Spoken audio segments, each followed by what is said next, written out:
In the era of interstellar exploration, martial arts flourished. Chu Sheng bound himself to the justice system, performing acts of righteousness to earn rewards. Mere submission is not justice. Delayed justice is nothing but nonsense. Justice must strike with force. It must be proactive. Evildoers must face retribution. If the wicked remain unpunished, shall I perish instead? Such vile scoundrels deserve their fate. What should one do when wronged? Strike back. What if bullied? Bully first. What if a beautiful woman drags one to be a shield? Of course, one must retaliate together. Who invited her to be so insufferable? Having witnessed numerous injustices, the divine perspective began to shift subtly. Chu Sheng came to a profound realization of humanity's inherent malevolence, that it seemed as though this world was beyond redemption. Then let it be. Annihilated. Ding. Do not be a silent sheep. Resolutely refuse injustice, and let righteousness illuminate reality. Justice points, 100. You have unlocked Justice Package LV1. The next package requires the accumulation of 2,500 justice points to unlock. Roar. A smile crept upon Chu Sheng's lips. Now, this is what justice should be. Anything else is merely a cough. He then departed the classroom. Meanwhile, Lu Cha broke down in tears. Her best friend, indignantly, said, "Don't cry, Xiao Cha. Let's seek out Lu Yang." Lu Yang, Lu Cha's boyfriend, a student from the elite class, the 6th level of body refinement.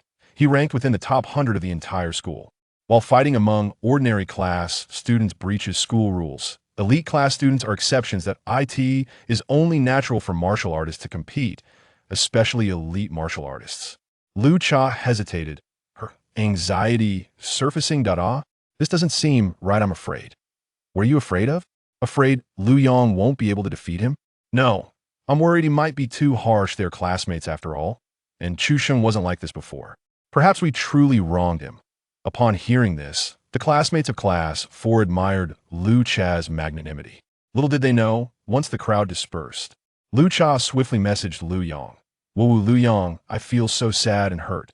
Chu Sheng sought a secluded spot and opened the system package. "Congratulations, you have earned 300 justice points. Congratulations, you have acquired the special item, Past Dreams 1. Justice points can be directly used to enhance cultivation or improve mastery of techniques." What is this Past Dreams? Upon reviewing the description, Chu Sheng's heart raced. Past dreams can briefly open a temporal passage to summon the previous incarnation before ascension. Usage 11. Summoning the former self's past? That being was a pinnacle figure of ascension, a true master of martial arts, an entity capable of turning the tide in dire situations. This item is undoubtedly a superlative life-saving talisman. Moreover, at critical moments, it can be wielded to rescue the world, an extraordinary embodiment of justice.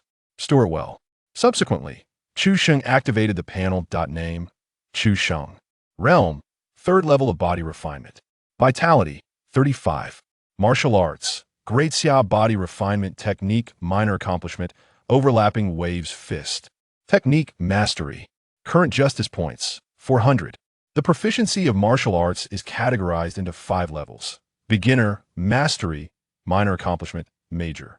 Accomplishment, and perfection. When one reaches the perfection level of martial arts, they can combat above their realm. Thus, I choose to enhance my cultivation. Fighting above one's level always carries a certain degree of risk. If one can directly elevate their realm, why engage in such arduous and thankless endeavors? System all in. Ding. 400 justice points consumed. Through arduous training, your martial arts cultivation has been elevated to the 7th level of body refinement. At the moment the system's message appeared, the roar of vitality erupted explosively, like thunder striking on a clear day. Immediately afterwards, a surging torrent of energy flowed into his limbs and bones. Under the impact of vitality, the muscles of Chu Sheng's body rapidly swelled. Clenching his fists, he felt the immense power surging within him. A smile spread across Chu Sheng's lips. In this moment, the power of justice was wholly materialized. The 7th level of body refinement was sufficient to qualify for entry into some third-rate martial arts academies. Yet, this was merely an unattainable dream for his original self. Chu Sheng was certainly unwilling to settle for a mere third-rate academy. If he was to attend, it must be a top-tier institution. Otherwise, how could he justify the identity of a transmigrator and, more importantly, his unique advantages? With a month remaining until the martial arts examination, he had ample time. As the class bell rang, Chu Sheng returned to the classroom. However, before he could settle down, clap, clap, clap, a burly middle-aged man entered the classroom, patting his belly. It was the physical education teacher, Wang Yingwu. Oi, both your Chinese and mathematics teachers are ill have 3 consecutive physical education classes. Quickly, follow me. Upon hearing this, a wave of sighs swept through the classroom. At that moment, his desk mate nudged Chu Sheng. You're finished. Lu Yang knows about your confrontation with LV Cha. The physical education class was to be held in the martial arts room. That was the regular haunt for the elite class, and naturally, Lu Yang would be there. This was akin to a lamb walking into a tiger's den. Seeing Chu Sheng remain expressionless, his desk mate assumed he was merely putting on a brave face. Do you know how he plans to deal with you? Chu Sheng shook his head. No, I don't. However, I can step on his face and ask him later. Outside the number 5 martial arts classroom, 3 individuals were intently observing the 4th class practicing standing meditation within. At the forefront was Lu Yang, LV Cha's boyfriend. Lu, it's not convenient to act with a teacher present. Lu Yang curled his lips, revealing a fierce smile. Don't worry, once the break time arrives, you can simply go in and bring him to me. Students in the elite class already enjoyed certain privileges. Wang Yingwu, merely a physical education teacher for the ordinary class, would hardly voice any objections. After pondering for a moment, Lu Yang shook his head. Forget it, I shall fetch him myself. He suddenly felt the urge to showcase his prowess in front of Lu Cha and the students of Class 4, that being elite, after all, is meaningless if one does not display it publicly. Inside the classroom, the teacher announced, take a 5-minute break. After an hour of standing practice, everyone hurriedly shed their burdens and collapsed onto the ground. As he glanced at Chu Sheng, Wang Yingwu's gaze suddenly sharpened. In the past, each time the standing practice concluded, he would lie on the ground like a lifeless dog, gasping for air. But this time, his breathing remained remarkably steady. Something fell off. Just as he was about to speak, Wang Yingwu caught sight of someone approaching from behind. Clad in the elite class uniform, the newcomer wore a proud expression. Simultaneously, the students of Class 4 displayed expressions of schadenfreude. Lu Yang's intentions were clear. He sought retribution for Lu Cha. A spectacle was about to unfold. Lu Yang reveled in this feeling. Then, he politely addressed Wang Yingwu. Teacher Wang, I am here to find someone, so I won't interrupt your class. Before Wang Yingwu could respond, a gasp erupted from the students of Class 4.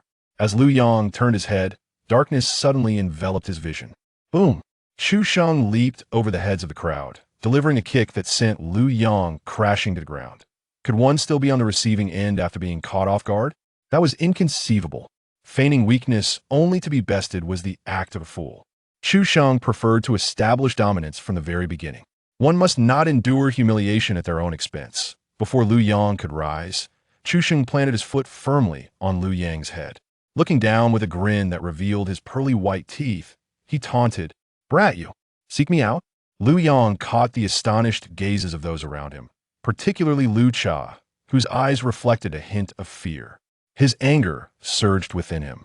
I will kill you, Lu Yang bellowed, pushing against the ground, attempting to rise. Yet, to his horror, he discovered that no matter how hard he tried, he could not succeed.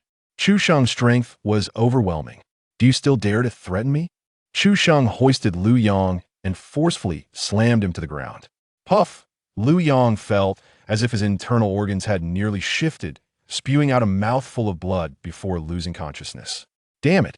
Only then did Wang Yingwu finally react, rushing over to seize Lu Yang.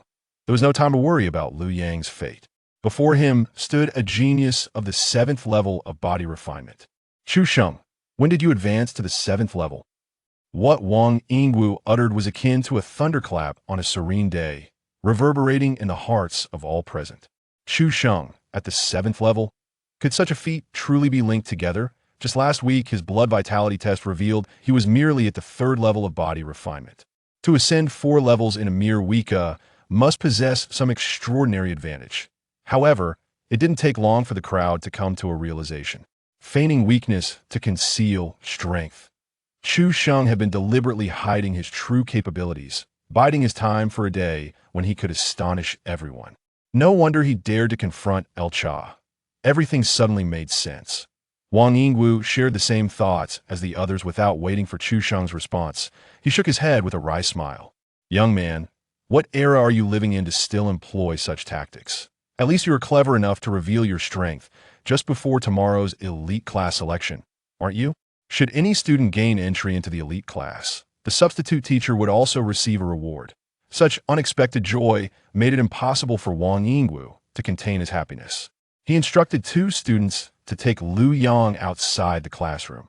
Take him to the infirmary for treatment when he awakens. Inform him not to disturb others during class. That is quite impolite. This shall serve as a lesson. The 2 hurriedly assisted Lu Yang away, decisively intervening to halt an instance of school bullying. Justice points, 200. Chu Sheng nodded in satisfaction.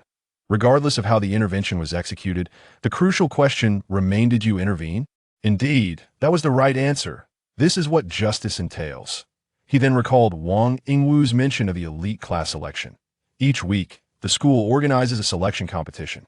The top performer replaces the last member of the elite class. This is termed as a competitive spirit akin to that of wolves. Joining the elite class not only affords access to resources that far exceed those of the ordinary classes, but also grants entry to the second floor of the school library, where one may select a higher-grade martial arts technique.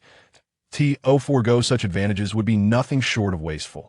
After 3 exhausting physical education classes, everyone was left utterly fatigued, save for Chu Sheng, who still felt somewhat unsatisfied. This further solidified the suspicions harbored by the others. He had been masquerading as a weakling, and his recent breakthrough was not a recent occurrence. Most martial artists who ascend through cultivation face issues of instability and weakened vitality, necessitating time to solidify their newfound realms. This is easily discernible. Yet, Chu Sheng was different. His progress was methodically accrued through the system. Thus he bore no such concerns. Upon the announcement of the class dismissal, Wang Yingwu led Chu Sheng to find Sun Yuan, who was responsible for the registration of the selection competition. The 2 were longtime friends. Sun Yuan initially assumed he had come to invite him for a meal. There are only 30 minutes left until registration closes. Wait for me. What nonsense! I brought a student to register. Huh? Register? Sun Yuan paused momentarily, then scrutinized Chu Sheng beside him. Wang Yingwu is responsible for 3 ordinary classes, Class 4, Class 8, and Class 11. He is well aware of the capabilities of these classes. Not a single student meets the enrollment criteria. Wang Yingwu smirked with pride, saying, Class 4, Chu Sheng, is at the 7th level of body refinement. This lad has been concealing his strength until today, where he finally reveals his true colors. Sun Yuan's eyes widened in astonishment. Wow, 7th level. It was indeed a deep concealment. You can't be pulling my leg, can you? Isn't it possible to measure his vitality? Just test it. When Chu Sheng stepped onto the instrument, it clearly displayed his vitality at 72 points. There was no doubt he was at the 7th level of body refinement. Turning back, Sun Yuan noticed Wang Yingwu flipping through the registration forms. No need to look further. The highest level in there is only the 5th level of body refinement.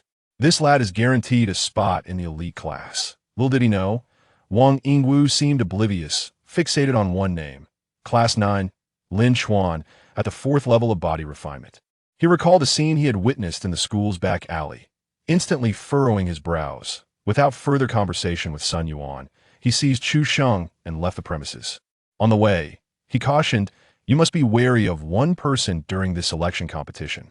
Lin Chuan from Class 9, that he is also at the 7th level of body refinement, just like you.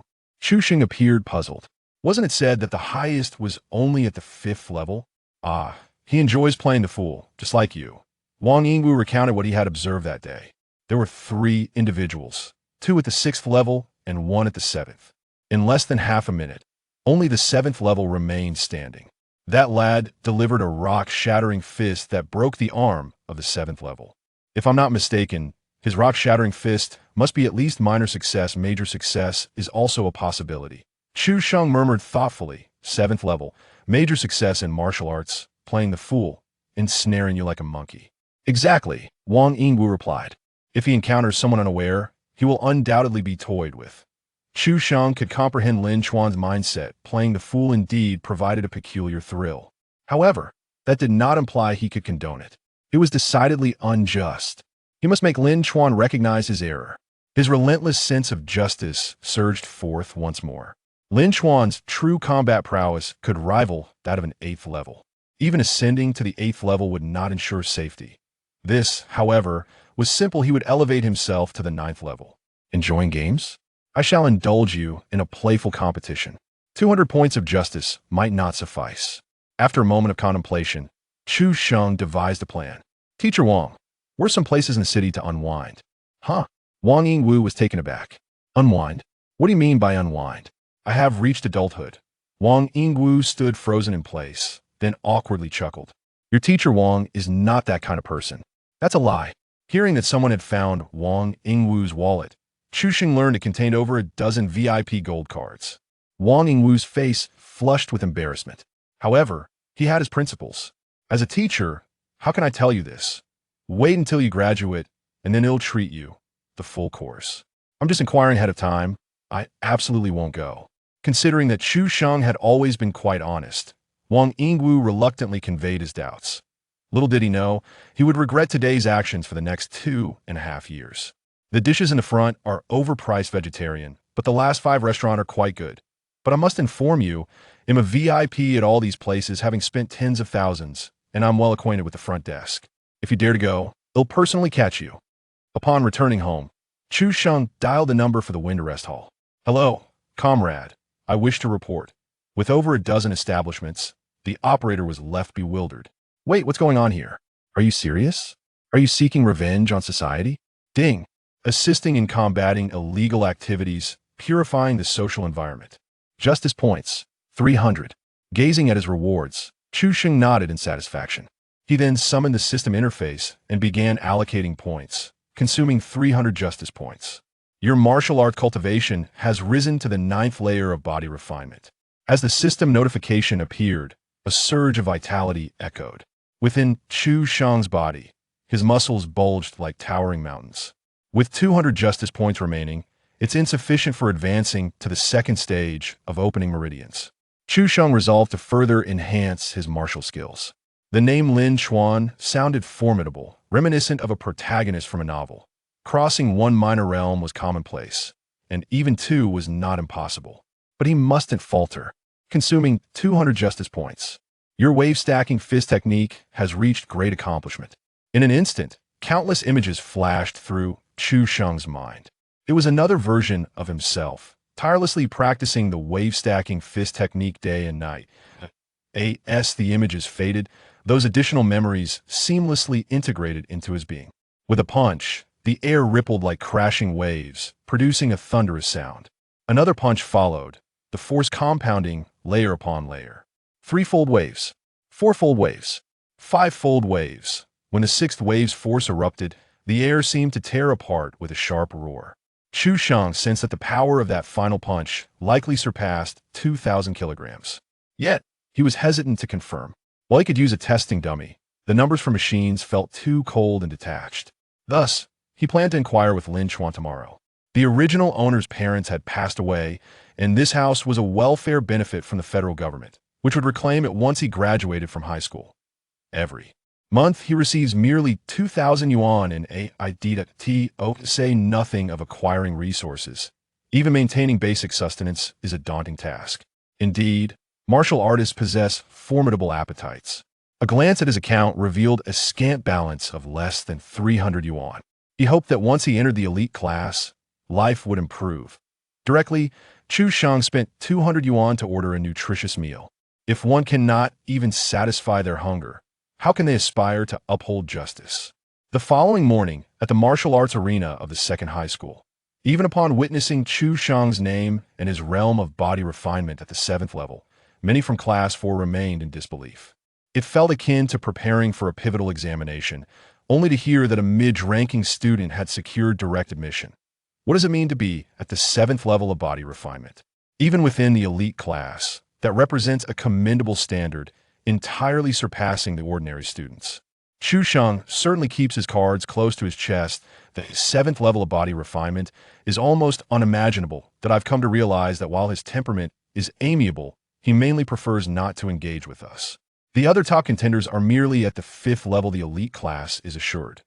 Not only them, but students from other classes were equally astonished by the emergence of a 7th level practitioner, leading them to believe that the competition held no suspense.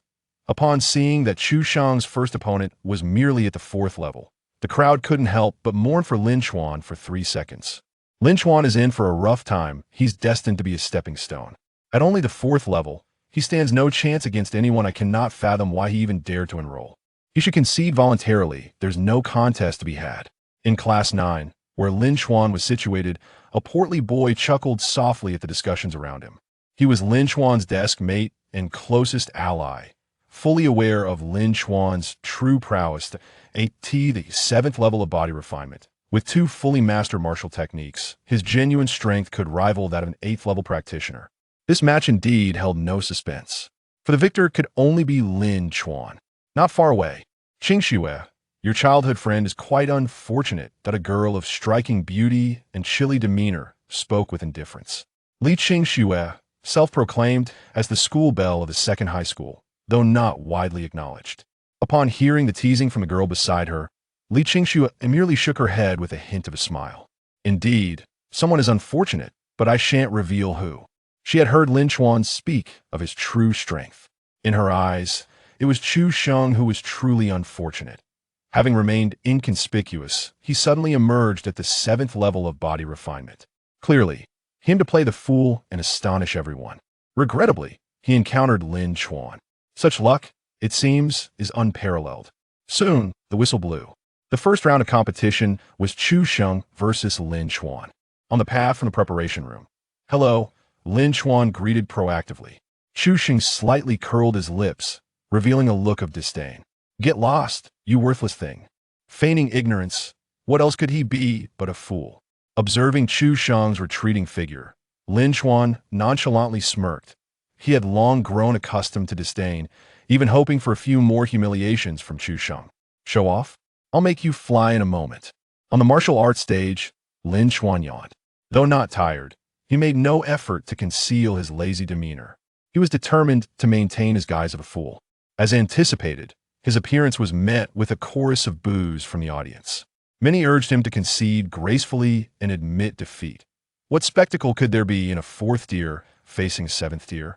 Hearing the crowd's mockery, Lin Chuan felt an exhilarating thrill within. Glimpsing the imposing Chu Sheng before him, he contemplated how much strength to use. Should he allow Chu Sheng a slight advantage to enhance the drama? Just as this thought emerged, Lin Chuan could not restrain a shiver coursing through him. After 2.5 years of feigning, today he would astonish everyone. The sensation was utterly exhilarating. After the instructor explained the rules and stepped off the stage, noticing Lin Chuan's increasingly suppressed smile, Chu Sheng calmly inquired, "What exactly are you anticipating?" Lin Chuan feigned a conciliatory tone. "We're classmates, and you're at the 7th tier, so go easy on me, all right?" Chu Sheng frowned. "You fool, I'm at the 9th tier." "What?" Lin Chuan's expression changed dramatically, just as the starting whistle for the match blew. Chu Sheng took 2 swift steps forward, lunging directly at Lin Chuan. His fist struck Lin Chuan's chest. With a dull thud, a second punch followed closely. Lin Chuan coughed blood, stumbling backward in haste. Chu Sheng relentlessly pursued, his punches accelerating in speed. The flurry of fists resembled crashing waves, leaving one breathless. Lin Chuan appeared as if he had been rendered motionless by the onslaught. Until he reached the edge of the stage, Chu Sheng unleashed the 6th wave of his attack. Boom! With a resounding crash, the force of his punch erupted. Lin Chuan was sent flying over 10 meters. Landing like a ragged sack, his chest caved in, struggling to breathe. Winning an unfair match, Lin Chuan would surely never dare to feign ignorance again. Justice points, 300. In the stands, the teachers were utterly bewildered. This was astonishingly swift. It had all transpired in merely 5 seconds. With such abundant vitality, this was no mere 7th tier practitioner, he was clearly at the 9th tier, having executed 6 consecutive waves. This indicated that Chu Sheng had mastered the wave punching technique. to speak of the body refinement at the 7th level, it merely denotes an elite standard. However, achieving the 9th level along with mastery in martial arts undeniably qualifies one as a genius. The students lack the discernment to perceive Chu Shang's true realm. They only recognized that he could undoubtedly withstand the strike he had just unleashed. A lion uses its full strength even when grappling with a mere rabbit. Regardless of his opponent being a 4th-level fool, Chu Shang accorded him the respect he deserved. Fool Lin Chuan should have conceded long ago. Now that he has been thoroughly beaten, he has only himself to blame. Truth be told, this fool is rather formidable. After such a series of blows, I fear I would have lost my breath entirely. Qing Xue, who is truly the unfortunate one here? Li Qingshue's expression was rigid, her face a canvas of confusion. Body refinement at the 7th level, 2 fully mastered martial techniques. Was this truly the case? She even began to doubt whether Lin Chuan had been deceiving her all along. Anyone could endure a beating, couldn't they? After arranging for Lin Chuan to be taken to the infirmary, the teacher ascended the martial arts platform to announce Chu Shang's victory not merely in this match, but throughout the entire selection tournament. While there might have been some suspense regarding the 7th level of body refinement, the presence of a 9th level practitioner coupled with mastery in martial arts rendered the continuation of this selection tournament utterly unnecessary. Naturally, the other competitors wholeheartedly concurred, for who would relish the experience of being beaten?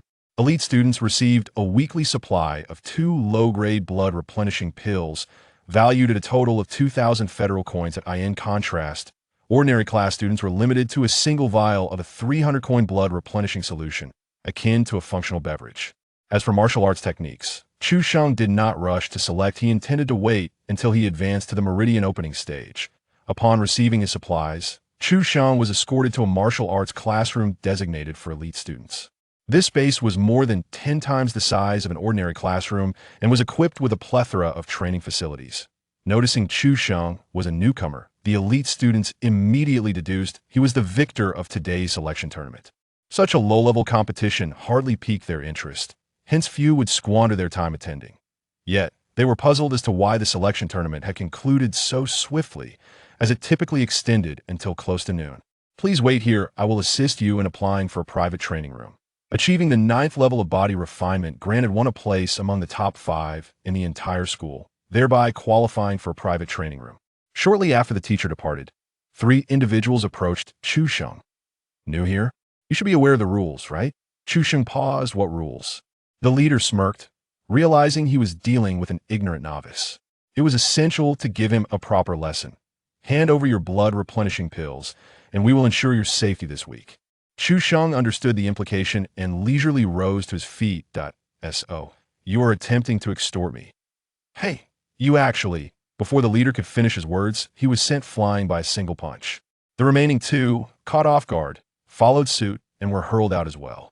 The entire martial arts classroom appeared to be frozen in time, save for the intense vibrations that resonated throughout. Everyone stared in astonishment at Chu Shang.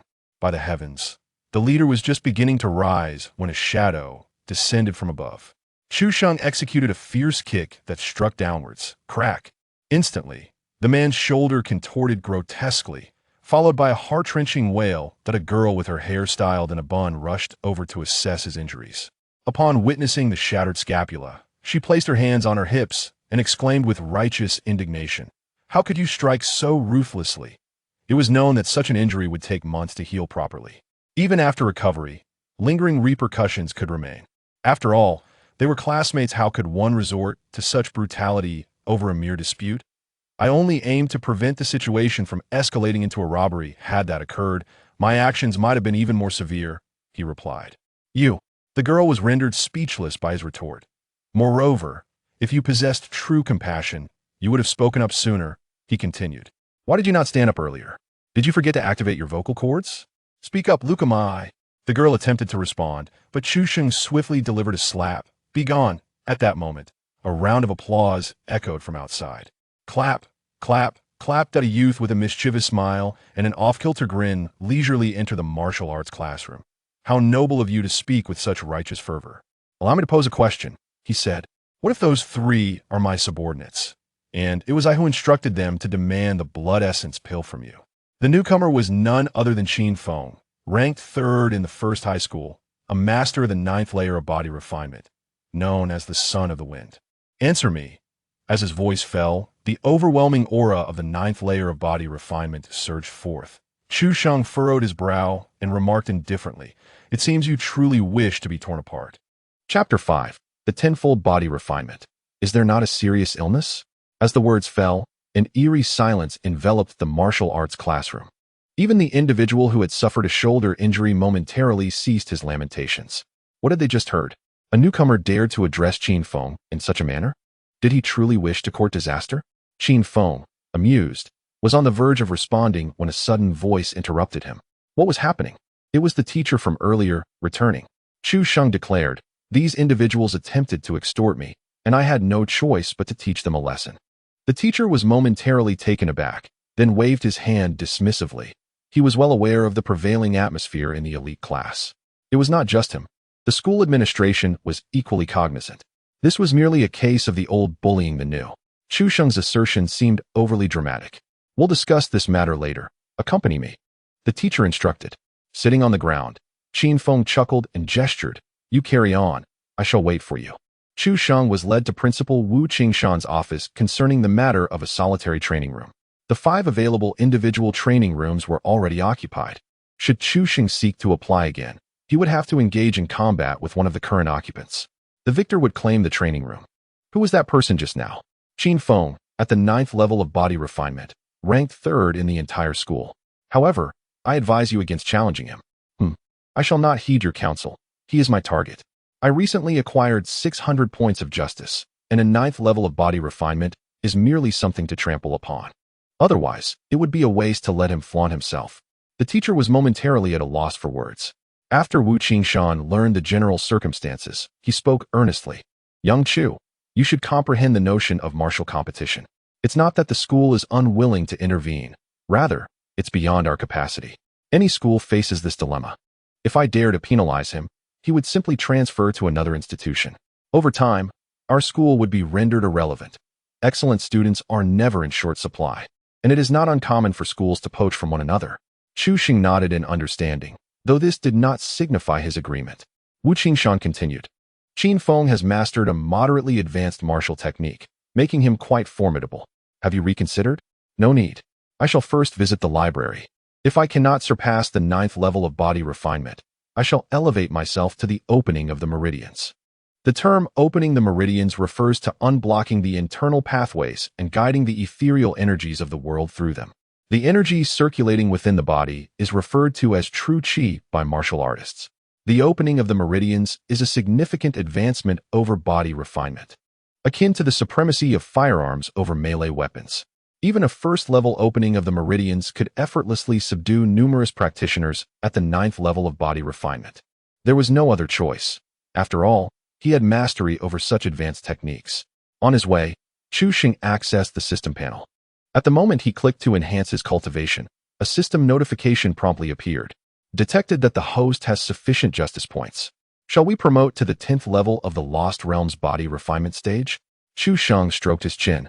Having never heard of a 10th level in the body refinement stage, what purpose does the 10th level serve? The 10th level of body refinement signifies a true perfection of flesh and blood, enabling the host's strength to rival that of the first level of the pulse opening stage. And so, do I appear to be gravely ill? Why seek to ascend to the pulse opening stage when I could achieve a level that merely matches it? It can also enhance the success rate of ascending to the pulse opening stage. Is that all? For instance, if I were to ascend to the pulse opening stage from the 10th level of body refinement, would my strength multiply exponentially? Would I be invincible among my peers? That, of course, is not the case. The 10th level of body refinement is often overlooked because this realm holds little value and wastes time. Conversely, overextending one's potential may lead to adverse effects. What nonsense is this? Are you inviting scorn? Do you dare to provoke me? Ding. Consumed 400 justice points. Your martial arts level has been elevated to the first level of the pulse opening stage. Current justice points, 200. In an instant, the 2 primary meridians of Chu Sheng were unblocked. As the spiritual energy of heaven and earth flooded in, every pore of his body opened up. granting him an exhilarating sensation. The power of the first level of the pulse opening stage surged to 3,000 kilograms. One punch could undoubtedly shatter the ninth level of body refinement, quite literally. Upon arriving at the second floor of the library, Chu Sheng first selected a martial technique for the pulse opening stage, Spirit Wind Blade Technique, a high-grade Xian-level skill. This was the pinnacle of martial techniques offered at the school. A man choosing a blade needs no further explanation. It is a passion ingrained in his very being. Subsequently, he picked a high-grade Xian-level breathing technique, 100 Forgings Breathing Technique. Elite class students are permitted to select only one martial technique of merit. However, upon reaching the pulse opening stage, they may choose an additional breathing technique. The registrar, witnessing Chu Sheng's selection of 2 tomes, initially thought him unaware of the rules. Just as he was about to speak, he sensed Chu Sheng's imposing aura and promptly opted for silence. Nonetheless, after Chu Sheng departed, the registrar's curiosity piqued. When had the school gained another genius of the pulse opening stage? Chu Sheng? Who was he? He had never heard of him. One could only wonder who was stronger compared to that prodigy. He chuckled and shook his head. Was there even a need for comparison? That individual had ascended to the pulse opening stage 6 months prior and was already at the second level. Challenging beyond 1's level was merely a trope found in novels. On his way, Chu Sheng expended 200 justice points to master the breathing technique. His absorption of spiritual energy had significantly increased, while his true energy steadily grew. Most importantly, under the nurturing of this true energy, his vitality also began to rise gradually. In the path of cultivation, vitality is the foundation of all things. The breathing technique functions akin to automated training. The only issue with this breathing technique is its inferior quality. He does not wish to squander his precious points of justice.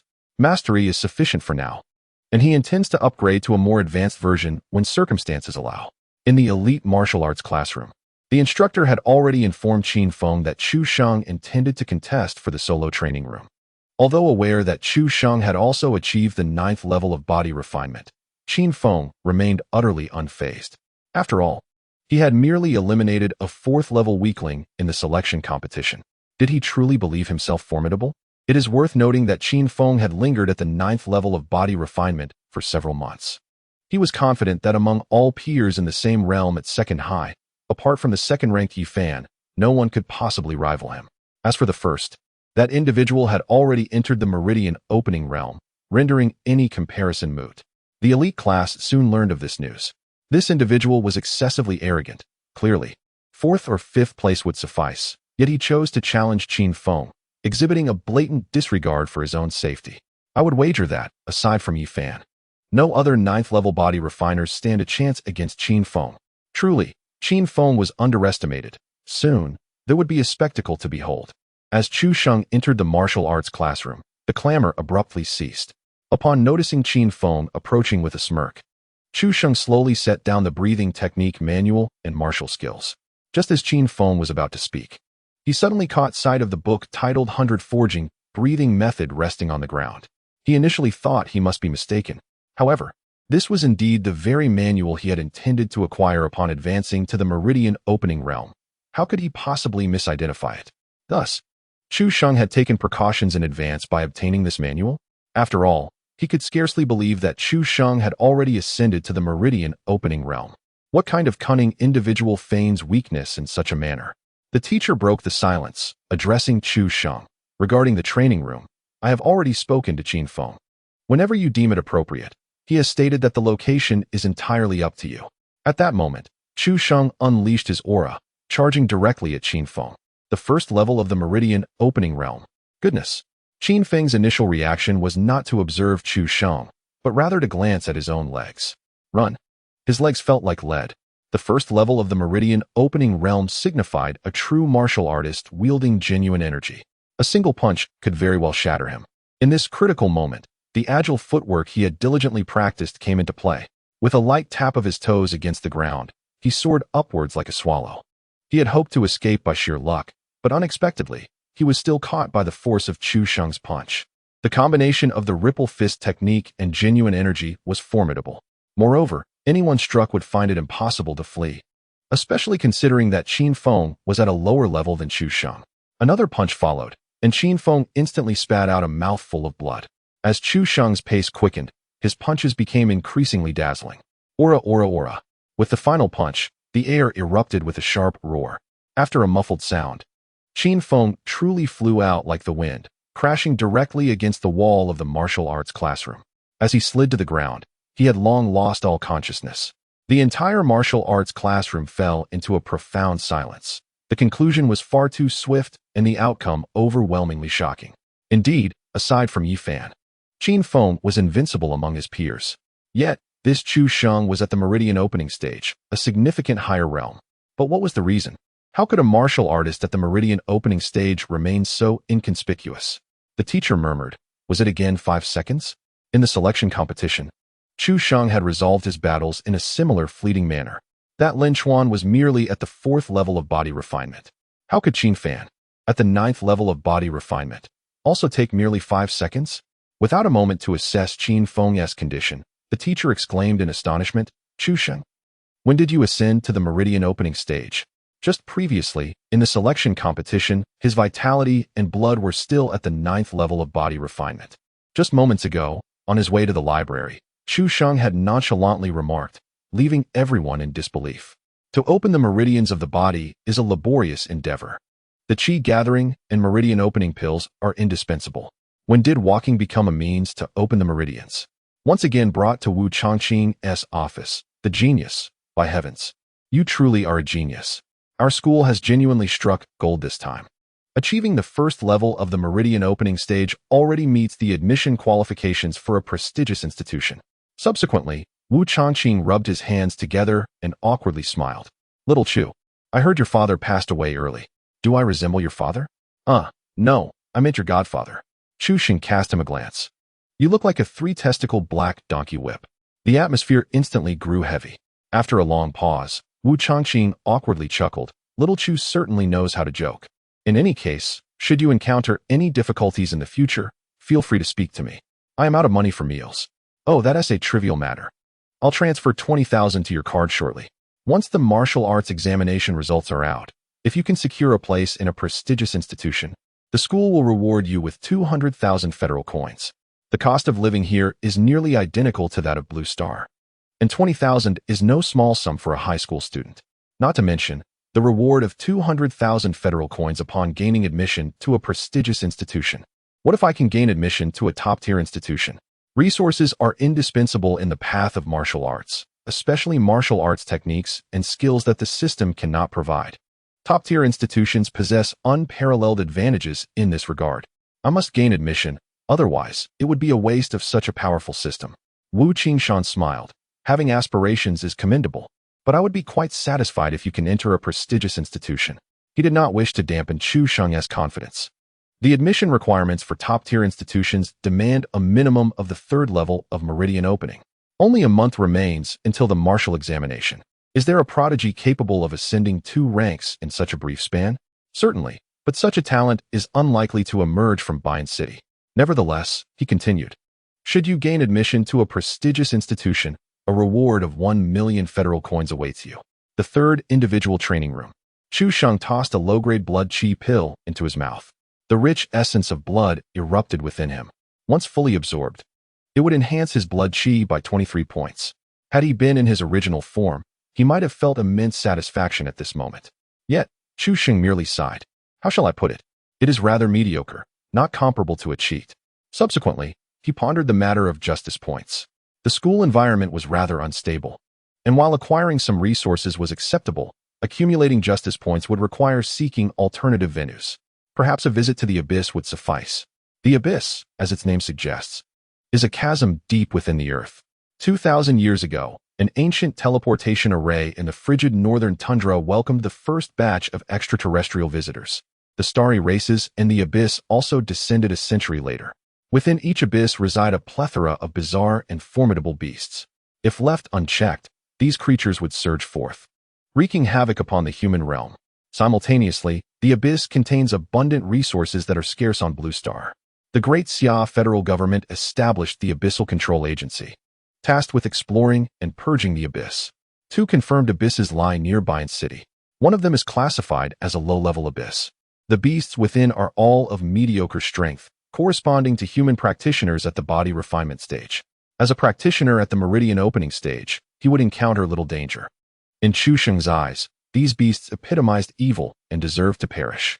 Slaying these creatures would undoubtedly be an act of righteousness.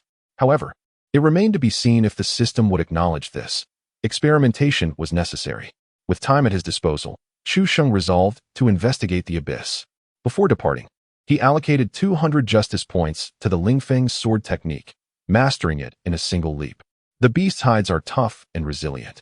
Relying solely on brute strength would be exhausting. Students at the Meridian opening stage can procure a first-tier weapon from the supply center. Given the diverse array of first-tier long swords and considering the Lingfeng sword technique's emphasis on agile and varied maneuvers, Chu Sheng chose the lightest of them all, the Qingfeng blade. Its slender and straight blade felt exceptionally comfortable in his grasp. However, not long after he left the school, in the second individual training room, a young man, whose physique was as if carved from stone, slowly rose. He opened his iron-like, resolute eyes, exhaling a breath of stale air. He swiftly twisted his body and unleashed a punch. Bang! The LCD screen on the testing dummy clearly displayed the force of his strike. 3001. In the realm of the lost, at the 10th level of body refinement, he truly was formidable. A practitioner at the first level of Meridian opening would likely not match him. This young man was none other than Yi Fan, the so-called anomaly among the masses. In truth, he was not merely at the 9th level of body refinement. He was at the 10th level. He stumbled upon the tale of the lost realm through an ancient tome. Although he was unaware of its specific advantages, his exceptional intellect assured him that a solid foundation would ultimately yield benefits. Thus, despite his innate talent suggesting that advancing to the Meridian opening realm should be a mere formality, he persistently focused on refining his physique instead. At last, he achieved his long-desired ascension to the 10th layer of body refinement. The mere thought of the lost realm was exhilarating. With such a physique, if he were to ascend to the Meridian opening realm, his punching power might well reach 4,000 to 5,000 kilograms, Yi Fan mused. Upon exiting the training room, he noticed a pool of blood in the corner. What transpired here? Upon learning of Qin Feng and the other's predicament, a chill swept across Yi Fan's face. How could fellow students resort to such ruthless measures, believing that a mere first layer of Meridian opening grants them unrestrained power? He intended to seek out Chu Sheng to advise him to exercise caution. This was not a place for him to act recklessly. However, he was informed that Chu Sheng had already left. Yi Fan furrowed his brow slightly. No matter, he would wait for his return. Chapter 7. Martial Arts Talent to the north of Bayan City, at the edge of the abyss. Here, a bustling marketplace was established, teeming with life. The majority of passers-by were low-tier martial artists scraping by, or high school students. Chu Sheng, rather inconspicuous, navigated through the market and arrived at the abyss above. A small contingent of the Abyssal Guard, numbering only a dozen or so, was stationed there, as the area had already been explored and posed little danger. Their daily duties revolved around maintaining order. The entrance fee was 500 federal coins, with students enjoying a half-price discount. The abyss was not particularly deep. After a brief 3 minutes, the elevator halted at a spacious clearing. Here, there were no laws, only strength. Homicide and theft went unchecked as long as there was no substantial evidence. Though it was Chu Sheng's first visit, he had heard some accounts of the abyss's general conditions, such as the valuable items possessed by certain beasts in locations rich in precious materials.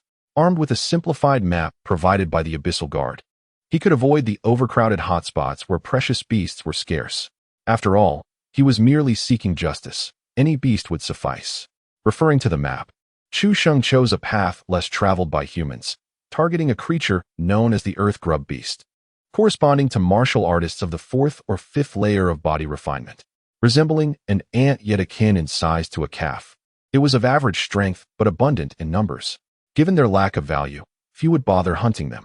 After traveling for merely half an hour, Chu Sheng spotted several Earth Grub Beasts on a nearby hillside. As he approached, a surge of energy enveloped his Qingfeng blade. With a single slash, the Earth Grub Beast was cleaved in twain. Justice points 2. Good news. Slaying the monstrous beasts yields justice points. Bad news. The rewards are somewhat meager. However, as an ancient saying goes, since one is already here, it would be unwise to leave empty-handed. At least the environment here is stable. Moreover, with only 800 justice points remaining, he could unlock the second justice gift package, rendering further search unnecessary. Half an hour later, as Chu Sheng settled down to rest, he glanced at the system panel. Current justice points, 120. The efficiency was passable. With that, Chu Sheng resumed his endeavor with renewed determination. 5 hours later, exhaustion enveloped Chu Sheng completely. His vital energy had been thoroughly depleted, and even his hand, which held the blade, trembled faintly. Ding! Upon hearing the system notification, a jolt coursed through Chu Sheng's body. You have accumulated 2,500 justice points.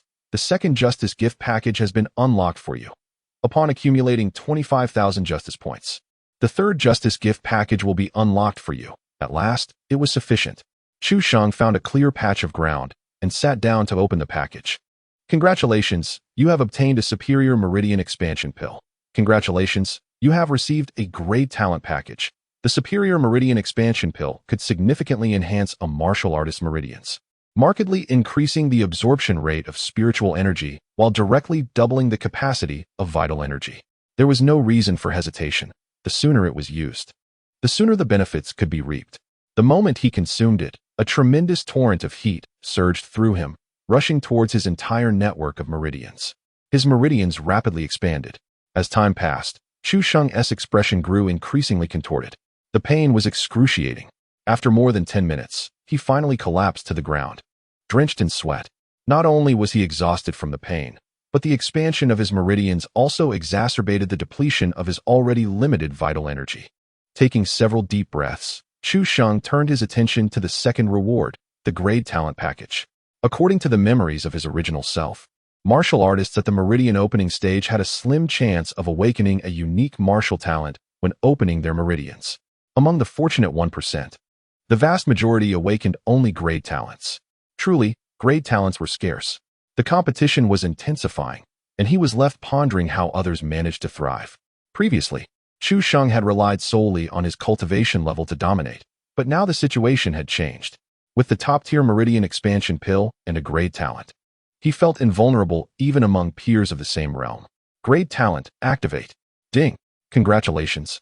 You have acquired the Great Martial Talent, Essence of the Blade. As the system notification emerged, a wave of immense killing intent surged forth from Chu Sheng, enveloping the entire abyss in an instant. A chilling aura of slaughter gripped the hearts of all present. Warriors of the body refinement stage felt their legs weaken, while those at the Meridian opening stage wore grave expressions. They believed something extraordinary had transpired in the abyss. Standing firm, Chu Sheng opened his eyes, his gaze sharp and icy as a blade. The once ordinary vista has undergone a profound transformation, with everything now appearing remarkably vivid.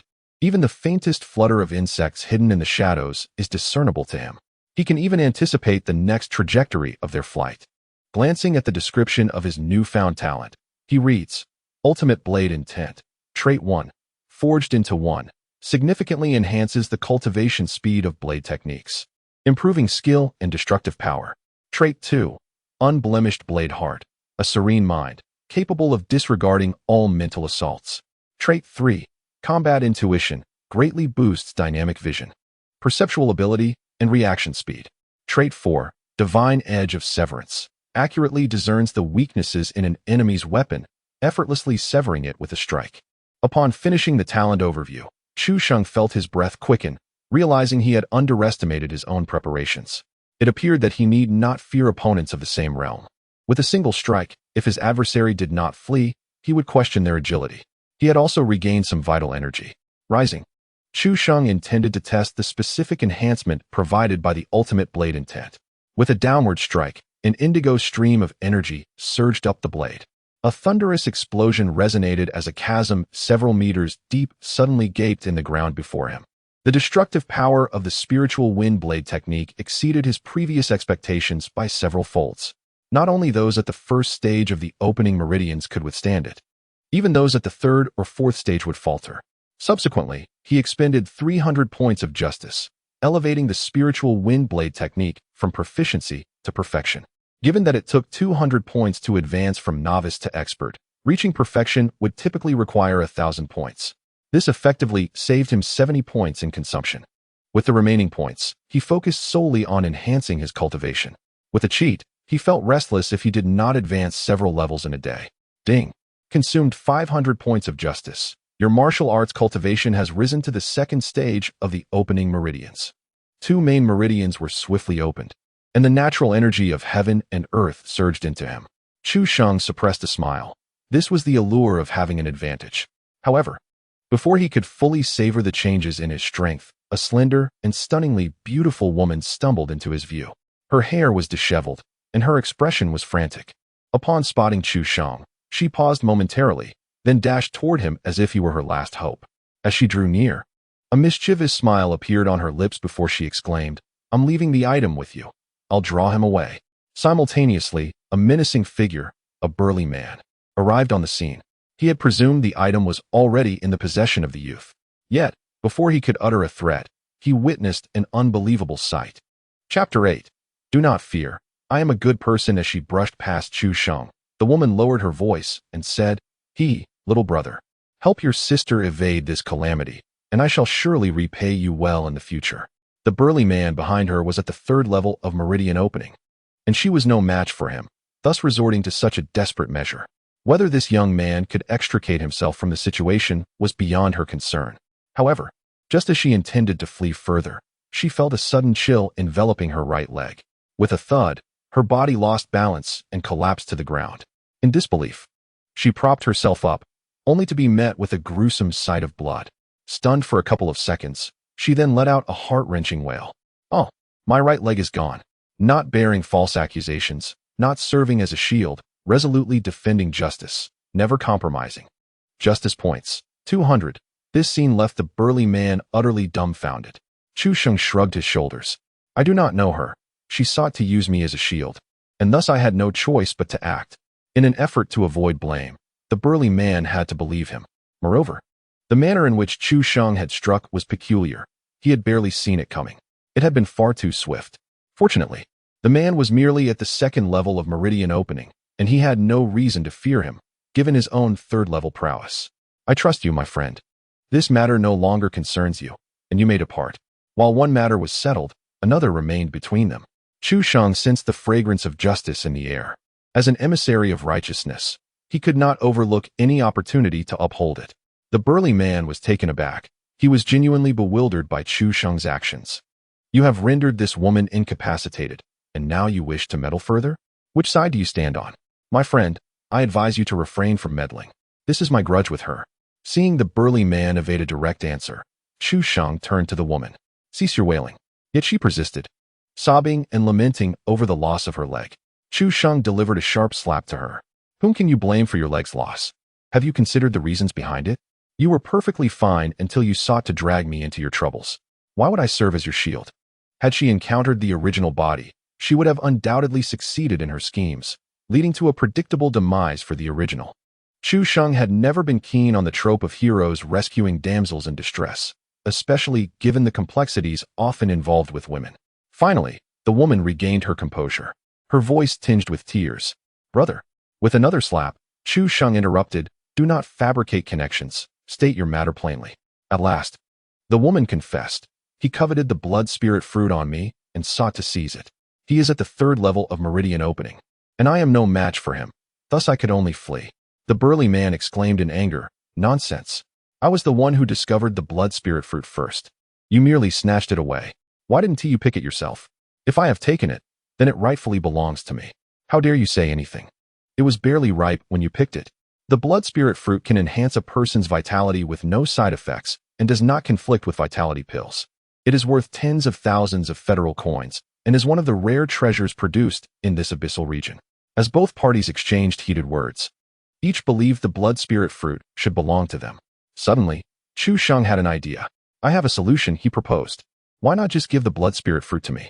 Then you won't have to quarrel any longer." Upon hearing this, both sides fell silent, and the burly man's expression turned increasingly unfriendly. "Are you joking?"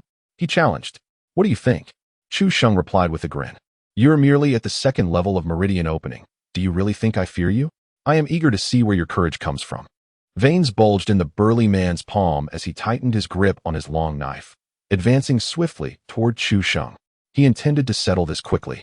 If others were drawn to the commotion, it would indeed spell trouble. With a swift stroke, a shadow of a black tiger lunged at Chu Sheng. This was the black tiger blade technique, an advanced martial skill that could only be executed by a master. Throughout the encounter, the burly man had merely regarded Chu Sheng with suspicion, never reaching the point of fear. Having wielded a blade for 20 years, he doubted that Chu Sheng could surpass him. However, in the next moment, he witnessed Chu Sheng deftly sidestep the attack, turning the momentum to his advantage as he swung his knife downward. The burly man did not comprehend the nature of this maneuver. Why was he not attacking him directly, but instead targeting his own weapon? What did that mean? In the following instant, a crisp sound rang out. The burly man's long knife shattered into 2 pieces as if struck by ice. What? The burly man was utterly shocked. Both blades were of the same tier, and his was renowned for its hardness, the crimson scale blade. How could it have been severed by this seemingly light Qingfeng blade? There was no time for contemplation. The Qingfeng blade, accompanied by a sharp sound of slicing air, swept upward with precision. In an instant, the burly man's clothing was torn apart, and blood gushed forth like a fountain. His eyes widened in disbelief, for it was not the blade that had harmed him, but the razor-sharp energy emanating from it. He recognized it as the Spirit Wind Blade technique, but could not fathom how Chu Sheng was capable of executing such a move. Wasn't this technique reserved for those who had reached perfection? How could someone so young achieve mastery in the same tier of the Spirit Wind Blade technique when he himself had spent 20 years perfecting the Black Tiger Blade technique? Defeated a notorious rogue, Justice points. 400. From start to finish, no more than 5 seconds had elapsed. The burly man fell, his face etched with unwillingness. Chu Xing calmly sheathed his blade. Despite this being his first act of taking a life, he surprisingly felt no discomfort or psychological burden. The sight of Chu Xing dispatching a robust man with 2 swift strokes left a nearby woman utterly terrified, as if her very soul had fled. When Chu Xing's gaze fell upon her, she hastily retrieved a blood spirit fruit from her pocket, pleading for her life. "Do not fear, I am a good person." However, just as the woman thought herself fortunate to have escaped, Chu Xing's tone shifted. "Unfortunately, you are not. Had it been my former self, you would have already led me to ruin." Regardless of the reasoning, she was still a villain. Thus, she deserved her fate. With a single stroke, he ended her life and took the blood spirit fruit before departing the abyss. Eliminated a villain attempting to drag him down. Justice points. 300. This excursion into the abyss exceeded his expectations, yielding 700 justice points along with a blood spirit fruit. Chu Xing resolved to frequent such a remarkable place in the future. Upon returning home, he swallowed the blood spirit fruit in one gulp. While his vitality increased, he now faced a new dilemma. With the consumption of a meridian opening pill and his elevation in rank, the 100 breaths technique was no longer sufficient. Given his current reservoir of true energy, once depleted, he would require an entire day to fully recuperate. He needed to swiftly acquire a more advanced breathing technique. The following morning, as Chu Xing arrived at the martial arts classroom, he was intercepted before he could push open the door to the solitary training room. A remarkably resolute young man stood before him, a visage suggesting deep-seated grievances. Chapter 9. How I Longed to Be His Godfather Upon Witnessing Ye Fan Blocking Chu Xing. The elite class knew a spectacle was about to unfold. One was a prodigy at the first level of meridian opening, while the other, at the 9th level of body refinement, possessed strength akin to that of a first-level meridian opener. The outcome was uncertain. Ye Fan rested his hand against the training room door, sporting a casually indifferent smile. "Friend, consider this a warning. I do not wish for yesterday's occurrences to repeat themselves. Otherwise, hold on, you mentioned wanting to fly?" Chu Xing was instantly alert. Ye Fan paused, momentarily taken aback, but before he could respond, Chu Xing swiftly delivered a resounding slap. With a crack, Ye Fan was sent soaring into the air, spinning like a top.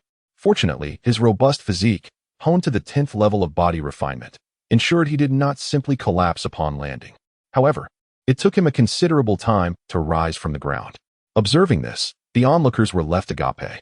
Was Ye Fan not comparable to a first-level meridian opener? How could a mere slap have such a dramatic effect? Once recovered, Ye Fan's expression turned to one of horror. A first-level meridian opener? No, this strength exceeds that. This is the 2nd level of meridian opening. He concealed his true strength. Such a demand is unprecedented in my life. It is only out of respect for a fellow classmate that I refrain from confronting you. With that, Chu Sheng strode directly into the training room. Left behind, Ye Fan's face flushed crimson, not merely from embarrassment, but also from the sting of his words. He wished to utter a fierce retort. Yet he found himself utterly incapable of posing any threat to Chu Sheng. After all, he was at the second level of the opening vein stage, the same realm as the top student, Xu Li.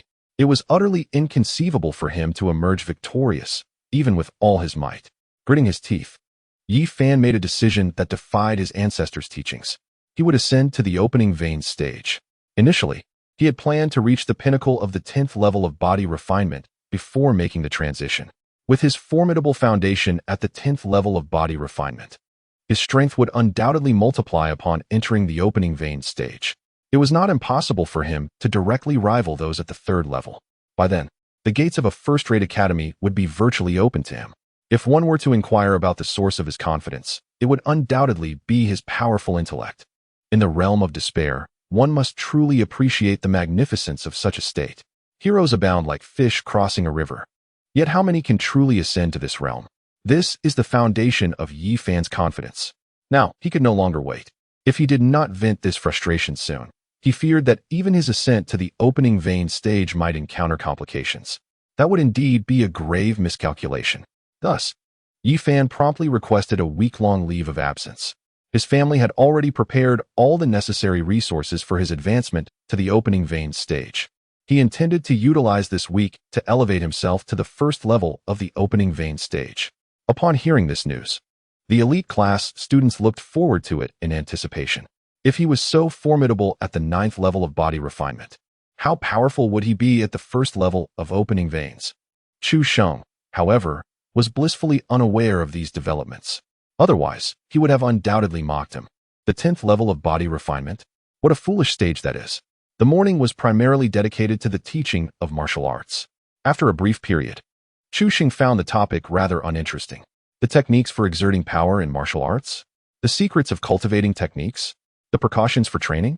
Such matters held no significance for him. A simple addition could resolve everything. The instructor for the martial arts course was a plump woman named Sun Mei. Noticing Chu Sheng's lack of enthusiasm, she realized she was being underestimated. It was quite normal for a prodigious student to possess a certain arrogance, and Sun Mei had encountered many like him. All it would take was a proper lesson to correct his bad habits.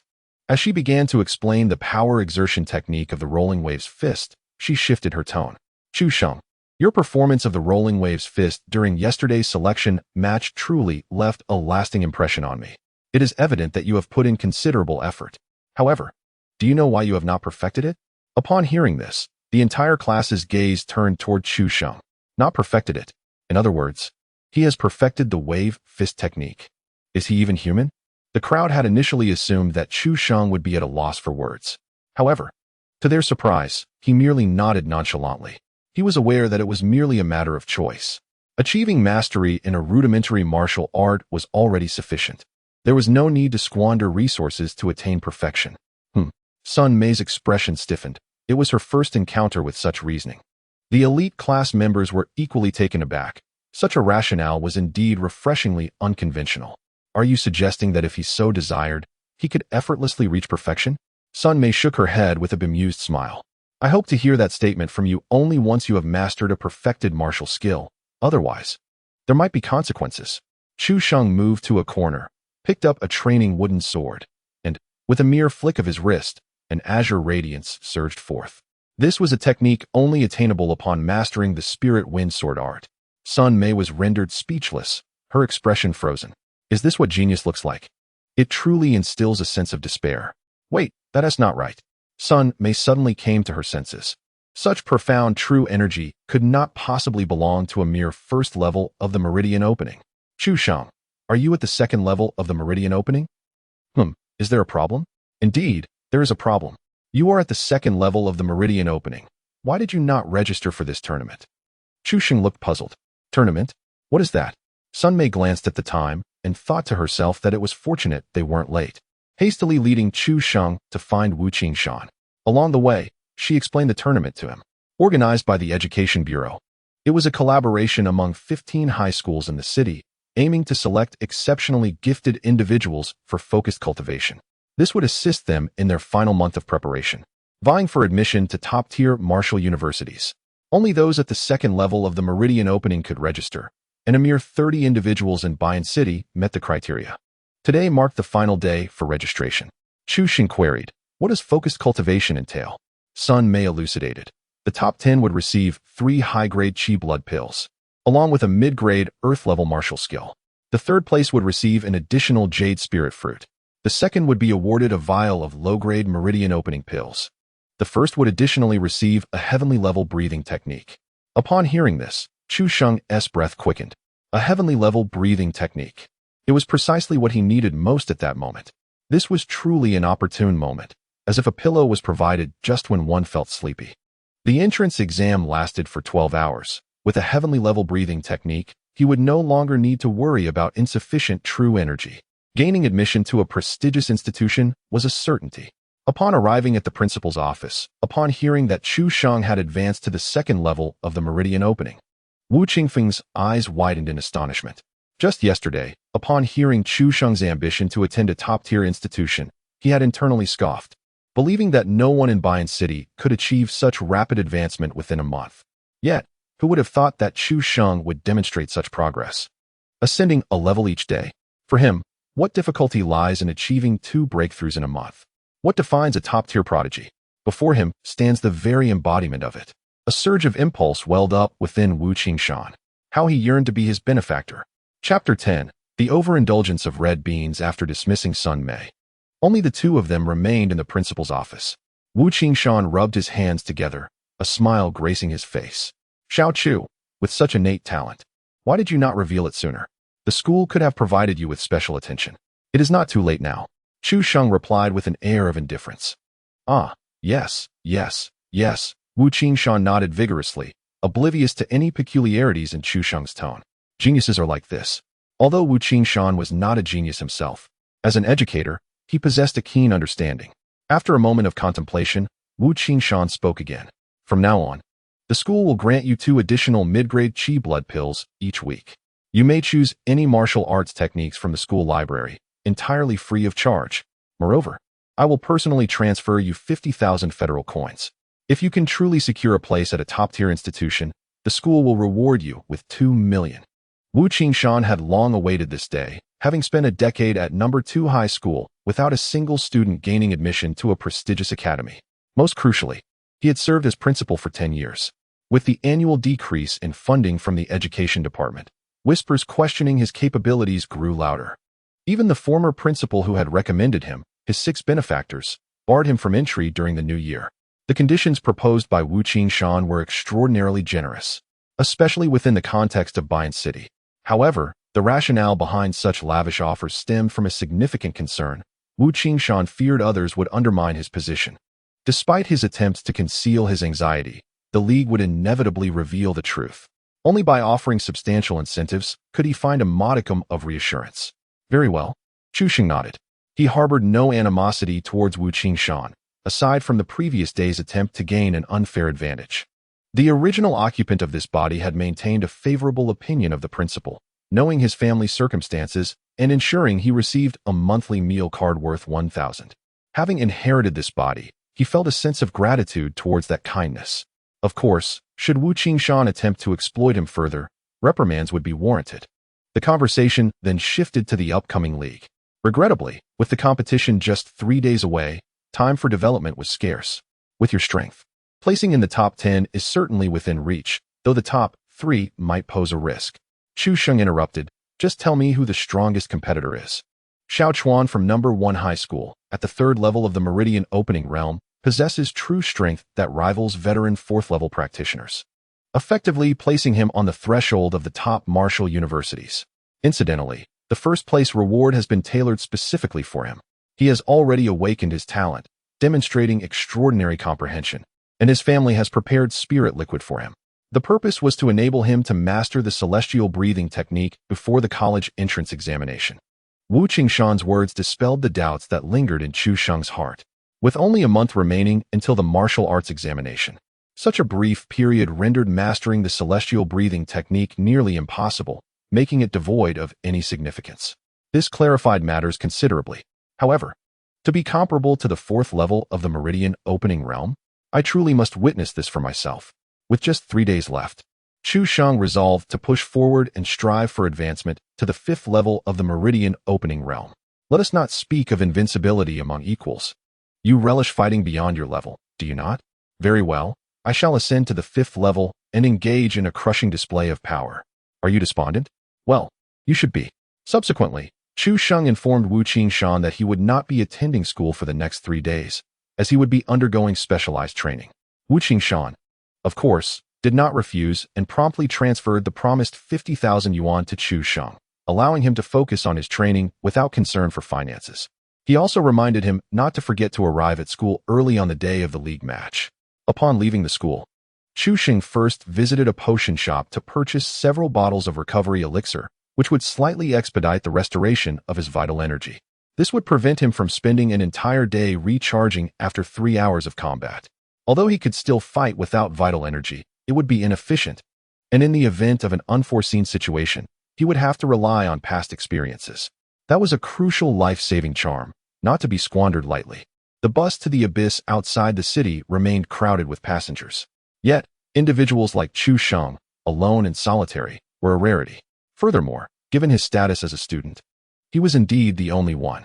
Along the way, he overheard several students in the adjacent seats discussing the upcoming league match. It was clear that the first place would undoubtedly belong to Sun Xiaochuan. This individual was truly both wicked and formidable. Wicked? In what manner? I merely mention it in passing, but can you imagine he used to beat his grandmother with a baton every day as a child? For a full 5 or 6 years. Goodness, I thought that was just a joke, but it turns out to be true. Are you implying he stopped afterward? No. He merely switched to nunchaku. Now that's truly a life well lived. Upon hearing this, Chu Sheng rolled his eyes. Sun Xiaochuan was indeed a character. Hitting him must surely yield a surge of justice points, right? Upon reaching the abyss, Chu Sheng paid the entrance fee of 250 and made his way northward along a well-trodden path. This route was known for its scarcity of resources, no valuable materials, and the monsters encountered were as worthless as the earthworm beasts. It was a place seldom visited, allowing him to accumulate justice points in peace. Night fell swiftly, and unable to endure any longer, Chu Sheng decided to return home. At the same time, his martial arts level had advanced to the 3rd level of the Meridian Opening Realm, meeting the admission standards of the top institutions. Chu Sheng did not deny that this was due to the benefits of his prior training. In his perspective, those with exceptional martial arts talent and prestigious backgrounds were also merely benefiting from fortuitous advantages. Unfortunately for them, his advantage was even greater. For the next 3 days, Chu Sheng immersed himself in the depths of the abyss, briefly reliving the relentless routine of a 9-to-9 worker. On the eve of the competition, at the stroke of midnight, a notification chimed. Ding. Consumed 1,200 justice points. Your martial arts cultivation has ascended to the 5th stage of the Aperture Opening Realm. Host, you have worked hard. Chu Sheng gasped for breath, nearly collapsing from exhaustion. He had been grinding since 6 in the morning, even consuming 10 vials of recovery elixir in a row. Finally, he had reached the 5th stage of the Aperture Opening Realm. Though weary, the result was undeniably gratifying. The competition awaited him the following day, a moment of retribution. The mere thought of trampling on others filled him with vigor. After all, in a world of high martial arts, what enjoyment was there without the thrill of dominance? In the elevator leading to the surface, he was not alone, for others accompanied him. Once the elevator began its ascent, the 4 dispersed to different corners. A fleeting glance confirmed Chu Sheng's suspicions.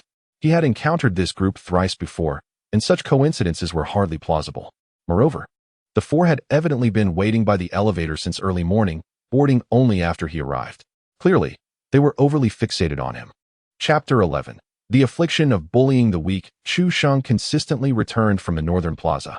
Frequent visitors to the abyss knew well that there was nothing of value there. Thus, his peculiar behavior caught the attention of those with ulterior motives. Unfortunately, the leader of the 4, a middle-aged man named Qin Shou, adorned with gold-rimmed glasses, was one such individual. Chu Sheng's odd actions reminded him of a recent anomaly in the abyss. Coinciding with the day, Chu Sheng awakened his extraordinary blade talent, causing quite a stir. Everyone assumed a treasure had emerged from the abyss, yet after days of fruitless searching, none had materialized. For reasons unknown, Qin Shou felt an instinctive belief that the treasure might be linked to the young man before him. As the elevator ascended, Qin Shou approached Chu Sheng, adjusting his glasses and inquiring with utmost politeness. Young man, I have noticed you frequently returning from the north. Is there a treasure to be found there? The four were in no rush. The elevator ride to the surface would take over 3 minutes, ample time to extract the desired answers, whether through words or force, depending on the young man's response. Should he remain obstinate, resorting to violence was not out of the question. Chu Sheng greeted him with a warm smile and replied, "There are indeed some brothers." Oh, Qin Shou was taken aback, not expecting such compliance from Chu Sheng. However, in the next instant, a flash of steel appeared. "You mother!" Qin Shou's head was instantaneously severed, soaring into the air, his expression frozen in shock. He had contemplated the possibility of a confrontation. Yet he never anticipated that this young man would strike first, and with such lethal intent. The other three were taken aback. But the subsequent series of sharp sounds only heightened their terror. With a mere flick of his wrist, Chu Sheng shattered the weapons held by the trio. "I genuinely admire your audacity. Attempting to rob someone at the 5th level of the Meridian Opening Realm. What strength do you possess? Here in the Abyss, the beasts are of the lowest caliber. Among those struggling to survive, the highest realm achieved is merely the 3rd or 4th level of Meridian Opening. How remarkably astute you fools must be to target someone of my 5th level. It's akin to unwittingly unlocking a treasure chest." Truth be told, Chu Sheng held a certain respect for their boldness. Upon hearing his words, the three were utterly stunned. Who could have imagined that a boy resembling a high school student would be at the 5th level of Meridian Opening? The highest among them barely reached the 4th level and had just been dispatched by Chu Sheng with a single strike. In a panic, they discarded their shattered weapons and fell to their knees. "Brother, we didn't mean to. So it was merely an accident then? Get lost. Is there a distinction between intentional and unintentional robbery?" The blade flashed, and the heads of the three flew cleanly into the air. Eliminated 4 armed robbers. Justice points. 1,000. The 4 were impoverished. Collectively, their belongings scarcely amounted to 10,000. Upon reaching the surface, Chu Sheng explained to the personnel from the Abyssal Control Agency, "They attempted to rob me. I was merely acting in self-defense." The agents uttered little in response, for such incidents were not unfamiliar to them. However, they were somewhat taken aback by Chu Sheng's youthful appearance. After he departed, the agents did not hastily cleanse the scene, but instead scrutinized the corpses before them. "This kid is quite formidable. Look at the wounds. Each one is a single fatal strike. This young man is not only bold, he's astonishingly powerful. Indeed, and examine these weapons. Good heavens, these are first-tier weapons, effortlessly severed. Goodness. This young man disregards all conventions. He took everything. In the Abyss, there exists an unwritten rule. Killing on the lift is permissible, and the Abyssal Control Agency may turn a blind eye. However, one must leave behind something as a form of compensation, for they are responsible for cleaning the lift and managing the bodies." But Chu Sheng was unaware of this. After all, what would teachers in school teach about such matters? The captain glanced at the broken weapons in hand and called out to stop the one who was about to pursue. "Forget it, he's just a student. He likely doesn't know this rule." "A student? He's still a student?" The captain nodded, recalling that he had seen him in the uniform of the 2nd high school yesterday. "Second high? Isn't that your alma mater, Captain?" "Indeed." The captain nodded, and it was precisely for this reason that he remembered so vividly. The man pointed at the broken weapon and continued to inquire, "Captain, does your school still teach this?" The captain nodded again. "Teach? What a joke." He couldn't even discern the technique. No school could impart that knowledge. The following morning, despite consuming 2 bottles of recovery elixir, Chu Sheng's true energy barely restored to 13. This only intensified his yearning for that celestial-level breathing technique. Upon arriving at school, he heard a shocking piece of news. Yi Fan, whom he had sent flying with a slap, had attempted to hang himself the previous day. Fortunately, his family discovered him in time and saved him. The cause was his dismay at the minimal increase in strength after advancing to the 1st level of the Meridian Opening Realm. Moreover, his excessively solid physique constrained his meridians, rendering them pitifully thin. Not only was he unable to claim invincibility among peers of the same realm, but even an ordinary 1st-level Meridian Opener could store 5 times the amount of true energy he could. In summary, he could be bested by 2 of them.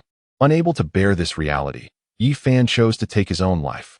Subsequently, rumors circulated that this incident was linked to the 10th level of body refinement, prompting Principal Wu Qingshan to issue an announcement.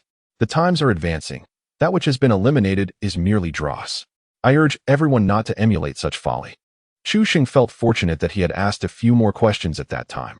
Otherwise, he might have faced a similar fate. The 10th level of body refinement was undoubtedly a reckless realm. Chu Sheng arrived at the principal's office but did not find Wu Qingshan. Instead, he encountered a girl clad in a simple white outfit. Upon noticing Chu Sheng's arrival, she slightly lifted her gaze, her ice blue pupils resembling glaciers, devoid of warmth. Enjoying the torment of the weak was a sickness that needed remedying. Chu Sheng raised an eyebrow. Are you speaking to me? The girl's voice was crisp, laced with an icy undertone. Why not? A third-level meridian opener bullying someone in body refinement? Do you take pleasure in preying on the weak? I'm merely a second-level meridian opener. Care to give it a try? Chu Sheng smirked. A second-level meridian opener? Do you wish to meet your demise? Another individual with peculiar inclinations. He had a natural flaw, his thin skin and inability to refuse, especially in the face of such reasonable requests. Calmly approaching the girl without any flamboyant display, Chu Sheng simply extended his fist. However, when his true energy fully manifested, the girl's breath caught in her throat, her eyes widening in astonishment. You, with a single punch, even her technique, meant to dissipate force, could not withstand the impact. She was sent flying, crashing through the office desk, which splintered with a loud crack, with shards scattering. Thudding against the wall, she coughed up a mouthful of blood. Her gaze toward Chu Sheng filled with shock. This was no third-level meridian opener. Such terrifying strength. Even the fourth level of the meridian opening cannot withstand it. The rumors were mistaken. Wu Changqing hurried back upon hearing the commotion. Upon witnessing the scene in the room, he was momentarily frozen in place. After several attempts to swallow his disbelief, he could only utter a confused sound. Chapter 12. The reversal of the heavenly dread. Wu Qingshan's emotions were somewhat convoluted. The fact that Chu Sheng could defeat Xu Li meant that he was likely to secure a top 3 finish in the league. However, the issue was that Xu Li was injured to such an extent that her capabilities would undoubtedly be compromised. He had originally hoped she would achieve a top 3 position, but now her participation in the league was uncertain. What happened? Chu Sheng shrugged and explained, she wanted to test my strength, so I gave her a punch. A punch? Wu Qingshan was taken aback. He was well aware of Xu Li's abilities. Although she was only at the second level of meridian opening, her strength could rival that of an average third level. Therefore, he widened his eyes and asked, you have advanced again? Did I not mention I was going for specialized training? Advancing is quite normal. To the third level? To the fifth. Wu Qingshan was momentarily speechless, and even Xu Li, who was still coughing up blood, lifted her head in disbelief. The fifth level? I actually aimed to spar with someone at the fifth level of meridian opening? When did this happen? Wu Qingshan exclaimed, Chu Sheng, it's not that I don't believe you. It's just, oh, forget it, I don't believe it. Let me see you throw a few punches. First day, first level, then fourth day, third level. This rapid ascent is unbelievable. Chu Sheng glanced at Xu Li. Still want to continue? I fear I might seriously injure her. Principal, cough. I can attest, cough. He truly is at the fifth level. Xu Li hastily interjected as she spat out blood. Wu Qingshan understood Xu Li's nature well, and to have been so thoroughly defeated by a single punch suggested that even a fourth-level practitioner might struggle to achieve such a feat. It seemed Chu Sheng was indeed not lying. Suddenly, he was so exhilarated that he jumped in place. Achieving the fifth level of meridian opening guarantees admission to a prestigious institution, coupled with such a terrifying rate of advancement. It is likely that top-tier schools may extend special invitations. After a considerable time, Wu Qingshan finally realized his own emotional outburst. Ahem, indeed, you surpass my expectations. He then turned his gaze toward Xu Li. Regarding the upcoming league, Xu Li expelled a mouthful of old blood in response. What a pity. In that case, the school will compensate you afterward. Let us consider it a reward for third place. This was also the rank he had initially estimated Xu Li might achieve. After instructing someone to take Xu Li to the infirmary, Wu Qingshan wasted no time and took Chu Sheng to the league venue, the martial arts arena of the first high school. As the top-ranked high school in the city, such events naturally had to take place on their turf. If you were to ask whether other schools had objections, yes, but they were of no consequence. Who granted them such prowess? If you are not afraid of their school team coming to challenge yours, feel free to voice your opinions, Chu Sheng. By the way, could you perhaps be a little more forceful this time? Why, you ask? Is it not true that we have endured being ridden for far too long? We simply wish to enjoy some respite. Do not worry. Your efforts shall not go unrewarded. I shall personally grant you a reward of 50,000 yuan. Let the funds be transferred first. Such a fortuitous opportunity would surely not be rejected by Chu Sheng. Moreover, He would not hold back his strength in any case. At the martial arts arena of the first high school, the leaders of the Education Bureau and various school representatives had all taken their places. Upon the arrival of Wu Qingshan, someone curiously inquired, "Where is Xu Li from your school?" Being from the same city, we have all heard of the top students from each institution. The absence of Xu Li piqued the interest of the crowd. "Ah, she is unwell and cannot attend today." "Really?" The crowd expressed their bewilderment. "Such an important competition, and she misses it due to mere illness? Is this a jest? Your second high school has 2 participants. What about that Chu Sheng? Why have we never heard of him before?" Wu Qingshan chuckled, assuring them, "No worries, you shall hear his name often in the future." Before anyone could inquire further, Wu Qingshan abruptly stood and addressed the leaders of the Education Bureau. "Apologies, but Xu Li is unable to compete today due to her health." Upon hearing this, Huang Wei, the director of the Education Bureau in Baiqing, immediately responded with anger. "What nonsense is this? She cannot attend due to poor health? Do you think this competition is mere entertainment?" Wu Qingshan smiled and gestured for calm. "Director, please hold your horses. There is another matter. The information for our other participant has an error that needs correcting." "Correcting what?" Huang Wei retorted, his expression fierce. "Wu Qingshan, are you done with your duties?" The leaders of the various schools were equally perplexed. Although Wu Qingshan was not particularly capable, he was usually the most pragmatic. Once could be overlooked. But how dare he provoke Huang Wei's ire consecutively? Could it be that, as Huang Wei suggested, he truly no longer wished to be principal? Huang Wei's face reflected a desire to devour him. There is no need for alterations. If there is an error, let it stand as is. It will have no significant impact. With only the second level of opening veins, he was not yet renowned. As the competition was about to commence, what need was there for adjustments? With Xu Li absent, the matchups would require reorganization. Hearing this, Wu Qingshan's expression twisted into a grimace. "This is your refusal to amend. If issues arise later, do not come to me." A total of 31 participants were set to compete, and the original arrangement by the Education Bureau included one individual receiving a bye in the first round. As for who that would be, it was obvious. The third level of opening veins, Sun Xiaochuan. With one less participant, Sun Xiaochuan would now have to compete. The simplest solution would be to have him directly replace Xu Li. However, Huang Wei was not pleased. Wu Qingshan dared to confront him openly, and naturally, he had to retaliate. He exchanged positions with Zhang Tao, placing this match in the first round, with Zhang Tao's opponent being Chu Sheng. The principal of No. 1 Middle School, observing the match list, was well aware of Huang Wei's intentions, yet he chose to remain silent. According to his strategy, Sun Xiaochuan was supposed to have a bye in the first round, allowing him to conserve his strength. However, with Wu Qingshan's maneuver, Sun Xiaochuan was compelled to take the stage. This inadvertently disrupted his carefully laid plans, and it was only fitting that Wu Qingshan should face some consequences for his actions. Once the match schedule was announced, the expressions of the leaders at No. 1 Middle School were nothing short of extraordinary. The leaders from other schools breathed a sigh of relief, recognizing that grievances have their origins and debts their payers. Wu Qingshan's own misdeeds would ultimately lead to his own suffering. Unfortunately, it was Chu Sheng, the student in question, who bore the brunt of this situation, as he was about to face a prodigy whose power rivaled that of a fourth-level practitioner. Any notion of surpassing levels was utterly implausible in his case. The principal of No. 1 Middle School chuckled and shook his head, remarking that Sun Xiaochuan's strikes were always heavy, and someone was bound to be unfortunate this time. Wu Qingshan discerned the underlying threat in his words and merely replied with a nonchalant remark, "Counter the celestial tyrant." Chapter 13. Concealment of Realms. Upon seeing Sun Xiaochuan's name glaringly present on the match list, many were taken aback, as they had heard earlier that he would be having a bye in the first round. However, even more astonishing was the emergence of a certain Chu Sheng from No. 2 Middle School, a second-level practitioner. Given the small size of Baian City, the number of second-level practitioners was quite limited, and everyone had a general acquaintance with one another.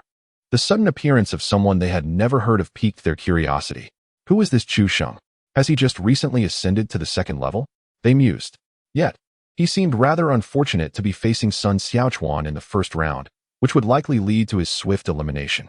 I just noticed that he is the only representative from No. 2 Middle School. Why isn't Xu Li participating? A girl with pigtails scrutinized him for several seconds before exclaiming in surprise, "Chu Sheng? My heavens, it really is you. Who are you?" "I am Li Yuxuan." Don't you remember that we were desk mates in elementary school? Chu Sheng recollected some memories and indeed had a vague impression. Li Yuxuan continued, I never expected that. Given your family circumstances, you could also ascend to the second level of the opening veins realm. It must have been quite difficult for you. Her impression of Chu Sheng was particularly vivid because, during every parent-teacher meeting in elementary school, he would be the only one sitting alone in his seat. She distinctly remembered her mother advising her to be kind to him, as he was a pitiable child. In Li Yuxuan's view, someone like Chu Sheng, despite having great talent, would find it exceptionally challenging to reach the second level of the opening veins realm in their senior year of high school. In the realm of martial arts, innate talent merely serves as a foundation. Without resources, even the most exceptional gift remains but a castle in the air. Chu Sheng stroked his chin thoughtfully. It's not too difficult. I find it quite manageable. However, Li Yuxuan's query was abruptly stifled. When did you ascend to the second rank? I've never heard of you before. 4 days ago. You must be quite fortunate. By the way, what about Xu Li from your school? Why isn't she competing? She's injured, bloodied, and unable to participate. Li Yuxuan had further inquiries, but was interrupted by the announcer's voice. In the first round, Sun Xiaochuan will face off against Chu Sheng. Please proceed to the competition stage. At this, Li Yuxuan remembered that Chu Sheng's opponent was the top seed of this tournament. You must be cautious. If you can't hold your ground, surrender early. Sun Xiaochuan is quite ruthless. Don't get injured too severely, as it could affect your martial examination. I believe there may be a misunderstanding. Chu Sheng replied slowly, a smirk forming at the corner of his mouth. For I am far more ruthless. Upon the competition stage, Sun Xiaochuan cast a sidelong glance, sizing up his adversary. What bad luck? I just started a game of Honor of Kings. If it weren't for Xu Li from your school not showing up, I would surely have achieved a 6-game winning streak. Chu Sheng remained silent, merely raising his hand. Sun Xiaochuan chuckled. Ah, how considerate. Yes, surrender quickly so I can return to my game. From the stands, numerous contestants shared Sun Xiaochuan's sentiment. After all, if one couldn't win, it seemed wiser to surrender outright. The announcer, perplexed, interjected, what is going on? My information is incorrect. Well, it can't be said to be entirely wrong. It simply reflects my status from 4 days ago, which is outdated. Huh. The announcer paused, bewildered, as the match was about to commence, yet he was caught up in issues of documentation. What sort of people are these? Does it matter? It does, for it would be unfair in the context of this match. In the stands, Huang Wei grasped the microphone. What is all this fuss about fairness? Let us get on with the match. If there are issues, we can address them afterward.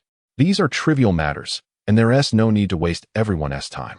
On the competition stage, Sun Xiaochuan urged, let us expedite this. Since you aren't surrendering, there is no need to waste time. And as for fairness, there is none in the path of martial arts. I possess exceptional talent. Should I stand idle while you ascend to the third rank? The announcer decided not to delay any further. You heard him. This matter is indeed insignificant. Let us proceed with the match. With that, he stepped away from the stage. As the starting whistle blew, the competition commenced in earnest. Sun Xiaochuan resolved to conclude the bout swiftly, unleashing his martial skill, the swift breeze technique. His figure darted like a wisp of wind, traversing nearly half the stage in the blink of an eye. The spectators below could scarcely believe their eyes. It was astonishingly swift. With just this one move, the disparity between them was made abundantly clear. Truly, Sun Xiaochuan is remarkable, indeed a master of the threefold opening. The leaders from various schools in the stands were likewise taken aback. This set of movements alone was sufficient to secure Sun Xiaochuan's invincibility. The first place in this competition had already been determined. Yet, in the next moment, Sun Xiaochuan appeared in the grasp of Chu Sheng. Chu Sheng had his hand around his neck, lifting him into the air.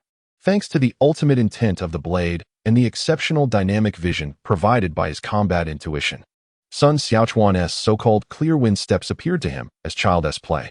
In fact, if he wished, he could easily extend his leg and trip him. At that moment, both the students below and the leaders in the stands were rendered speechless. Was this truly reasonable? Yet, even if one were to rub their eyes until they were sore, the undeniable truth remained. Sun Xiaochuan was indeed being choked by Chu Sheng. Why the urgency?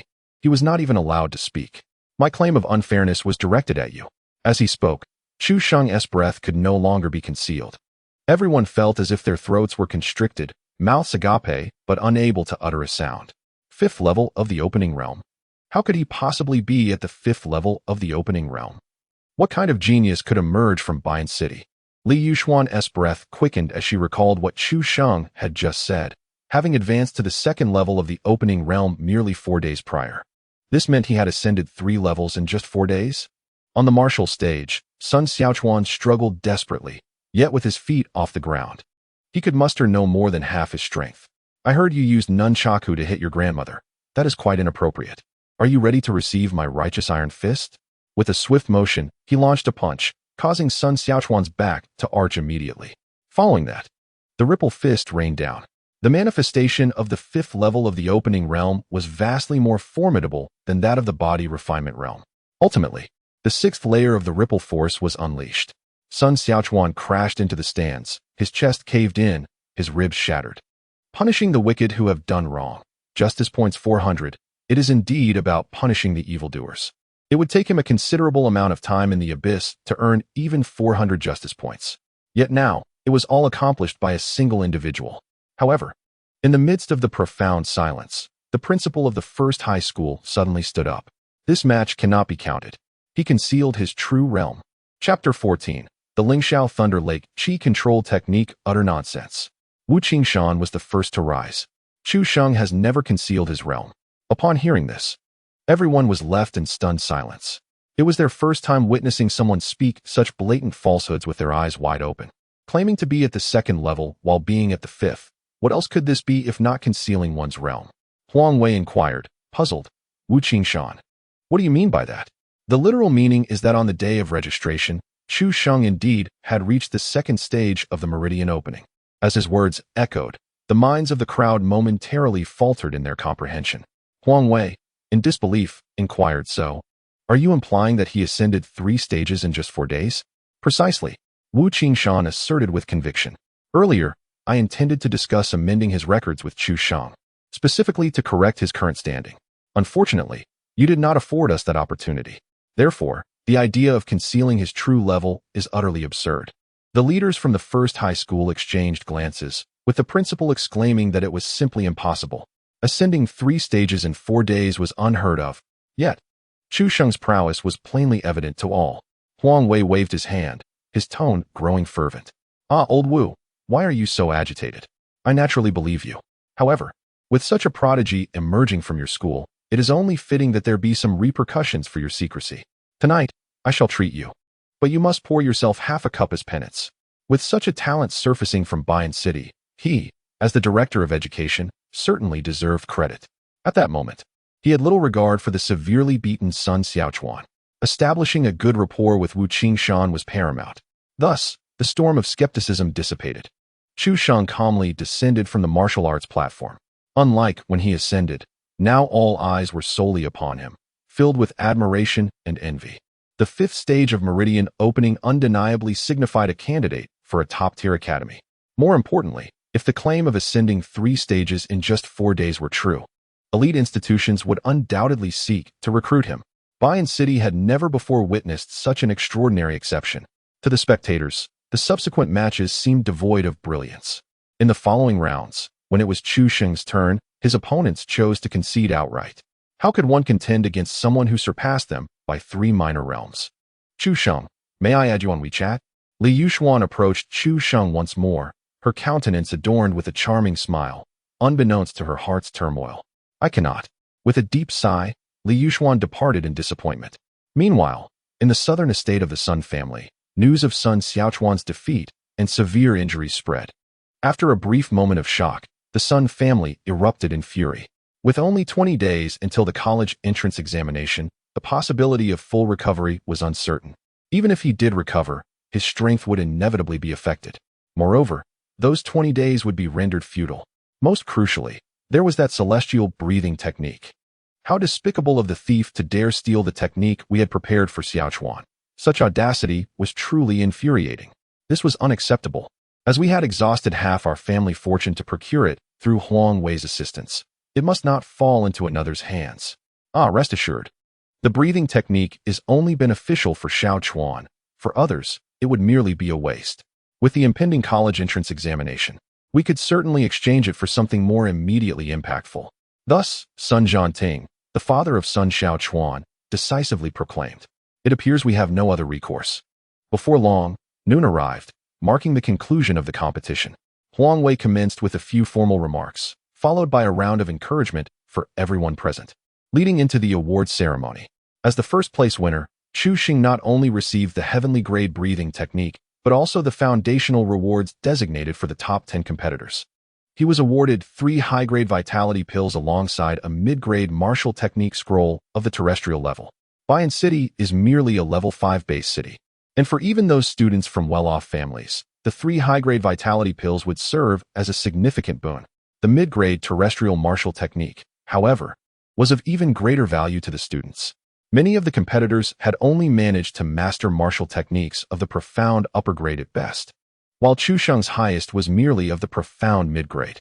In ordinary circumstances, such an opportunity would be worth hundreds of thousands, as high-grade martial techniques are scarcely available in the market.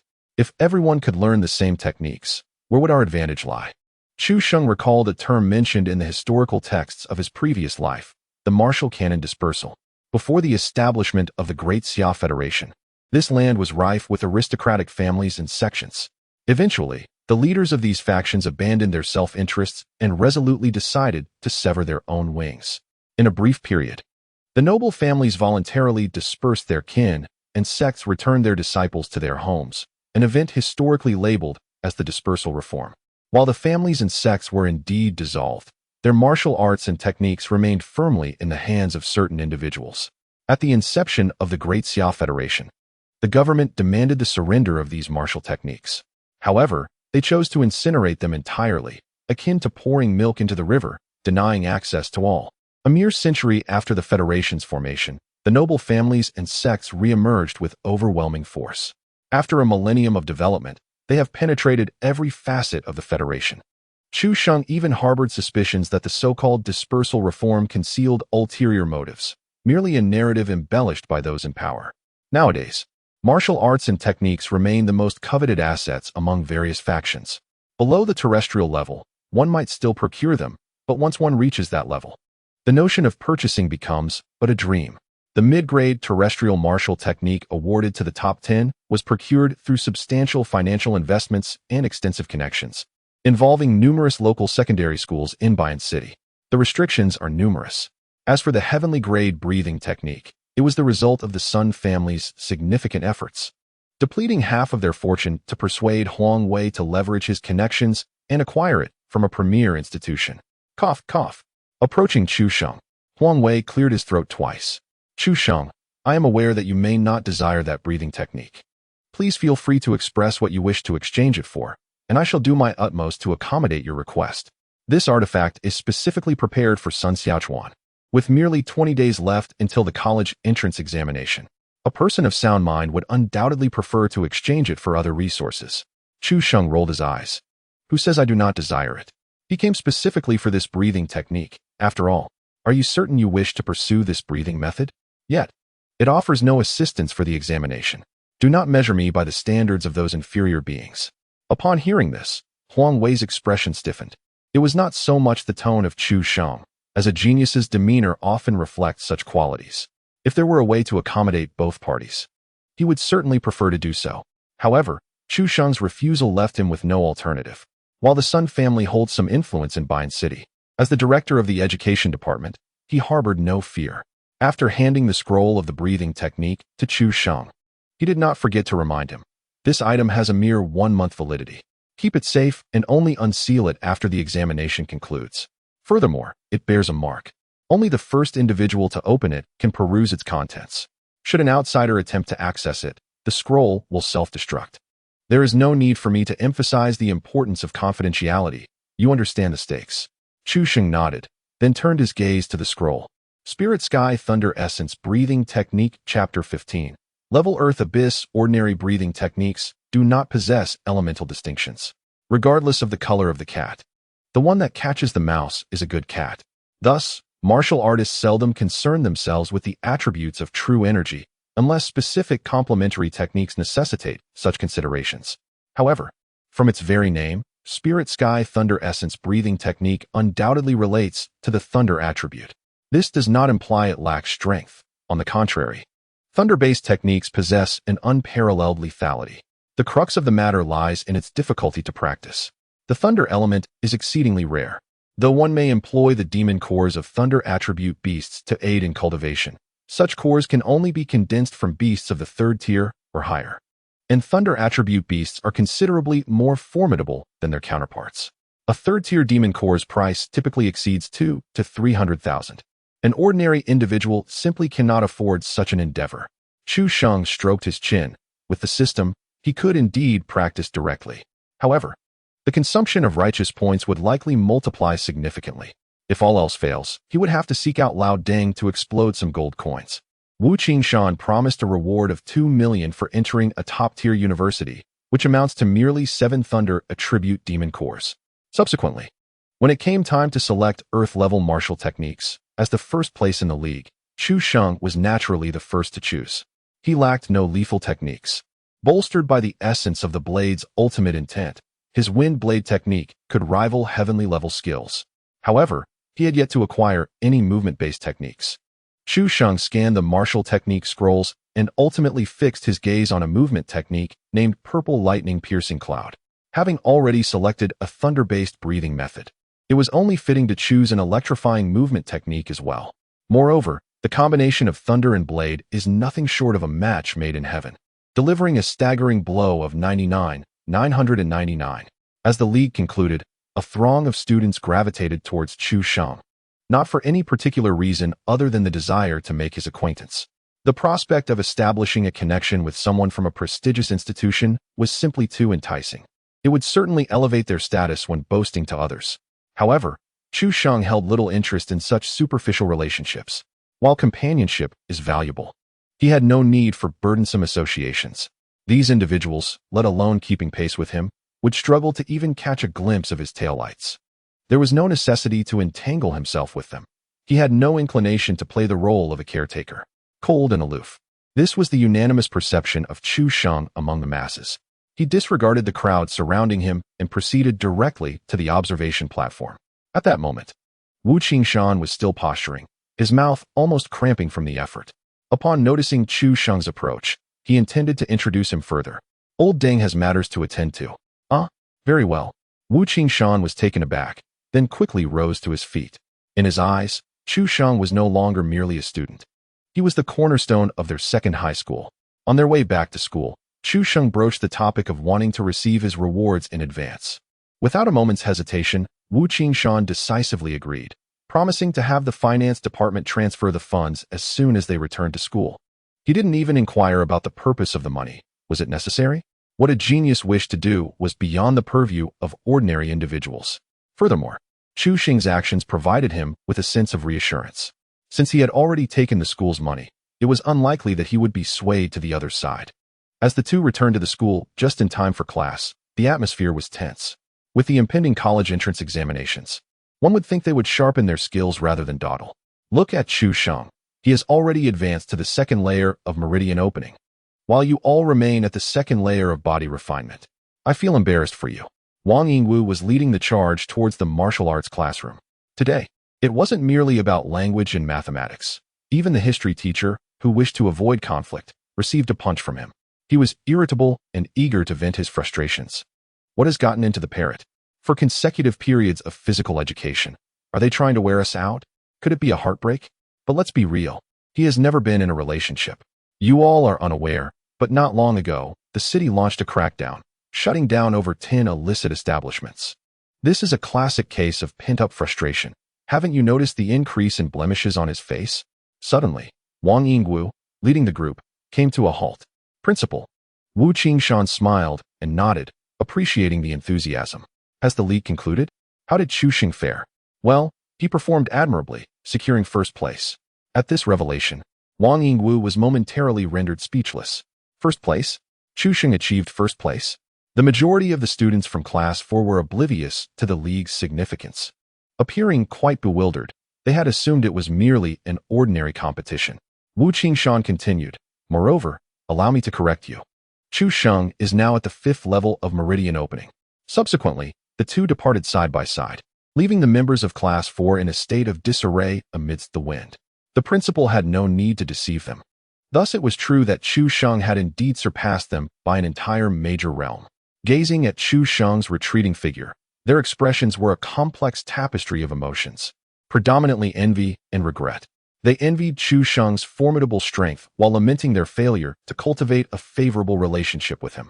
This sentiment was particularly acute for LV Cha, who had made quite a scene before Chu Sheng departed for the elite class. Not only had she severed ties with Lu Yong, but she had also antagonized Chu Sheng. She was filled with regret, wishing she could turn back time. Chu Sheng made his way directly back to the solitary training room. With the system in place and the assurance of eternal validation, he paid no heed to the claim that the scrolls would only last for 30 days. Before long, 2 new lines of information appeared on his personal panel. Lingxiao Thunder Ray Breathing Technique, not yet initiated. Purple Lightning Through Clouds, not yet initiated. He then proceeded to destroy both scrolls. He felt uneasy leaving them behind, yet carrying them was too cumbersome. If only he had a spatial ring. Of course, this was merely a fleeting thought. Even the most basic cubic spatial ring commanded a price of at least 1 million, far beyond his means. He then conducted an experiment by directly allocating points to the breathing technique. Detected absence of thunder elemental spiritual energy. Cultivation requires an additional 200 justice points. Would you like to allocate points immediately? An additional 200 meant a tripling of the justice points expenditure.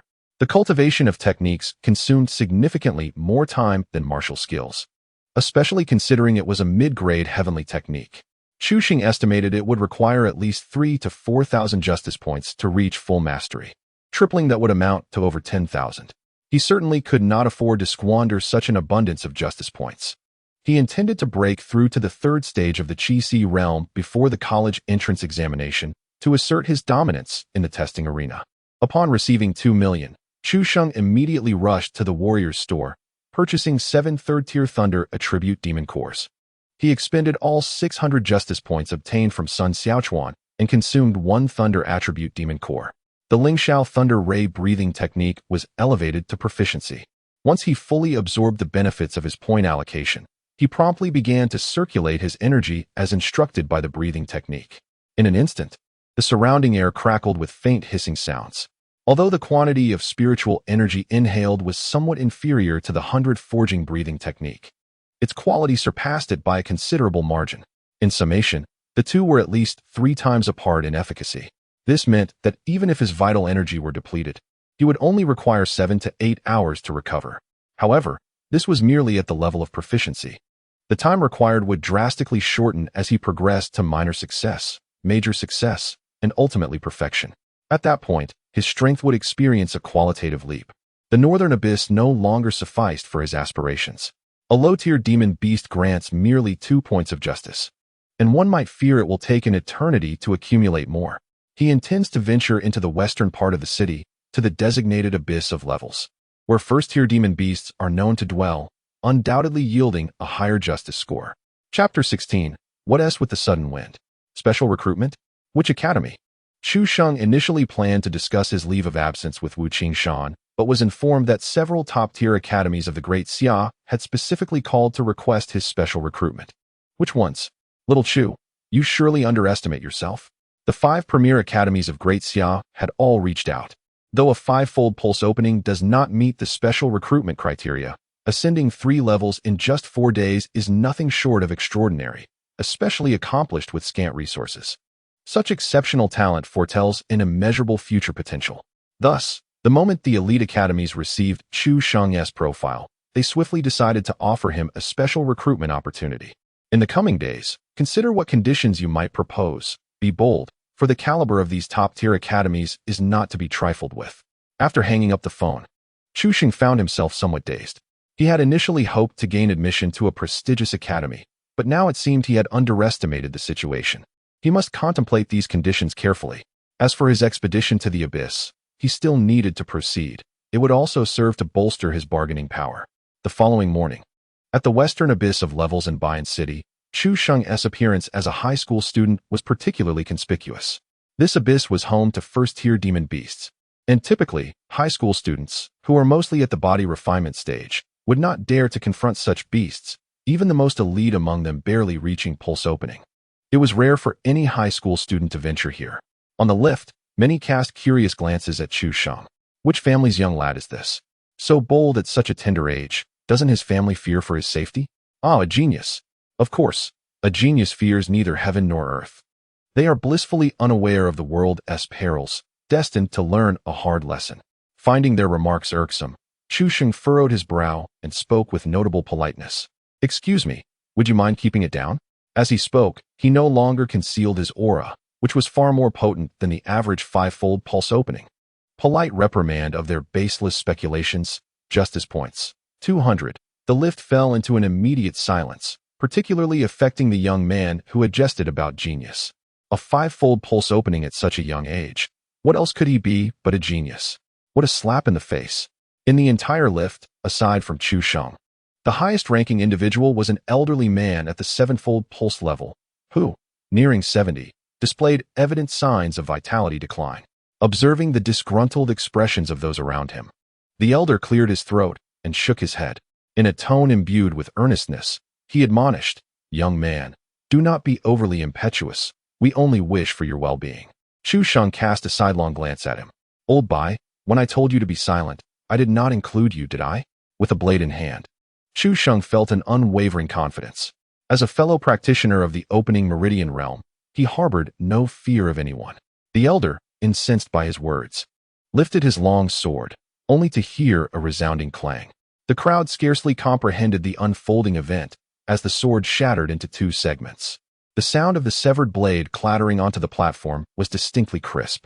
Upon gazing once more at Chu Sheng, the onlookers' expressions morphed from astonishment to palpable fear. To cleave a weapon of such caliber with a single strike, what terrifying strength must he possess? Was he of the fifth tier of the opening meridian realm? No. This youth was undoubtedly concealing his true capabilities. "Can you maintain silence?" Chu Sheng inquired. Yes, the elder replied, suddenly appearing to shed decades, nodding fervently like a submissive grandson. That blow had severed his weapon. Had it struck him instead, the consequences would surely have been far graver than mere bruises. Educating the crowd on the importance of maintaining silence in public spaces. Justice points. 100. Observing the unexpectedly acquired 300 justice points. Chu Sheng felt an immense sense of satisfaction. A propitious start, and he anticipated that his forthcoming gains in the abyss would be equally rewarding. As the elevator descended to the base, the crowd remained utterly motionless, paralyzed by fear. It was only after Chu Sheng had walked a considerable distance that they dared to move. The terror was overwhelming. The youth of today, astonishing. Did I not recall that the most talented was the son of the Sun family, who had recently advanced to the third tier of the opening meridian realm just 2 months prior? How could this individual be at the fifth tier? For heaven's sake, keep abreast of the news. Just yesterday, during the City's Talents tournament, a prodigy named Chu Sheng emerged at the fifth tier of the opening meridian realm. He must be the one. If only my timid son could match even half of his prowess, I would awaken from dreams with laughter. Isn't that in the direction of the ethereal wolf? Is he perhaps a novice here? How dare he venture that way? There exists a saying regarding the abyss: do not engage with two entities. 1. The dungball beast, which is both foul-smelling and worthless. 2. The ethereal wolf, which is exceedingly cunning and adept at ambush, resulting in high casualty rates. Following the map westward, Chu Sheng's destination was indeed the habitat of the ethereal wolf, though the dungball beast was left unchallenged. Its stench was unbearable. There was no need to subject oneself to such torment. Possessing an innate battle instinct, Chu Sheng felt no trepidation regarding potential ambushes. If it could conceal itself beneath his very nose, it would be truly remarkable. As he journeyed westward, the light began to wane. Before long, Chu Sheng spotted a massive black wolf lying upon a stone. For an ordinary person, it would be challenging to discern. Yet in Chu Sheng's eyes, it was conspicuously evident. Drawing nearer, before the ethereal wolf could launch an attack, Chu Sheng swiftly raised his hand and unleashed a strike. The ethereal wolf, along with the boulder beneath it, was obliterated in an explosive display. The point of justice is 25 times that of an insignificant beast. As previously stated, while it may not be abundant, it is commendably consistent. Over the course of an entire day, accumulating 1,000 or 2,000 points of justice is undoubtedly feasible. Meanwhile, at the southern residence of the Sun family, a significant incident has unfolded. How could you all fail to inform me? Were it not for my second aunt, I might still be in the dark. The speaker is a girl of exquisite beauty, her gentle voice now trembling with emotion. Her younger brother has been so severely beaten that he may not even be able to participate in the college entrance examination. As his sister, she is appalled to be the last to know. Sun Jianting cast a stern glance at the woman beside him. Mind your words. He then turned to the girl, saying, I refrained from telling you to avoid disturbing your mental state. I will handle this matter. You should return to school and focus on your impending breakthrough. No. My mental state has already been affected. Unless I can personally incapacitate him, I cannot calm my mind to achieve my breakthrough. At her words, Sun Jianting fell silent. Just then, the person sent to gather information hurried back. Uncle, Chu Sheng has gone to the abyss in the western part of the city, and he is alone. The girl's face turned cold, her voice icy. I will go and eliminate him, and also retrieve the breathing technique for Xiaochuan. Wait. Fifth brother, you should go with Linger. You know what to do. Sun Shi, the fifth son of the Sun family, is also at the 9th level of meridian opening, like Sun Linger. He nodded, acknowledging the gravity of the situation. After all, he is a genius at the 5th level of meridian opening. One must eradicate the threat completely. Rather than incapacitating him, it would be more prudent to deal with him discreetly in the abyss. As they stepped outside the courtyard, a sudden chill enveloped them. What is happening? Why is the wind picking up? They furrowed their brows, but did not give it much thought. Chapter 17. Confronting the Elite Academy. Night fell swiftly. Chu Sheng rested in place, while also accumulating some points. Ding. Consumed 2,000 points of justice. Consumed 3 third-grade Thunder Attribute Beast Cores. Your Lingxiao Thunder Zai Qi technique has been upgraded to perfection. The moment the final line of text appeared, countless tiny sparks of lightning erupted around Chu Sheng. Like silver snakes dancing wildly, crackling with energy, they roamed freely. Amidst the flickering flashes of lightning, the young man stood with his robe billowing, poised with a sword. His gaze, sharp as a blade, was illuminated to a deep indigo hue.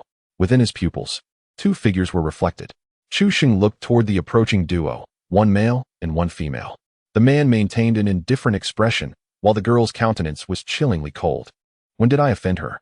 Chu Sheng found it hard to recall. As they drew near, Sun Linger let out a cold laugh. I thought you had already left the abyss. I must say, your luck seems to have taken a turn for the worse. Chu Sheng curled his lip in disdain. And who are you? Sun Xiaochuan is my brother. Not only did you steal his breathing technique, but you also dared to injure him so severely. Surrender the technique, and I may spare your life. With that, Sun Linger unleashed an overwhelming aura of the 9th meridian. She expected Chu Sheng to be paralyzed with fear. Yet to her astonishment, the youth before her remained remarkably composed, a subtle, enigmatic smile gracing his lips. Chu Sheng was taken aback to find that even at this hour, a delivery had arrived at his doorstep. And all this chaos, merely because he had incapacitated her brother and appropriated an inconsequential breathing method? Indeed, he must be a villain. Robbery, is it? Your audacity is astounding. As Chu Sheng's cold laughter lingered in the air, a chilling gleam shot forth. In his realm, there was no rule permitting villains to strike first. Sun Linger's pupils constricted in disbelief. She never imagined that Chu Sheng, merely at the 5th meridian, would dare confront them. Both at the 9th meridian. Now, she found herself somewhat admiring his courage. Sun Qi reacted swiftly, pushing Sun Linger aside, his fingers converging like a blade as he lunged toward the long knife. Youngster, do not be so arrogant. If you wish to know the source of his audacity, it is undoubtedly his formidable cultivation at the 9th meridian, coupled with his mastery of the advanced martial arts technique, the cloud-soaring flower hand. However, in the next instant, Sun Qi realized his grave error, one of monumental proportions. There was no sound of steel meeting steel, only the sickening sound of flesh being torn asunder. Sun Qi's entire arm was shattered. Had he not reacted with remarkable speed, that lethal strike would have effortlessly severed his throat. Chu Sheng followed up with another downward slash, the surging aura akin to a terrifying saw. Sun Qi, well aware of the menace of this blade, instinctively sidestepped. Yet, to his dismay, the long knife seemed to move with a will of its own, guided by Chu Sheng's intent. The blade's trajectory shifted abruptly, tracing an eerie arc toward his abdomen. With a sickening splatter, blood flew, and internal organs burst forth. Sun Qi was propelled through the air like a severed kite, utterly powerless against a 5th meridian opponent. Such a tale would be deemed unbelievable. In his dying moments, he coughed up a mouthful of old blood, remembering his grandmother's words. His voice faltered abruptly. Chu Sheng placed his foot upon his head. With death imminent, there was no room for theatrics. All transpired in the blink of an eye. Before Sun Ling'er could comprehend, her fifth uncle was already beneath Chu Sheng's foot. Without allowing her to utter a word, Chu Sheng crushed Sun Qi's skull beneath his heel, crimson and ivory splattering in all directions. Eliminated a villain attempting robbery. Justice points. 600. Chu Sheng had always been unyielding in his brutal methods against evildoers. Fifth uncle. He raised his blade, pointing it at Sun Ling. Do not scream. I shall allocate a point first, and you shall be next. With a swift motion, Chu Sheng stepped forward, and a violet arc of lightning flickered momentarily. In the next instant, he appeared before Sun Ling'er, his blade carving out a crescent of silver light. To his astonishment, a white barrier suddenly enveloped Sun Ling'er. The force of the impact caused Chu Sheng to stagger back several steps. What on earth? Sun Ling'er sighed in relief, bewildered by the terrifying power of someone at the 5th level of the Meridian opening. Subsequently, she proudly brandished the silver token at her waist. Her life-saving charm. This is the waist token of our Lingwei Academy. If you kill me, the Academy will surely send someone to investigate, and you won't escape then. The Academy's waist token? Chu Sheng had heard of such a thing. It symbolized a student's identity and often contained a life-preserving formation designed by many universities. If the wearer encountered a life-threatening crisis, it would activate. So, this woman truly cannot be killed? Yet, this was an outright threat. Chu Sheng had always loathed being threatened. Seeing him frozen in place, Sun Ling'er presumed he was intimidated. It was only natural. Although a genius at the 5th level of Meridian opening, he was merely a high school student. Faced with a prestigious academy, fear was expected. Be sensible and hand over the breathing technique. Today's incident can be forgotten. Otherwise, before she could finish, Chu Sheng brandished his blade and struck at the barrier. Stop your prattle. You must die today? What was Lingwei Academy? Merely a first-rate institution. I am about to be specially recruited by a top academy. You enjoy confrontation, don't you? Go and face the top academy then. You're insane. Lingwei Academy will never let you off. Sun Ling'er screamed as she fled. Yet, to her astonishment, Chu Sheng's true energy seemed inexhaustible. His martial skills and speed matched her own, making it impossible to shake him off. The barrier could only hold for 3 minutes. After that, a streak of purple lightning flashed. Suddenly, a silver gleam erupted as the Qing Feng blade descended. With a sickening sound, Sun Ling'er was cleaved in two, the scent of blood instantly filling the air. A killer must always eliminate the wicked. Regardless of her beauty or figure, he bore no familial ties to hold back. Any villain deserved death. Eliminated a robber, gained 600 justice points, another 600 justice points added to his account. Just from these two, he had nearly matched a whole day's worth of effort. Leaving the abyss, Chu Sheng's thoughts became remarkably clear. Originally, he pondered what conditions to propose for the morrow. Now, it seems that resources and techniques are but secondary concerns. The true path lies in maximizing the potential of one's innate abilities. In Chapter 18, at the Sun family estate in the Jingwu Bureau, the assembly had gone without sleep for a full day and night. They were bewildered, wondering why the two had yet to return after such a prolonged absence. Could it be that they had failed to locate the boy? Surely, nothing untoward had occurred. Sun Jianting's eyes were bloodshot, and a storm brewed within his brow. At that moment, a cry pierced the air. Something has happened, uncle. Something has happened. A man rushed forward, his voice trembling. Uncle, Ling'er and fifth uncle are in trouble. He then recounted the grim discovery of the two bodies in the abyss. Upon hearing this, the tension among the crowd nearly snapped. Sun Jianting's veins bulged, his gaze fierce. Where are the bodies? They're outside. But, oh, uncle, you should go take a look. The others followed him outside. Upon witnessing the corpses, some of the women fainted in horror.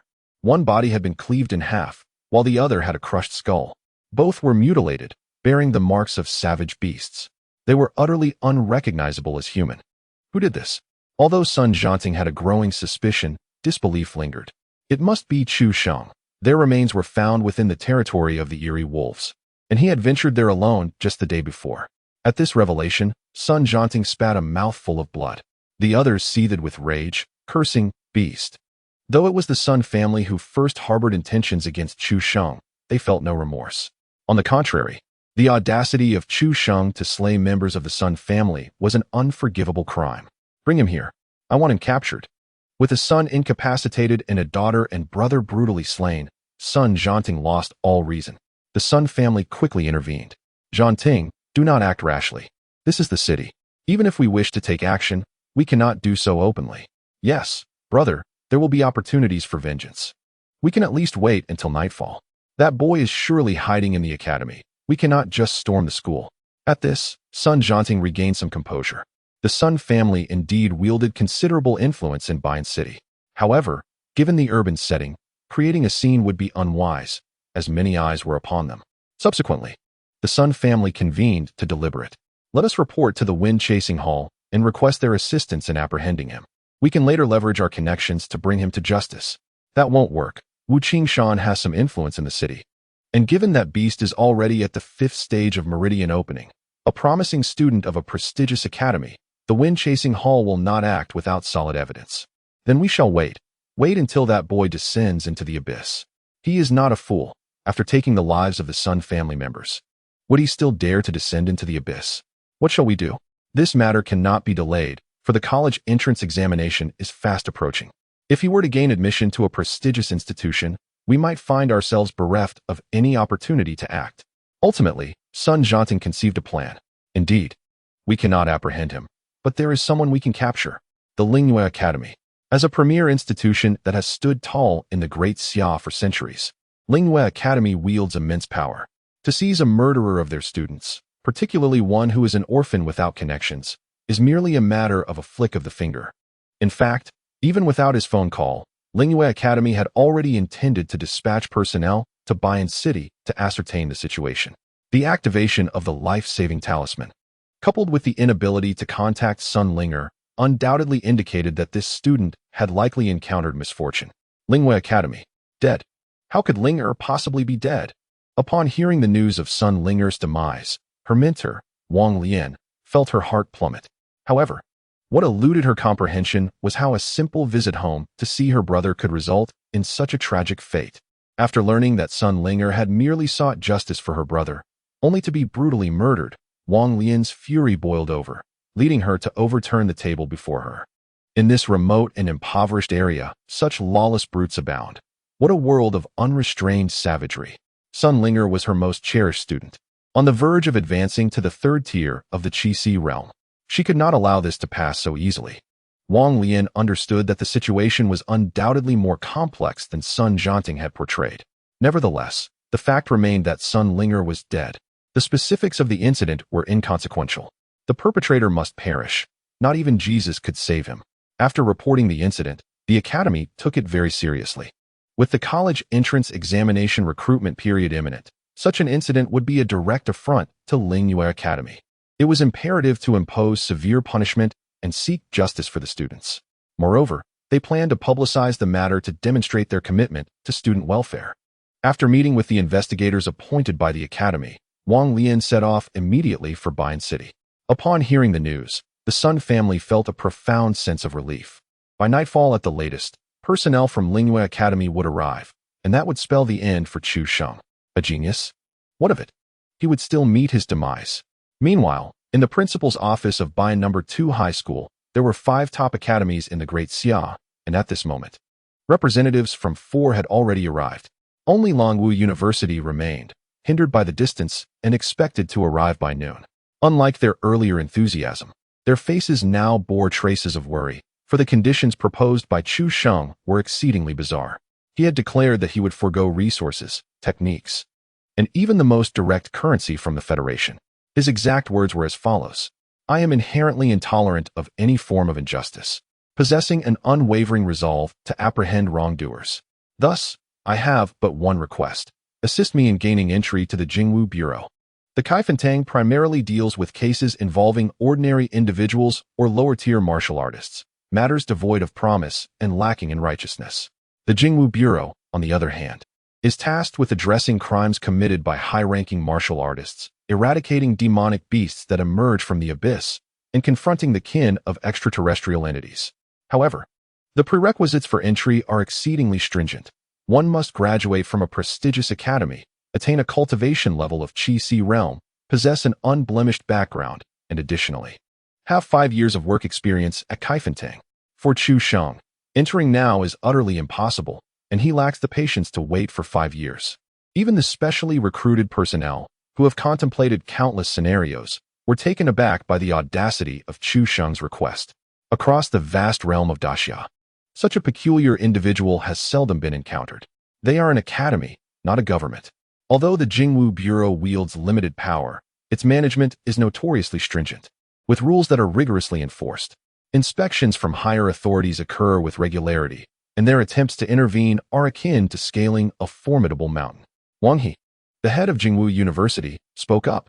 Chu Sheng, you are but 18. Why the haste? Why not consider this? We can arrange for you to be an honorary member at Kaifentang in the capital for the time being. After 5 years, you could then apply to the Jingwu Bureau. Would that not be more advantageous? You would also avoid any allegations of nepotism. Chu Sheng rolled his eyes. What is wrong with nepotism? He did not perceive any dishonor in such a path. Those who criticize it are merely those without such avenues available to them. His tone irked Wang He, who thought to himself that he was, after all, a representative of a top-tier academy. Moreover, Chu Sheng, despite his potential, was merely at the 5th level of the Meridian opening stage. Why should he be the one dictating terms? Ascending 3 ranks in 4 days. Who could say if there was not some hidden agenda? There are countless geniuses. Jingwu University does not require this one singular student. Without further ado, Wang He stood up, feigning an intention to depart. I regret to inform you that we cannot meet your conditions. Chapter 19. Eradicate them to prevent future troubles. The remaining 3 exchanged glances and rose in unison. Their intent was not truly to leave, but rather to exert pressure on Chu Sheng, compelling him to reconsider his demands. This tactic was not new to them and had proven effective time and again. If he chose not to pursue the special recruitment, he might as well wait for the next application period, at which point he would gain no benefits. It is obvious what choice one ought to make. As the negotiation faltered, they resolved to part ways, expressing hope that Chu Sheng would find a suitable academy. Very well, he replied. The 3 were momentarily taken aback. Leading the group, Wang He pushed the door open and departed. He had encountered many self-important individuals, yet none quite like Chu Sheng.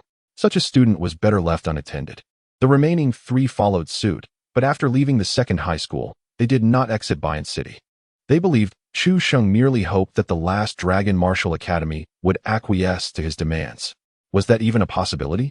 Unless Chu Sheng reveals greater value, it is improbable that the Longwu Academy will acquiesce to him. At that juncture, they merely need to extend an olive branch once more. Within the confines of the principal's office, Wu Qingshan's mind was in turmoil.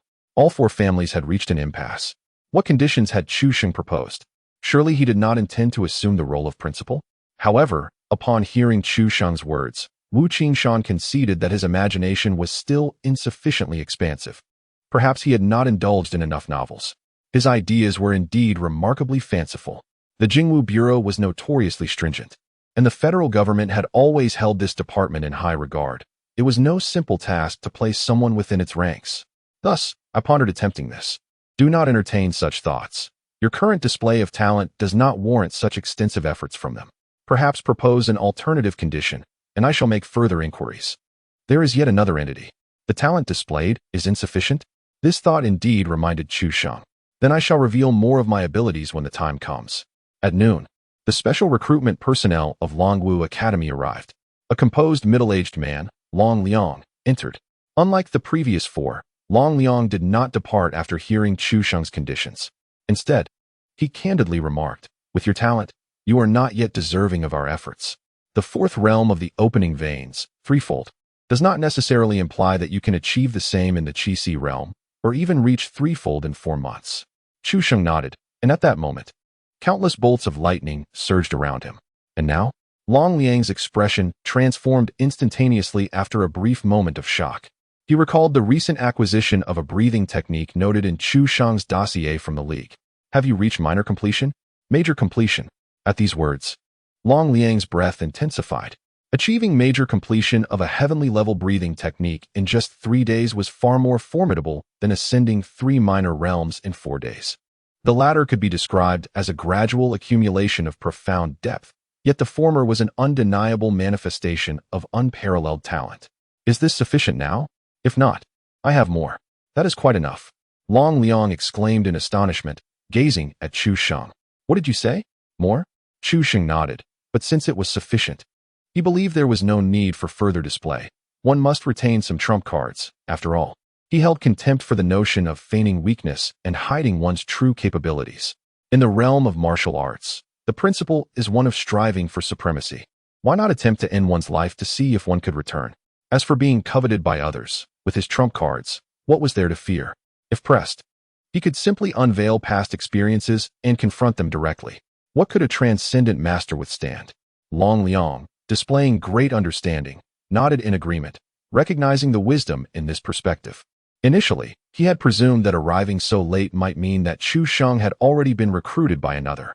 To his surprise, there was an unexpected delight. He continued, however, I must consult the school regarding this matter. Please hold on for a moment. Having spoken, Long Liang exited the room. 3 minutes later, he conveyed, we can agree to your conditions. However, the Jingwu Bureau has a non-negotiable demand. You must attain the Qi realm. Everything else is open for discussion. But this particular threshold allows for no flexibility. Even their connections cannot circumvent this requirement. That is not an issue. Given my current pace, I am certain I will reach the Qi realm before the college entrance examinations, so it will not take much time, he replied confidently. Moreover, there's another matter. You cannot hold a position at the Jingwu Bureau. What will happen to your studies? I will self-study and return for examinations when the time comes. He answered, Really? Are you certain? In prestigious institutions, aside from resources and techniques, the guidance of esteemed instructors is paramount. Self-study often leads one down a winding path. Yet, soon enough, Long Liang appeared at ease. In just 3 days, he can cultivate a heavenly-level breathing technique to perfection. Is that not swifter than any instruction from a master? It was evident that this young man required no guidance. Subsequently, Long Liang produced the enrollment contract. Aside from the Jingwu Bureau matters, the rewards for your special admission will not be diminished. Take a look. If everything is satisfactory, please sign. Chu Sheng glanced over the document. In addition to the 5 million federal coins enrollment reward, it promised sufficient resources and techniques for advancement to the 4th-tier True Essence realm, along with a reward of 1,000 contribution points. His perception of Longwu University improved significantly. At least they were genuinely offering benefits, albeit conditional upon formal enrollment. After signing the contract, Long Liang handed Chu Sheng a silver waist token, intricately engraved with a black dragon. Under normal circumstances, your qualifications would warrant a golden waist token. However, I did not bring it this time. I will exchange it for you when you return to school. That is quite all right. Chu Sheng did not dwell on it too much. As he received the token, he absent-mindedly rubbed the black dragon, a wave of inexplicable familiarity washing over him. Death's-wing? He mused, not allowing it to trouble him further. One more thing. While the special admission is indeed special, you should still participate in the martial examinations. Your scores will be converted into contribution points on a proportional basis. Contribution points are a common scheme among higher education institutions, which can be exchanged for resources and techniques. Chu Sheng nodded, then shifted the conversation. I have a matter to discuss as well. I have committed murder. Long Liang stared blankly for a moment, realizing that Chu Sheng was not jesting. It's a minor issue. The school will assist you. That's not quite it. Chu Sheng recounted the incident that transpired in the abyss. With an existing background, one should take advantage of it.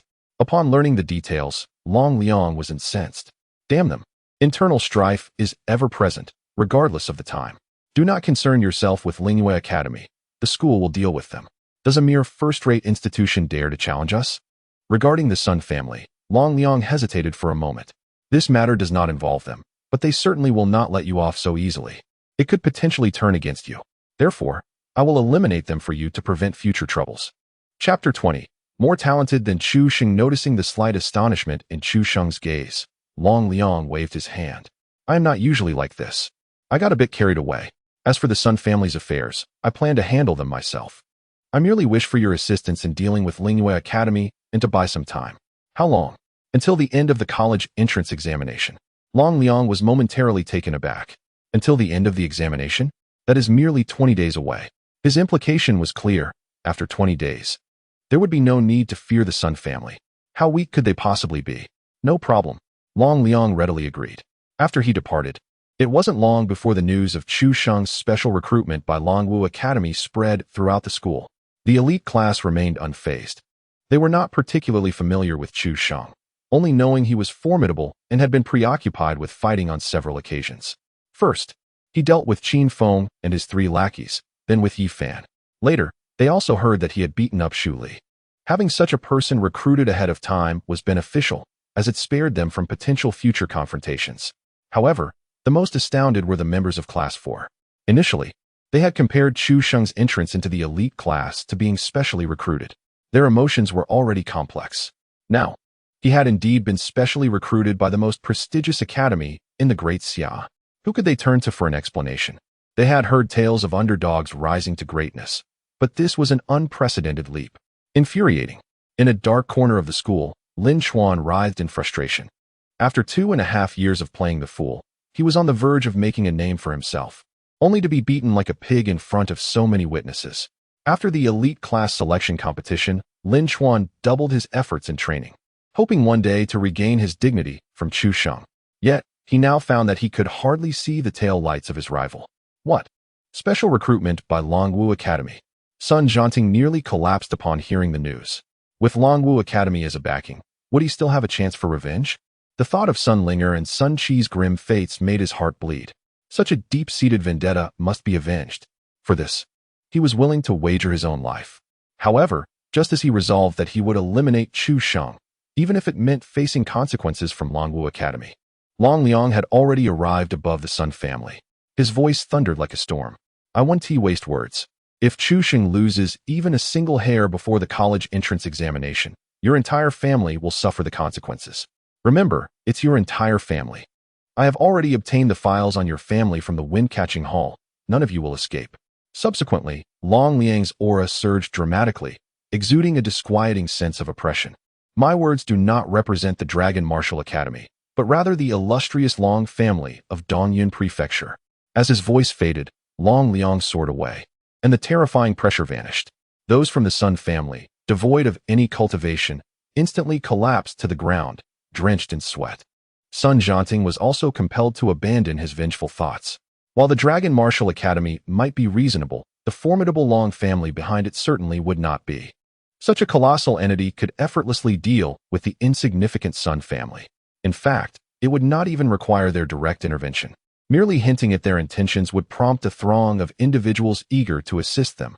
After all, with the college entrance examination approaching, they could act at that time. However, what intrigued him was why the Long family sought to protect Chu Sheng for only a brief period. Could it be that after the examination, Chu Sheng would possess the means to safeguard himself? That would certainly be worth observing. Sun Jianting's expression grew increasingly sinister.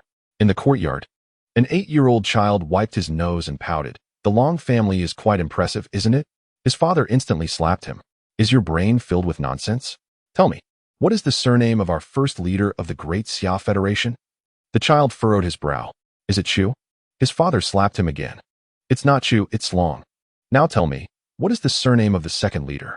The child's brow instantly relaxed. I know this, it's Bai Li.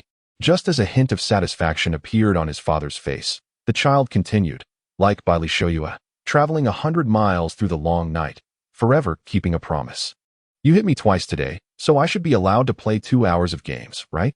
His father smacked his forehead and cried out, Ma Yun, damn your ancestors. A young man nearby reminded him, Fourth uncle, you're mourning at the wrong grave. That is Ma Huaten. Time swiftly passed into the evening.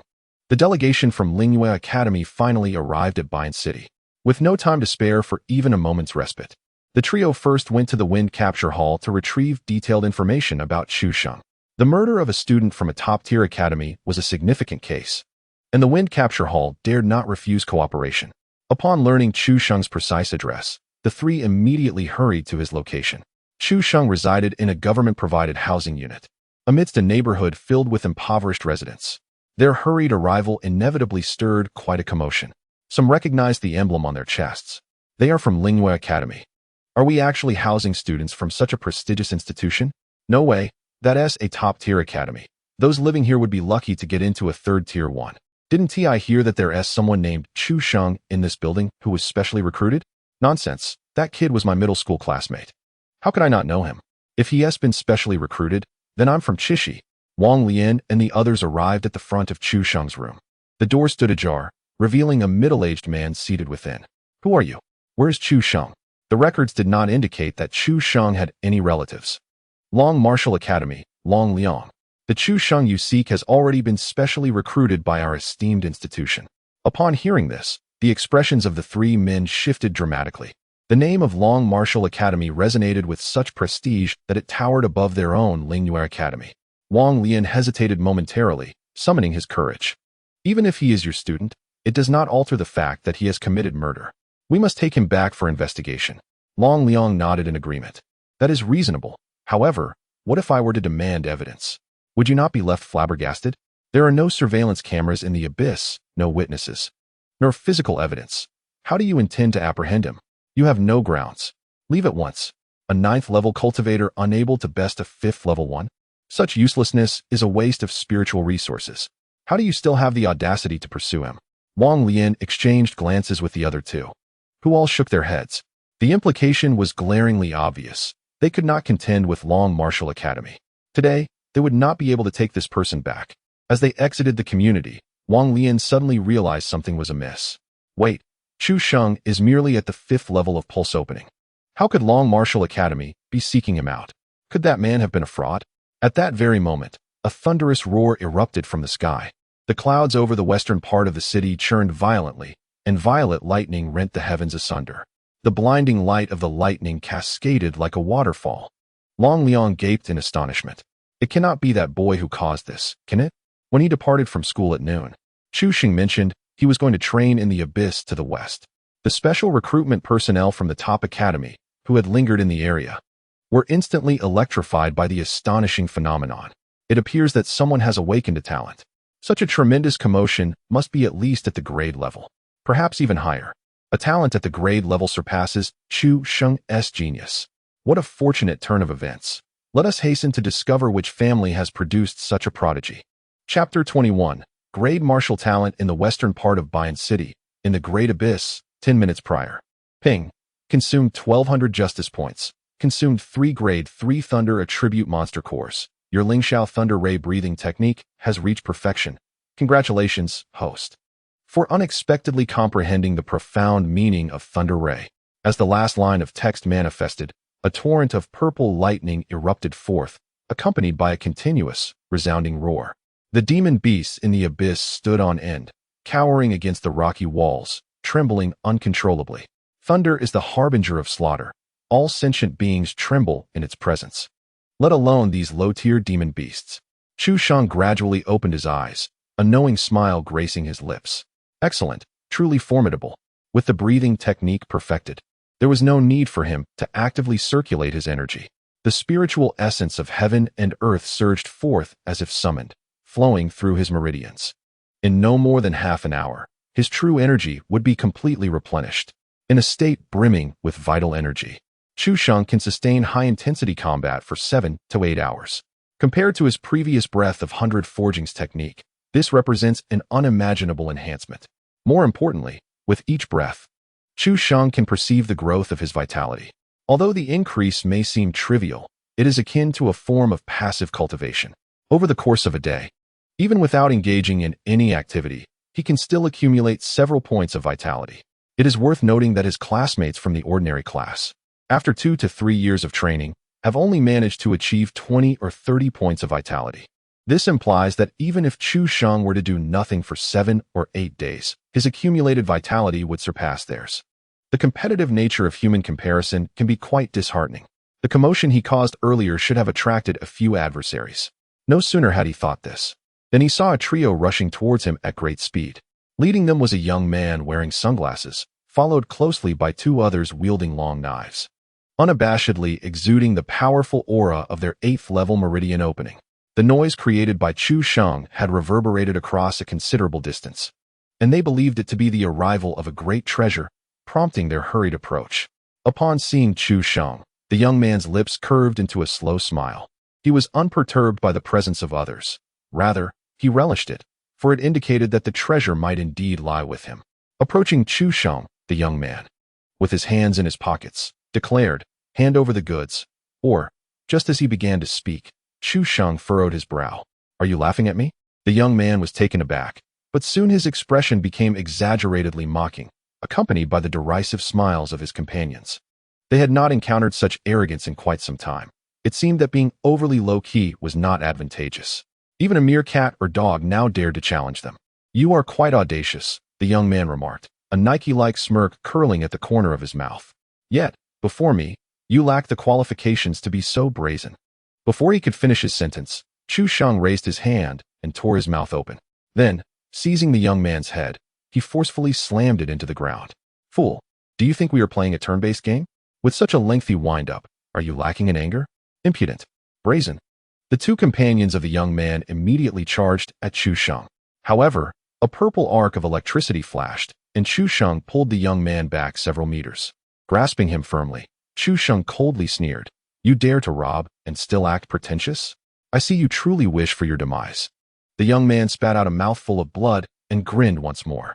"Ha ha ha, you are quite brave. Let me ask you, do you know my identity?" With that, he raised the sharp blade against his own neck. "Come on, kill me. Don't hesitate, strike." Growing increasingly arrogant, he arched an eyebrow. "Do you know who my father is? If you ever get the chance, you can ask him yourself." Having spoken, Chu Sheng swiftly severed the youth's throat. In this modern age, who still resorts to empty threats? What purpose does it serve? Ultimately, death awaits us all. Moreover, I shan't heed your words. I simply inquire. Are you angered? The youth's eyes widened in disbelief, his face a tableau of shock, and before long, his breath ceased entirely. This was a strategy he had employed countless times, yet he never envisioned it would lead to his demise.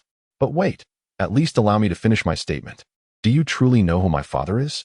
Beside him, two guards stood in stunned silence, and by the time they regained their composure, Chu Sheng had already discarded the youth's lifeless body to the side. You actually killed the young master? Not only that, do you think you can escape? With those words, Chu Sheng brandished his blade towards the duo. Heavenly thunder, aid me. In the next instant, a blinding flash of lightning erupted, and a terrifying aura descended upon them. The expressions of the two men shifted dramatically. With a thunderous roar, the lethal lightning surged forth in a cataclysmic display. Centered around Chu Sheng, the surroundings transformed into a vast ocean of thunder. Bolts of lightning danced wildly, crackling like the cacophony of 1,000 birds.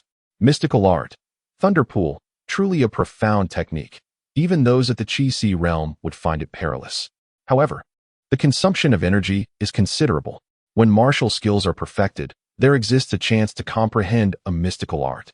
The might of Thunderpool undoubtedly surpasses that of mid-tier heavenly martial techniques.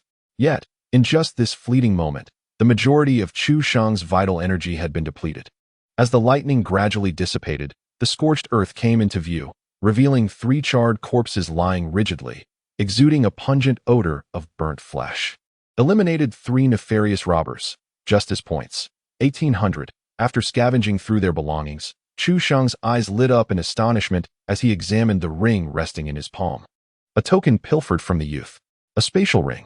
Though merely a cubic size, it was enough to fill Chu Sheng with uncontainable joy. Good deeds indeed bear fruit. The ancients do not deceive me.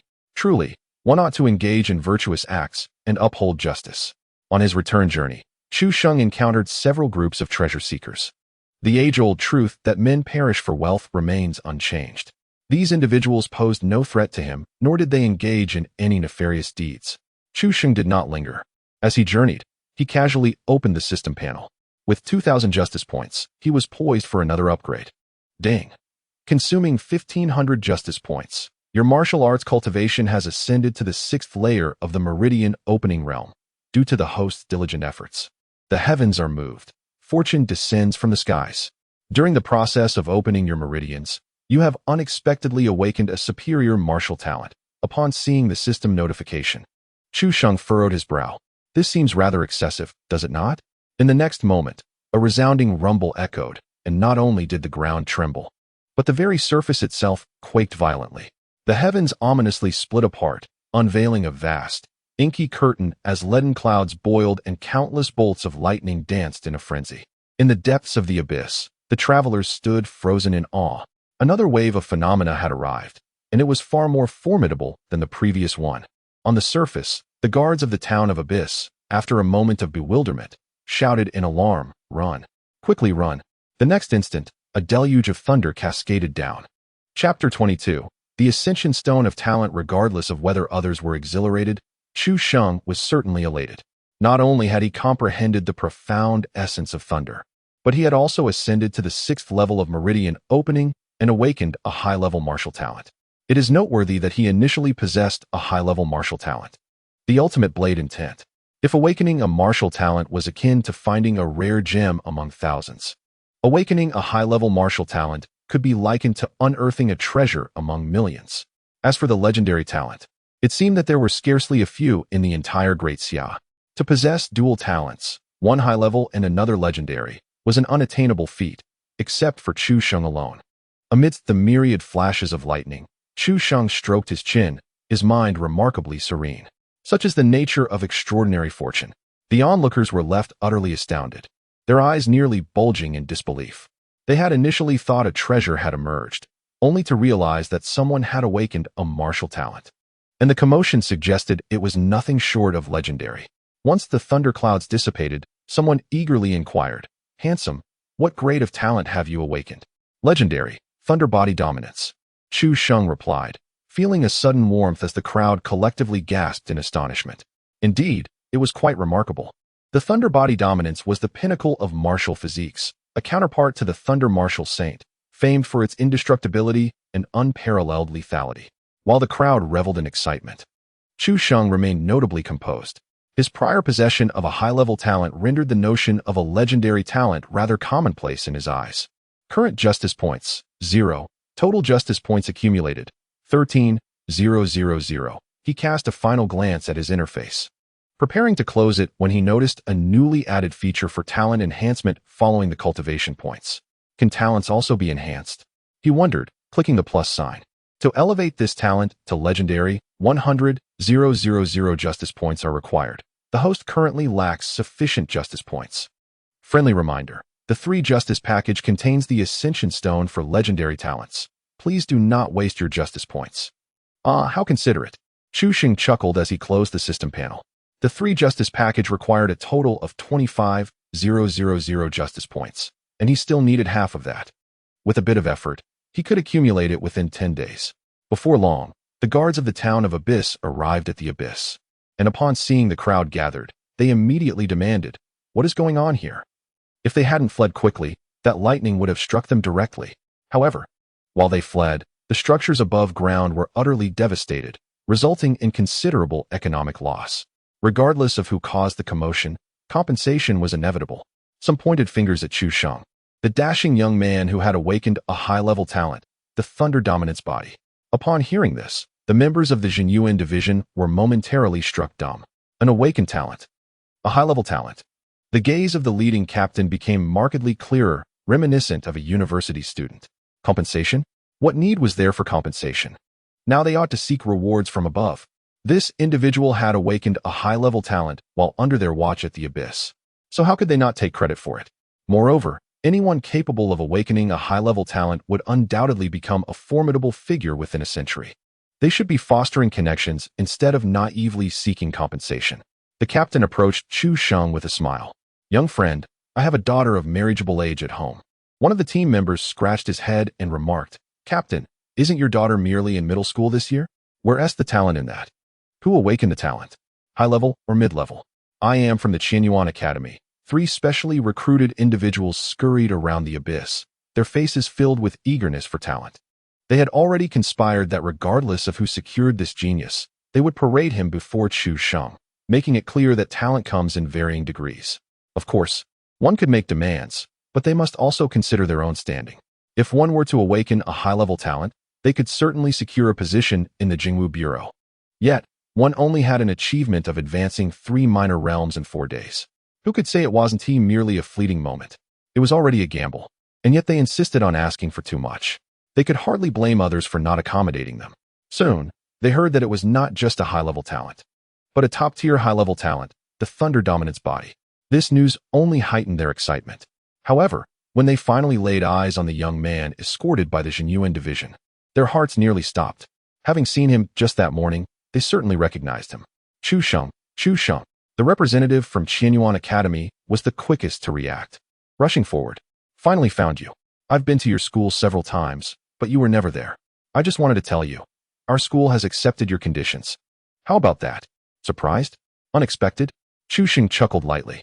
The other 2, inwardly cursing the scheming individual, hurried over as well, echoing nearly the same sentiments as the first. Chu Sheng smiled faintly without replying, merely gesturing with his chin towards the three behind him. The trio turned to see Long Liang, his face alight with surprise.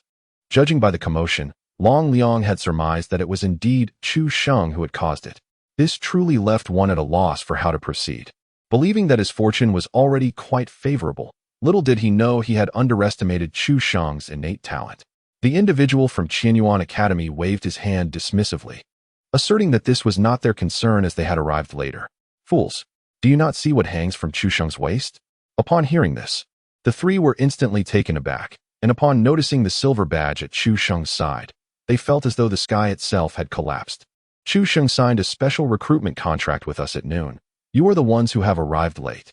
Behind Long Liang, the expressions of Wang Shui and others darkened significantly. This was dire. Not only was Long Liang genuine, but this individual named Chu Sheng was indeed a true genius. They could forget about avenging Sun Linger now. On the way back to Bayan City, what happened to the blood on you? Chu Sheng glanced over, recalling the incident when he had killed that young man. Ah, it splattered during the act. Then you must be rather careless. Long Liang, originally seeking small talk, nodded pensively. However, the next moment, he realized, killing someone? Indeed. Subsequently, Chu Sheng recounted the attempted robbery by the three young men. You. Long Liang shook his head with a wry smile. Such individuals were indeed deserving of their fate. Yet, Chu Sheng was still just a student. With such a heavy heart for killing, Long Liang found it difficult to form an opinion. Did you inquire about that young man's background? No, he intended to speak. But I did not grant him the opportunity. Long Liang sighed deeply. I think I shall simply wait until after your college entrance examination to leave. He genuinely feared that if he departed too soon, Chu Sheng, having offended too many, might be quietly eliminated. Chu Sheng considered the time. It should not take until the college entrance examination. By the way, which Jingwu Bureau are you referring to? Shengzi City. The school has some connections with the director there.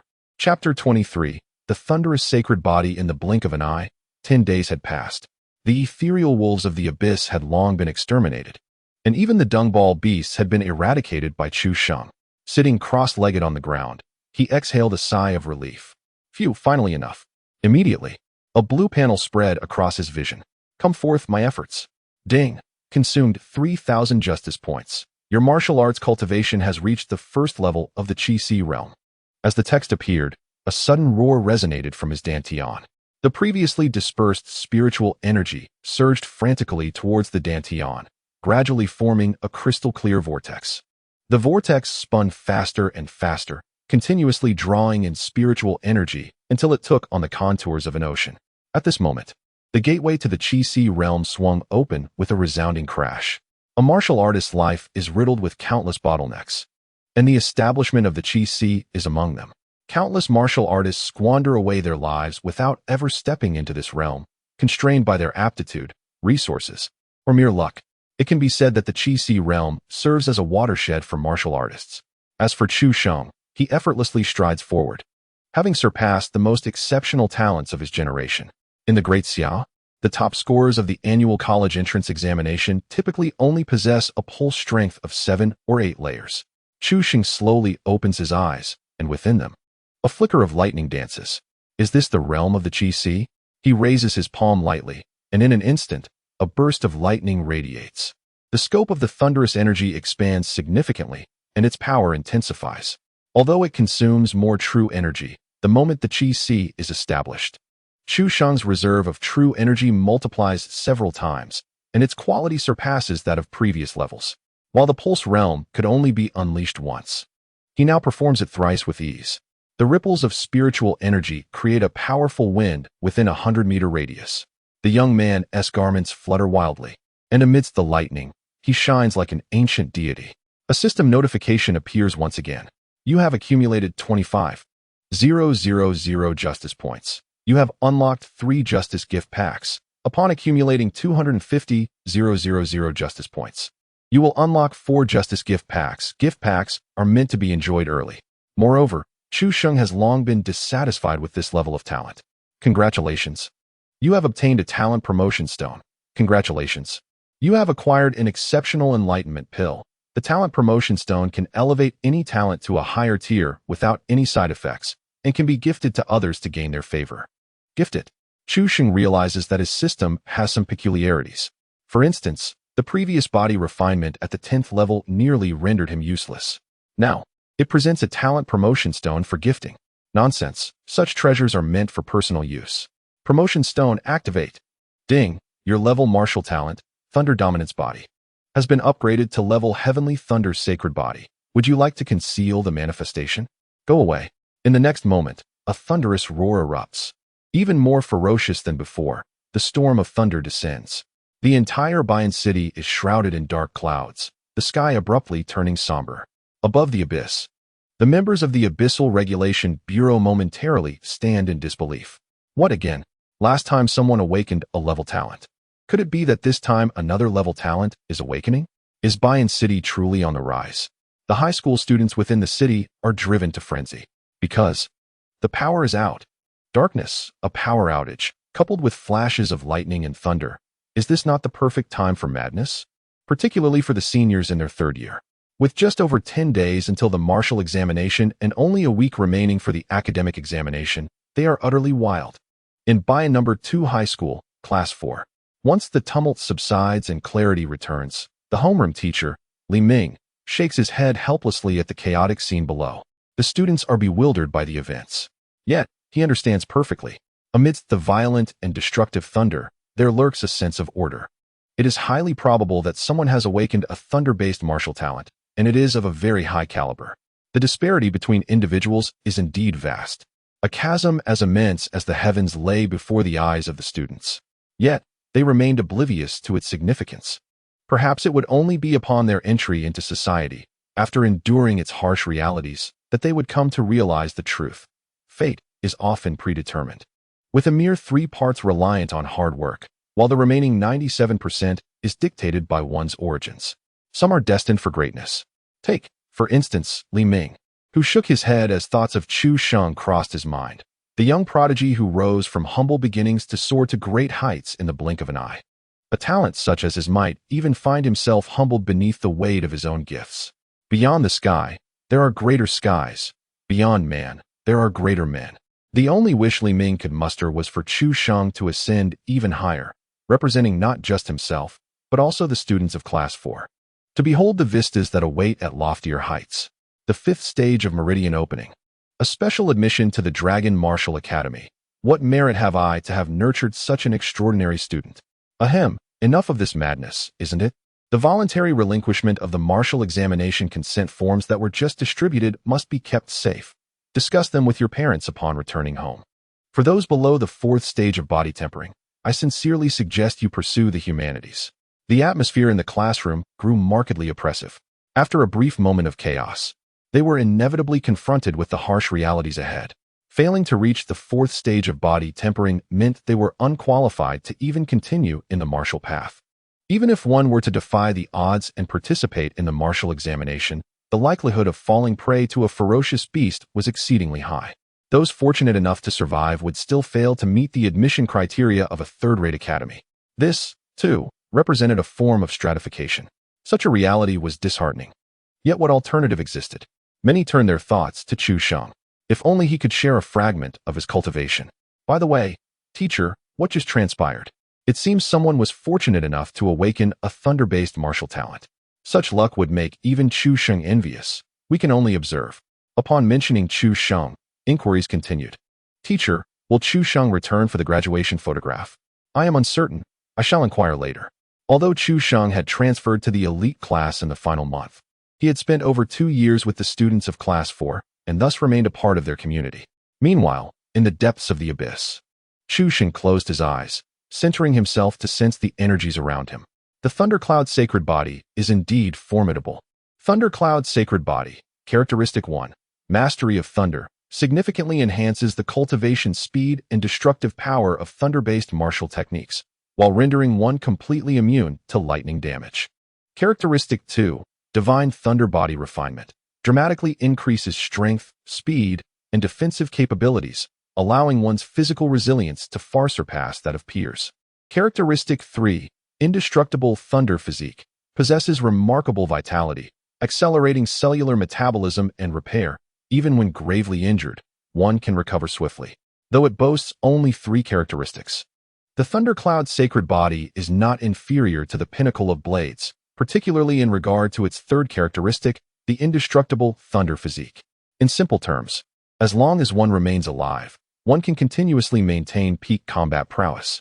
Even if one suffers from broken limbs, recovery is possible. The practicality of this ability is undeniably maximized. Additionally, there exists a rare enlightenment pill that can elevate martial skills by an entire tier. Currently, Chu Sheng possesses mastery over 3 martial techniques: the Cascading Waves Fist, medium yellow tier, the Spirit Wind Blade technique, medium profound tier, and the Purple Lightning Piercing Cloud, medium earth tier. Naturally, the most suitable choice for an elevation by an entire tier is the earth tier technique. The Purple Lightning Piercing Cloud is particularly harmonious with him and possesses an aesthetic appeal. With determination, my comrades. After swallowing the enlightenment pill, Chu Sheng's spiritual platform trembled violently. Ding! Purple Lightning Piercing Cloud has been upgraded to Heavenly Medium Tier, the Purple Sky Dragon's roaming technique. A mystical aura enveloped him, and a layer of ethereal purple light shimmered around Chu Sheng. As he took a step forward, myriad purple lightning coalesced like roaming dragons. Wherever he traversed, the air erupted with rippling waves. Previously, he could only leap a few meters, but after the upgrade, although still proficient, the distance had increased to over 10 meters. Observing the spiderweb-like scorched marks on the ground where he landed, Chu Sheng felt a rush of joy. This was no longer merely a technique for movement. Such terrifying speed, when combined with other martial skills, would undoubtedly yield astonishing results.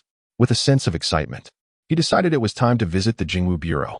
Chu Sheng intended to set off the following day, but upon stepping out of the abyss, he noticed several missed calls from Wu Qingshan on his phone. What had transpired? Chapter 24, The Young Swordsman in White. You want me to participate in an exchange competition? Are you serious? On the other end of the line, Wu Qingshan was quite agitated. Who else should I seek if not you? This had been arranged long in advance. There was no turning back. Xu Li and Qin Feng have yet to fully recover and cannot serve as the main forces. And with Yi Fan's condition deteriorating into depression because of you, it seems I must rely on you. Chu Sheng furrowed his brows, setting aside the first 2 issues. How could Yi Fan's predicament be attributed to me? It was due to the humiliation he suffered that he advanced to the first level of Meridian opening so hastily. Do you not realize the source of his humiliation was your public slap? Had he delayed his advancement, he would still be afflicted by depression, wouldn't he? At least he would have been able to participate in this exchange competition. One cannot bite the hand that feeds. It would indeed be unreasonable not to assist in this matter. Very well. Which school and when? Shenzhen number 3 middle school, the day after tomorrow. Tomorrow morning. Return to school for a meeting and then set off from there. Shengze? How fortuitous, for he had initially planned to visit Shengze City. Thus, Chu Sheng hesitated no longer and consented. The following morning, at the 2nd middle school's conference room, when Chu Sheng arrived, Wu Qingshan had already arranged the order of combatants. The exchange competition consisted of a total of 5 matches. Aside from himself, Xu Li and Qin Feng would also compete, albeit as the 2nd and 3rd seats respectively. Additionally, there were the original 4th and 5th placers, totaling 5 participants. Wu Qingshan handed the materials in his possession to Chu Sheng. These are the documents from over there. Take a look. No need. Do not underestimate them. Although their chief is a minor rank below you, he has a record of fighting against opponents 2 ranks higher. Chu Sheng's eyes narrowed. Only a minor rank below me? How extraordinarily talented. Wu Qingshan shook his head. I was thinking the same. Their school was previously on par with ours, at most only reaching the 3rd level of Meridian opening. I wonder what happened this year, suddenly producing someone at the 4th level. Oh, I thought he was at the 9th level of Meridian opening. As those words fell, the entire conference room fell into an eerie silence. They could scarcely believe their ears. Chu Sheng, what did you just say? The 9th level of Meridian opening? You mentioned he is a minor rank below me. I am at the 1st level of the Qi Si realm. Does that not imply he is at the 9th level of Meridian opening? As his words echoed, the already quiet room grew even more hushed. The only sound perceptible was the heavy breathing of the attendees. Suddenly, Qin Feng slammed his hand on the table. Stop joking. Do you think you are amusing? If it weren't for you, I could have advanced to the Meridian opening realm before the college entrance examination. Do you understand? The suppressed resentment finally found its release, and Qin Feng felt a surge of satisfaction. After all, with Wu Qingshan present, there was no way Chu Sheng could act recklessly. He felt fearless. However, in the next moment, fear enveloped him. Chu Sheng had walked calmly toward him, exuding an aura that was utterly terrifying, one beyond his comprehension. Wu Qingshan stood behind in shock, momentarily at a loss for words. Chu Sheng was not lying. This presence was indeed that of the Qi Si realm. Is this even human? If it is, I would feast upon it. In previous years, the top scorer of the martial examination only reached the 7th or 8th level of meridian opening, not to mention high school students. Most students from ordinary 2nd or 3rd tier institutions would not even reach this realm by their 2nd year. What are you planning? Qin Feng sensed something ominous. In the next instant, he was sent flying with a slap. You think a worthless individual like you deserves to joke with me? As for your failure to advance to the meridian opening realm, that is your own misfortune. Forcing others to extort is a crime. I have not directly incapacitated you. You should feel fortunate. Do you understand? Qin Feng covered his face, staggering to his feet, frozen in place. Chu Sheng delivered another slap. I am asking you a question. Do you understand or not? I understand, I understand. Qin Feng nodded repeatedly, understanding yet failing to express gratitude. I am providing you with free legal education. How many opportunities do you think you will have like this? Qin Feng hastily nodded. Thank you, thank you. Only then did Chu Sheng return to his position. You better truly understand. If you dare to break the law in front of me again, it will not merely be a matter of sustaining some injuries or receiving a few slaps. Acting sincerely to educate others about the seriousness of breaking the law. Justice points. 500. So many? Chu Sheng was slightly taken aback, but upon observing the expressions of those around him, he understood. This time, the legal education was not only beneficial to Qin Feng. He believed others would also take it as a warning and strive to become law-abiding citizens. Wu Qingshan's words left everyone even more astonished. Until now, they still thought Chu Sheng was joking. After all, it was utterly contrary to reason. It was akin to someone telling you that the person you admire is, in fact, merely a green-skinned goblin. Such absurdity was beyond comprehension. With nonchalance, Chu Sheng replied, yesterday. Wu Qingshan glanced at the documents in his hand, then at Chu Sheng, and casually tossed the materials into the trash bin. Was there even any point in reading further? A practitioner of the Qi Si realm could easily defeat someone in the meridian opening stage. If one were to question whether that was achievable, then at least it could be said he was cleanly defeated. Even the weakest Qi Si cultivator could unleash a force of at least 6,000 kilograms with a single punch. This was simply beyond the capacity of the 4th level of meridian opening. Therefore, the upcoming exchange match was assured. At Shengzhen No. 3 Middle School, during the pre-match conference, Principal Lu Xiong reassured everyone. The first seat, a stern-looking youth, spoke. Principal, if there's nothing else, I shall return to my sword training. Lu Xiong smiled and waved his hand. Go ahead, we can discuss the remaining matters. Once the youth departed, a heated discussion erupted within the conference room. 3 minor realms. If it were anyone else, I would absolutely think they were boasting. Indeed, there are only wrongly named titles, not misnamed nicknames. The white-clad little sword immortal is truly formidable. His prestige is unparalleled. His extraordinary talent is impressive. I wonder if I can awaken my own talent. Lu Xiong interrupted with a smile. The matter of talent is uncertain. Do not be too anxious. Who knows? Perhaps during tomorrow's exchange match, you will gain enlightenment and awaken your potential next time. The coach of the school team chimed in. Indeed, Su Ye's combat style is quite captivating. It appears very relieving and exhilarating. That individual named Chu Sheng, being specially recruited by the Dragon Martial Academy, must possess considerable strength. I suggest we record tomorrow's match so that everyone may observe and learn. Upon hearing this, the team members unanimously agreed. If that fellow named Chu Sheng finds out, he will surely be rattled. It would be akin to repeatedly beating a dead horse. But what can we do? Who told him to be so impressive? Anyone facing a 5th level of meridian opening would naturally feel fear. Unfortunately for him, he has encountered our beloved little sword immortal who excels in battles beyond his level. He is merely a stepping stone for us. A mere 5th level of meridian opening will surely teach him the harsh realities of this world. Chapter 25. Wait for my return to drink. On the way to Shengzhen City, Long Liang remained in a daze, as if ensnared within a dream. He had thought Chu Sheng's remark about not needing to wait until the college entrance examination was mere jest. Little did he expect that Chu Sheng truly ascended from the 6th level of meridian opening to the Qi Si realm in just 10 days. Every 2.5 days, one achieves a minor breakthrough. Is this reasonable? Certainly not. However, Possessing a talent for martial arts does render the situation more palatable. Suddenly, he recalled the strange phenomenon from yesterday. Chu Saint, was that anomaly you orchestrated? Indeed. Long Liang's expression faltered. He admitted it so candidly. Aren't the youth these days fond of playing the fool and indulging in paranoid delusions? His talent had ascended. Long Liang inhaled sharply, unable to believe. Ascended? Yes, came the reply. Wu Qingshan, seated ahead, turned around, inquiring, what level? His query captured the attention of everyone in the vehicle. Moments later, Wu Qingshan, seemingly belatedly, exclaimed, martial arts talent of that level. You caused yesterday's phenomenon? Indeed, Chu Saint replied nonchalantly with a nod.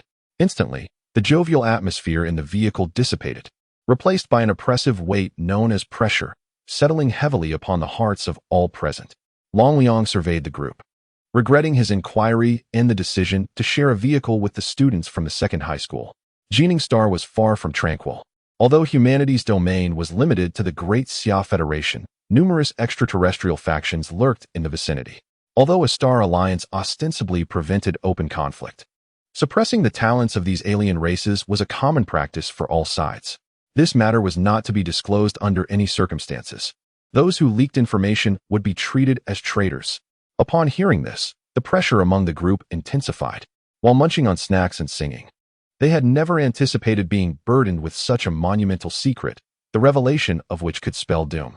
Who had they offended? Subsequently, Long Liang cast a reproachful glance at Chu Saint. You too. Is it wise to speak of such matters so publicly? Aren't you concerned about those extraterrestrial subjects setting their sights on you? Extraterrestrial subjects referred to those who voluntarily submitted to the extraterrestrial races, offering everything in exchange for protection and receiving certain special abilities in return. Historically, the Great Xia maintained a ruthless stance toward these subjects. When the term subjects was mentioned, Chu Saint exhibited little reaction. They set their sights on me. The opposite should be true. I should be the one targeting them. The traitors were already despicable enough. The existence of such collaboration was intolerable. Surely, one could not traverse into this realm without ensuring their demise. Moreover, he had merely mentioned one aspect of his talent. Finally, Long Liang reminded them. Shengzi City is a level 4 base city. There may be extraterrestrial subjects operating there, so you must tread carefully in the future. Shengzi City, 3rd High School. Aside from the faculty and students of the institution, Principal Lu Xiong had also invited several outsiders to observe, taking advantage of free publicity to generate momentum for future enrollments. At the observation platform, a girl with twin ponytails chomped on gum while exclaiming, "What a fool!" Knowing full well that this is the time when those miscreants are most active before the college entrance examinations. Why on earth would they make such a grand spectacle of hosting an exchange competition? The crux of the matter lies not only in the undertaking itself, but also in the grandiosity of the affair. One cannot help but feel discontent if it does not yield some results. A middle-aged man beside him adjusted his hat and remarked, "We cannot entirely blame them. The rankings of the 3rd high school have consistently languished at the bottom. It is a rare occasion that a gifted warrior emerges, and with such exceptional talent. If they do not seize this opportunity for promotion, how will they attract new students?" The young girl exhaled a bubble. Is there any truth to the rumors? Is it really as formidable as they say, the 4th level against the 7th, with such exceptional talent? Indeed, and he is a seasoned practitioner at the 7th level. Su Ye's exceptional talent is rather unique. Today's match may seem a tad unfair to Bai and 2nd high school, he replied. How so? The girl's eyes sparkled with curiosity, eager for gossip. The exchange competition prohibits the use of weapons, yet his talent manifests as an innate spirit sword. How should that be considered? The girl tugged at her ponytail, pondering the misfortune of that individual. The innate spirit sword, strictly speaking, is regarded as a talent. One cannot simply deny its use. Then, she mused softly, isn't that individual from Bayan City also one who took shortcuts? I've heard they are attending the assessment today. I have a strong aversion to those who take such routes. I heard that the director has summoned Lin Hongzhao back. She is likely in charge of the assessments, and that individual stands no chance of passing, she continued, her teeth clenched at the mention of Lin Hongzhao. That wretch. Before long, the members of Bai and 2nd high school arrived. Upon meeting, Lu Xiong approached Wu Qingshan with a cordial demeanor, hastily shaking his hand. To be honest, he had been genuinely concerned that Wu Qingshan would have heard of Su Ye's exploits and would decline to participate in this exchange competition. It appeared that the information in Bayan City was still quite insular. Insularity is advantageous. It provides us with a strategic information gap. Lu Xiong thought as he cast a glance at Wu Qingshan. This must be classmate Chu Sheng, right? To be specially recruited by the Longwu Academy. Truly a prodigy among youth. Following his flattery, he led the group towards the martial arts stage. Upon witnessing the throngs of spectators filling the viewing platform, Wu Qingshan and Long Liang instantly frowned. Lu Xiong assumed their expressions stemmed from concerns about losing face. Thus, he chuckled and explained. Chu Sheng is a specially recruited student from Longwu Academy. Everyone has come to see him, and I could hardly refuse. Wu Qingshan, aware of Lu Xiong's nature, understood that his words were mere fabrications. He turned to Long Liang and inquired, "Is everything in order?" "Absolutely. With me here, nothing untoward shall occur." As they proceeded, a hint of confusion crossed Lu Xiong's face. How peculiar that a principal would need to solicit the opinions of others. Who exactly is this middle-aged man? Once both teams entered the preparation room, the matchups were swiftly displayed on the large screen. The first battle was none other than Su Yi against Chu Sheng. In the resting area of Shengze Third High School, everyone was gathered around Su Yi, admiring his innate spirit sword. The blade shimmered with an ethereal blue glow, and the intricate patterns seemed to twinkle like a galaxy. Alas, this sword is truly magnificent. If I were to carry such a blade to the academy, would that not grant me 4 years of preferential treatment in choosing a partner? It is rather disheartening. My sword pales in comparison to this one. Surely, this sword cannot be damaged, can it? Su Yi, typically aloof, found himself amused by the absurdity of this notion. Would a spirit sword truly break? Such fanciful thoughts are quite ludicrous. Instantly, someone retorted, "Are you foolish? This is a spirit sword. How could it possibly be damaged? If it were, it would mean Su Ye's innate talent has vanished." "Indeed, please engage your intellect," another chimed in.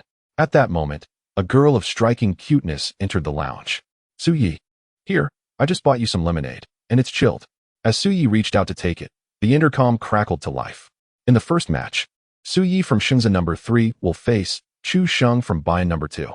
Please take your positions. Su Yi sheathed his spirit sword and affectionately caressed the girl's cheek. "Leave it here. I shall drink it upon my return."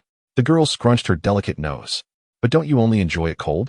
Su Yi strode confidently out of the lounge, casually replying, "There's still time." Chapter 26. My sword will be dazzling. This match is merely for friendly exchange. Weapons are prohibited, and innate abilities are unrestricted. The contest shall conclude once one side concedes. On the martial arts stage, the referee was explaining the rules, while the spectators buzzed with chatter. A 4-fold awakening against a 5-fold. This match seems rather inequitable. Indeed, but you've overlooked a crucial detail. It's a contest between a 4-fold with awakened superior martial talent and a 5-fold. For this Chu Sheng, it is indeed quite unfair. Even in Shengze City, few are aware of the renowned swordsman from the Third Academy, let alone his awakened superior martial talent. What? A gasp arose from the crowd.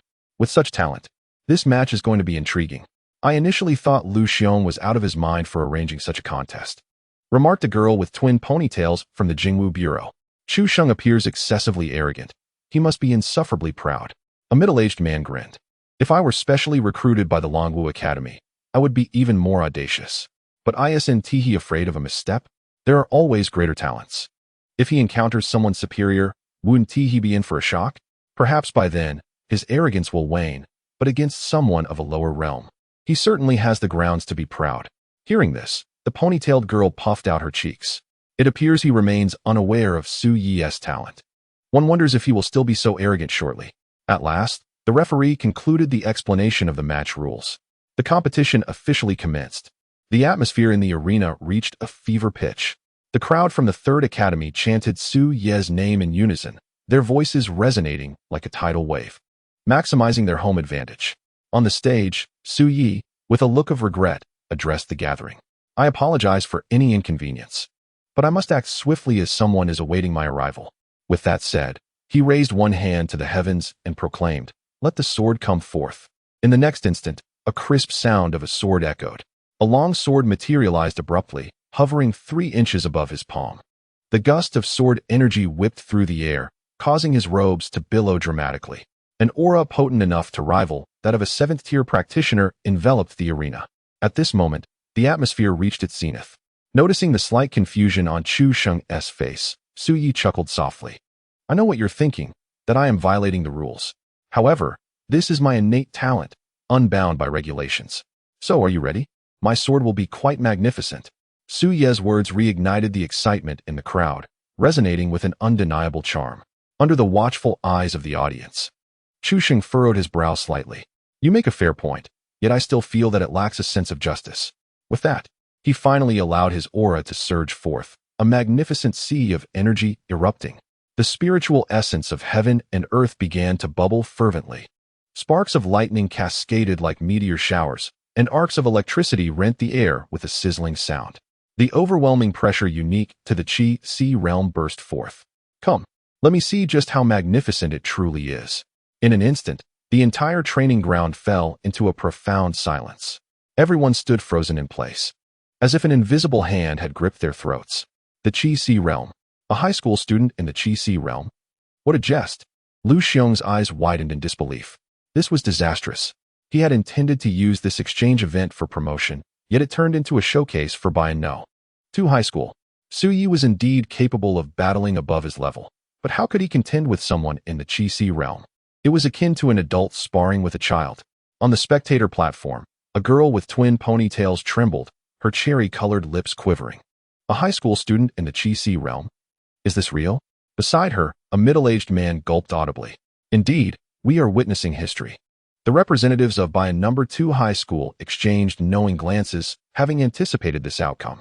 On the training platform, Su Ye's fingers turned pale, beads of cold sweat trickling down his forehead. Victory? It seemed nearly impossible, even if his opponent was merely a medicinal concoction of the Qi Sea realm. What in the world is happening? Why does he possess the Qi Sea realm? Su Yi had considered the possibility of Chu Sheng advancing a level or two during these days, yet he possessed a born sword spirit, making his true strength comparable to the 7th tier. The advantage was his. But this was the Qi Sea realm, nearly an entire major realm above him. Just as his legs trembled and he hesitated, contemplating surrender, a voice pierced through. What's the matter? This is your only chance to stand on the same stage as me in your lifetime. Did you so easily consider giving up? Upon hearing this, Su Yi abruptly raised his head, the fear on his face dissipating, replaced instead by a hint of a smile. The essence of the sword lies in unwavering determination. In an instant, his heart achieved profound clarity. The accompanying spiritual sword resonated, as if sounding the battle drums in his favor. Previously, Su Yi had not even possessed a 10% chance of victory. Now, his odds had risen to at least 20%. He brandished his long sword with poise, his white attire billowing, appearing truly like an unparalleled sword immortal. Then I shall fulfill your wish. I hope you do not blink. The atmosphere on the stage reached a new zenith. No one could fathom that, in the face of a monster at the Qi Sea realm, Su Yi dared to draw his sword. This bravery alone promised a future of remarkable accomplishments. With a single hand, Su Yi thrust forward. The ethereal blue glow of the sword surged dramatically. In the next moment, the spiritual sword shot forth. The blade cleaved through the air, erupting with a sound akin to tearing fabric. Wherever it passed, the air rippled in a wave-like distortion. Just as the spectators were awestruck by the terror of this move, the next instant rang out with a clang. In the astonished and fearful gazes of all present, including Su Yi, Chu Sheng grasped the spiritual sword and effortlessly broke it. Is this it? I expected a sword born of talent to be extraordinary. I did not realize it was no different from an ordinary weapon. Its weaknesses are glaringly evident, and it snaps with a mere twist. On the opposing side, Su Ye's complexion drastically changed. You cough, cough, cough. Before he could finish his words, blood spurted from his mouth, as if he were enduring a grievous wound. The accompanying spiritual sword was meant to grow in capabilities alongside his own progress, and its reforging was not beyond possibility. But that was a matter for another time. Right now, a broken spiritual sword was irretrievably so. This signified the utter waste of his talent. In a fit of rage, Su Yi's eyes rolled back, and he collapsed onto the martial stage. Just before closing his eyes, he glimpsed the glass of lemonade in the girl's hand. Then, he coughed up more blood, reluctantly shutting his eyes. Win an unfair match and destroy the instrument of the crime. Justice points 400, a profound silence enveloped the arena. At that moment, the martial stage erupted with a deafening roar. Thick smoke billowed into the sky. On the spectator platform, 3 shadowy figures surged forth. Their target was none other than Su Yi, but unexpectedly, a talent even more prodigious than Su Yi's, Chu Sheng, emerged from the fray. The previous explosion had not been sufficient to eliminate someone at the first level of the Qi Si, which compelled them to reveal themselves. Seeking to personally conclude matters with Chu Sheng. Chapter 27. Jingwu Bureau Assessment. As the unexpected turn of events unfolded, Long Liang soared onto the martial stage. Upon witnessing that Chu Sheng had emerged from the explosion unscathed, he found it hard to believe. However, the next words from Chu Sheng left him utterly astonished. This is the martial arts platform. The battle has yet to conclude, so allow me to take matters into my own hands. The three individuals exuding formidable auras were merely at the Qi Si realm, with the strongest among them only reaching the 5th level of this realm. They posed no significant threat. After all, these are points of justice, and Chu Sheng had no reason to let them slip away. Are you serious? Indeed. On the spectator platform, chaos erupted. The dual-tailed girl from the Jingwu Bureau and a middle-aged man swiftly charged towards the trio. Unexpectedly, the three displayed remarkable coordination. Two of them intercepted, while the one at the 5th level of the Qi Si made a beeline for the martial arts platform. However, the moment he ascended the stage, he felt as though he had been locked onto by a terrifying beast. In the next instant, a sound akin to rushing wind mixed with the crackling of thunder filled the air. Thick smoke rose, creating terrifying ripples. Before he could react, a purple dragon descended from the heavens. Boom! The stones shattered, and a monstrous force stirred the surrounding smoke into a black vortex. Outside the martial arts platform, the dual-tailed girl lunged into the smoke like a cannonball. The young lady has arrived. Everyone, brace yourselves. Get lost. Boom. The girl was propelled backward at an even greater speed. In that fleeting moment, it felt as if she had been struck head-on by a heavy-duty truck, the kind that operates at full throttle in the heart of the city at night. There was no competition for kills. Such notions were absurd. Possessing the Thundercloud's sacred body, Chu Sheng held the mere 5th level of the Qi Si realm in utter disdain. Furthermore, within this smoke, his combat instincts proved to be remarkably effective. In just a few exchanges, the 5th level Qi Si practitioner was thrown to the ground, struggling to breathe. Chu Sheng then delivered a decisive kick, ending the confrontation. Eliminated a 5th level Qi Si foreigner. Justice points. 1,500. Goodness, this fellow must have committed numerous heinous acts. With 1,500 justice points, he could labor in the abyss for a day or two. At this moment, the two foreign practitioners outside had already been dealt with by the middle-aged man. Were it not for Long Liang's obstruction, he would have charged onto the martial arts platform long ago. The Jingwu Bureau is handling the case. What right do you have to intervene? Are you in cahoots with these individuals? Had it not been for Long Liang's unfathomable aura, the middle-aged man would not have wasted his breath.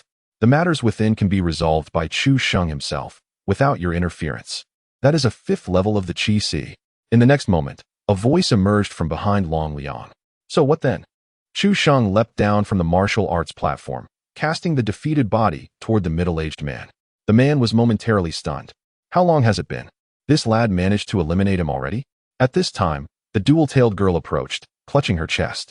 Even now, she struggled to catch her breath. That last kick had truly been tremendous. Upon seeing the corpse Chu Sheng was holding, her eyes widened in disbelief. Earlier, she had thought that kick had been delivered by that very individual. Now it seems, alas, it was you who kicked me just now. I thought you were in cahoots with them. This reasoning is utterly impeccable, leaving the girl at a loss for words. The middle-aged man, no longer entangled in the identity of Long Liang, lifted the corpse and prepared to depart. Long Liang called out to the two. Wait. You are from the Jingwu Bureau, right? We shall accompany you. What is it? Long Liang gestured towards Chu Sheng, indicating him for appointment. Upon hearing this, the two were momentarily stunned. Their eyes filled with astonishment as they looked at Chu Sheng. If I heard correctly, you referred to an appointment? Him? A high school student? Is there a problem? The two exclaimed internally, this is quite the predicament. They were aware that a newcomer was coming through the back door, but they never anticipated it would be someone so young. A mere high school student. No wonder he needed to take the back door, aside from meeting the realm requirement. He fulfilled none of the other criteria. Are the youth of today so imbued with a sense of justice? My goodness. With such a significant event unfolding, the exchange competition could no longer proceed. Lu Xiong had lost his previous spirited demeanor. It was over, utterly over. Setting aside matters of advertising and recruitment, questions loomed over whether he could even continue in his role as principal. Having an alien clan member was one thing, but the critical issue was, why did the martial arts platform explode? When did they tamper with it? The Jingwu Bureau would surely dispatch personnel to investigate afterward. Gazing at Su Yi, who was severely injured from the explosion, Lu Xiong recalled his grandiose statements from the pre-match meeting yesterday. Even if he ascends to the 7th level of the opening meridian, I still have an 80% chance of victory. Lu Xiong shook his head with a wry smile. Indeed, at the 7th level, he might possess an 80% chance. But what if the opponent ascended to the 1st level of the Qi-Si realm? Wouldn't that lead to disaster? Well, now it had indeed exploded. And even the question of whether lives could be preserved remained uncertain. Had it been anyone else who crippled Su Yi's talents, Lu Xiong would not have let it slide so easily. But this was an 18-year-old at the 1st level of the Qi-Si realm. Moreover, there was a protector from the Long Martial Academy specifically assigned to him. Such talent, what heights could he achieve in the future? Even if given tenfold courage, Lu Xiong would not dare to provoke Chu Sheng. Meanwhile, the students from Bayan No. 2 High School commented, "Principal, shall we not continue?" Wu Qingshan grinned. "What is there to continue? We have already triumphed." Initially, he had worried that only Chu Sheng could win, and if the other four faltered, the outcome would be rather grim. Now, it was merely a matter of one match, and it was a complete rout. This far exceeded his psychological expectations. On the road back to Bayan City, upon hearing that Chu Sheng was to join the Jingwu Bureau, everyone clearly perceived a palpable chasm emerging between them and Chu Sheng. While they were still contemplating the forthcoming college entrance examination, he had already been specially recruited and entered a government agency. They were truly individuals from entirely different worlds. In the vehicle returning to the Jingwu Bureau, the girl with twin ponytails succinctly introduced their identities. The middle-aged man was named Sun Yuya, a bronze badge inspector at the Jingwu Bureau, at the 6th level of the Qi-Si realm. The girl, Bai Wei, was also a bronze badge inspector at the 5th level of the Qi-Si realm. Shortly thereafter, Bai Wei gazed at Chu Sheng with a look of bewilderment. "Are you truly at the 1st level of the Qi-Si realm? That kick you delivered nearly knocked the breath out of me. With such strength, one could believe you are at the pinnacle of the Qi-Si realm. Is there a problem?" Chu Sheng inquired. "No, you are impressive. That kick almost caused my recently augmented chest to burst." Chu Sheng was taken aback. "Ha. I was merely jesting. It's all natural." Both Chu Sheng and Long Liang's eyes twitched in response. Who could fail to notice? It's hard to distinguish between the front and back. You call it augmented? Perhaps excavated would be more accurate. Then, Bai Wei shifted the conversation. "There's something I must convey to you. Entering the Jingwu Bureau is no easy feat. You are aware that you must pass an assessment, correct?" Chu Sheng nodded. As Long Liang had informed him, "Do me a favor. I want to hold your kick against you." As she spoke, Bai Wei rubbed her chest, feigning an expression of unbearable pain. Without a moment's hesitation, Chu Sheng shook his head in refusal. "I want to assist." Chapter 28. Speed? Utterly meaningless. I haven't even specified what I need you to do. Bai Wei's eyes widened in surprise, revealing her small canine teeth, resembling a small wildcat whose tail had just been stepped on. Besides, was that kick truly without consequence? Chu Sheng glanced at her, his tone exceedingly flat. "Otherwise, as a member of the Jingwu Bureau, you should be aware of the 3 dependents right under your nose. Had it been someone else, they would have already succeeded. In fact, I owe you nothing. Rather, you owe me a favor." Bai Wei's expression faltered, and her tone softened immediately. "With so many people at the training ground, how could we have possibly kept track?" Sun Yuya interjected. "Xiao Wei, cease your discussion. Chu Sheng is correct. This matter indeed reflects our negligence. Today, thanks to him, we narrowly avoided a tragedy." Following that, silence enveloped the carriage until they arrived at the Jingwu Bureau. Unable to restrain himself, Long Liang spoke up. "This is your future colleague. Is it truly wise to let relations become so strained? If relationships must rely on the embellishment of truth, then I would prefer to forego them entirely, as it contradicts my sense of justice." Long Liang chuckled softly, unable to refrain from giving a thumbs up. "It is evident that you possess a strong sense of justice. I hope you will not forget this initial conviction." After being announced, Long Liang escorted Chu Sheng into the Jingwu Bureau. Simultaneously, news of the newcomer spread rapidly. Upon entering, the two were immediately separated. Chu Sheng was taken to the assessment venue, while Long Liang was led to the office of Director Lu Huaimin. Considering the prowess of Chu Sheng, Long Liang harbored no concerns regarding the assessment. Outside the examination room, a considerable crowd had already gathered, eager to witness the unfolding events. Some uninformed individuals, upon learning that Chu Sheng could secure a position merely through a demonstration of strength, felt an immediate pang of envy. They reminisced about their arduous journeys to gain entry into the Jingwu Bureau, which one could liken to enduring countless tribulations. Some were born to struggle, while others faced obstacles from the very start. A family name of Chu? I cannot recall any prominent families of that name within our great Xia. If backdoor dealings were at play, why not simply arrange for an appointment without pretense? Surely this assessment is merely a formality. Should it differ significantly from our own rigorous evaluations, I shall submit an anonymous tip. Huh, anonymous? The moment your report is filed, your ancestry will be unearthed. Believe it or not. Amidst the murmurs, a cool, feminine voice interrupted the crowd. The director is not the person you presume. Upon recognizing the speaker, the crowd's eyes widened in astonishment. Hongzhao, aren't you on that high-stakes mission? What brings you back? As the sole legendary figure in the Jingwu Bureau to achieve the rank of Silver Inspector through her mastery of the Qi realm, Lin Hongzhao was a name known to all. I have taken on a more significant responsibility, safeguarding the Jingwu Bureau. As the crowd pondered the implications of Lin Hongzhao's words, she strode confidently into the examination room. It was then that they realized she was the examiner for today's assessment. Recalling Lin Hongzhao's previous assessments, where none had succeeded, the crowd began to understand that the director remained steadfast in her role, and the notion of favoritism was utterly unfounded. There was no chance Chu Sheng would prevail. Bai Wei, among the onlookers, smirked. How boastful. Soon, Chu Sheng will teach you a lesson. Though her voice was soft, those beside her heard clearly. Everyone was aware of her rivalry with Lin Hongzhao.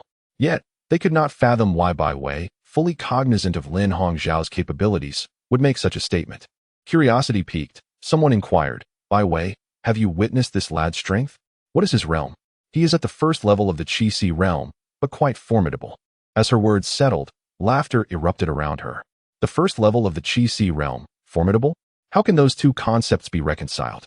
The Jingwu Bureau's minimum requirement is precisely the first level of the Qi realm. This youth has only just met that threshold. How can he possibly be deemed strong? So, are you suggesting he might pass the assessment? Without a moment's hesitation, Bai Wei nodded. Certainly. Chu Sheng's prowess has already reached the pinnacle of the Qi. Who knows what other hidden talents he may possess? Success in the assessment seems assured. If he could also deliver a resounding blow to Lin Hongzhao, that would be even more delightful. At this moment, the surrounding crowd could no longer contain their laughter. Some even boldly proclaimed that if Chu Sheng were to pass the assessment, he might as well stand on his head. It was a jest, for even those at the fourth level of the Qi realm had failed to pass Lin Hongzhao's evaluation, a mere first-level Qi practitioner. So young and evidently lacking in combat experience, on what grounds could he possibly succeed? To the onlookers, it was merely a source of amusement. Inside the assessment room, Lin Hongzhao gradually approached Chu Sheng. Upon seeing his appearance, her pupils dilated in shock, her face a portrait of astonishment. How old are you? She inquired. 18, he replied. I wasn't asking for your measurements. I never mentioned anything about measurements.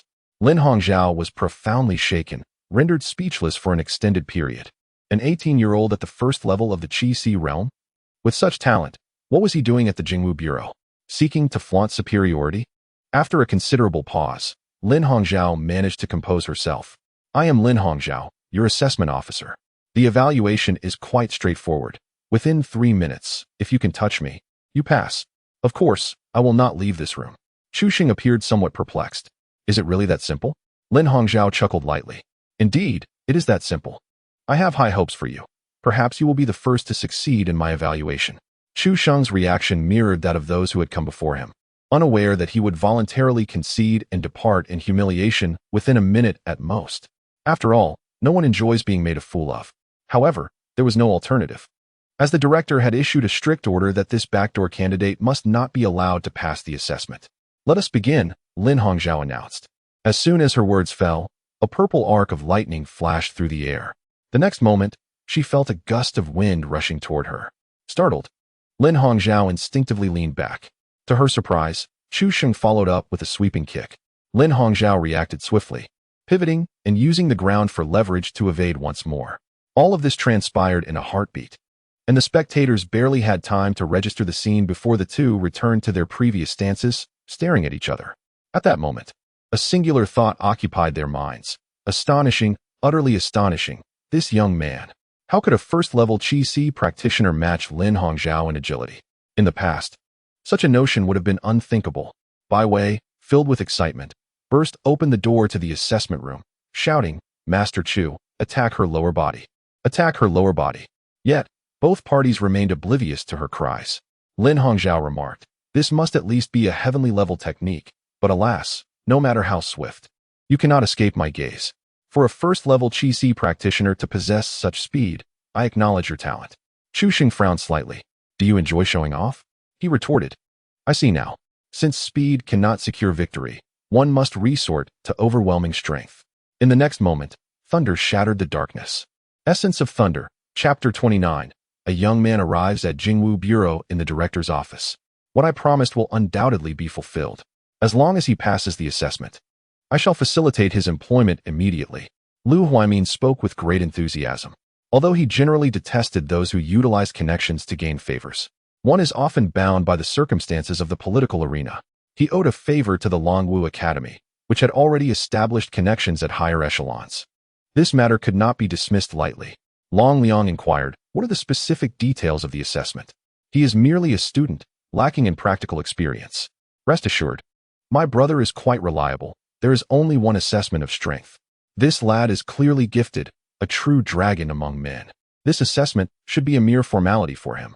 However, upon observing the smile on Lu Huaimin's face, Long Liang felt an inexplicable sense of unease. Thus, he proposed to visit the assessment venue. "Oh, the assessment is quite straightforward. It will conclude shortly. Just wait here for the good news," Lu Huaimin reassured.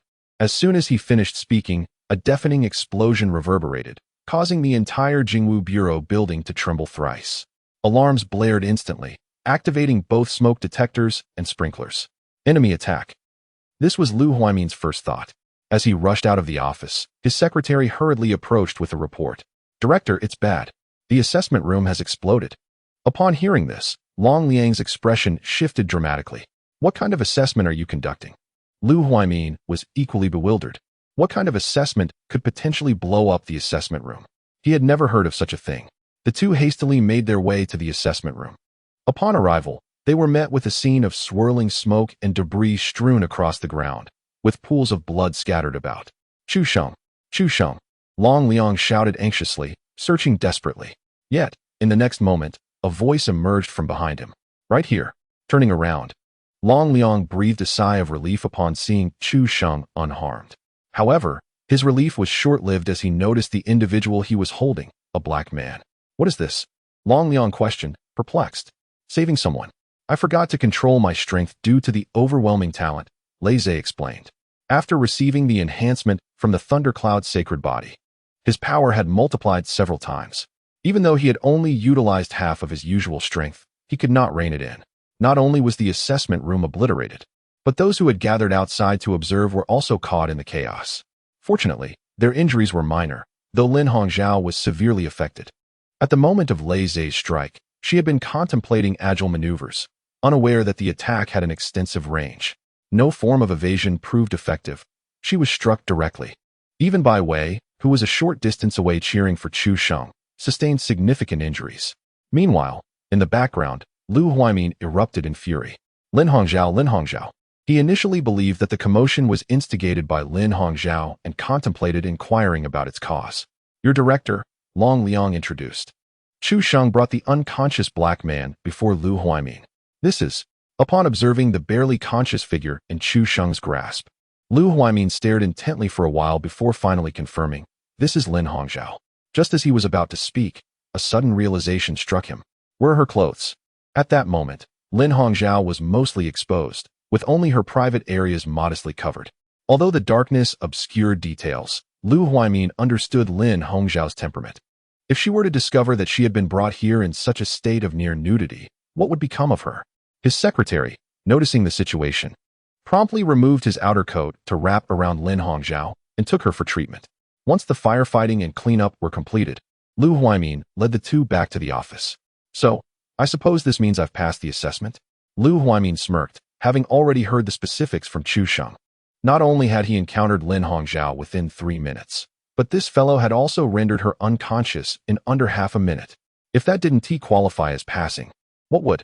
Accepting the situation with a sense of resigned contentment, he declared, "Of course, on behalf of the Jingwu Bureau, I welcome your joining us." Chu Xuanxia.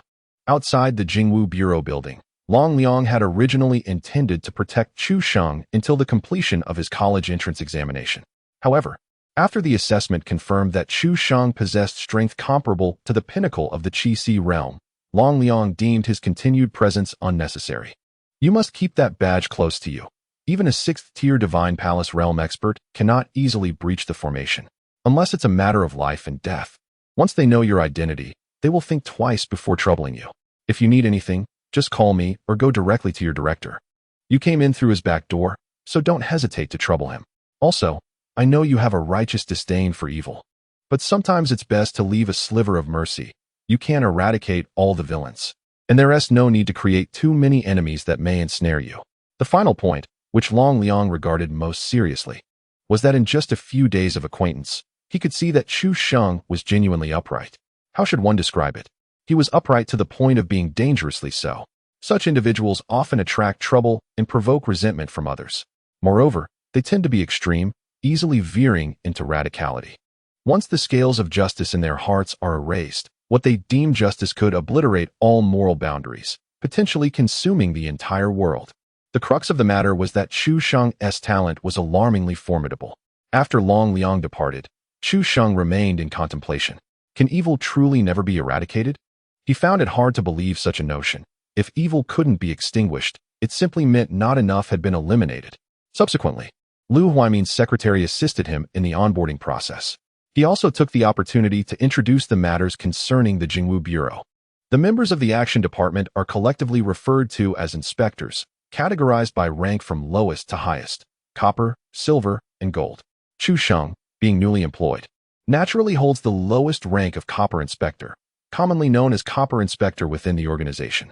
His base salary amounts to 30,000 federal coins per month, inclusive of 5 insurances and 1 fund. Furthermore, each task executed is rewarded with merit points and federal coins based on the difficulty level. Accumulating 10,000 merit points allows for a promotion to silver inspector, while reaching 100,000 is required for gold. Upon receiving his badge and uniform, the staff at the employment office provided Chu Sheng with a copy of the Jingwu Bureau Management and Punishment Regulations, which meticulously outlines the punitive measures for various violations. Chu Sheng accepted it with utmost seriousness. Before he could leave, the personnel presented him with a small booklet titled Jingwu Bureau Law Enforcement Regulations, which was considerably thicker than the punishment regulations. Chu Sheng was momentarily taken aback. What did this mean? Not only was he required to be aware of others' criminal activities, but he also had to ensure he did not commit any offenses himself. This seemed rather inconvenient. Subsequently, the secretary guided him through the various departments of the Jingwu Bureau, leading to the realization among all that a young newcomer had arrived at their bureau, and notably, this young man was quite extraordinary, having caused a stir in the assessment room upon his arrival. The secretary extended a hand towards Chu Sheng, asking him to hand over his phone. Noticing the wariness on Chu Sheng's face, the secretary offered a wry smile, reassuring him, "Do not worry, I am not facilitating a loan application. I am simply assisting you in downloading our Jingwu Bureau app. All tasks must be accessed through it." After everything was concluded, Chu Sheng had no intention of resting. Instead, he began perusing the task list. He simply could not resist the urge to engage. The tasks available for copper inspectors primarily involved maintaining public order, patrolling, and vigilance. Before long, one particular task captured his attention: investigating the incident involving disturbances caused by alien factions at Shenzhen No. 3 Middle School, which offered a reward of 100 merit points and 30,000 federal coins. Having been an eyewitness to this event, he had no reason to decline. Chapter 30. Are you aware that you have committed an offense? Ding. It was not a system notification, but rather an alert from his phone. Chu Sheng registered for this task. Copper inspectors are not permitted to execute tasks solo. At least a pair is required. Soon after, a prompt appeared indicating that another individual had signed up: Sun Yuya. On the other end, Sun Yuya was taken aback upon seeing Chu Sheng's information. It was the first time he encountered a newcomer who eagerly accepted tasks without hesitation. "Have you grasped the rules and regulations of the Jingwu Bureau?" he inquired. "Are you familiar with the law enforcement and punishment regulations? While there are rewards for task completion, Remember that task failures are also recorded.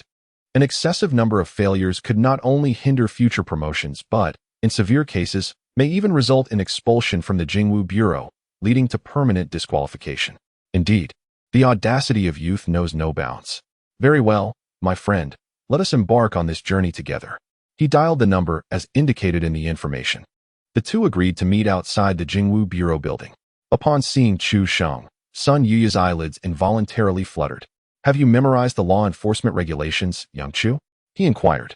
I haven't had the chance to study them yet. Besides, as an enforcer, isn't it sufficient to know whether others are abiding by the law? Sun Yuya sighed softly, inwardly acknowledging the truth of the matter. In this era of the rule of law, the Federation is particularly stringent regarding our enforcement duties. You should take some time to familiarize yourself with the regulations. So can we set off now? Not yet. This is not an undercover mission.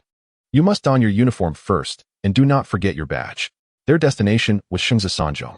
The identities of the three affiliated individuals were still under investigation by the Information Department, and they would be informed once there were updates. For now, they could only begin their inquiry from the tampering at the training platform. The fact that the tampering went unnoticed indicates that there might be individuals within the school who are complicit. This, too, is a lead worth pursuing. Upon arriving at Shengzi Sanzhou, Principal Lu Xiong hurriedly came out to welcome them, only to freeze in place upon seeing Chu Sheng. Just that morning, he had visited their school for a competition, and now, in the afternoon, he returned in uniform to conduct an investigation. The speed of his identity transition was astonishing. As they made their way to the training grounds, Sun Yuya asked, Principal Lu, you should be aware of our purpose here, correct? Lu Xiong nodded vigorously, saying, yes, yes. The inspection of the training platform is under the purview of Director Gao. I have already sent someone to summon him. Shortly after their arrival at the training grounds, a portly middle-aged man hurriedly approached. When questioned by Sun Yuya, Director Gao nervously wiped his cold sweat and stammered an explanation, asserting that he had conducted a thorough inspection before the competition and found nothing amiss. However, scarcely had he finished speaking than a cold snort startled him into a shudder. Lies. All eyes turned to Chu Sheng. Sun Yuya, puzzled, asked, Young Chu, do you mean to say he is lying? How do you know? Although Chu Sheng had never seen a pig being butchered, he had certainly witnessed pigs running. During the conversation, the director frequently touched his nose, avoided eye contact, and displayed an overall demeanor that was highly unnatural. Such subconscious details, while lying, were completely transparent to his keen instincts. However, to thoroughly dismantle Director Gao's psychological defenses, Chu Sheng coldly stated, I possess a gift for detecting lies. Just now, he was indeed lying. Sun Yuya was taken aback, as he had never heard of such a martial talent. Yet, upon witnessing the director trembling like a leaf, he understood. Good heavens! The mind of the youth is truly sharp. A mere ruse, and he was exposed. No wonder the bureau chief approved your inclusion in the Jingwu Bureau. Subsequently, he cast a cold glance towards Director Li. It appears you are not entirely forthright. I shall have to request that you accompany us back to the Jingwu Bureau. Director Gao instantly felt weak, nearly collapsing to the ground. No, I refuse to go to the Jingwu Bureau, I assure you. I did not inspect the training platform at all. In truth, I had intended to conduct an inspection, but was unexpectedly summoned by Teacher Bai.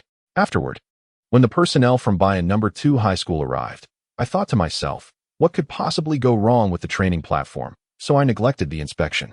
Lu Xiong, standing nearby, introduced, this is Bai Jia, our Chinese teacher for the senior class. What does she want with you? Just as Director Gao was about to speak, he hesitated. Chu Sheng seized him by the collar. No more questions. He is about to fabricate another lie.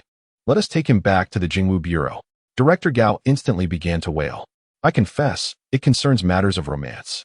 How coincidental that she chose to show interest precisely when you were meant to inspect the training platform. Where is she now? At this hour. She should be in Class 5.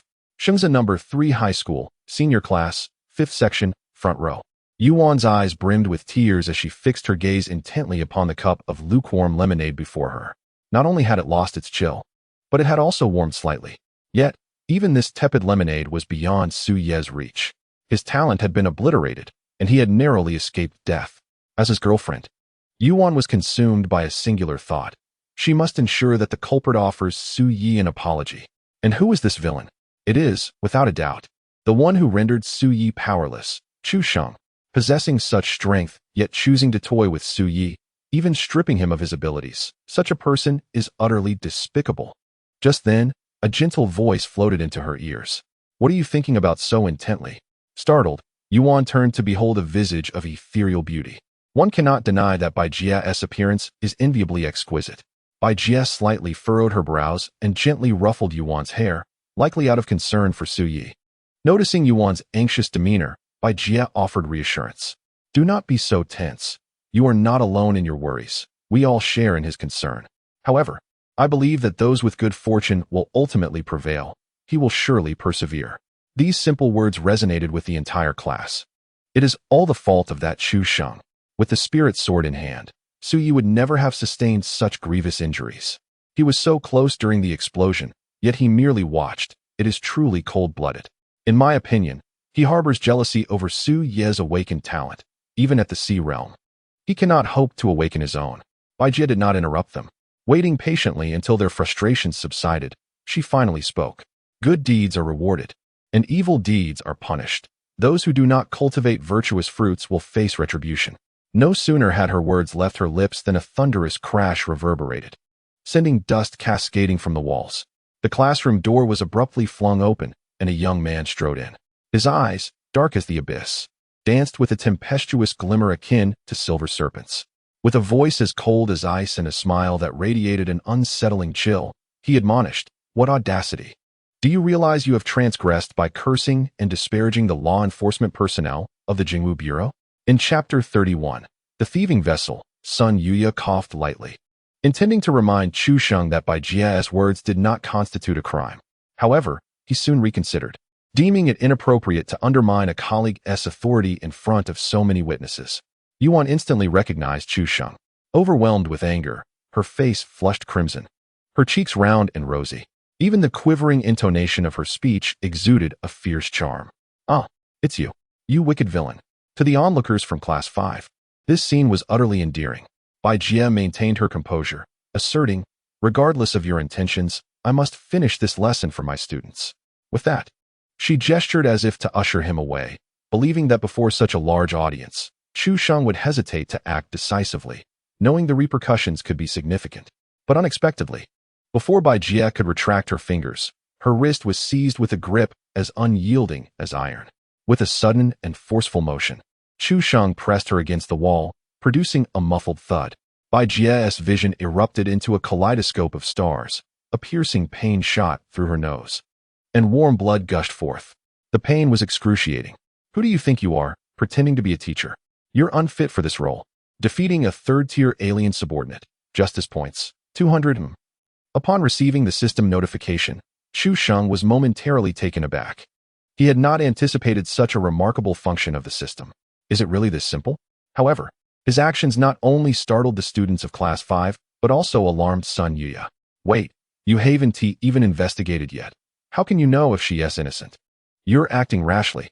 Then, Chu Sheng seized Bai Jia and began to leave when a graceful figure obstructed his path. Yuan, resembling a feisty little tiger, displayed her pearly teeth, glimmering between her lips. "What has Teacher Bai done to deserve this? Release her at once. If not, I shall have no choice but to retaliate." Her voice was so sweetly innocent that it nearly melted Chu Sheng's resolve. This was the first time he had encountered such an adorable girl. "Let me explain," he began, but Yuan, hands on her hips, was about to refuse to listen. "Oh, never mind. You aren't worthy of an explanation." With that, Chu Sheng swatted her aside with a forceful blow. "What nonsense! You dare to obstruct justice? Consider yourself fortunate that you are merely a student. Otherwise, I would have you apprehended as well." In a moment of recklessness, a slight punishment was meted out to those who obstruct public duties. Yet mercy was shown by allowing them to escape unscathed. The tumult caused by Yuan's vigorous actions, as she toppled several desks, failed to capture the attention of anyone in the vicinity. Even the students whose desks had been overturned seemed oblivious, their gazes fixated on Chu Sheng as though he were an otherworldly creature. Particularly, Sun Yuya felt an unsettling realization wash over him. He sensed he had inadvertently boarded a ship of misfortune. Just moments ago, he had admired Chu Sheng's sharp intellect, but now he regretted his impulsive decision to join this endeavor, wishing only to chastise himself for his folly. He could not fathom what had possessed him to volunteer for such a task. Whatever transpired, he would not escape unscathed. Complaints would flood in, and disciplinary actions were inevitable. As Chu Sheng approached, leading by Jia, Sun Yuya finally regained his senses. Back to the bureau? We cannot ascertain her involvement in this matter yet. Trust me, Chu Sheng replied confidently. Sun Yuya hesitated, but the unwavering assurance in Chu Sheng's demeanor compelled him to acquiesce. He then approached the bewildered Lu Xiong. Principal Lu, you wouldn't want me to publicize your school's scandals, would you? Therefore, you must know how to handle this. Lu Xiong's eyes widened in shock, and he could only muster a confused huh? However, Chu Sheng did not afford him the opportunity to respond, turning on his heel with Bai Jia in tow. Lu Xiong's suspicions grew as he observed Chu Sheng's retreating figure. Was this truly an officer from the Jingwu Bureau, creating such a ruckus on his home turf and then threatening him to cover up the mess? This reeked of sheer bullying. Fuming, he glared at Director Gao beside him. This is all you're doing. Witnessing the outrage from Class 5, Lu Xiong realized that the school would have to make substantial reparations. While ordinary students could be placated with a few mid-grade blood essence pills and a threat of expulsion, Yuan posed a genuine dilemma. How could one so endearing endure such brutality, losing several teeth in the process? It was unfathomable how Chu Sheng could be so heartless. Eventually, he capitulated to Yuan's plight, agreeing to cover all subsequent medical expenses for Su Yi and to facilitate his transfer to a provincial hospital. In return, Yuan consented to keep the incident under wraps and refrain from filing a complaint with the Jingwu Bureau. Meanwhile, on the journey back to the bureau, Bai Jia gently rubbed her nose, exuding an air of delicate vulnerability. Could you enlighten me on the nature of my misdeeds? Chu Sheng scoffed coldly. We suspect you have ties to the 3 foreign affiliates from this morning. Bai Jia appeared utterly astonished. What kind of joke is this? How could I possibly be connected to them? You must be mistaken. Whether or not you are connected is not for you to decide. The truth will emerge during the interrogation back at the bureau. Although Chu Sheng was convinced of Bai Jia's affiliation with the foreign clan, interrogation was not his forte. However, the interrogation division of the Jingwu Bureau was quite adept at such matters, and they would undoubtedly extract the truth from her. Bai Jia blinked her innocent, sparkling eyes. Her exquisite beauty reminiscent of a celestial being. You are truly mistaken. I have no association with those individuals. Her vehement denial caused a flicker of uncertainty in Chu Sheng. Consequently, he delivered a sharp punch to her lower abdomen, teaching a lesson to a third-level foreign affiliate. Justice points. 100 yikes. Did that just diminish in effect? Nonetheless, this further solidified his belief that Bai Jia was indeed a foreign affiliate, albeit only at the 3rd level. It was perplexing what the foreign clan saw in her. In the front, the driver, Sun Yuya, couldn't contain himself. Little Chu, can we not resort to violence? I'm a bit frightened. If it turns out she is innocent, we might find ourselves in trouble. Upon returning to the Jingwu Bureau, the two handed Bai Jia over to the interrogation team. In just over 10 minutes, the interrogation was completed. Upon reviewing Bai Jia's testimony, Sun Yuya was bewildered. However, Chu Sheng was even more baffled. We apprehended the wrong person? Chapter 32. Frightening oneself. The testimony revealed both good news and bad news. The good news was that Bai Jia was indeed a foreign affiliate.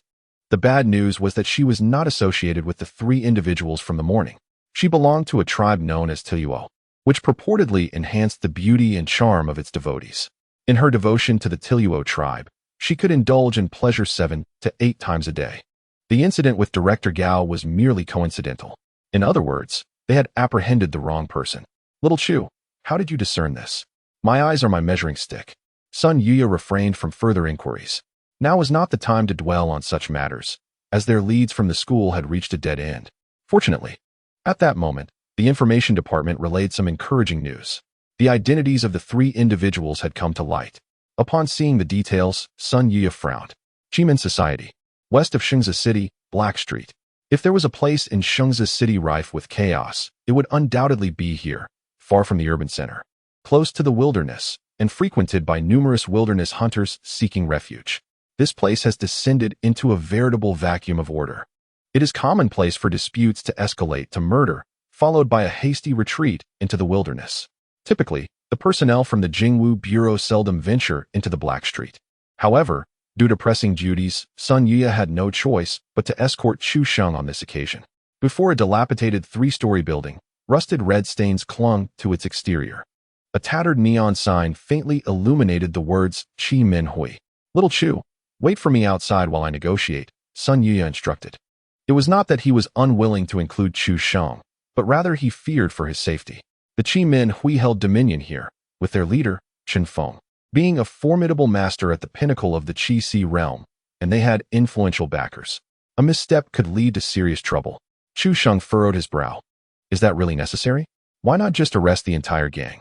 Sun Yuya had already briefed him on the Qi Min Hui during their journey.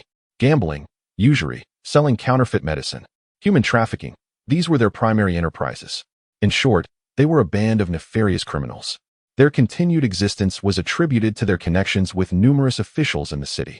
Even if apprehended, it wouldn't be long before they were released. Sun Yuya hastily covered his mouth. Could you keep your voice down? There are Qi Min Hui spies all around. Such remarks are not to be made lightly. Just wait here while I negotiate.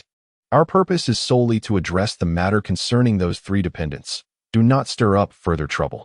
As he prepared to enter, he glanced back and felt a sense of relief upon seeing Chu Sheng patiently seated in the car. Regardless of the circumstances, at least he had heeded the elder's advice. He was a good child. During the waiting period, 2 guards from the Qi Min Hui approached.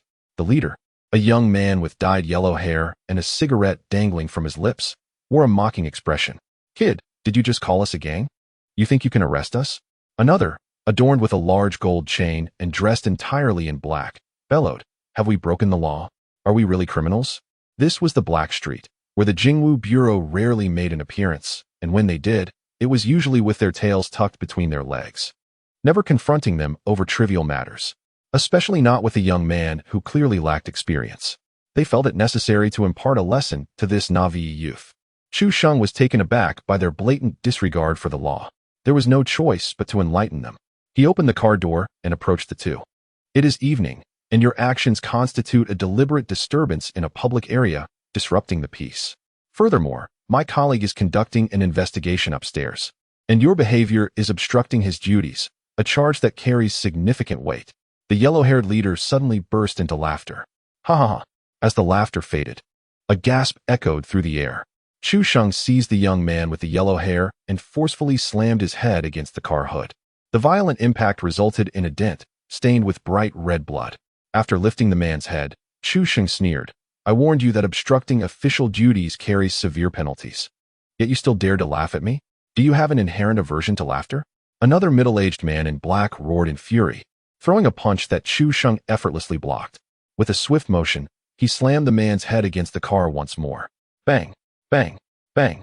3 successive blows ensured that both men were rendered unconscious before Chu Sheng discarded them aside. Imposing severe punishment on 2 criminal offenders. Justice points. 1,000. Current justice points. 3,900. Indeed, justice must be delivered with a heavy hand. These individuals belonged to the underworld. After a moment of contemplation, Chu Sheng made a difficult decision. He needed to extract some justice points from these villains, or else his uniform would be worn in vain. Outside the building, the remaining 2 guards stood frozen in shock. No way, he really dares to act. One exclaimed, Go, inform the president. The Jingwu Bureau is causing chaos. Just as one attempted to flee, a purple dragon-like figure surged towards him. Boom. A single kick sent him into unconsciousness. The other guard, eyes wide and trembling, uttered, Kid, you're finished. The president will not spare you. Chu Sheng scoffed. Look at your words. I never intended to let him off the hook either. There are powerful people above. Every time they get arrested, they are released before long, right? Then why bother with imprisonment? They might as well serve as my fuel. At the pinnacle of the Qi Si realm, he truly wished to test that. Upstairs, Sun Yuya was encircled by members of the Red Gate Society. In front of him stood the middle-aged president of the society, Chen Feng, clad in a Tang suit. I have made myself abundantly clear. I do not know these 3 individuals, nor do they have any affiliation with the Red Gate Society, he asserted. But their tattoos, you've claimed their tattoos were removed, which proves they were never part of us in the first place. Moreover, what do tattoos even signify? If I tattoo you, does that make you a member of the Red Gate Society? Laughter erupted in the room at his words. The president's idea is splendid. There's a kid downstairs. Let us tattoo him as well. We'll gain 2 more formidable warriors for the Red Gate Society. That kid isn't worthy. He doesn't even dare to approach the building. So cowardly, I certainly won't recruit him. If you won't recruit him, then neither will I. Sun Yuya's eyelids twitched. Was Chu Sheng truly timid? It was evident that he feared trouble. If only he were present. Upon hearing such remarks, he would have certainly erupted in fury. At that moment, the door was abruptly flung open, startling Sun Yuya. Upon recognizing the members of the Cheemin Society, he finally breathed a sigh of relief. Ah, how foolish to frighten oneself. Chapter 33. Silence implies consent. Qin Feng turned his gaze towards Sun Yuya. Enough. I have said all that needs to be said. I shall not accompany you further. Please take your leave. Sun Yuya wished to voice more, yet an individual nearby interjected, not leaving? Do you wish for us to give you a tattoo? Laughter erupted around them. However, at that instant, a sudden voice rang out from outside. You little brat, laughing at your mother, are you? Sun Yuya was instantly covered in goosebumps, turning back in disbelief to see that it was none other than Chu Sheng. The laughter in the room ceased abruptly. Sun Yuya hastily approached Chu Sheng. Did I not tell you to stay away? Have you managed to ask? No. Observing Sun Yuya's expression, akin to a wife who had just been scolded, Chu Sheng anticipated this outcome. Then allow me to inquire, but in a different manner. When dealing with scoundrels, one must naturally employ their own tactics. Otherwise, what would be the point of all their misdeeds? A scarred-faced man approached the two, rubbing his ears. He wore a sinister smile. Apologies, I didn't quite catch that. Could you repeat it? Ignoring him, Chu Sheng addressed Sun Yuya. The negotiations are now my responsibility. You may step aside and await my return. Ah, it seems I have been disregarded, the scarred man muttered with a wry smile. Yet, the next moment, his expression turned cold. In an instant, Chu Sheng seized him and delivered a slap. Are you finished? Do you have any business interrupting my conversation with a colleague? Another slap followed, and with a final punch, the scarred man's ribs shattered, blood spraying 3 feet high. The expressions of everyone in the room shifted dramatically. The scarred man was the third in command of the Cheemin Society, possessing a 6th-level cultivation in the Qi-Si realm. How could this youth, with merely a 1st-level Qi-Si aura, incapacitate him with just 2 slaps and a punch? Are you not leaving? Chu Sheng shot a glance at Sun Yuya. Instantly, Sun Yuya snapped back to reality and hurriedly retreated. Initially, he feared that Chu Sheng's commotion would have dire consequences, but now he finally understood. The Cheemin Society may have a strong background, yet so did Chu Sheng. After all, he had managed to enter the Jingwu Bureau through connections at the age of 18. Wasn't he that a background far superior to theirs? As for the question of whether he could win in a fight, it was absurd. Battling someone at the 6th level was akin to playing with a child. What could the pinnacle of the Qi-Si realm possibly amount to? Just as he dashed out of the small building, a thunderous explosion echoed, shaking the entire Cheemin Society. Dazzling lightning illuminated the scene, visible throughout the entire dark street. Cough, cough, cough. Amidst the ruins, Qin Feng struggled to lift his body. The earlier vigor he once possessed had long since vanished, replaced by a charred visage. Chu Sheng slowly approached. Can we speak now? Qin Feng retorted defiantly. No comment. Chu Sheng, filled with admiration, forcefully slammed his head against the ground. Subsequently, he placed a foot upon Qin Feng's face. And now? Qin Feng's eyes blazed with fury. It was the first time he had endured such humiliation, feeling it more torturous than death itself. The Jingwu Bureau can act with impunity? I tell you, you are doomed. To his surprise, Chu Sheng found amusement in the situation. To claim he acted without restraint, it was a complete inversion of reality. He had always maintained an impartial approach to justice. At this moment, the affairs of the 3 individuals were of no consequence. The true culprit stood before him. I understand now. The reason you refuse to divulge the identities of those 3 is that you are all in cahoots. Speak, is this true or not? As Chu Sheng exerted slight pressure with his foot, Qin Feng could not utter a sound. His silence was an admission. The reason you refuse to surrender and dare to retaliate against me is that you are under the influence of foreign tribes, correct? Again, silence reigned, another implicit acknowledgement. Qin Feng was nearly driven to madness. Only when Chu Sheng slightly eased his foot did Qin Feng finally roar. You are finished. Your entire family is doomed. Chu Sheng lowered his head, a cruel smile spreading across his face. Whether I live or die is uncertain, but you will surely perish. Qin Feng gasped in shock. You cannot. I have committed no crime. On what grounds do you intend to kill me? Gambling, usury, selling counterfeit drugs, human trafficking. Do you claim these are not crimes? Kill me, and my associates will not spare you. You fool, you are currently suspected of colluding with foreign kin. Do you think your associates would thank me for killing you? Do you believe that? Upon hearing this, Qin Feng's expression momentarily froze. I'll speak. Those 3 came from the wilderness 2 months ago. I noticed their strength and invited them to join the Qimin Society. How was I to know they were affiliated with foreign tribes? In truth, Chen Feng felt quite innocent. He had merely extended an invitation to a few individuals, never anticipating such dire consequences. Is that all? Is there nothing more? He urged.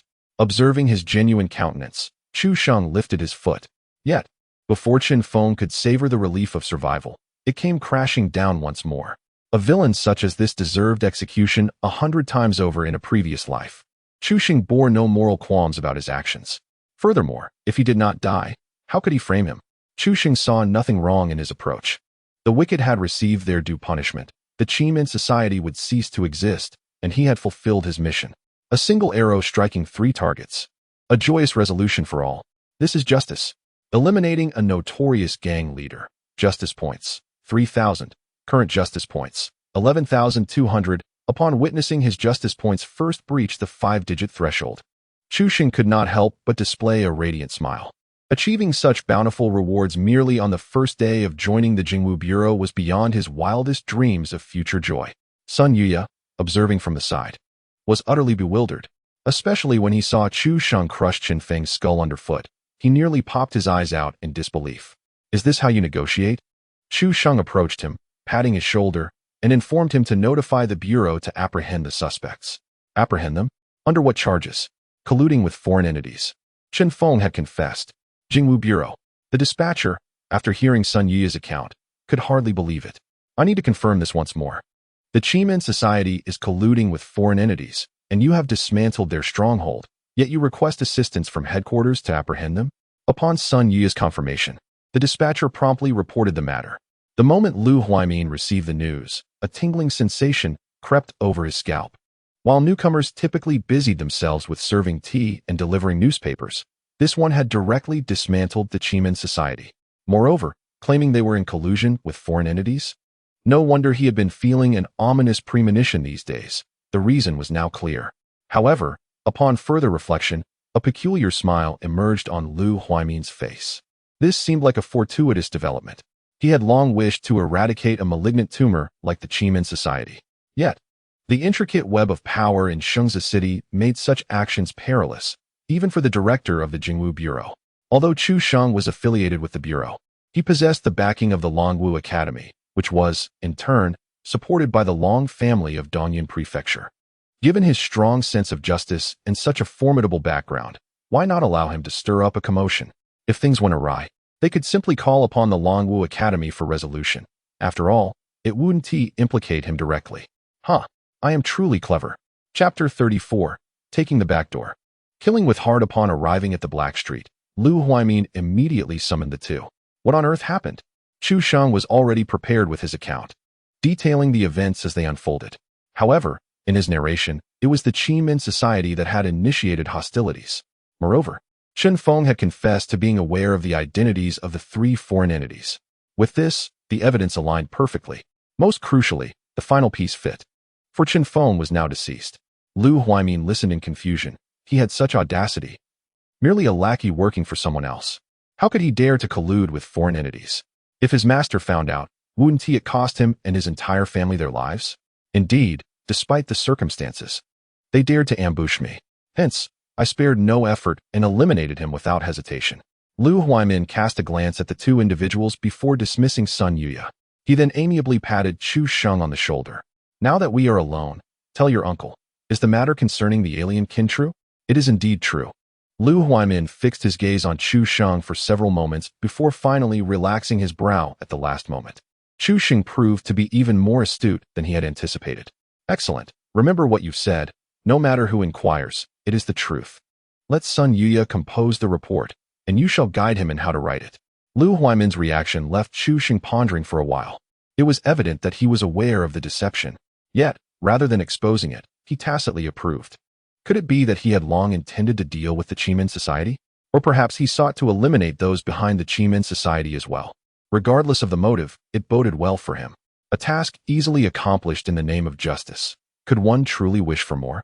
Upon returning to the Jingwu Bureau, both Chu Sheng and Lu Huaimin received notifications on their phones. Task completed. The mastermind was Chen Feng, and with his demise, the mission was indeed fulfilled. Furthermore, Dismantling the Chemin Society was a significant achievement. In addition to the foundational reward of 100 merit points and 30,000 federal coins, Liu Huaimin generously awarded an extra 300 merit points and 100,000 federal coins. Merit points could be exchanged for elixirs, equipment, and techniques. Although Lei Zhe was undeniably powerful, such techniques were akin to ultimate moves, consuming vast amounts of vital energy, rendering them ineffective after 3 uses. With the essence of the blade in mind, it was essential not to neglect the sword techniques. Chu Sheng had his eye on a particular sword technique. Unlike typical martial skills, the one he favored, the 9 forms of the Great River, was divided into 3 sections, each containing 3 forms. This meant they could be learned separately. The first 3 forms could be mastered at the Qi-Si realm and were equivalent to mid-grade Earth-level martial skills. Completing all 9 forms would yield a genuine high-grade heavenly martial skill. However, just for the initial 3 forms, 5,000 merit points were required. And he was still far from that goal. There was no need to specifically save justice points. Chu Sheng entered the dedicated testing room at the Jingwu Bureau. Ding! Consumed 3,300 justice points. Your martial arts cultivation has been elevated to the 2nd level of the Qi-Si realm. Ding! Consumed 3,600 justice points. Your martial arts cultivation has been elevated to the 3rd level of the Qi-Si realm. Ding! Consumed 1,000 justice points. Your Zixiao Dragon S roaming technique has reached perfection. Current justice points, 3,300, once more. He executed the Zixiao Dragon S roaming technique, and the colossal dragon formed from purple lightning was indistinguishable from a living creature. The electric light outlined the dragon's furious eyes, the arcs of electricity crackling as the dragon's body coiled and pulsated with vibrant purple radiance. In but an instant, he found himself dozens of meters away. Possessing the celestial body of thunder, my physique is inherently capable of rivaling the pinnacle of the Qi-Si realm.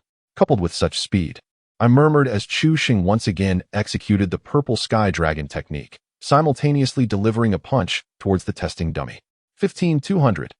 2nd layer of True Essence realm. Upon observing the data, Chu Sheng nodded in satisfaction. If wielding a blade, even the 4th or 5th layer of the True Essence realm would not be beyond reach. Shengzi City, being merely a level 4 base city, has True Essence experts that are already notable within the city. This signifies that Chu Sheng, as a high school student, has officially entered the ranks of skilled practitioners in Shengzi City. Yet, merely 20 days prior, he was just an ordinary student in the 3rd year of high school. With a cultivation level at the 3rd layer of body refinement, few would believe such a tale. To experience a temporary surge in power is exhilarating. To maintain that power is even more gratifying.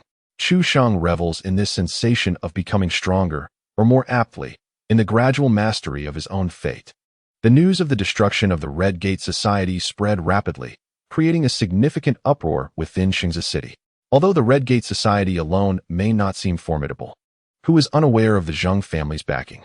The Jingwu Bureau, supported by the federal government, is unlikely to face repercussions. However, the investigators handling the case may find themselves in a precarious situation. The following morning, upon learning of the news, Zheng Dongming, the head of the Zheng family, was filled with fury. 3rd brother, go to the Jingwu Bureau and inquire about the matter. Also, find out who is responsible. If they dare to touch the Red Gate Society, they are courting death. Meanwhile, at the Jingwu Bureau, as Chu Sheng walked along the street, he was abruptly halted by a young man. The youth, Li Bin, a friend of Lin Hongzhao, had returned from a mission and was deeply pained upon hearing of Lin Hongzhao's injuries. After witnessing her condition firsthand, Li Bin was consumed with rage. It was one thing to disregard the fragility of a flower. It was another entirely to inflict such severe harm during an assessment. His intention in coming was merely to seek justice for Lin Hongzhao. If Chu Sheng was willing to apologize, that would suffice. If not, he would be more than willing to let him feel the weight of his iron fist. Kid, don't be nervous. I harbor no ill intent. Indeed, Chu Sheng nodded. You simply owe me an explanation. What is this, outright blocking someone's path? If that is not an obligation, then what is? Li Bin's expression shifted slightly as he noticed the surrounding onlookers suppressing their laughter. As a veteran of the Jingwu Bureau, he felt his pride was at stake. You're quite audacious, he retorted, before changing his tone. However, you do have the right to be arrogant, considering you entered through the back door. Ordinary people like us can't afford to provoke you.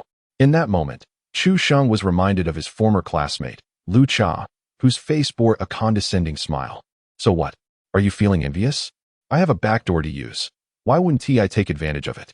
The words were grandiose, filled with disdain for those who seek shortcuts, merely because one feels envious of the fact that they themselves lack such connections. If someone were to grant them a favor, they would undoubtedly revel in the opportunity. Upon hearing this, Li Bin's face flushed crimson. He was utterly taken aback. He had not anticipated that someone could so boldly articulate the concept of nepotism with such conviction, striking a chord within. Of course, he felt jealousy. Who among them could claim to be free of such sentiments? Why stir up trouble unnecessarily? Are you satisfied now? With that, Chu Sheng intended to depart. However, Li Bin obstructed his path once more, his visage contorted with fury. Chu Sheng, do you dare to duel me at the arena? You claim to have eradicated the Red Door Society, yet I am merely at the pinnacle of the Qi Si realm. You wouldn't be intimidated, would you? In truth, Li Bin harbored skepticism regarding Chu Sheng's purported solo conquest of the Red Door Society, believing it to be mere fabrication orchestrated by the director. Today, he sought to expose this deception. Noticing Chu Sheng stroking his chin without an immediate response only solidified Li Bin's suspicions. Yet, in reality, Chu Sheng was contemplating how to strike a fatal blow to his opponent's spirit. Defeating this fool would yield no sense of justice. It was merely a waste of his time. Li Bin, confident of his victory, could not help but smirk with satisfaction. What's wrong? Are you afraid? Now, I demand you declare before everyone who the real fool is. The onlookers wore expressions of eager anticipation. They, too, wished to witness whether Chu Sheng was truly as formidable as the rumors suggested. Amidst the murmurs, Chu Sheng retrieved his phone, catching everyone off guard. Wait. He is challenging you to a duel. Why are you making a call? The next moment, as Chu Sheng spoke, the crowd was left in a state of bewilderment. Li Bin especially so. Hello, uncle. There is someone publicly challenging me here. Kindly ensure they are never hired. What is their name? One moment, let me inquire. Chapter 35. I don't care what your surname is. Li Bin was utterly astonished. He had not anticipated that Chu Sheng would not only brazenly acknowledge his own connections, but also audaciously seek to have him dismissed. Such matters should not be so overtly staged. It lacked any subtlety. What is your name again? Chu Sheng inquired. Li Bin lowered his head. His face as pale as blood, rendered speechless. He had labored hard to enter the Jingwu Bureau. If he were dismissed, it would be a considerable loss. Chu Sheng smirked slightly, and then spoke into the phone. It's all right, uncle. After ending the call, he turned his gaze back to Li Bin. I had intended to interact with you as an ordinary individual, yet I received nothing but contempt. I will no longer feign humility. Indeed, I have connections, and I am laying my cards on the table. Consider this a lesson. Should there be a next time, you will be summarily dismissed. Li Bin, in a daze, nodded and turned to leave. Wait, it is not out of kindness that I preserve your job. Therefore, express your gratitude. The words thank you seem to have been extracted with great difficulty. No sooner had the words left his lips than Li Bin fled, as if propelled by the wind. Once he found himself alone, he unexpectedly coughed up several mouthfuls of blood. Such a profound humiliation was an experience he had never endured before. Anger swelled within him, and his frustration remained unresolved. Cursed be those who wield their familial connections to oppress others. One day, I shall make you kneel before me in supplication. After cursing for over 10 minutes, Li Bin's heart felt somewhat lighter. However, it wasn't long before he received uplifting news. The Zheng family had arrived. Many bore the surname Zheng in Xingzi City, but when one speaks simply of the Zheng family, it refers exclusively to the household in the east of the city. The patriarch, Zheng Jun, is a legitimate powerhouse at the 5th level of the 4th tier of true essence. The current head, Zheng Dongming, stands at the 2nd level of true essence. His daughter, Zheng Xiurong, is a prized disciple of the Moon Fragrance sect's leader. Even the city lord must accord them a measure of respect. The purpose of the Zheng family's arrival was evident. The Red Gate Society had been a source of wealth for them. What were the implications of its extermination? It was rumored that the tempestuous Zheng Hu, the third son, was among the visitors. A sinister smile crept across Li Bin's lips. Chu Sheng, do you not possess connections? Now, I am eager to see how extensive your influence truly is. In the hall of the Jingwu Bureau, Zheng Hu wore a grim expression, grabbing passers-by at will. Who was responsible for the events involving the Red Gate Society last night? The individual he confronted appeared bewildered and quickly shook his head, declaring ignorance. Zheng Hu then inquired of another, receiving a similar response of unawareness. It was no jest. Just moments prior, Chu Sheng had demonstrated the might of his connections. To betray him now would be to court retaliation. As Zheng Hu approached a third person, an unexpected voice pierced the air. Is it Chu Sheng? The crowd turned to look, but the man had vanished without a trace. Chu Sheng. Zheng Hu released his grip on the person, his brow furrowed in confusion. There were no individuals bearing the surname Chu within the Jingwu Bureau's silver and gold patrols. Where could he be? Silence enveloped the surroundings once more. After a brief exchange, Li Bin, who had already changed his position, was also searching. However, he found no sign of Chu Sheng despite scanning the area. Just as he lamented the extraordinary luck that had allowed Chu Sheng to evade this crisis, a voice that nearly sent his soul soaring echoed behind him. Brat, are you searching for your father? Startled, Li Bin turned to find Chu Sheng, a cold smile gracing his features. His heart nearly faltered in shock. After a moment's pause, Li Bin managed to muster an awkward smile. What are you talking about? This is utterly nonsensical. In the next instant, with a resounding thud, Chu Sheng unleashed a formidable punch, sending Li Bin hurtling through the air. What audacity! I spared you once, and yet you dare to provoke me again? The commotion drew the attention of the onlookers. Upon landing, Li Bin was utterly astonished. Chu Sheng's punch had been overwhelmingly powerful, far beyond what could be generated by someone at the first level of Qi cultivation. Realizing he had irrevocably offended Chu Sheng, he concluded that he could no longer remain in the Jingwu Bureau. Rising in fury, he pointed at Chu Sheng, exclaiming, You are Chu Sheng. You're the one who eradicated the Red Gate Society. At these words, Zheng Hu immediately turned his gaze towards Chu Sheng. Did you truly annihilate the Red Gate Society? Who gave you such audacity? Chu Sheng, however, disregarded him and inquired of a nearby individual. Who is this fool? Is he from our Jingwu Bureau? He remained oblivious to Zheng Hu's true identity. The person he questioned was about to explain, but abruptly realized the implications of doing so. How could one elucidate without confirming Zheng Hu's foolishness? The Zheng family was a colossal force. Even a mere stomp could cause the city of Shengzi to tremble. They could not afford to offend such a prominent clan. This was a world of martial prowess, where powerful families could effortlessly make a person vanish without a trace. Even within the city, they could easily find someone to take the fall. This reality explained Zheng Hu's brazen demeanor, while those around him dared not resist. What baffled them was the absence of the bureau chief, who would typically intervene at the first sign of trouble. Where could he be? Zheng Hu was infuriated to the point of laughter. I fear no one, not even a copper-ranked inspector, let alone a gold-ranked one. Though he was a martial arts failure, over 50 years old without having condensed his Qi, his family's influence provided him a shield of arrogance. It was the first time he had heard someone call him a fool. I have made up my mind. This brat must die. With a contemptuous smile, he looked at Chu Sheng and shook his head, declaring, I am not from the Jingwu Bureau. Chu Sheng raised an eyebrow. Then why are you pretending to be one of us? Judging by his demeanor and the fear exhibited by those around him, Chu Sheng had assumed he was a leader from the Jingwu Bureau. Since he was not, it was evident he was connected to the forces behind the Red Gate Society, acting as a nefarious protector. But my surname is, Zheng Hu began to say, yet before he could finish, a colossal purple lightning dragon surged forth. With a thunderous crash, Zheng Hu's corpulent form was sent flying like a rag doll, crashing against the wall. The sound of shattering bones mingled with a dull thud. After sliding to the ground, he lay there, blood streaming from his mouth and nose, in a pitiful state. This was the result of Chu Sheng holding back. Otherwise, a mere peek in the meridian opening stage would have been reduced to mere fragments. I care not what your surname is. Why don't you ask me who your father is? For reasons unknown, Chu Sheng recalled that ostentatious youth in the depths of Bian City, who had contributed his ring to him. Always one to speak in riddles, he would say, if you have connections, why not mention them sooner?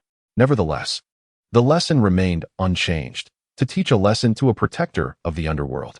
1,000 points of justice? Upon seeing the system notification, Chu Sheng was momentarily taken aback. This kick alone garnered 1,000 points? It should be noted that last night, when he had mercilessly beaten those from the Red Gate Society, the most powerful among them had only yielded 500. This individual managed to accumulate 1,000. Truly, a scheming villain, far more nefarious than even those from the underworld. The onlookers were still reeling from the shock of Chu Sheng's formidable kick when Zheng Hu spat out a mouthful of blood, jolting everyone back to reality. Zheng Hu had been struck, and nearly fatally at that? Wasn't Chu Sheng being excessively bold? Li Bin rushed to assist Zheng, who while simultaneously declaring, Chu Sheng, you are finished. He is a member of the Zheng family, and they will not spare you. Noticing the peculiar glances cast his way, Li Bin remained unfazed. Why do you all look at me? I've already offended him, and the Jingwu Bureau no longer offers me refuge. I resign. This was indeed a prime opportunity for him to curry favor with the Zheng family. If he could align himself with such a powerful entity, it would surely surpass his standing in the Jingwu Bureau. With a sinister expression, Zheng Hu, having been helped to his feet, threatened, and about the Red Gate Society, just wait. No one can save you. As the two turned to leave after exchanging harsh words, Chu Sheng approached with a cold smile and commanded, stop right there. Who gave you permission to leave?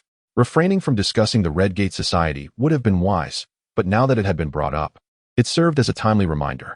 The Red Gate Society colluded with foreign entities, intending to sabotage the competition at Sanzhong, jeopardizing our great Xia. If I hadn't fortuitously been present, they would have succeeded. I wondered where the Red Gate Society derived such audacity. It appears the Zheng family has been their benefactor. Clearly, you are the true culprits. Chu Sheng's words resonated profoundly, especially for Lu Huaimin, who was observing via surveillance. He was utterly dumbfounded. He had never encountered anyone so adept at making connections. The foreign entities had been linked to the Red Gate Society, and the Red Gate Society to the Zheng family. It seemed Zheng who had unwittingly stepped into a trap. Did you not bother to inquire why the Red Gate Society was eradicated before you brought them up? Now, not only was he incapacitated, but he also found himself unable to return. Within the crowd, Sun Yue, who was aware of the competition's proceedings, smirked and remarked, ah, yes. Indeed, the foreign entities failed. But how could such a highly talented individual like Su Yi be rendered powerless? Who could it be? It's so difficult to guess. Zheng Hu exclaimed, his eyes nearly popping out of their sockets. It had always been their family that wrongfully accused others. How could anyone dare to wrong the Zheng family? He could hardly articulate a full sentence before he coughed up a substantial amount of blood. Enough of this. Don't perish here. Bring him to receive treatment. Once he has recovered, take him to the interrogation department for thorough questioning. Although he was merely a copper-ranked officer, the words of Chu Sheng resonated like a decree of utmost authority, prompting two individuals to promptly assist Zheng Hu. Meanwhile, Li Bin stood frozen in disbelief. He had intended to escort Zheng Hu back, hoping to leverage the situation for the benefit of the Zheng family. What was he to do now? Chu Sheng chuckled lightly, muttering a curse at the incompetence before turning to leave. The others shook their heads and dispersed. Among them were a few who had previously enjoyed a good rapport with Li Bin. Following this incident, they mentally labeled him as a fool. In the director's office, Lu Huaimin's eyes brimmed with approval as he proclaimed, excellent. You have truly enhanced the prestige of our Jingwu Bureau. Please, take a seat. Chu Sheng, rendered speechless, pulled out a chair and sat down. So, you have been observing all along. As the head of the Jingwu Bureau, do you truly fear a family like the Zhengs? Fear? Lu Huaimin replied with a smile. Zheng Jun is merely at the 5th level of the true essence realm, while I am at the pinnacle. Why would I be afraid of the Zheng family? However, it is worth noting that there is more than one family in Xingzi City. A single thread can affect the entire tapestry. If I act against the Zhengs, other families will certainly react, and my position may not remain secure. Chu Sheng nodded. So, you wish for me to take action against them because I have the backing of the Longwu Academy? Lu Huaimin first nodded, then shook his head. No. It's not that I wish for it. You desire it yourself. I do not compel you in any way. Even if you merely linger here, living off a meager stipend, I would not utter a word of reproach. Chu Sheng pondered for a moment. Encountering such a director was not entirely disadvantageous. At least their goals aligned, and he would not face hindrances from him. His only concern was whether the backing of the Longwu Academy was truly as formidable as suggested. A top-tier academy, you might think? Its connections are vast. Moreover, they have the long family of Dongyun Prefecture behind them. The more talented you appear, the more solid your background becomes. Do you grasp what I'm implying? Chu Sheng nodded, understanding that his background was indeed more formidable than he had anticipated. With unparalleled talent, and at the age of 18, he attained the Qi Si realm. What more could be considered genius? He had reached the pinnacle. Even revealing his exceptional aptitude would bear little significance. He had grown numb to surpassing thresholds. Thus, the pressing matter at hand was how to more efficiently apprehend the wrongdoers. The mere thought invigorated Chu Sheng, his eyes gleaming with determination. Lu Huaimin, inspired by this fervor, struck the table with enthusiasm. Go forth and do what you must. I shall support you. I am going to catch those criminals. Bang. Well done. You are truly a nemesis of evil. I am heading to capture someone from the Zheng family. Bang. That is not feasible. Lu Huaimin elucidated with a speed reminiscent of a swift change of expression. The matter of the Qimin society colluding with foreign clans has left no witnesses alive. You cannot possibly cast aspersions upon the Zheng family.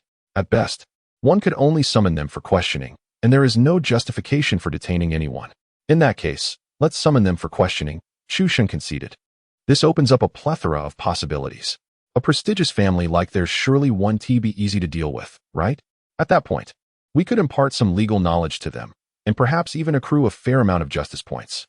He had already gathered ample information on the Zheng family. Their highest-ranking member was merely at the 5th level of True Essence realm, an elderly fellow over 100 years old. In a genuine confrontation, he would not stand a chance. Moreover, he must possess the audacity to take action. Openly assaulting law enforcement personnel from the Jingwu Bureau would spell the end for the Zheng family. Lu Huaimin could not comprehend the significance of this endeavor. Yet Chu Sheng offered no explanation, merely procuring a summons. Once they exited the Jingwu Bureau, Chu Sheng found himself momentarily stunned. He had no vehicle and was unaware of the Zheng family's location. Remembering the contact number of Sun Yuya, he attempted to call, only to discover he had been blocked. Yet, where there is a will, there is a way. Chu Sheng quickly devised a plan. He opened the Jingwu Bureau and casually selected a task to sign up for. Meanwhile, a notification chimed. Task successfully matched. Click to view details. Upon hearing the system prompt, a woman joyfully retrieved her phone. However, upon viewing the details of the matched individual, she was left bewildered. Accumulated 400 merit points, 1st level of Qi Si realm. Play me. My information clearly states I need a senior to guide me. Chapter 37. Li still holds a bit of influence. After more than 20 minutes, a woman with long hair approached Chu Sheng, scrutinizing him for a moment. An unfamiliar face, and so youthful. It must be the new recruit without a doubt. You are Chu Sheng? When did you arrive at the Jingwu Bureau? Yesterday. Su Qing nodded. She had not returned in 4 days. So it was understandable that she was unaware of the new arrivals. For future tasks, it would be best for you to examine them closely before accepting. Chu Sheng shot her a glance.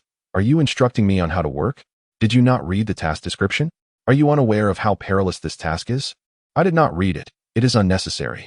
Chu Sheng merely sought someone to escort him to the Zheng family. The task was a secondary concern. The perilous nature of it did not occupy his thoughts. Lacking in intellect, he would rely on strength.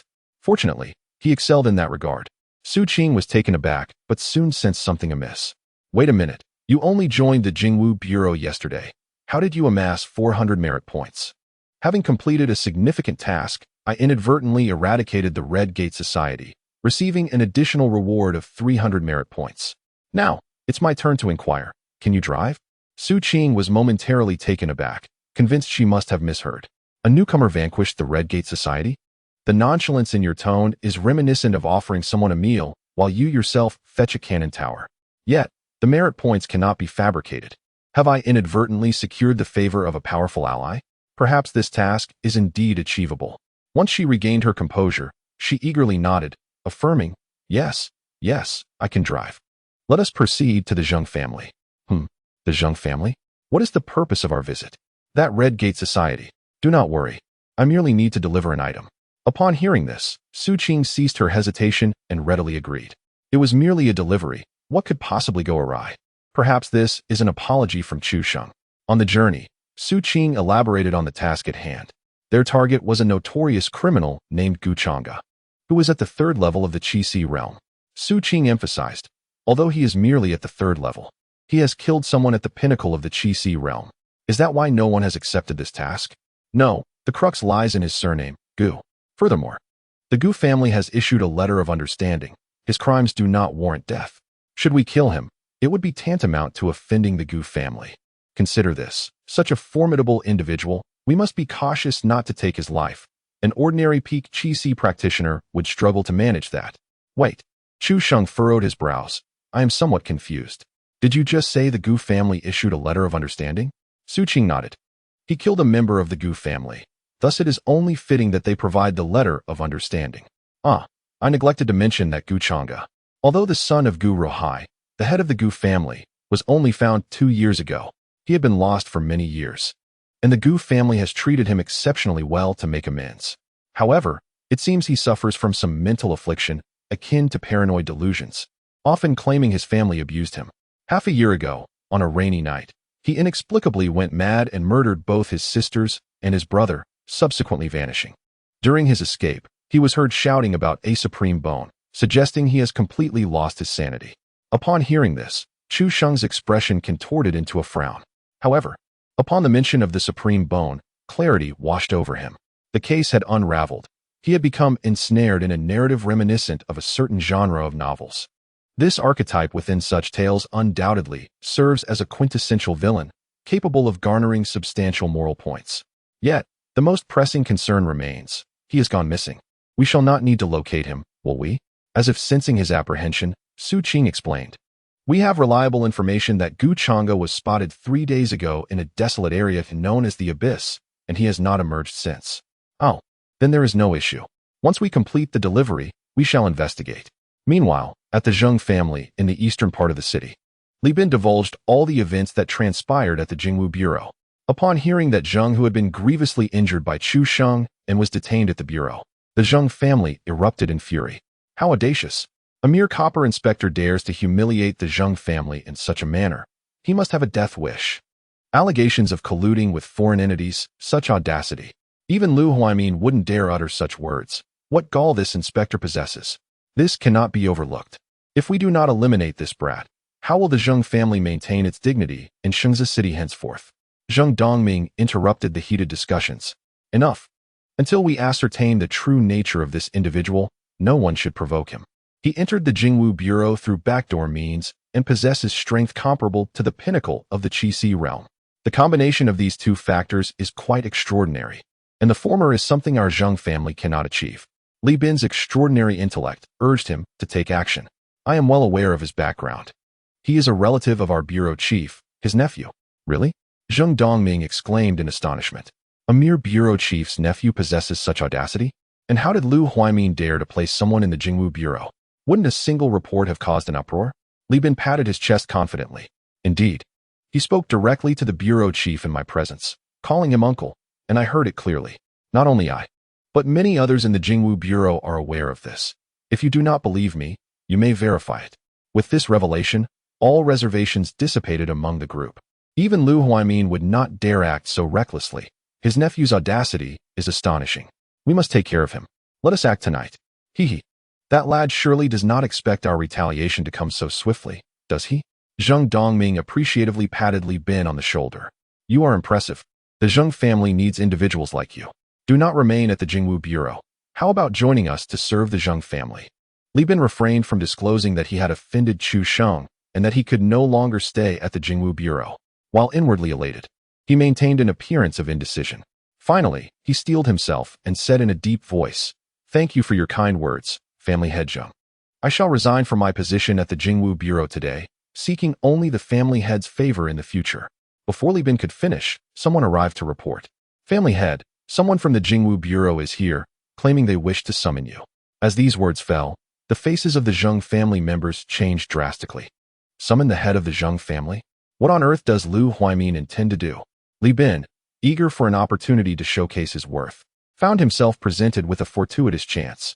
The delivery of summons is typically handled by temporary workers. He would only need 2 sentences to send them away. Family head, please remain calm. I still hold some influence at the Jingwu Bureau. Allow me to handle this matter. Chapter 38. The legal procedure most cherished by Chu Sheng outside the Zheng family courtyard. Why didn't you inform me that what you were delivering was a summons? Su Qing lamented, filled with regret. First, they dismantled the Red Gate Society, and now they had come to deliver a summons to Zheng Dongming. Was this not merely aggravating the Zheng family? You didn't inquire, and besides, what else could I possibly deliver to them? A clock, perhaps? As the conversation unfolded, Chu Sheng glanced at the time. In just 5 minutes, if no one emerges, I shall have to enter and seek them out. This is mandated by the enforcement regulations. Upon hearing this, the 2 guards of the Zheng family momentarily thought they had misheard. Subsequently, they stepped aside, wearing expressions of mockery. If you are not afraid of death, why not enter and test it? This is the Zheng family, where 2 formidable true essence realm experts reside. How dare a mere copper patrol come here to cause a ruckus? Unexpectedly, just as the guards finished their taunt, Chu Sheng boldly strode inside. The two guards instantly became alert, drawing their long blades. At that moment, Chu Sheng abruptly halted, and they believed he was struck by fear. However, they turned to see an individual emerging from within the courtyard. Both Chu Sheng and the departing Li Bin were momentarily taken aback. The one delivering the summons was indeed Chu Sheng. This was a situation one could not easily deceive. Yet, Li Bin quickly realized that deception was secondary. This was a splendid opportunity for revenge. If he could provoke Chu Sheng into action, it would spell his doom. With that thought, a slight smirk crept onto his lips, his brow adorned with a hint of arrogance. You may have connections, but I too possess backing now. Approaching Chu Sheng, Li Bin elevated his chin slightly. In those fleeting seconds, he meticulously formulated an entire scheme to incite Chu Sheng into violence. However, before he could utter a word, Chu Sheng unleashed a sudden punch. The strike was instantaneous and executed with remarkable speed. Li Bin had no time to react before he was sent crashing to the ground.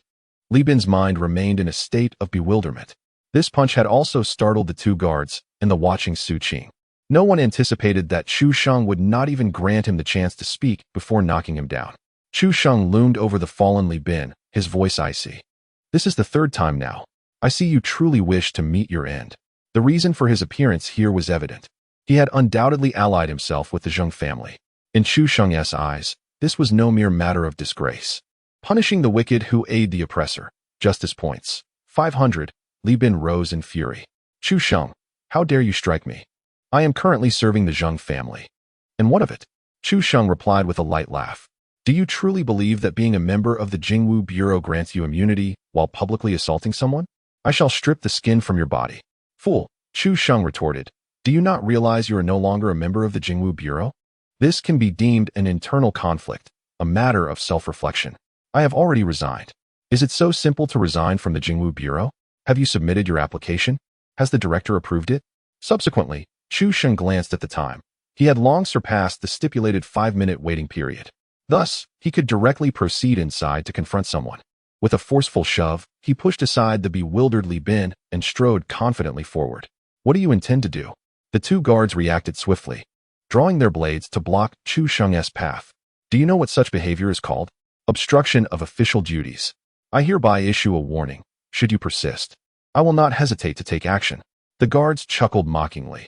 Having protected the Zheng family for many years, this was the first time they encountered someone so audacious. If you dare to act here and manage to leave alive, I shall take your surname. No sooner had the guard finished speaking than a flash of lightning erupted. Soon, a terrifying thunderstorm descended. Boom! The deafening noise startled the Zheng family members, even drawing the attention of several neighboring households. The Zheng family rushed outside, only to be left dumbfounded by the devastation wrought by the thunder at the gate. Even those aware of the summons being delivered were left speechless by this spectacle. A brawl has begun. What martial skill is this, that it is so fearsome? Could it be that a true Essence Realm expert has come to cause trouble? The crowd hurried outside, only to be astonished to see that the Zheng family's gate, along with the adjoining wall, had been completely obliterated. On the ground lay 3 individuals, each barely clinging to life. Only a black-haired youth stood proudly, surrounded by crackling lightning. Severely injuring 3 wicked accomplices, Justice points 2000. The youth turned to face the crowd, his gaze calm. Who is Zheng Dongming? Here is your summons. You are to report to the Jingwu Bureau for interrogation at 8 o'clock tomorrow morning. Zheng Dongming's face darkened. Who are you to cause a disturbance in my Zheng family? Chu Sheng, as for your so-called disturbance, I believe there has been a misunderstanding. They obstructed my official duties, and I merely enacted a minor punishment. All within lawful bounds. Upon hearing this, the Zheng family members' eyes widened in shock. This youth is Chu Sheng. He dares to come to the Zheng family? What an audacious beast. How dare you cause trouble here? Prepare to face my wrath. A young girl, appearing quite tender, rushed from the crowd, sword drawn, aiming to stab Chu Sheng. Stop! Zheng Dongming hurriedly stepped forward to intervene, but it was too late. Chu Sheng casually swatted the girl away, sending her reeling and spitting blood. Seeing her youth, he had initially thought her a prodigy. However, she was merely at the second stage of meridian opening, a full realm beneath him. Chu Sheng dusted off the dirt from his clothes. Had she always been so brave? Insolence! Zheng Dongming fumed. You first injured my guard, then harmed a younger member of my Zheng family. Do you truly believe I would hesitate to kill you?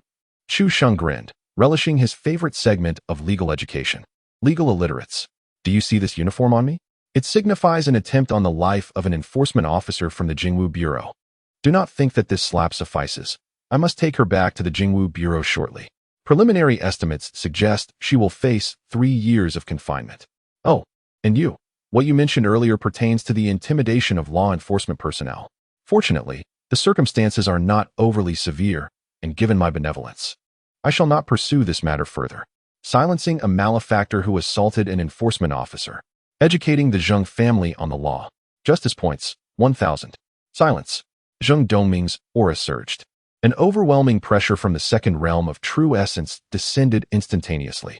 Chu Sheng grinned widely, an expression of excitement illuminating his face. A figure of true essence, and a nefarious one at that. This certainly piqued his anticipation. However, at that moment, a commanding voice resounded. Halt. Zheng Dongming froze in place. Father. Zheng Jun approached slowly, accepting the summons and adding, let Xiaoyu accompany him. We cannot afford to provide outsiders with amusement. Upon hearing this, Zheng Dongming finally comprehended. While it would be easy to eliminate Chu Sheng, the repercussions would be significant. The commotion they had just caused had undoubtedly attracted numerous onlookers. Countless eyes from outside were fixated on the Zheng family. Seeing the fury on Zheng Dongming's face dissipate entirely, Chu Sheng silently cursed his luck. The old man was indeed formidable. It was no simple task to drag the Zheng family into turmoil. Grasping Zheng Xiaoyu, Chu Sheng strode away amidst the ire of the Zheng family members. He also took the opportunity to remind them, do not forget to arrive punctually at the Jingwu Bureau tomorrow. Otherwise, I shall be compelled to summon you by force. As he passed by 2 guards, Chu Sheng flashed a smile and remarked, I am of the surname Chu, do not forget. Chapter 39. Why do you not ask if he fears me? What are you dawdling for? Move. It was only when Chu Sheng approached that Su Qing snapped back to reality. They left just like that? When did the Zheng family become so accommodating? After witnessing Chu Sheng blow open the Zheng family's gates, a singular thought consumed Su Qing's mind. They would be the cause of their own demise. Yet, unexpectedly, both individuals not only escaped unscathed but also brought someone along. With so many members of the Zheng family present, not a single one dared to utter a word. Who exactly is this Chu Sheng, a deity among men? Upon their return to the Jingwu Bureau, a tempest of controversy erupted once more. First, Zheng, who was incapacitated. And now they had returned from the Zheng family with a young girl in tow. After listening to Su Qing's vivid recounting, Chu Sheng completely transformed their understanding of the events. He had struck the Zheng family squarely in the face, and yet they had not dared to utter a sound. This transcended mere strength. It was about background. The Jingwu Bureau had welcomed a prodigious young master. Everyone envied Su Qing for being able to undertake missions alongside Chu Sheng. Unbeknownst to them, Su Qing harbored a deep desire to relinquish this opportunity to them. The fear was overwhelming. While Chu Sheng possessed a commendable background, she did not share that privilege. Should misfortune befall them, she would undoubtedly be the one to suffer. Before long, Chu Sheng returned. Let us depart. It is still morning, and we have ample time. Chu Sheng intended to apprehend Gu Chang'e, who had succumbed to the allure of reading novels, as swiftly as possible. The vehicle journeyed beyond the city limits, eventually arriving at their destination by evening. Unlike the Abyss of Bayan City, this location lacked the oversight of the Abyss Control Bureau. Within the Federation, abysses were numerous, and the Bureau did not possess sufficient manpower. Consequently, the government tacitly permitted some remote abysses to be managed by private organizations. This particular abyss was overseen by the Min family of Xingzi City. Above the abyss lay a small fortress, replete with various forms of entertainment and indulgence. However, due to its location in the wilderness and its private management, order here was maintained solely through force and wealth. Murder and arson? Not a problem. One merely needed to pay a fine to the Min family. Upon seeing Chu Sheng and his companion in uniform, the guards at the entrance immediately donned smiles. Oh, a rare visitor. A distinguished official from the Jingwu Bureau has graced our humble stronghold. Could it be that someone here has committed an offense? Su Qing approached, paid the entrance fee, and replied with a smile. Indeed, there is a minor case, though it does not pertain to the stronghold. The guards did not elaborate, but cautioned. This stronghold has its own rules. Once you enter, you must abide by them. Capturing individuals is permissible, but do not disrupt the order, or it will reflect poorly on everyone. Once inside the stronghold, Chu Sheng inquired, "What are the rules here?" "Oh, it's nothing more than prohibitions against fighting and killing. Much like the outside world," came the casual reply. Behind them, the guards exchanged glances, smirking. To dare come here to apprehend someone, they truly possess audacity. How many capable fighters are there in this stronghold? I wager they will likely face dire consequences. I bet 9 out of 10. That fellow's gaze is downright unsettling. A glance from him sends shivers down my spine. If they encounter someone with a fiery temperament, a conflict will surely ensue. Indeed, you felt it too? I thought it was merely an illusion. I felt the same. Dressed in the uniforms of the Jingwu Bureau, Chu Sheng and his companion stood out conspicuously, attracting the attention of those around them. A rather unsavory man approached. "Esteemed officials, are you here on official business? Would you require the services of some bodyguards? We have experts at the pinnacle of the fifth realm, and our prices are fair, honest to both the young and old." Chu Sheng halted slowly. "Do we truly need bodyguards in this stronghold?" The unsavory man's eyes lit up as he responded. "This stronghold is rife with both good and ill. Many have blood on their hands. Who knows who you are here to apprehend? Are you not concerned that they might unite in desperation and strike first?" Upon hearing this, Chu Sheng chuckled. It seemed this stronghold was akin to a den of thieves. "Thank you for the information." Having spoken, the two intended to depart. Yet a lewd man abruptly reached out to obstruct their path. "Esteemed gentlemen, I must kindly request a payment of 10,000. Noticing their perplexity, the man continued with a smirk, "You posed a question to me moments ago, and that inquiry is worth 10,000. Surely, you do not intend to renege on your obligation?" With a faint smile, Chu Sheng replied, "I have no such intention." The man, elated by this response, was about to commend their perceptiveness and urge them to settle the fee, when Chu Sheng further declared, "However, you also asked me a question, and that inquiry is worth 100 million. After deducting your share and eliminating a zero, you owe me 90 million. The lewd man's expression shifted dramatically. "How dare you?" But before he could finish, Chu Sheng delivered a powerful kick, sending him flying over 10 meters. What audacity! Even daring to extort from law enforcement. Do you recognize Liang Jingru? Teaching a brazen lawbreaker a lesson. Justice points 500. This spectacle rendered the onlookers utterly astounded. A bald man, relishing the misfortune, exclaimed, "Haha, you're finished. He is from the Min family." Su Qing's countenance fell as she hurriedly warned, "This area is under the Min family's jurisdiction, and there is a formidable expert present. We should take our leave." Struggling to rise, the lewd man wore a face of venomous resentment. "Leave? You wishful thinkers." Behind him, for city guards pushed through the crowd, all at the 5th level of the Qi realm, led by a burly middle-aged man. They were accomplices of the lewd man, routinely targeting impetuous youths for this charade, first intimidating with the village's rules, then persuading them to settle with coin. This tactic had never failed them. The middle-aged man spoke coldly. "Fighting is prohibited in this village. Those who violate this rule shall have their limbs broken. This is our law. Do you have any objections?" "I do," Chu Sheng replied. Nodding, the middle-aged man was momentarily taken aback, having never encountered such a response. "Oh, do you find this rule unreasonable?" "Reasonable, yes, but unlawful. You have established a private court. Do you not realize you are committing a crime?" The guards were momentarily stunned, then erupted in laughter. Even the middle-aged man could not help but marvel at Chu Sheng's naivety. "Indeed, we have committed a crime. What do you propose, then? To enforce the law here? Why not?" Chu Sheng stepped forward, and the sound of crackling electricity filled the air. In the next instant, a colossal purple thunder dragon surged toward the group. With a resounding crash, Chu Sheng unleashed a punch the moment he materialized. The speed was so astonishing that the surrounding crowd barely registered the movement. The middle-aged man's expression shifted drastically, but before he could intercept, the punch landed squarely on his chest. Crack! His ribs shattered instantaneously, and he spewed blood as he was sent flying. Following this, a series of crackling sounds echoed as the remaining 3 guards were incapacitated. The swiftness and brutality of his strikes surpassed everyone's expectations.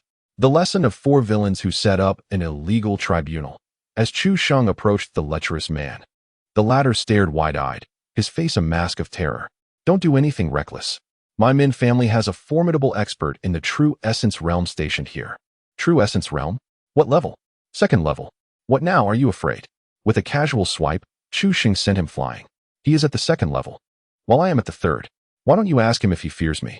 At this, The crowd fell into a state of bewilderment. Isn't a second-level True Essence Realm expert the same as a third-level Qi Realm expert? They were quite intrigued by the unique thought process of this young man. Just then, a voice as cold as frost pierced through the air.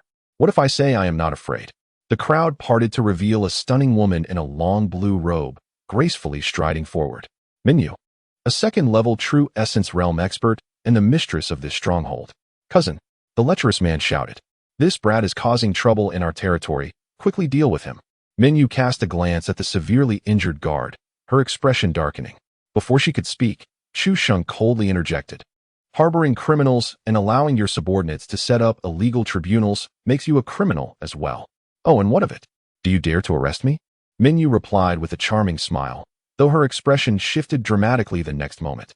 A flash of arcane energy erupted as a purple lightning dragon lunged toward her. So fast was her immediate reaction as she attempted to evade. However, a streak of azure energy struck at her midsection. The overwhelming power shattered Minyu's composure. Could this youth truly be merely a third-level Qi Realm expert? In the next heartbeat, a burst of azure divine light enveloped her. With a thunderous crash, Minyu staggered back several steps, the azure light rippling around her. The force of that strike was on par with a second-level True Essence Realm expert, perhaps even surpassing it in strength. Minyu was struck with profound fear. When did the Jingwu Bureau produce such a genius? This boy was far too extraordinary, and with enmity against the Min family, he could not be allowed to live. Seeing Chu Sheng charge at her again, Minyu drew her cold jade sword and unleashed a low-grade earth-level martial technique, Vast Waves. A torrent of true energy, vast as an ocean, surged forth, threatening to engulf Chu Sheng entirely. This was the stark contrast between the True Essence Realm and the Qi Realm. In the True Essence Realm, true energy coalesces with a density akin to primordial liquid, its quality exceeding that of the Qi Realm by more than tenfold. The techniques wielded were vastly superior as well. Su Qing gasped in shock, realizing that this technique could severely injure even a peak Qi Realm expert, let alone a mere third level. She knew Chu Sheng's offensive power was formidable, yet remained oblivious to his defensive capabilities. Fortunately, at that moment, the crackling sound of electricity filled the air. This allowed her to finally settle her heart. The violet thunder dragon burst through the torrent of true energy, striking once more with a single blade. The terrifying azure energy surged like a cleaving force of creation, aimed directly at Minyu. With a thunderous roar, the azure ring on Minyu's ring finger erupted in an instant. The divine azure light vanished as quickly as it appeared. Minyu's expression changed drastically. She was bewildered by how Chu Sheng had withstood that attack. Most alarmingly, merely 2 strikes had utterly shattered her 4th-tier protective treasure, the rock ring. Had that struck her directly, the consequences would have been unfathomable. A decisive move was necessary. Stealthily, she retrieved a talisman from her spatial ring. Seizing the moment as Chu Sheng launched another assault, she raised her hand and flung the talisman, the violet and eerie divine light shooting towards Chu Sheng's forehead. The Chaos Recognition Talisman. It could momentarily plunge the opponent's consciousness into disarray. Simultaneously, she lunged her sword towards Chu Sheng's heart. However, in the next moment, an unbelievable scene unfolded before her. Chu Sheng's movements showed no sign of hesitation. His pure blade heart enabled him to disregard all mental attacks. To him, her strike was utterly clumsy. The blade collided with the cold jade sword, the divine edge of shattered peaks. With a clang, the cold jade sword shattered instantly, leaving only the hilt behind. Chu Sheng's azure blade also bore cracks, on the verge of complete fracture. Ultimately, the disparity in weapon tier proved too great. The cold jade sword was a premium among third-tier weapons. Achieving this was its utmost limit. Minyu, grasping the hilt, jabbed it at Chu Sheng's chest. While lacking a blade could potentially cause fatal injury, merely holding the hilt would certainly not be enough to harm Chu Sheng. Minyu's eyes widened, about to speak. When she was struck in the chest by a punch from Chu Sheng, blood gushed forth, the highland transformed into a plain, and several of Minyu's ribs shattered in an instant.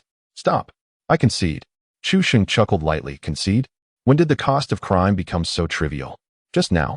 You exhibited resistance, and given the severity of the situation, you could be executed on the spot. You drew a weapon.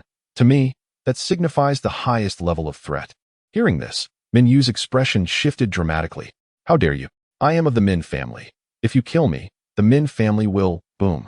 Chu Sheng did not grant her the chance to finish, delivering another punch. The plane transformed into a valley. The onlookers were left in shock. No one anticipated that Chu Sheng could defeat Minyu, let alone that he would seek to kill her, especially in front of so many witnesses. Chu Sheng. Su Qing shouted anxiously. Chu Sheng ignored her entirely. Minyu had harbored murderous intent towards him, crossing his bottom line. If others sought to kill him, there was no reason to spare this person. Thus, Minyu had to die today. He continued to strike with several more punches. Minyu ultimately lost all breath. Her body carelessly discarded by Chu Sheng upon the ground. Eliminating a notorious villain. Justice points. 5,000. Current justice points. 12,600. Excellent. With this, I can ascend 3 levels. With nearly 10 days remaining until the college entrance examination, perhaps I can reach the pinnacle of the Qi realm beforehand. In that case, is it even necessary to participate in the examination? Chu Sheng deemed it essential to have a serious discussion with Long Liang. Rising from his seat, Chu Sheng cast a cold gaze over the silent crowd and remarked icily, "This is the consequence of breaking the law. I hope you all take heed and refrain from transgressing the legal boundaries." Though the onlookers appeared distressed, a small faction remained unfazed. You killed Minyu. Your arrogance will be your downfall. When the Min family arrives, your life will hang in the balance. Su Qing approached, her expression fraught with anxiety. Chu Sheng, your impulsiveness is alarming. With Minyu dead, the Min family will undoubtedly send someone. This mission is compromised. We should return to Xingzi City at once. What is there to fear? Chu Sheng waved dismissively. No matter how many Min family members there are, can they outnumber those from the Jingwu Bureau? Su Qing was taken aback. What do you mean? Are you particularly well connected within the Jingwu Bureau? But you just arrived. In this world, connections and background matter. What use is mere popularity? The people you encounter are all from the same circle. In smaller settings, it may have some effect, but in larger gatherings, it is ultimately irrelevant. At such times, one's background speaks volumes. Subsequently, Chu Sheng dialed Lu Huaimin's number. This is the situation. I require support from the Bureau. Su Qing's eyes widened in disbelief. You're going directly to the director? And he agreed so readily? What is his background? After hanging up the phone, he said, let us go. It's a long journey from Xingzi City. We should first locate Guchanga. At the entrance of the abyss, the guards had long since fled. The two ascended in the lift to the bottom of the abyss. Just as they were searching for Guchanga in Xingzi City, the Min family was gathered. Min Xiong stood at the center of the courtyard, his gaze sweeping over the assembled crowd. There were 20 warriors of the 5th level and above in the Qi realm, each face radiating murderous intent. This formidable presence was enough to sweep through most factions. Dare to kill my sister? I shall not rest until this vengeance is exacted. Not even Jesus could stop me. I swear it. Chapter 41:0, for heaven's sake. In Xingzi City, at the North City Gate, the guards watched as the Min family marched out in a grand procession. They murmured amongst themselves, so many of them. What has happened? I heard there was a disturbance at their camp, and several were injured. Not just that. The latest news is that even Minyu of the 2nd level of the True Element realm has been killed by the Jingwu Bureau's Copper Patrol. The Copper Patrol?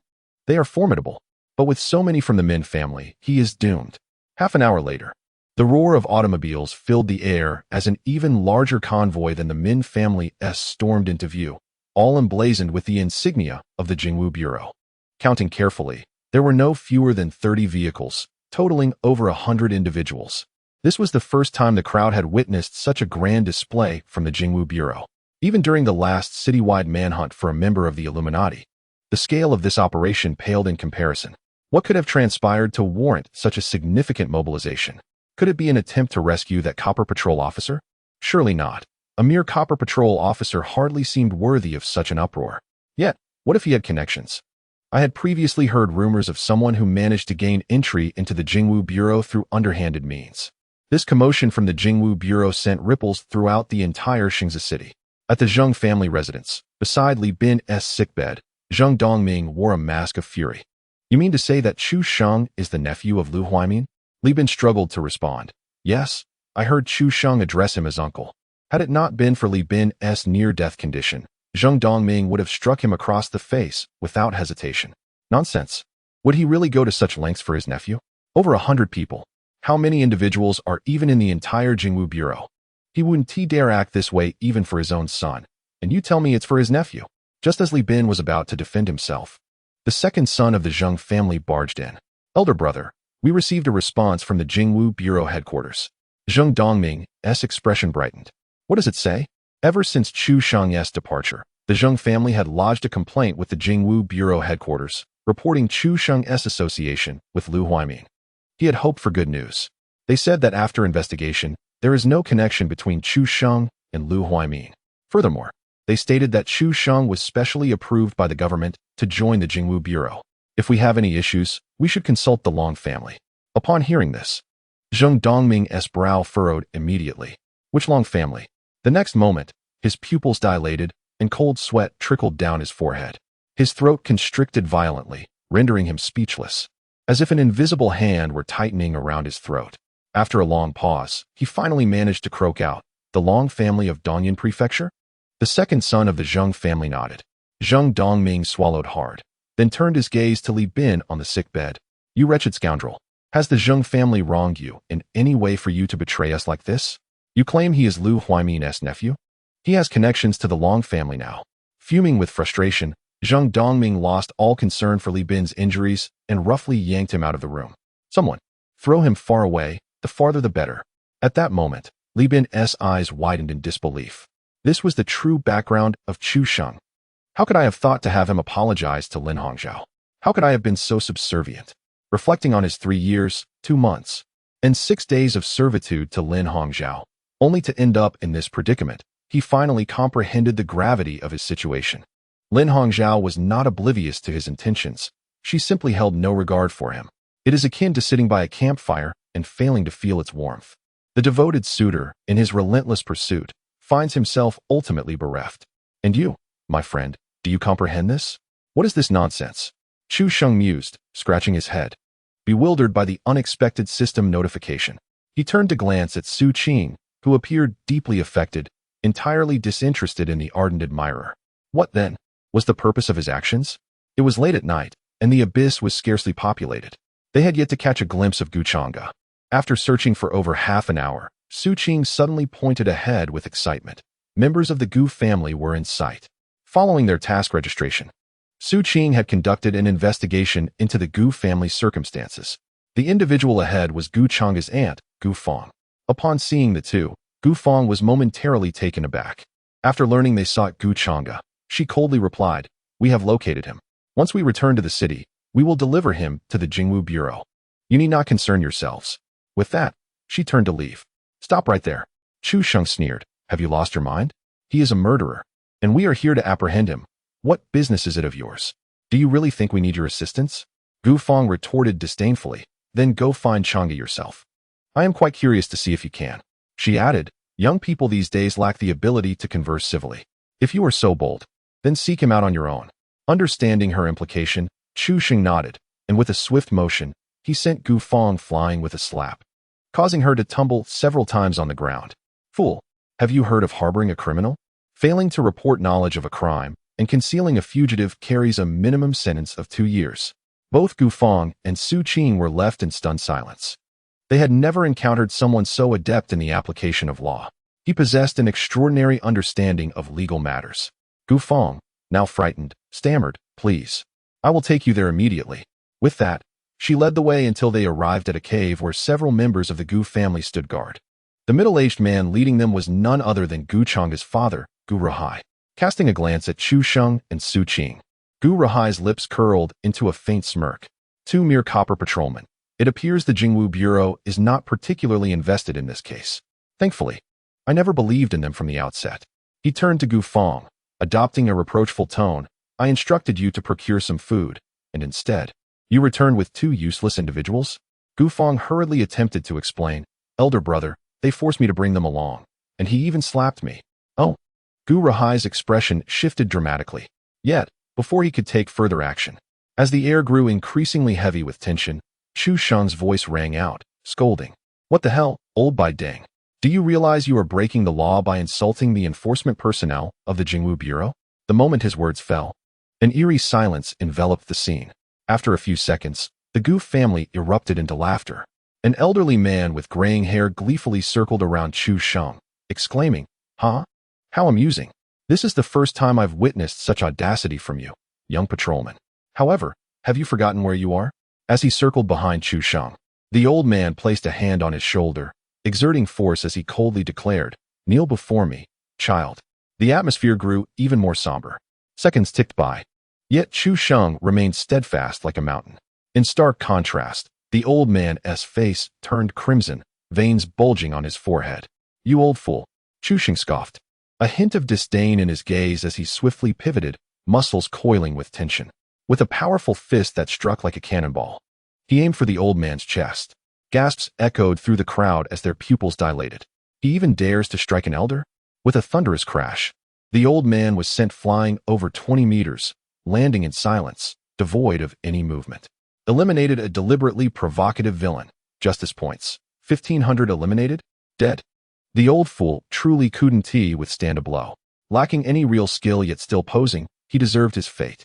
Gu Feng rushed to the old man's side, only to gasp in horror, "Uncle San is dead." The faces of the Gu family turned ashen, their gaze fixed on Chu Sheng. Had it not been for Gu Rahai's silence, they would have already acted. However, Gu Rahai was taken aback by the terrifying power Chu Sheng had just displayed. Despite the old man's age, his 7th level of Qi Si realm should have provided him with considerable strength. Even an ordinary peer would struggle to defeat him with a single punch. It would require someone at the pinnacle of the Qi Si realm. This meant that a youth who merely possessed the aura of the 3rd level of Qi Si could truly rival the peak of that realm. What kind of prodigy is this? He is no less formidable than Chang Gu. What are you all staring at me for? Chu Sheng's eyes gleamed with contempt, completely disregarding their presence. That old fool struck first, assaulting the enforcement officers of the Jingwu Bureau. I possessed the right to defend myself indefinitely. It was merely a single punch. He got off lightly. At his words, the Gu family members struggled to contain their fury. Gu Rahai coldly inquired, "Are you here to enforce the law or to kill?" Chu Sheng chuckled lightly. "A conflict, perhaps?" He then pointed towards the cave ahead, asking, "Is Gu Chang'e inside?" "And so what? The place is rife with thunderous turbulence. Do you dare to enter?" "Thunderous turbulence?" Chu Sheng mused inwardly. "This aligns perfectly with my expertise." He possesses the thunderous sacred body, rendering him completely immune to lightning damage. No tempestuous storm can harm him. Turning back, he instructed Su Qing, "Wait here. I shall enter to apprehend them." Subsequently, Chu Sheng strode directly towards the cave. The members of the Gu family gaped in astonishment. Gu Rahai regarded Chu Sheng with newfound respect, pondering to himself, "This young man's strength is likely on par with Chang Gu. Yet, I wonder if he can successfully bring Chang Gu back. It is a difficult task, as Chang Gu has likely ascended to the 4th level of the Qi Si realm. A minor difference in realms can be akin to an insurmountable chasm for the most exceptional talents. Nonetheless, it serves as a means of avenging my 3rd uncle."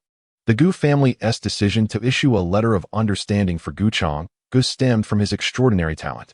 Having been cast adrift in his early years, surviving by scavenging, Gu Chang Gu remarkably honed his cultivation to the pinnacle of body refinement.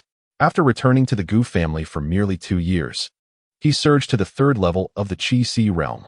Feeling indebted to him, the Gu family made all their resources available to him.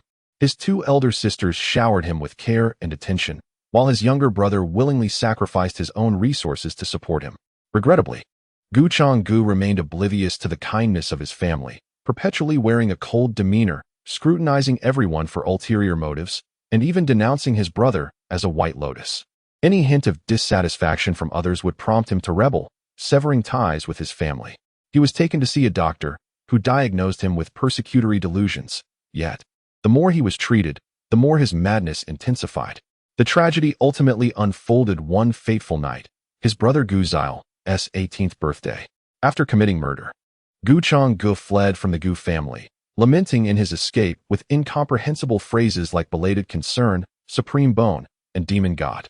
Inside the cave, as Gu Rahai had indicated, it was indeed filled with tumultuous lightning. However, to Chu Sheng, it posed no challenge whatsoever.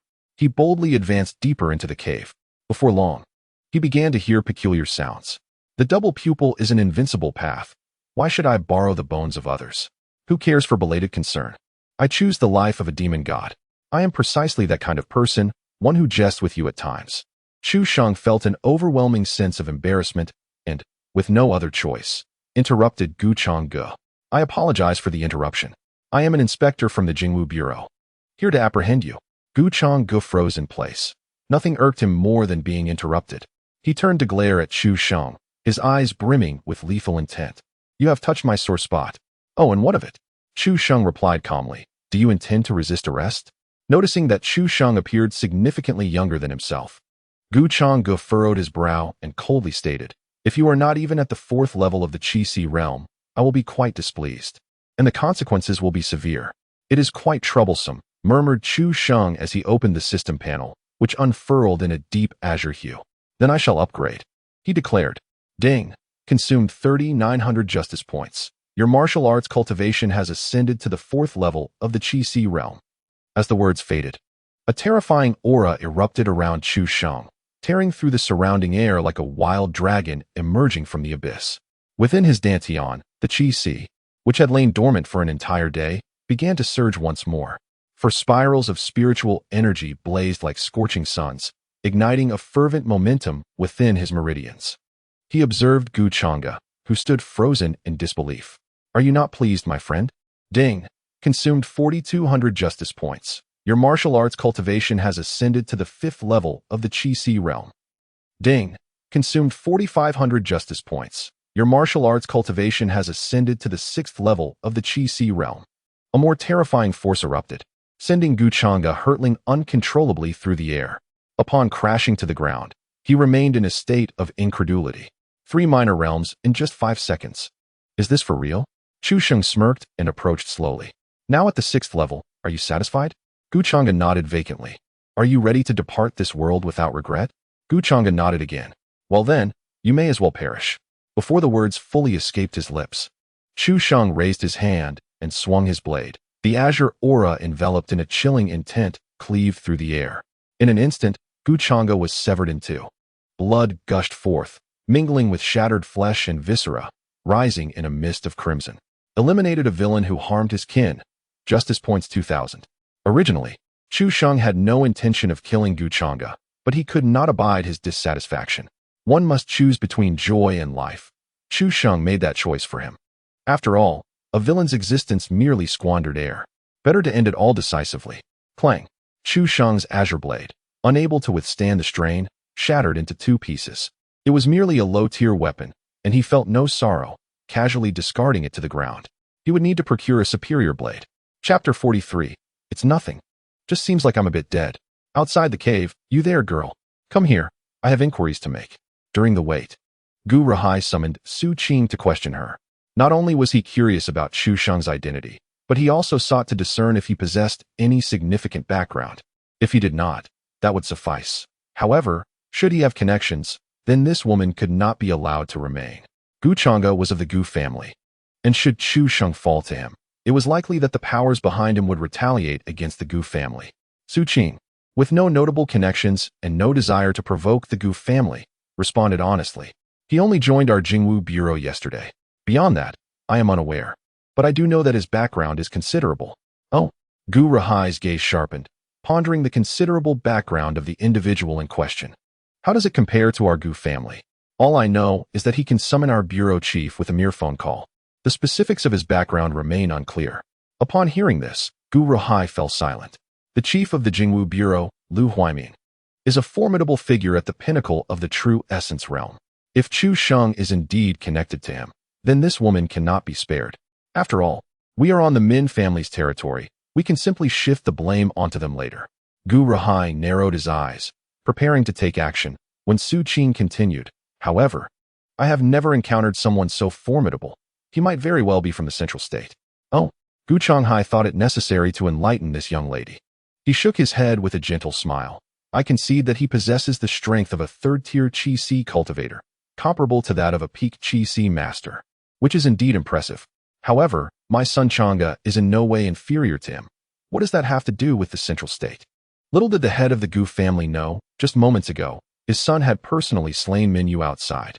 As this revelation sunk in, the expressions of the Gu family members froze in shock, especially Gu Rahai, who, after a brief moment of disbelief, sprang to his feet. Nonsense. Min Yu is a 2nd-tier true essence cultivator. How could he possibly have killed her? Surely he possesses some high-tier artifact. None at all. Just 2 sword strikes and a few punches. I'm not the only witness. Many saw it happen outside. Seeing Su Qing's sincerity, it was clear she had no reason to lie. Gu Rahai's gaze instantly shifted towards the cave. If someone could kill a second-tier true essence cultivator, then Chang'e. At that moment, footsteps echoed from within the cave. Gu Rahai shouted anxiously, "Chang'e, are you alright?" "Nothing serious." Chu Sheng emerged from the cave, dragging the bisected corpse of Gu Chang'e behind him, tossing it before the onlookers. Though it seems he is a bit dead, Gu Rahai's expression shifted dramatically, his fury erupting. "Beast, I." As his voice grew louder, Gu Rahai's anger gradually subsided, replaced by a keen intellect. This youth could slay Minyu. He, who was of the same realm as Minyu, and perhaps even weaker, could he possibly stand against him? It seemed exceedingly difficult, even with all his might. Victory was uncertain. "Look how flustered you are." Chu Sheng approached, explaining, "It wasn't my intention to kill him. He dared to attack me. What was I to do but defend myself? Do not think this matter is settled. I will avenge Chang'e." Gu Rahai began, only to be interrupted by a sharp crack. Chu Sheng delivered a resounding slap, sending him flying, leaving the surrounding onlookers in disbelief. "Did I grant you permission to speak? First you call me worthless, then a beast. And now you threaten me over Chang'e's revenge? What are you to dare challenge me? Considering the loss of your son, I initially had no desire to quarrel with you. However, now you have insulted the enforcement personnel of the Jingwu Bureau twice and issued verbal threats. Someone, restrain him. Once we return to the Jingwu Bureau, confine him for 3 months as a warning to others." "Who is on it?" Su Qing glanced around, finally realizing that Chu Sheng was calling her. Could he have forgotten her name? An inexplicable sense of frustration surged within her. "How dare you!" Gu Rahai exclaimed, rising in indignation, his eyes fixed on Su Qing. Yet, his mind was racing, pondering the earlier events. The aura that Chu Sheng had displayed when he made his move was undeniably that of the 6th level of the Qi Si realm. Damn it, he had been concealing his true strength. Perhaps even the 2nd level of the True Origin realm was not his limit. "Hey!" Chu Sheng approached Su Qing and patted her shoulder. "Go, restrain him. I want to see if he dares to resist arrest." He then turned to the members of the Gu family, flashing a sinister grin. "Let me enlighten you on the law. Resisting arrest grants me the authority to execute you on the spot." Su Qing's face turned tense, filled with distress. She opened her mouth to speak, but was silenced by a fierce glare from Chu Sheng. Gazing at the chilling smile on his face, Su Qing steeled her resolve and slowly approached Gu Rahai. "Gu family head, I kindly ask for your cooperation." Gu Rahai's complexion turned a deep crimson, as if he were bleeding, yet he ultimately bowed his head in resignation. Witnessing Gu Rahai being subdued by Su Qing, the others from the Gu family felt their eyes welling with tears. The humiliation of their family head was more painful than death itself. "I can't take it anymore," Gu Feng shouted in agony. Chu Sheng initially thought it was a cry for assistance, only to be taken aback when Gu Feng, after letting out a scream, fled the scene. Control a criminal who insulted and threatened law enforcement. Justice points. 500. Seeing the Gu family's members glare at him as if they wanted to devour him, Chu Sheng snorted coldly. "I do not appreciate your stares. If you continue to look at me like that, I will interpret it as a provocation. Disturbing the peace is a crime. Consider this your first warning. The next time, I will resort to force." At his words, the Gu family members were momentarily taken aback, their expressions clearing considerably. In Chu Sheng's eyes, their behavior was foolish. It was only due to his benevolence and commitment to justice that he refrained from acting more harshly. Had it been someone else, perhaps the malevolent figure from his previous life, such a situation would likely have ended with their slaughter. A bunch of mindless fools. This was a world of martial prowess, a place where the law was non-existent. Did these ants dare to cast hostile glances at a powerful figure, courting their own demise? This act of his could serve as a lesson for them, perhaps even preserving their lives in the future. I am truly too kind. On the way to the elevator, the Gu family, including Gu Rahai, felt their indignation simmering, yet none dared to express it outwardly. Soon, they were reminded of the incident involving Minyu's death. Minyu was a member of the Min family and the beloved sister of Min Xiong, the head of the Min family. The Min family would never let this matter rest so easily. They might very well be on their way. Min Xiong, a formidable figure at the 4th level of the True Origin realm, would surely bring misfortune upon that young man. Chapter 44. The renowned swordsmanship of young Master Su. By the time Chu Sheng and his companions returned to the surface, it was already dawn. The silver light illuminated the surroundings, casting an eerie aura. At the entrance of the abyss, a towering man, resembling a small mountain, stood with his sword planted firmly in the ground. His gaze was fierce, emanating an oppressive aura that left one breathless. Behind him, 20 figures loomed like phantoms on either side, exuding a palpable sense of menace. Guru Hai instantly recognized the imposing figure as Min Xiong, the brother of Min Yu. He thought to himself that there was hope this time. Although he had no ties to the Min family, Chu Sheng had enmity with them. If Chu Sheng were to perish, it would not only avenge Gu Changgu, but also grant him freedom. Did you kill my sister? Min Xiong spoke coldly, his voice rasping like a blade against rough sandpaper. Are you from the Min family? Min Xiong tightened his grip on the sword, an immense pressure erupting forth. Answer me. Did you kill my sister? Chu Sheng nodded. You arrived just in time. It saves me the trouble of seeking you out. Let me inform you. This stronghold is operating unlawfully. This is the Great Xia, which recognizes only the laws of the Great Xia. Establishing a private court is illegal. Harboring criminals is an even graver offense. You have 3 days to rectify this. Failure to comply will result in the Jingwu Bureau enforcing a closure. Everyone stood in stunned silence, wearing expressions of utter bewilderment. Even the furious Min Xiong found himself momentarily dazed. He longed to inquire of Chu Sheng. Are you jesting with me? Do you not grasp your current predicament? One of his subordinates whispered, Master, he is mocking you. Min Xiong raised his long sword. But before he could make a move, a shout came from behind. It was the guards who had been stationed to watch over the stronghold, whom Min Xiong had deliberately left outside to keep an eye on things. Master, it's bad news. There are so many of them, at least over 100. Min Xiong was instantly taken aback, roaring, where did this 100-strong army come from? Then, a voice of laughter echoed through the air. The head of the Min family is exaggerating. It's merely 100 men, hardly an army. Clang. Min Xiong's sword clattered to the ground. He recognized the source of that voice. In shock, he turned to see Lu Huaimin striding forth from the shadows, clad in the specially crafted armor of the Jingwu Bureau, embellished with the emblem of the white tiger of clouds swallowing upon his shoulder, with the words Jingwu subtly rendered in gold thread beneath its claws. Following him, a formidable 100 men surged forth like an iron tide, all dressed in the uniform of the Jingwu Bureau. Their various insignias glimmered coldly in the moonlight, slicing through the darkness like blades tempered in ice.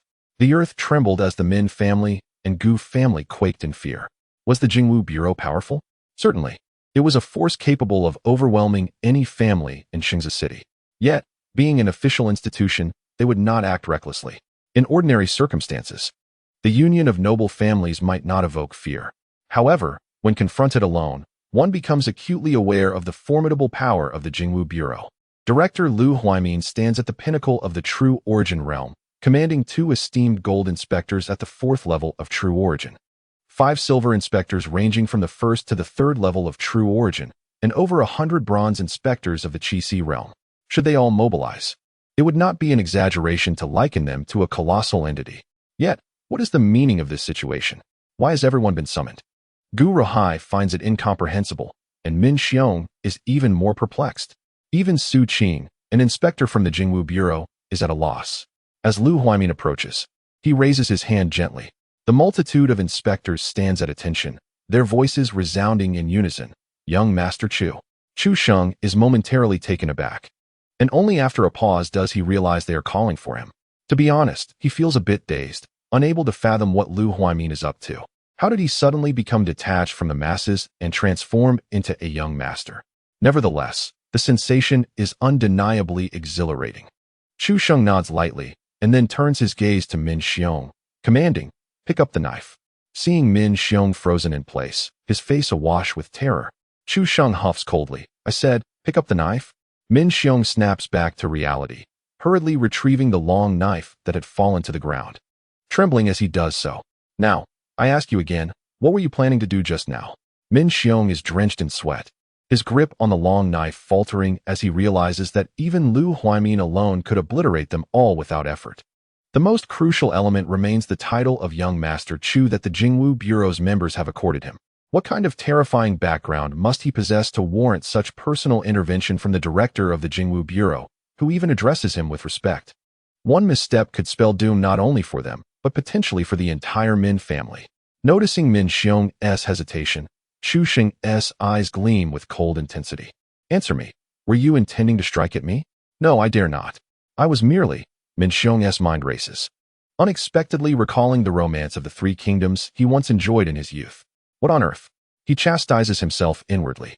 Yet suddenly, a shiver runs down his spine as he remembers the bodyguard mentioning Chu Sheng's exceptional swordsmanship, glancing at Chu Sheng and then at the ancestral sword in his hand. He arrives at a decision that betrays his lineage. Young Master Chu, I have heard that my younger sister inadvertently disturbed you, and I am filled with trepidation. It is said that your swordsmanship is unparalleled, and I humbly present to you my family's ancestral sword, hoping you will graciously accept it.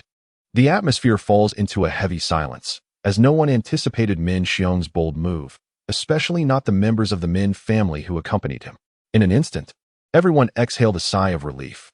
From this moment onward, if anyone dared to claim that their master possessed great martial prowess but lacked intelligence, they could use this incident to counter such assertions. Who dares to say our master is devoid of intellect? He is indeed exceptionally astute. The next moment, Chu Sheng let out a scoff. So, it seems I had misjudged you. Very well, let me see your sword. Min Xiong, ingratiatingly stepping forward, was about to present the blade when he suddenly hesitated. He recalled a critical oversight. What? Is it that you are reluctant to part with this ancestral blade? Or do you deem that Chu is unworthy of wielding it? Upon seeing the long sword, Chu Sheng immediately recognized its extraordinary nature. The blade was slender and elongated like a frigid river, emanating a ghostly blue luminescence throughout. Its edge, as delicate as a cicada's wing, gleamed with a unique, subdued luster indicative of high-grade alloys forged through relentless hammering. Although he was unaware of its material, he could ascertain that it was anything but ordinary. No, it is merely that this sword is somewhat heavy. Min Xiong's treasured blade, though appearing lightweight, weighed over 1,000 kilograms. While the force of his punch did not equate to raw strength, he found no difficulty in wielding the sword. However, for someone at the Qi realm, even lifting it would be quite a challenge. Chu Sheng furrowed his brow, then seized the long sword with determination. Give it here. Indeed, it felt heavy in his grasp, yet it was not unmanageable. Although Chu Sheng was at the 6th level of the Qi realm, he possessed the Thundercloud sacred body, rendering his physique on par with those at the 1st or 2nd levels of the True Essence realm.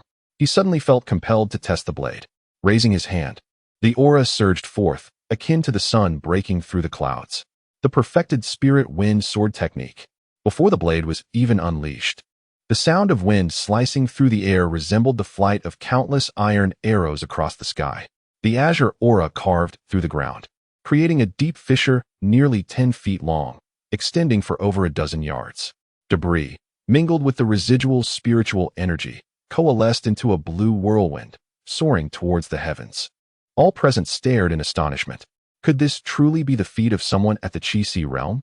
Yet, the most astounded of all was Lu Huaimin. The 6th level of the Qi realm? This is utterly unbelievable. Chu Sheng nodded in satisfaction. By the way, what is the name of this sword? Zhanyu. A supreme treasure among the 4th tier, Min Xiong replied respectfully. Since you have so earnestly presented it, I would feel remiss not to accept. However, let it be clear that this is not a bribe, but rather an apology. Should the city not be rectified within 3 days, do not blame me for turning hostile. With that, Chu Sheng wasted no more time and departed directly. He intended to inquire what on earth Lu Huaimin was up to. Chapter 45. The tiger skin of the Long family. Director Jing Wu personally drove the car. Chu Sheng reclined against the seat, his fingers gently caressing the newly acquired Zhanyu. In front, Lu Huaimin held a cigarette in one hand while gripping the steering wheel with the other. How many years had it been since he last drove? He never imagined that this time he would be serving as a chauffeur for a young man. The vehicle contained merely 2 individuals. Lu Huaimin flicked the ash from his cigarette and remarked with a hint of mockery. It is indeed an honor to drive for young Master Chu. He continued, Pray tell, what mischief are you up to? How have I suddenly become a young master? Is it that you do not favor this esteemed title? While I may appreciate it, I find myself lacking in confidence. Chu Sheng was acutely aware of his affiliation with the Longwu Academy. However, as merely a student, he felt unworthy of such an appellation. After all, it is a designation reserved for scions of noble families. He simply did not possess that qualification. It was only today that I learned of your entry into the Jingwu Bureau, which was not solely facilitated by your connection to the Longwu Academy. The authorities have been particularly stringent regarding this matter, especially concerning age restrictions. It appears that being 18 is somewhat of a taboo. It seems implausible that one could navigate such hurdles solely on the basis of their association with the Longwu Academy. Chu Sheng furrowed his brow, perplexed as to why 18 was considered a taboo. Is it that youth is synonymous with incompetence? Or perhaps there was a predecessor at that age who accomplished something monumental, instilling a psychological aversion within the higher echelons? Lu Huaimin took a drag from his cigarette and continued, "Today, I received a call from headquarters, and I discovered that the Long family had also played a role in this. Thus, strictly speaking, you have entered through the back door of the Long family." Upon hearing this, Chu Sheng immediately grasped Lu Huaimin's intent. The mere identity of a specially admitted student from the Longwu Academy might not intimidate others, but having the backing of the Long family was an entirely different matter. The Long family of Dongyan Prefecture is one of the most prestigious families in the Federation, endowed with an ancient and powerful lineage. Additionally, the first leader of the Great Xia Federation bore the surname Long. During the initial arrival of the extraterrestrial races, it was she who led the charge to repel them. Chu Sheng vividly recalled the awe-inspiring dragon depicted in his textbooks, adorned with glimmering golden blood. Hence, Lu Huaimin's actions were intended to further embellish his own standing, or rather, to don an additional layer of prestige. While it was indeed exhilarating, a pertinent question arose. What if the Long family were to discover this? He had no ties to them whatsoever. Are you certain the Long family would be willing to lend me their prestige? Will they not seek retribution against me afterward? Lu Huaimin shook his head vigorously. Of course, I cannot be sure. I do not bear the surname Long. However, should they pursue anyone, it would only be you, not me. My assertions are merely logical deductions based on facts. At most, I am merely attempting to curry favor with the Long family. Surely, they would not retaliate against me for that. As he spoke, Lu Huaimin revealed a clever smile. Indeed, my friend. Chu Sheng retrieved his phone and waved it slightly, the screen displaying that it was recording. It had been recording for nearly 10 minutes, indicating that it had begun the moment he entered the vehicle. You sly fox. I am truly impressed. Lu Huaimin chuckled awkwardly. Delete it. I was merely jesting. The Long family would not concern themselves with such trivial matters. Moreover, you are a student of the Dragon Martial Arts Academy, endowed with such extraordinary talent. Should the Dragon family become aware, they might very well acknowledge this matter. Chu Sheng paid no heed to this and directly dialed Long Liang's number. Though it was late at night, potentially disturbing one's peaceful slumber, exceptional news would warrant an exception. Who are you calling? Long Liang, the instructor who brought me to the Dragon Martial Arts Academy. Lu Huaimin abruptly slammed on the brakes, his face a mask of astonishment. Are you serious? The phone rang for barely 2 seconds before it was answered, and Chu Sheng gestured for silence. What happened? Long Liang's voice came through, alert and cautious. Before leaving, he had instructed Chu Sheng to call him should any issues arise. It was certainly late enough for something significant to be at play. It's nothing major. I've just leveled up and am quite elated. Wanted to share the news with you. Instantly, Long Liang's drowsiness dissipated. You've reached the 2nd level? 6th level. And I anticipate ascending to the pinnacle of the Qi Si realm before the college entrance examination. A prolonged silence ensued. To be candid, Long Liang was tempted to inquire whether Chu Sheng had indulged in too much drink. Calling at such an hour and spouting nonsense seemed improbable. After all, it had only been 4 days since he had achieved the 1st level of the Qi Si realm. 4 days, and you've attained the 6th level? If this were a person, I would devour them raw. Lu Huaimin interjected. Brother Long, I can attest to this. Chu Sheng is indeed not fabricating any tales. On the other end, Long Liang's breathing grew increasingly labored. Chu Sheng was one thing, but now Lu Huaimin was corroborating the claim. So this is genuine. I shall apply to the academy for a guardian to ensure your safety.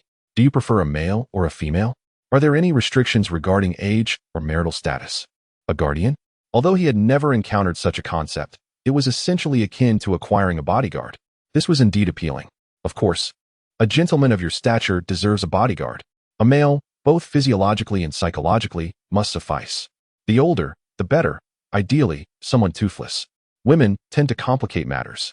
A female bodyguard is out of the question, as it would likely lead to a harem scenario. As for the preference for older individuals, it purely enhances one's prestige. A noble gentleman paired with an elderly servant is a perfect match. Long Liang was momentarily taken aback. He had assisted prodigies in securing guardians before. Typically, Such talents would insist on a young, unmarried, and beautiful female. Yet here was Chu Sheng, desiring an elderly man. Isn't there anyone else? Even someone with teeth would do. There are indeed options. Within 3 days at the latest, your guardian shall be in place. 3 days. Almost the exact duration it took to travel from the Dragon Martial Arts Academy to this location. Chu Sheng nodded in satisfaction at Long Liang's efficiency before ending the call. Lu Huaimin let out a long sigh, startled, as he had thought you were about to lodge a complaint. Fortunately, it remained undisclosed. I shall speak of it once it is revealed. Lu Huaimin had previously mentioned a point that Chu Sheng wholeheartedly concurred with. His extraordinary talent was so remarkable that the Long family might eventually acknowledge it. However, he still lacked the qualifications at this moment. After all, one who has not yet matured cannot be deemed a genius. To be frank, no matter how much Long Liang values himself, he must report to his family, right? The Long family might clarify the matter immediately. Yet, if you do not state it explicitly, Long Liang, or even the Long family, might simply turn a blind eye. They neither acknowledge nor deny it. Considering his innate abilities are evident, Chu Sheng's call to Long Liang was also intended to demonstrate the terrifying nature of his talent, thereby increasing the likelihood that the Long family would choose to overlook it. This situation bore resemblance to a news story he had heard in his past life, involving the borrowing of a defibrillator from an ambulance. If you openly borrow it and take pictures with your phone, you cannot blame them for adhering to protocol. They cannot be penalized or even dismissed for your sake, can they? However, if you take it without permission, the medical staff cannot do much either, can they? Knowing the risks, how can you place the burden on others? Of course, Chu Sheng had no intention of bearing this risk. After all, Lu Huaimin was right there. Lu Huaimin, puzzled, inquired, "What will you say if it gets exposed?" Chu Sheng shook his phone. "I have a recording. When the time comes, I will say you coerced me." Suddenly, Lu Huaimin recalled an amusing anecdote from earlier. He had heard that when the Jingwu Bureau was first established, there was a requirement regarding surnames. Guess what? They refused anyone with the surname Chu. So, you truly hit the jackpot. After a prolonged silence without any response, he glanced through the rearview mirror and noticed that Chu Sheng had already fallen asleep. Having been busy since early morning until the early hours of the next day, Chu Sheng was utterly exhausted. By the time they reached Shengzi City, it was already morning. Chu Sheng was jolted awake by a sudden break. In the haze of slumber, he heard a woman's mournful cries. "I beseech you, esteemed officials, to bring justice for my son. He did not commit suicide. He was wronged by his classmates." Chapter 46. Can we speak properly now? What on earth is happening? Chu Sheng opened his eyes to find that Lu Huaimin had lit a cigarette again, showing no intention of getting out to investigate. Meanwhile, several individuals had exited the car behind them, intending to drive away the woman who was blocking the road. It was unclear, but it seemed there was some grievance involved. A grievance? Complaining in the middle of the road? Isn't this your concern? How can I manage it? We are the Jingwu Bureau, not the Chiefing Hall. She has sought the wrong party. The Jingwu Bureau only handles cases involving martial artists of the Qi-Si realm and above, ordinary individuals, as well as those in the body refinement and meridian opening realms. Do not fall under our jurisdiction. Seeing the woman's desperate demeanor and the terrified expression on the girl beside her, who looked utterly helpless, only added to the gravity of the situation. Do you think they have never sought the assistance of the Wind Hall? Lu Huaimin shook his head, indicating otherwise, lamenting the constraints of state law that barred them from intervening in the case. A single complaint could not only jeopardize the ongoing investigation, but also lead to his own disciplinary action. At that moment, the mother and daughter had been pushed to the roadside. The woman continued to struggle forward with all her might, her clothing haphazardly billowing around her abdomen, oblivious to her state. Beside her, the young girl, not yet 10, stared vacantly at the slowly descending car window. She caught sight of the youth seated in the back. His eyes, sharp as blades, pierced through her, causing an immediate sting that compelled her to turn away, missing the boy's sigh of resignation. It shouldn't be this way, should it? Does young Master Chu wish to assist them? Doesn't that seem like using a sledgehammer to crack a nut? To us, they may appear insignificant. But how can one ascertain their own perspective?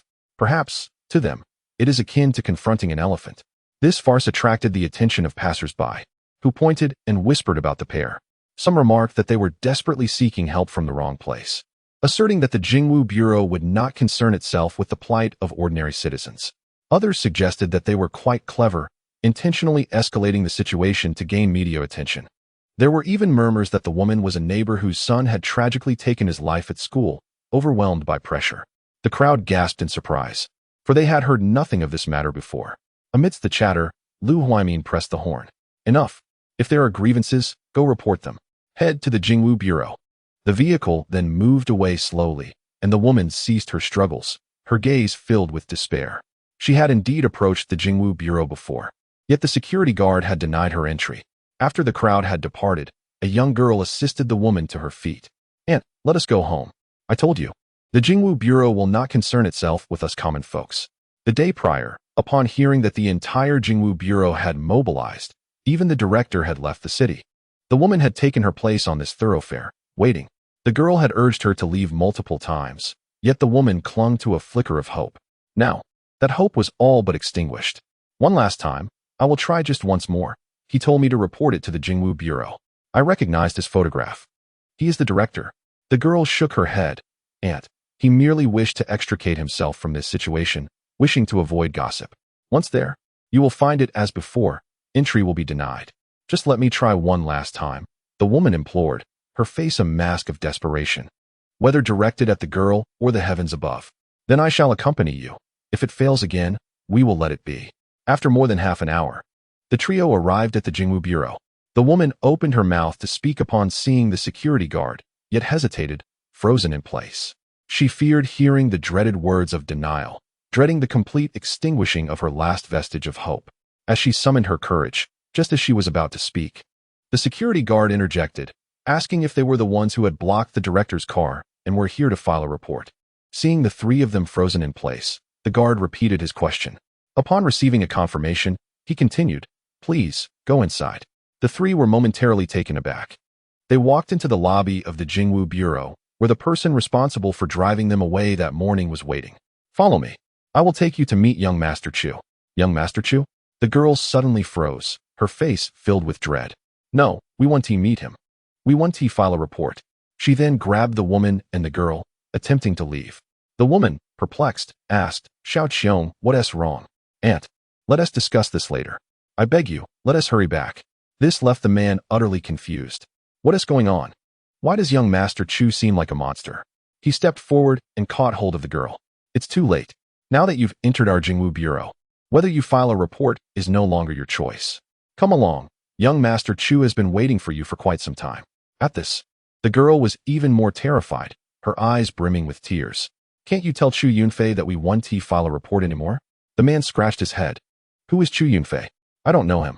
I'm here to take you to meet young Master Chu Sheng." The three were then led to a room where a young man sat alone. The young man appeared somewhat listless, as if he hadn't rested well the previous night. However, his eyes were exceptionally sharp, like blades of ice, scrutinizing the three of them with a chilling gaze. "Young Master Chu, I brought them to you." The man then closed the door behind him. Seeing the three still standing in place, Chu Sheng lightly tapped the table, signaling them to sit. Once they were settled, he spoke. "Now, tell me, what report do you wish to file?" The woman and the girl exchanged glances, surprised that the one handling their case was such a young boy. "Stop staring. If I can't resolve this case, no one in the Jingwu Bureau will be able to help you. However, before proceeding, I must remind you of one thing. The Jingwu Bureau only handles cases involving warriors at the Qi realm and above. This is a rule that cannot be broken, not even by me. Hence, you must think carefully before you speak." Upon hearing this, the two exchanged glances once more. How could they not be aware of this rule? But where in this case could there possibly be a Qi realm warrior?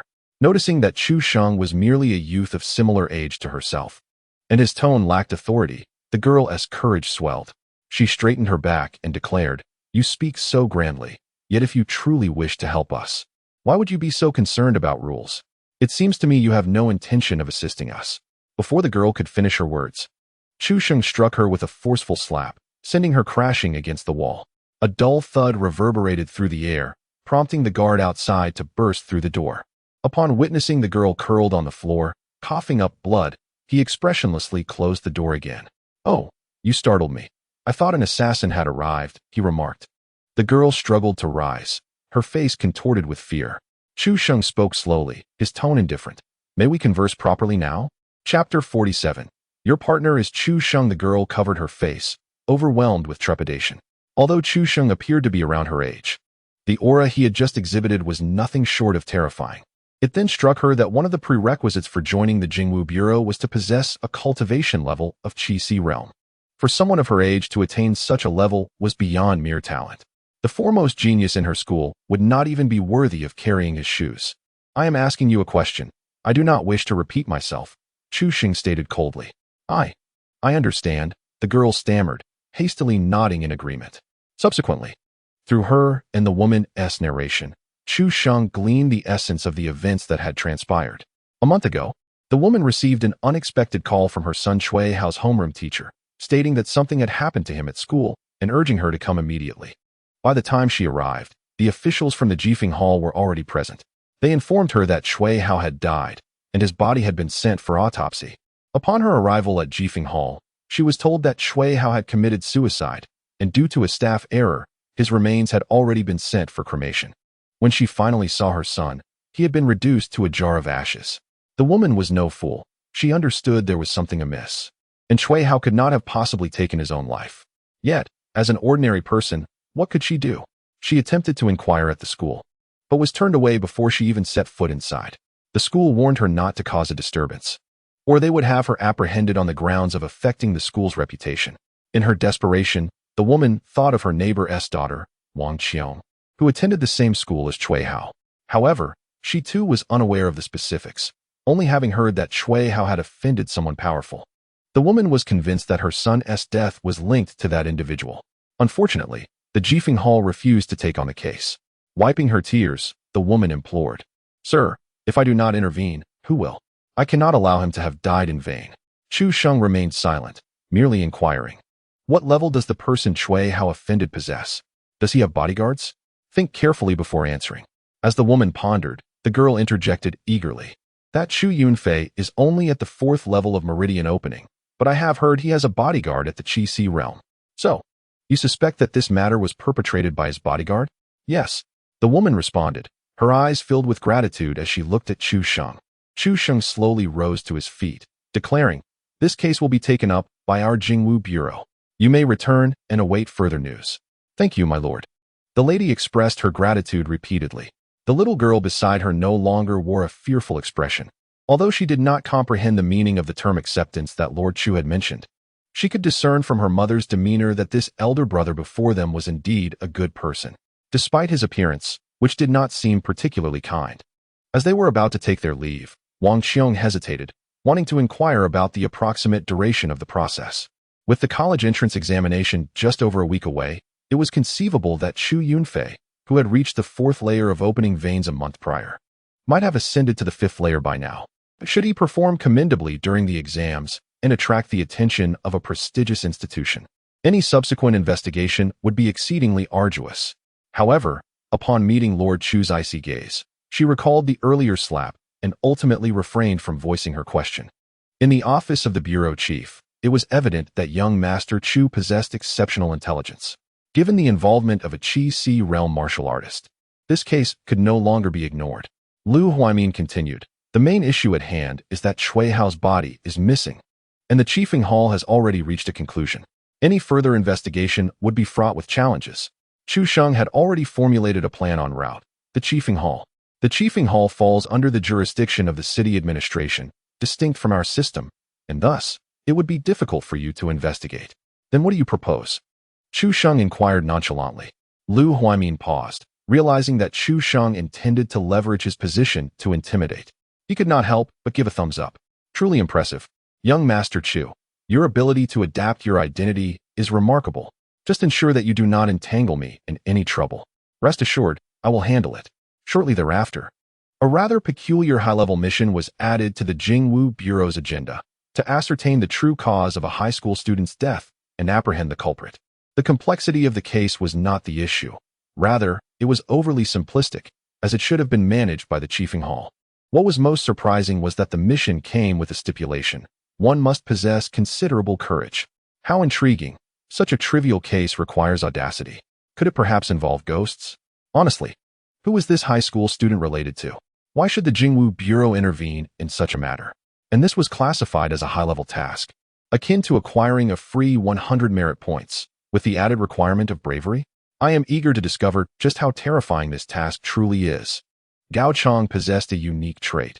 He was unyielding and bold, firmly believing that the greater the storm, the greater the rewards.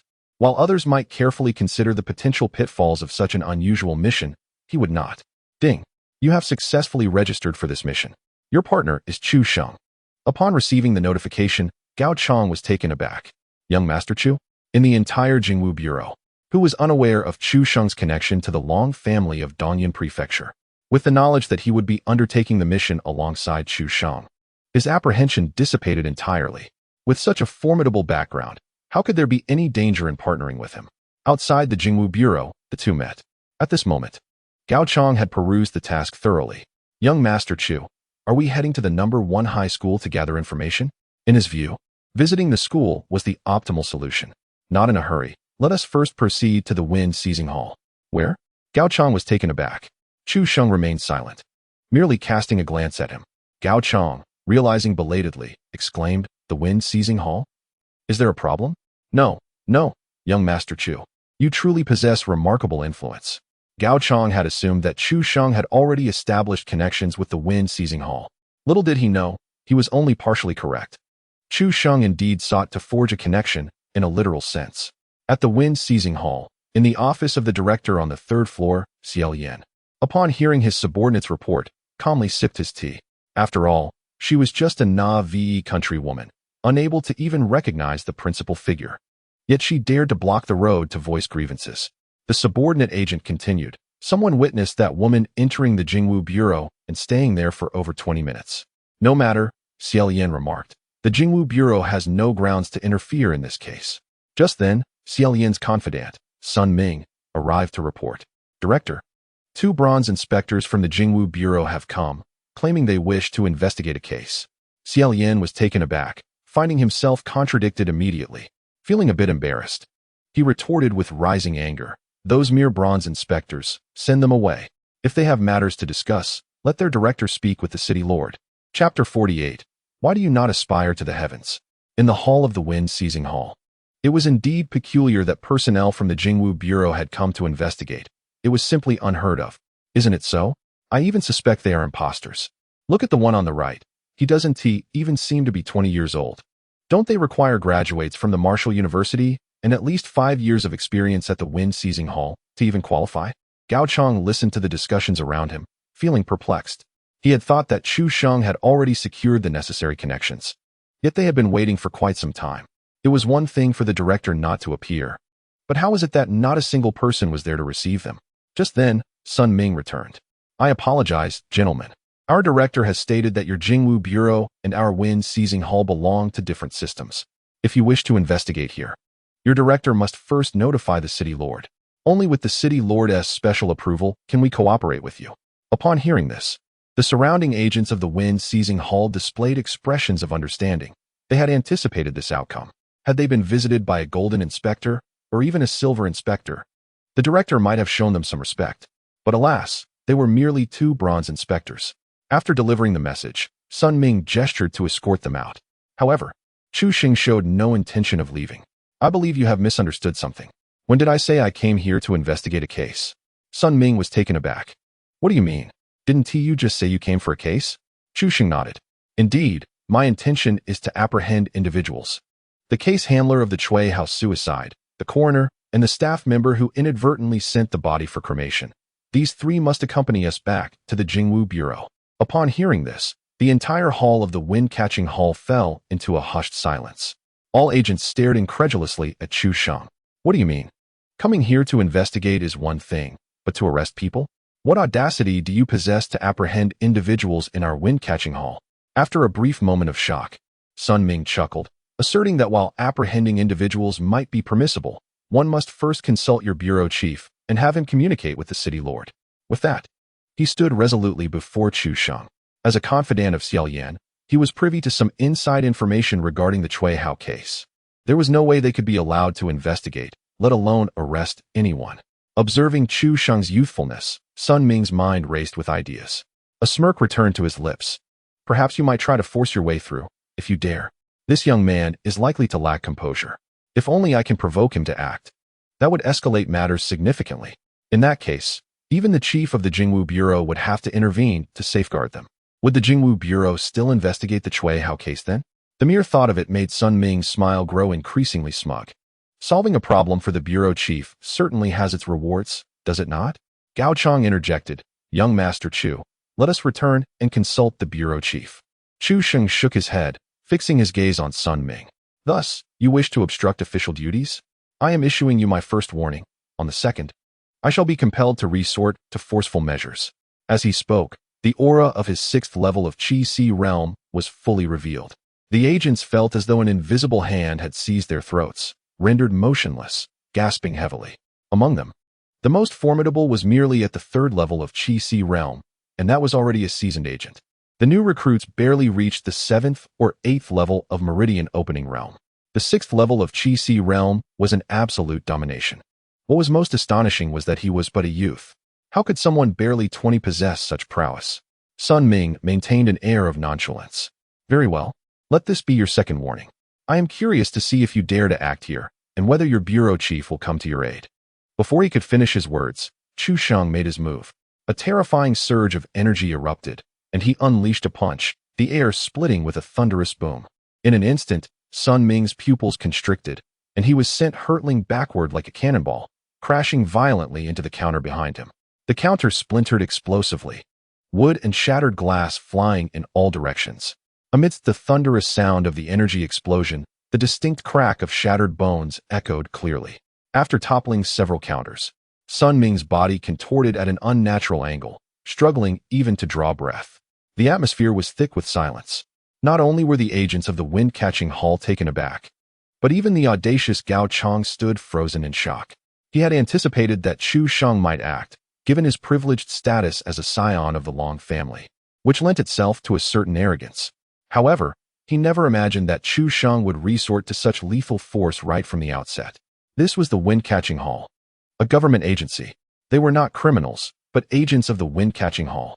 Sun Ming lay sprawled on the ground, blood spewing from his mouth incessantly. Upon seeing Chu Sheng approaching, he instinctively curled up, inching backward in desperation. Chu Sheng scoffed, "Look at you. Now that I've struck, you're not pleased. Will you still put on airs next time?" Punishing an obstructive agent of the Wind-Catching Hall. Justice points. 800.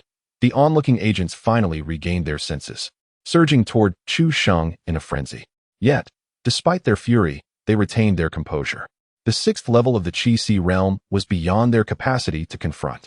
The mere audacity of this youth to attack within the Wind-Catching Hall was intolerable. He could not be allowed to depart unscathed. "You're finished. Our Director 1T let you off the hook. Do you have any idea how dire the consequences are for striking someone in the Wind-Catching Hall? Regardless of your background, no one can protect you this time." Amidst the commotion, Director Xiao Yan descended the stairs, startled by the earlier ruckus. Upon witnessing the crowd gathered, he inquired in a stern voice, "What is happening?" "Director, this brat is causing a ruckus in our Wind-Catching Hall. He nearly killed Sun Ming with a single punch." "What?" Xiao Yan's aura surged, and he caught sight of the curled-up Sun Ming on the ground. "What audacity! Do you truly believe the Wind-Catching Hall is an easy target?" As he approached, Xiao Yan was taken aback by Chu Sheng's youth. Compared to the agents under his command, he understood all too well the stringent oversight the Jingwu Bureau faced. This youth could not possibly have graduated from a prestigious university. Therefore, he must have leveraged connections to enter the Jingwu Bureau. His initial inclination to act against Chu Sheng was momentarily quelled. Struggling to contain his fury, Xiao Yan demanded, "Boy, I need an explanation from you.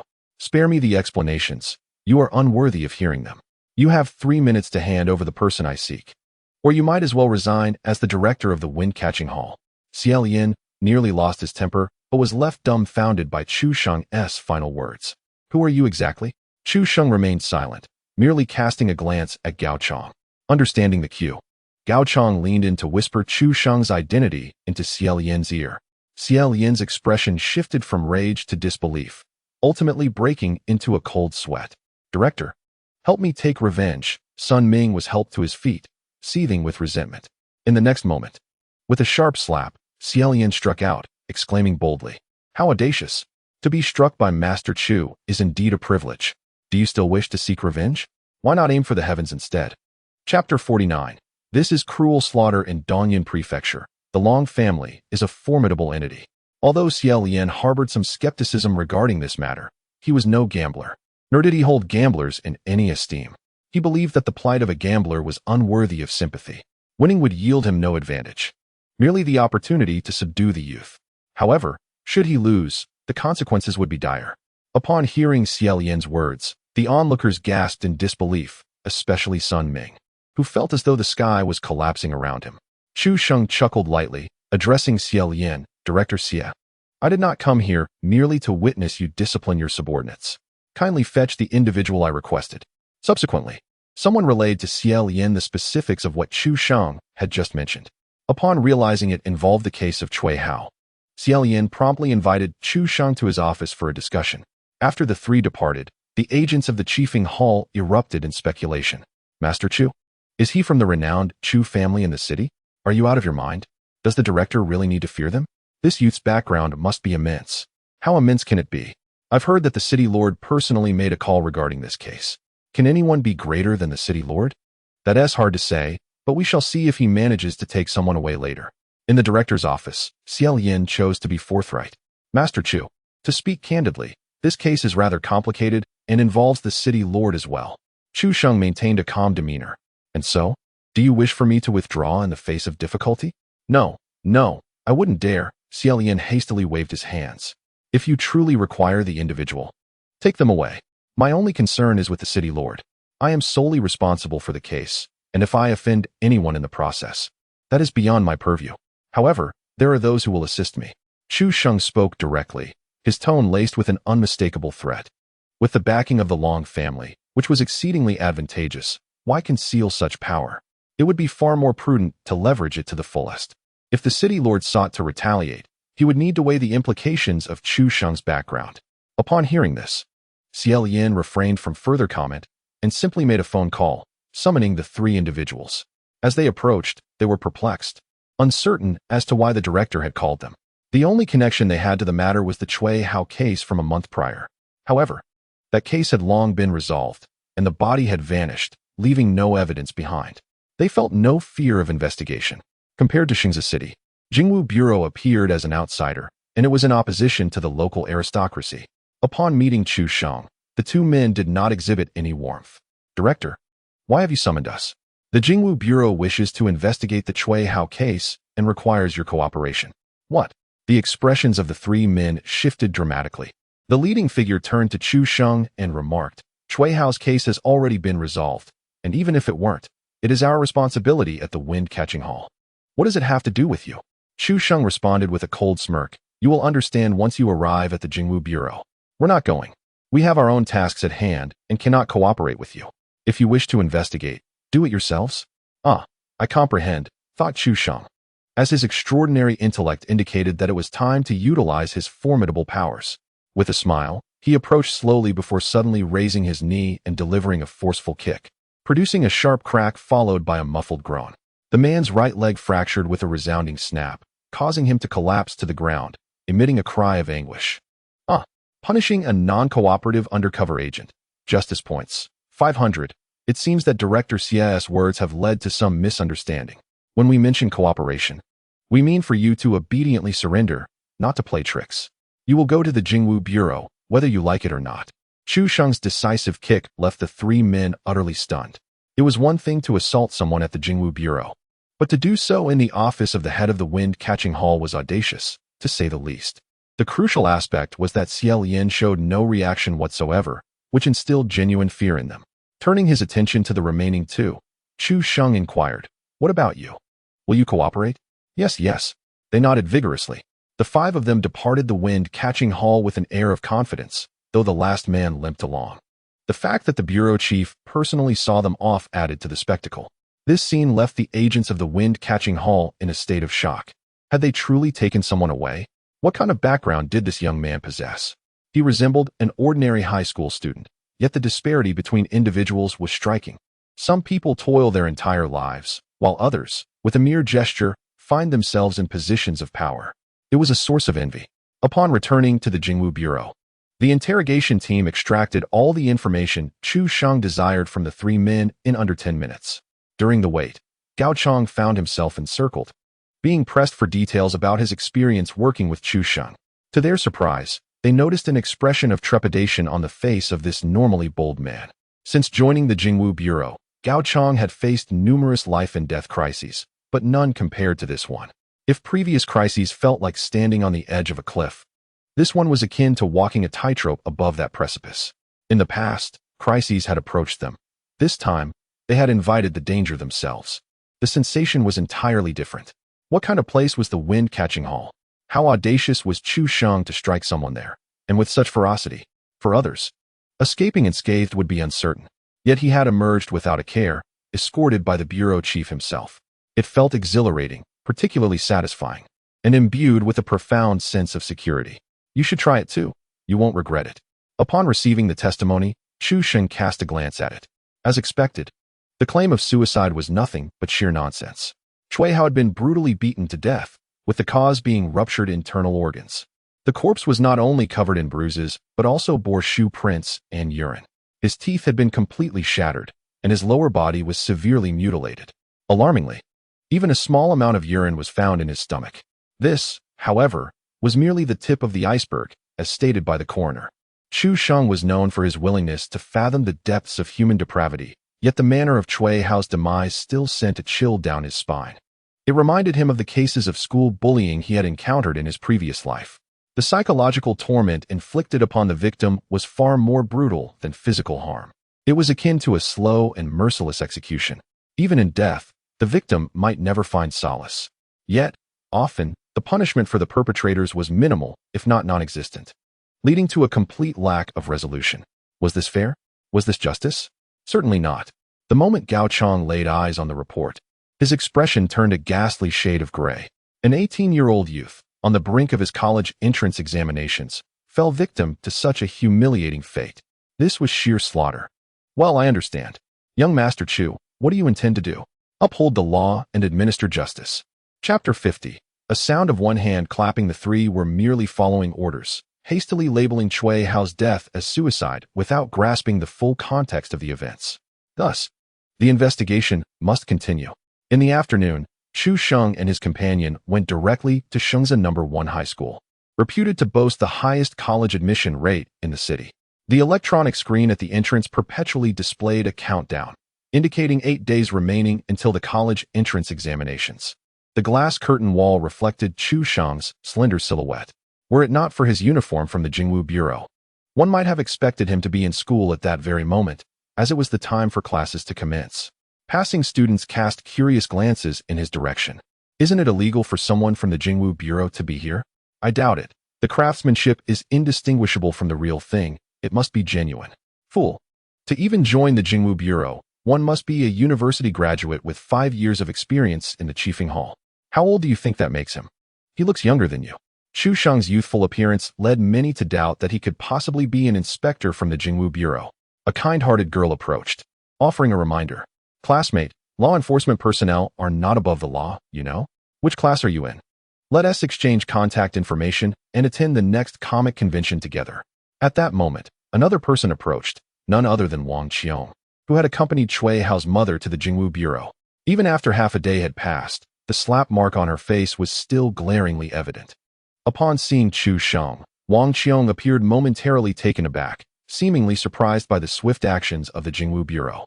Little did she know that Chu Sheng had already expedited communication with the Chiefing Hall and obtained the testimonies of the 3 individuals. What happened to your face? The 2 individuals were desk mates, and the girl initially expressed her astonishment. Wang Qiong glanced at Chu Sheng and murmured, "Let us go." Subsequently, she hurriedly pulled the girl away. "What are you doing? It's not every day we encounter a handsome guy, and you like him too. Why are you dragging me away?" "What do you mean?" "He is from the Jingwu Bureau." "What?" The girl was incredulous. "He looks about our age. How could he possibly be from the Jingwu Bureau? Don't you know what I was doing this morning? Furthermore, he holds a significant position in the Jingwu Bureau." As they walked towards their class, the girl continued to express her disbelief. "Young Master Chu, I apologize for keeping you waiting." Gao Chong finally parked the car and rushed to join Chu Sheng. Noticing Chu Sheng fixated on the countdown to the college entrance examination, he remarked, "There are only 8 days left until the exam. By the way, young Master Chu, you are so impressive. Your exam scores must be exceptionally high. Right. Chu Xing shook his head. I suppose so, but I will only know the exact score after the exam. With that, he made his way directly to the security office. Meanwhile, Gao Chang stood there, stunned for a moment. So, we will only know the results after the exam? That means he hasn't taken the exam yet. Gao Chang was aware that Chu Sheng was quite young, but did not expect him to still be a high school student. In the security office, upon learning the purpose of their visit, the guard immediately informed Principal Zhang Ziyuan. Although the matter concerning Cui Hao had been suppressed, the security officer understood the school's serious stance on this issue. Since they were from the Jingwu Bureau, he would have dismissed anyone else outright. Much like the woman who previously caused a scene with a little girl. Simultaneously, upon receiving the news, Zhang Ziyuan promptly summoned the senior year director. Ho Yong, someone from the Jingwu Bureau has arrived, and they specifically mentioned they are here regarding the Cui Hao case. Upon hearing this, Ho Yong's expression darkened considerably. That damned wretch still hasn't given up. Cui Hao had a very simple social circle. He had no friends and lacked any influential relatives. A month had passed since the incident, and only his mother relentlessly pursued the matter. Initially, it was believed that with connections made through the Qifeng Hall, a mere ordinary person like her could not stir up much trouble. To their surprise, she managed to reach the Jingwu Bureau. Seeing the concern on Zhang Ziyuan's face, Ho Yong smiled reassuringly. Don't worry, Principal. Cui Hao has long been reduced to ashes. Only a few at the school are aware of this incident, and they wouldn't dare speak out. The Jingwu Bureau operates on the basis of evidence. Without evidence, they cannot take any action against the school. I will handle them. And you can simply await my good news. Zhang Ziyuan's expression visibly improved. He was inherently a hands-off manager, merely a figurehead chosen for representation. When it came to tactics, he was leagues behind Ho Yong. Moreover, this matter was primarily Ho Yong's responsibility to resolve, as Zhang had merely accepted a fee for his role. Having to deal with the personnel from Jingwu Bureau was akin to forcing a duck onto a perch. After departing from the principal's office, Ho Yong disdainfully curled his lip. To speak candidly, he held a genuine contempt for Zhang Yuan, timid as a mouse and utterly lacking in capability. However, he did possess one quality that rendered him perfectly suited for scapegoating. Regardless of what transpired, the principal would invariably bear the foremost responsibility. It would be unreasonable to hold a mere grade director accountable. Even in the case of Cui Hao, the matter was handled in Zhang Ziyuan's name. On the way, he dialed a number, informing the recipient of the situation at hand while not forgetting to caution, Mr. Chu, that mother-daughter duo poses an ongoing threat. Their recent involvement with Jingwu Bureau makes it imperative that we eliminate them. Upon reaching the school gate, Ho Yong feigned a hurried demeanor, panting as he approached. Apologies for keeping you waiting, esteemed inspectors. As the head of the third-year department, I am here to liaise with you in light of the principal's preoccupation with the upcoming college entrance examinations. He continued, I am Ho Yong. Regarding Cui Hao's situation, I only possess a cursory understanding. He was indeed a promising student, but his psychological fortitude was woefully inadequate, a true pity. As he spoke, Ho Yong scrutinized Gao Chang's expression, expecting him to be the dominant figure among the two. To his surprise, Gao Chang directed his gaze towards a youthful boy standing nearby. Noticing the boy's cold smile, Ho Yong instinctively felt a twinge of anxiety. Is Cui Hao truly lacking in psychological resilience? That seems peculiar, according to his mother. He has always been quite mature for his age and should not be so mentally fragile. Wiping away non-existent sweat from his brow, he awkwardly chuckled. Well, perhaps those mature behaviors were merely a fade. With the immense pressure of impending examinations, the school has indeed neglected the psychological counseling for its students. This is certainly a lapse on our part. Mr. Chu chose not to elaborate further, simply requesting that Ho Yong escort the two to Cui Hao's classroom. In the corridor of the teaching building, one of the inspectors remarked, You claimed Cui Hao committed suicide, yet I have heard he was tortured to death? Such a thing is utterly unfounded. It is a blatant defamation. Ho Yong interjected hastily. Then, is it also false that he offended someone and was bullied? A jolt of alarm surged through Ho Yong, prompting him to wave his hands in protest. I have indeed heard that Cui Hao was somewhat of a loner, but the notion of bullying is an exaggeration. It was merely playful banter among classmates. Moreover, it takes two to tango. Even if there were conflicts, both parties would bear some responsibility. Indeed, Mr. Chu nodded. He then swiftly struck Ho Yong across the face. It takes two to tango, does it? Unconvinced, Mr. Chu sought to prove his point. With a sharp crack, The sound reverberated through the corridor as Ho Yong was sent sprawling several meters away. Inside the classroom, the students, engrossed in their lesson, were captivated by the spectacle. Even the teacher at the podium stood momentarily dumbfounded. What was that? Did a large black rat just fly by? I couldn't see clearly, but it appeared to be a person. I squinted, wondering if it resembled the head of the grade. Amidst the murmurs, Ho Yong's agonized screams erupted. Ah, ah, ah. Indeed, who is this fierce individual capable of striking even the grade director? Could it possibly be Chu Yunfei? With mere days left until the college entrance examination, he must be undergoing intense training at a private martial arts school. How could he possibly be at school now? Outside the corridor, Ho Yong rose indignantly, his face ashen as he pointed accusingly at Chu Sheng. You dare to strike me? How audacious of you! Chu Sheng chuckled with a hint of amusement. What's the matter?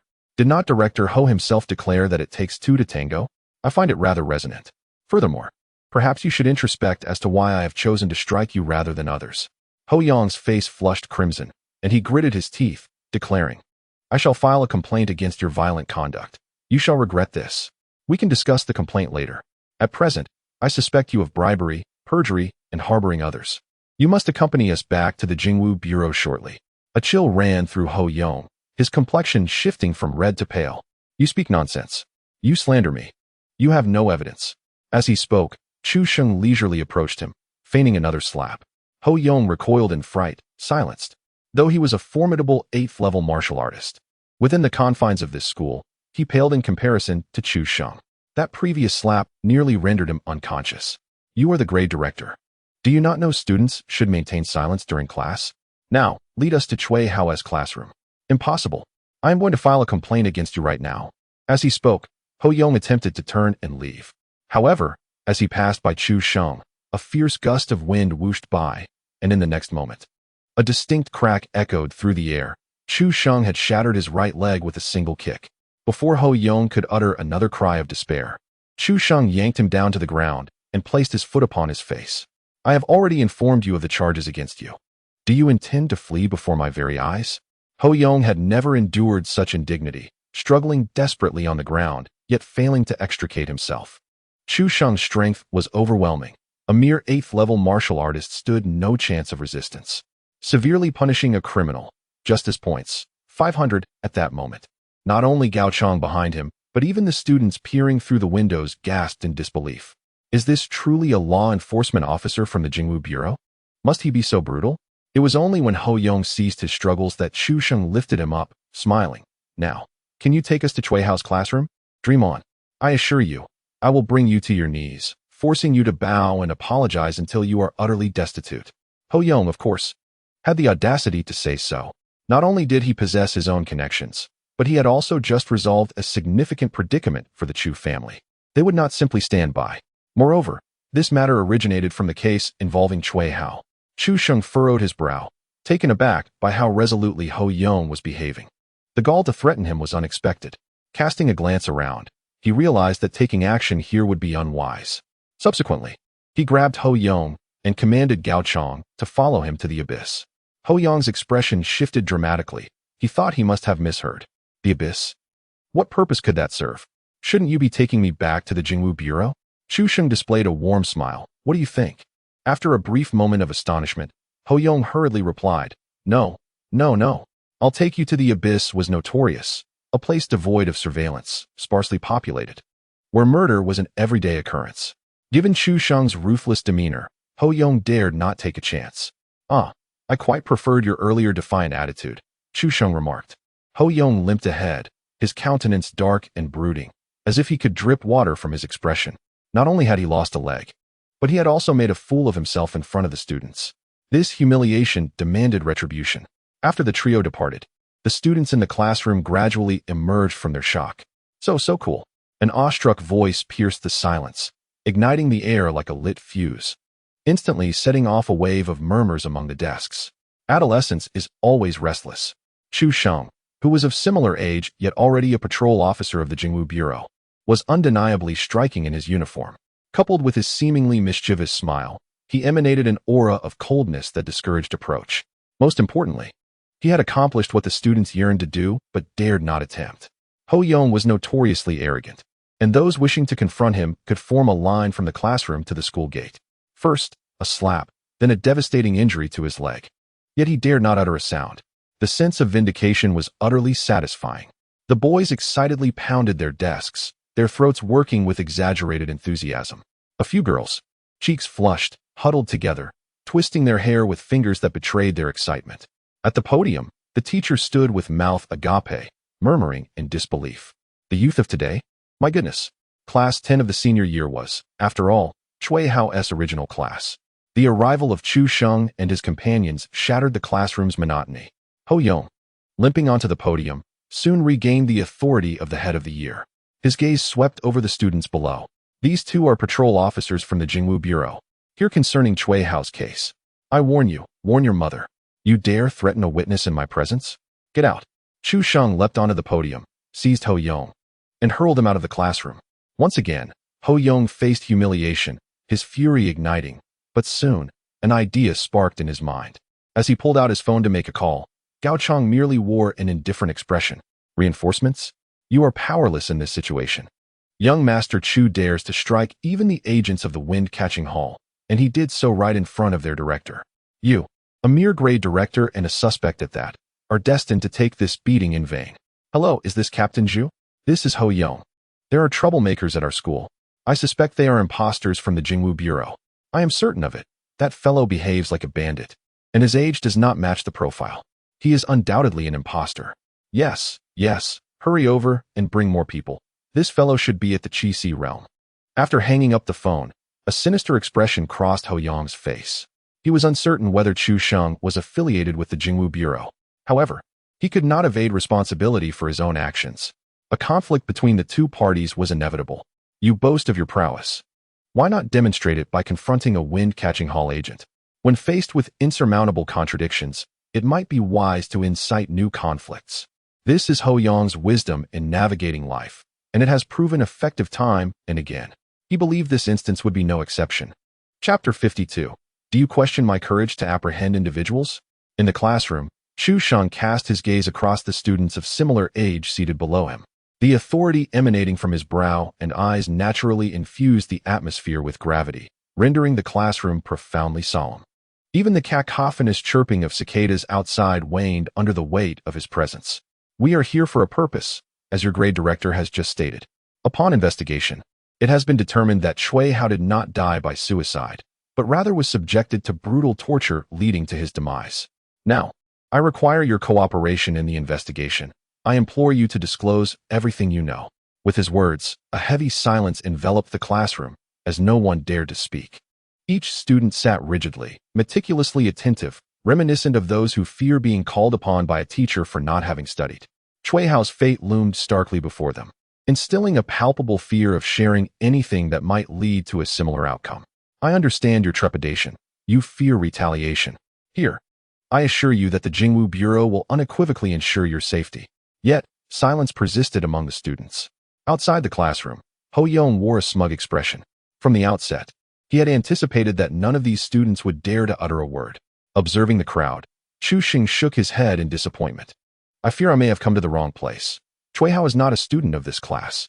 Just then, a bespectacled boy weakly spoke up. Chui Hao is from our class. A sardonic smile curled at the corners of Chu Sheng's lips. Ah, I have truly underestimated you. A classmate has encountered misfortune. Yet not a single person in this room dares to speak. Chu Sheng's words cut through the oppressive silence of the classroom like a sharp blade. The faces of the students flushed crimson. The bespectacled boy, filled with indignation, stood up. What difference does it make if we speak? Do you have the guts to apprehend anyone? Yang Wei. Outside the classroom, Ho Yong bellowed, be quiet. Upon hearing these words, Yang Wei's body trembled, and the courage he had mustered evaporated instantly. Chu Sheng smiled and remarked, a good question. He then beckoned to Gao Chong, who understood the cue and escorted Ho Yong into the classroom. Ah, let go of me, please let go. Ho Yong shouted, struggling desperately. After taking Ho Yong, Chu Sheng cast a playful glance at the audience below. Do you doubt my resolve to apprehend individuals? Before his words had fully settled, his iron grip clasped around Ho Yong's neck, forcefully hurling him against the blackboard. Bang! Chalk dust erupted like a blizzard, and the dull thud reverberated throughout the classroom. Everyone was rendered speechless. Did I not warn you against threatening witnesses? Bang. You treat my words as mere whispers, do you? Bang. Do you still dare to threaten? Chu Sheng's arm moved with mechanical precision and ruthless force. Each impact was accompanied by the splatter of blood. This scene left the students below utterly stunned. Gao Chong, unable to restrain himself, interjected, "Cough, cough. Young Master Chu, if you strike him any harder, he might die." Only then did Chu Sheng release him back to Gao Chong. "All right, let us return to the previous question. You asked if I would dare to arrest someone? I believe I have provided you with an answer." Yang Wei, regaining his composure, fixed his gaze with determination and gritted his teeth. It was Chu Yunfei. During lunch break that day, he dragged Cui Hao into the restroom. Cui Hao was struggling the entire time, and later we heard that he had committed suicide in there. After his words fell, several others in the class stood up. Indeed, I was also present in class. I saw Cui Hao's body. It was covered in injuries. He absolutely did not take his own life. And I heard Cui Hao scream for help. Chu Sheng's brow finally relaxed. With this information, they could proceed to make arrests. Which class is Chu Yunfei in? He has long since left the school. He should be at a martial arts academy for special training. Someone else spoke up. I know. It's the Thunder Martial Arts Academy. I saw him coming out of there the last time I passed by. Chu Sheng nodded and instructed Gao Chong to call the bureau. Send a few people to protect these students who are willing to testify. Since I promised to ensure their safety, I must follow through. Subsequently, the two strode confidently out of the classroom. The students began to murmur among themselves. Do you think he can truly avenge Cui Hao? I think it's unlikely. Chu Yunfei is from the Chu family, and the city lord is his uncle by marriage. Their connections are formidable. Most importantly, the Chu family has ample resources and influence. They could easily sacrifice someone to take the blame, and there's nothing we could do about it. Thank goodness I didn't testify earlier. Upon hearing the discussions, the faces of those who had just testified turned ghostly pale. Although Chu Sheng had promised to safeguard their safety, if things unfolded as the others speculated, once the case concluded, the Jingwu Bureau would undoubtedly withdraw their protection.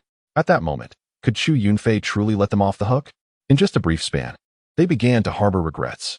Now, they finally comprehended the meaning of justice requiring a price.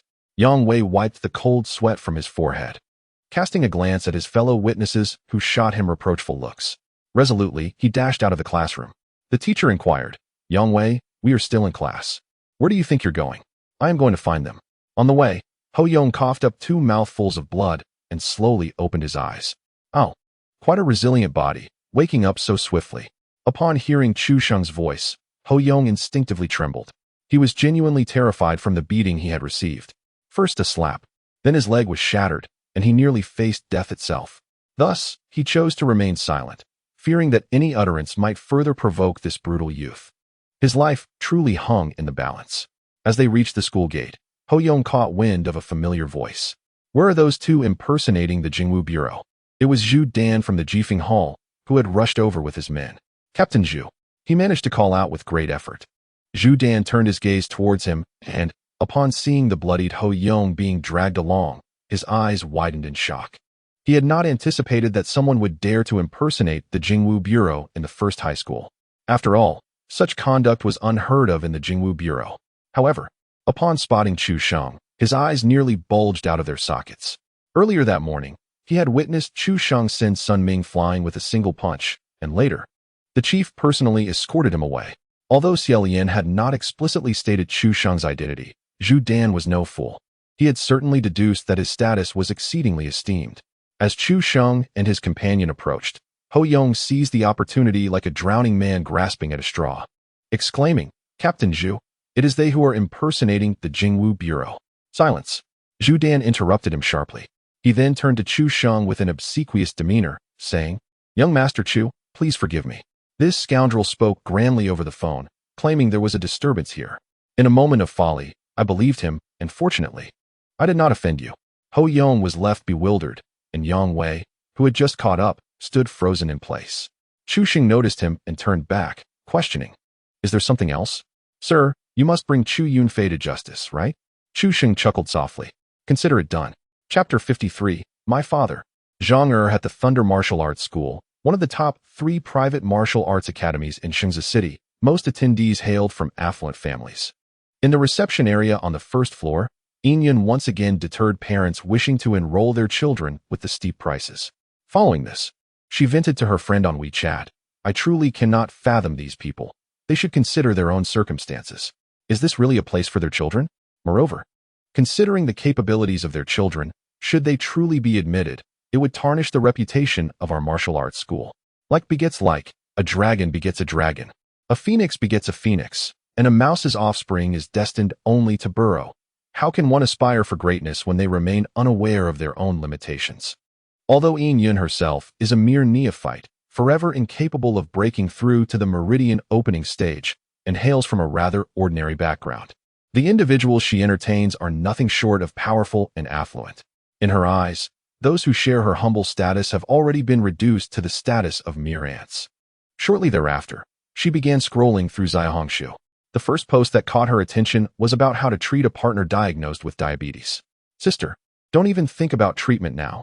Just break up quickly, or it will weigh you down for a lifetime, she commented benevolently, adhering to her guiding principle. However, it was not long before the post's author replied, I am a man. Yin Yun was taken aback. This was quite the predicament. She promptly responded, do not panic. This condition can be treated. You are needed now more than ever. Just as she was composing her response, two figures emerged from the twilight and entered the martial arts school, an icy aura enveloping them. Leading the way was a tall youth, with sharp brows and elongated eyes, whose gaze, though gentle, emanated an unmistakable sharpness. Call your master out. We have matters to discuss with him. Just a moment, Yin Yun replied without lifting her eyes, preoccupied with her unfinished message. I want to repeat myself. Bring your master to me. Oh, must you be so bothersome? Yin Yun nearly completed her sentence when a shrill scream erupted from her as Chu Sheng yanked her hair and lifted her. He delivered a resounding slap. Yin Yun let out a scream akin to that of a slaughtered pig. How dare you strike me? How could you possibly lay a hand on me? Since assuming the role at the martial arts school's front desk, she had never endured such indignity. Subsequently, in a fit of rage, she began to lash out at Chu Sheng, interfering with official duties and assaulting law enforcement. What a reckless choice. In the next moment, a thunderous sound resonated throughout the school. When the martial arts practitioners arrived in the hall, they beheld the usually solemn space now shrouded in dust. The blue brick floor was fissured like a spider's web. Yin Yun lay curled in the center of the crack, her fate unknown. Before her stood a youth with a stern countenance, severely punishing a lawbreaker. Justice points. 300 an assault on the school. This was the immediate reaction of the martial arts community. Yet, upon recognizing the uniform worn by the youth, their eyes widened in shock. Personnel from the Jingwu Bureau? A burly middle-aged man approached. Sir, may I inquire how my employee has offended you to warrant such severity? If there is no justification, I shall be compelled to file a complaint with your director. Chu Sheng, disinterested in responding, coldly inquired, Are you the master of this establishment? The middle-aged man exuded an overwhelming presence, showcasing the formidable aura of someone at the pinnacle of the Qi-Si realm. Please, sir, answer my question first, he implored. Chu Sheng scoffed, What are you? Does the Jingwu Bureau need to explain itself to you? Is being at the pinnacle of the Qi-Si realm so impressive? Not at all. I have vanquished those at the second level of the true essence realm, so why should I fear you? Upon hearing this, the middle-aged man's face flushed crimson. Being insulted in front of a group of students was intolerable for anyone. The Jingwu Bureau cannot act lawlessly. You trespass into my martial arts school and harm my staff. Such abuse of power. Are you not afraid I will lodge a complaint with your director? Chu Sheng nodded. No, I am not afraid. Just then, a cold snort from a young man echoed. So you are not afraid? How about you? Are you afraid of me? The middle-aged man turned to see the youth and thought to himself, How could I have forgotten him? Jiangsu, you arrived just in time. Call Minister Zhang immediately. Let him witness how his subordinates behave recklessly. This was a disgrace to the Jingwu Bureau. Jiangsu, with his sharp brows and bright eyes, exuded a refined demeanor. Everyone in the martial arts school was well aware of his identity as the son of Zhang Er, the deputy minister of the action department. The patrol teams belonged to the action department, making them subordinates of Zhang Er. Rest assured, with Jiangsu here, these two copper patrol officers will have a show. They murmured among themselves. So arrogant. Now they're being put in their place. Do they even know where they are? Do they have any backing? As the crowd whispered, Jiangsu confidently approached. He waved dismissively. This matter does not require my father's intervention. He then raised an eyebrow at Chu Sheng. You may not need to explain to our schoolmaster, but surely you owe me an explanation?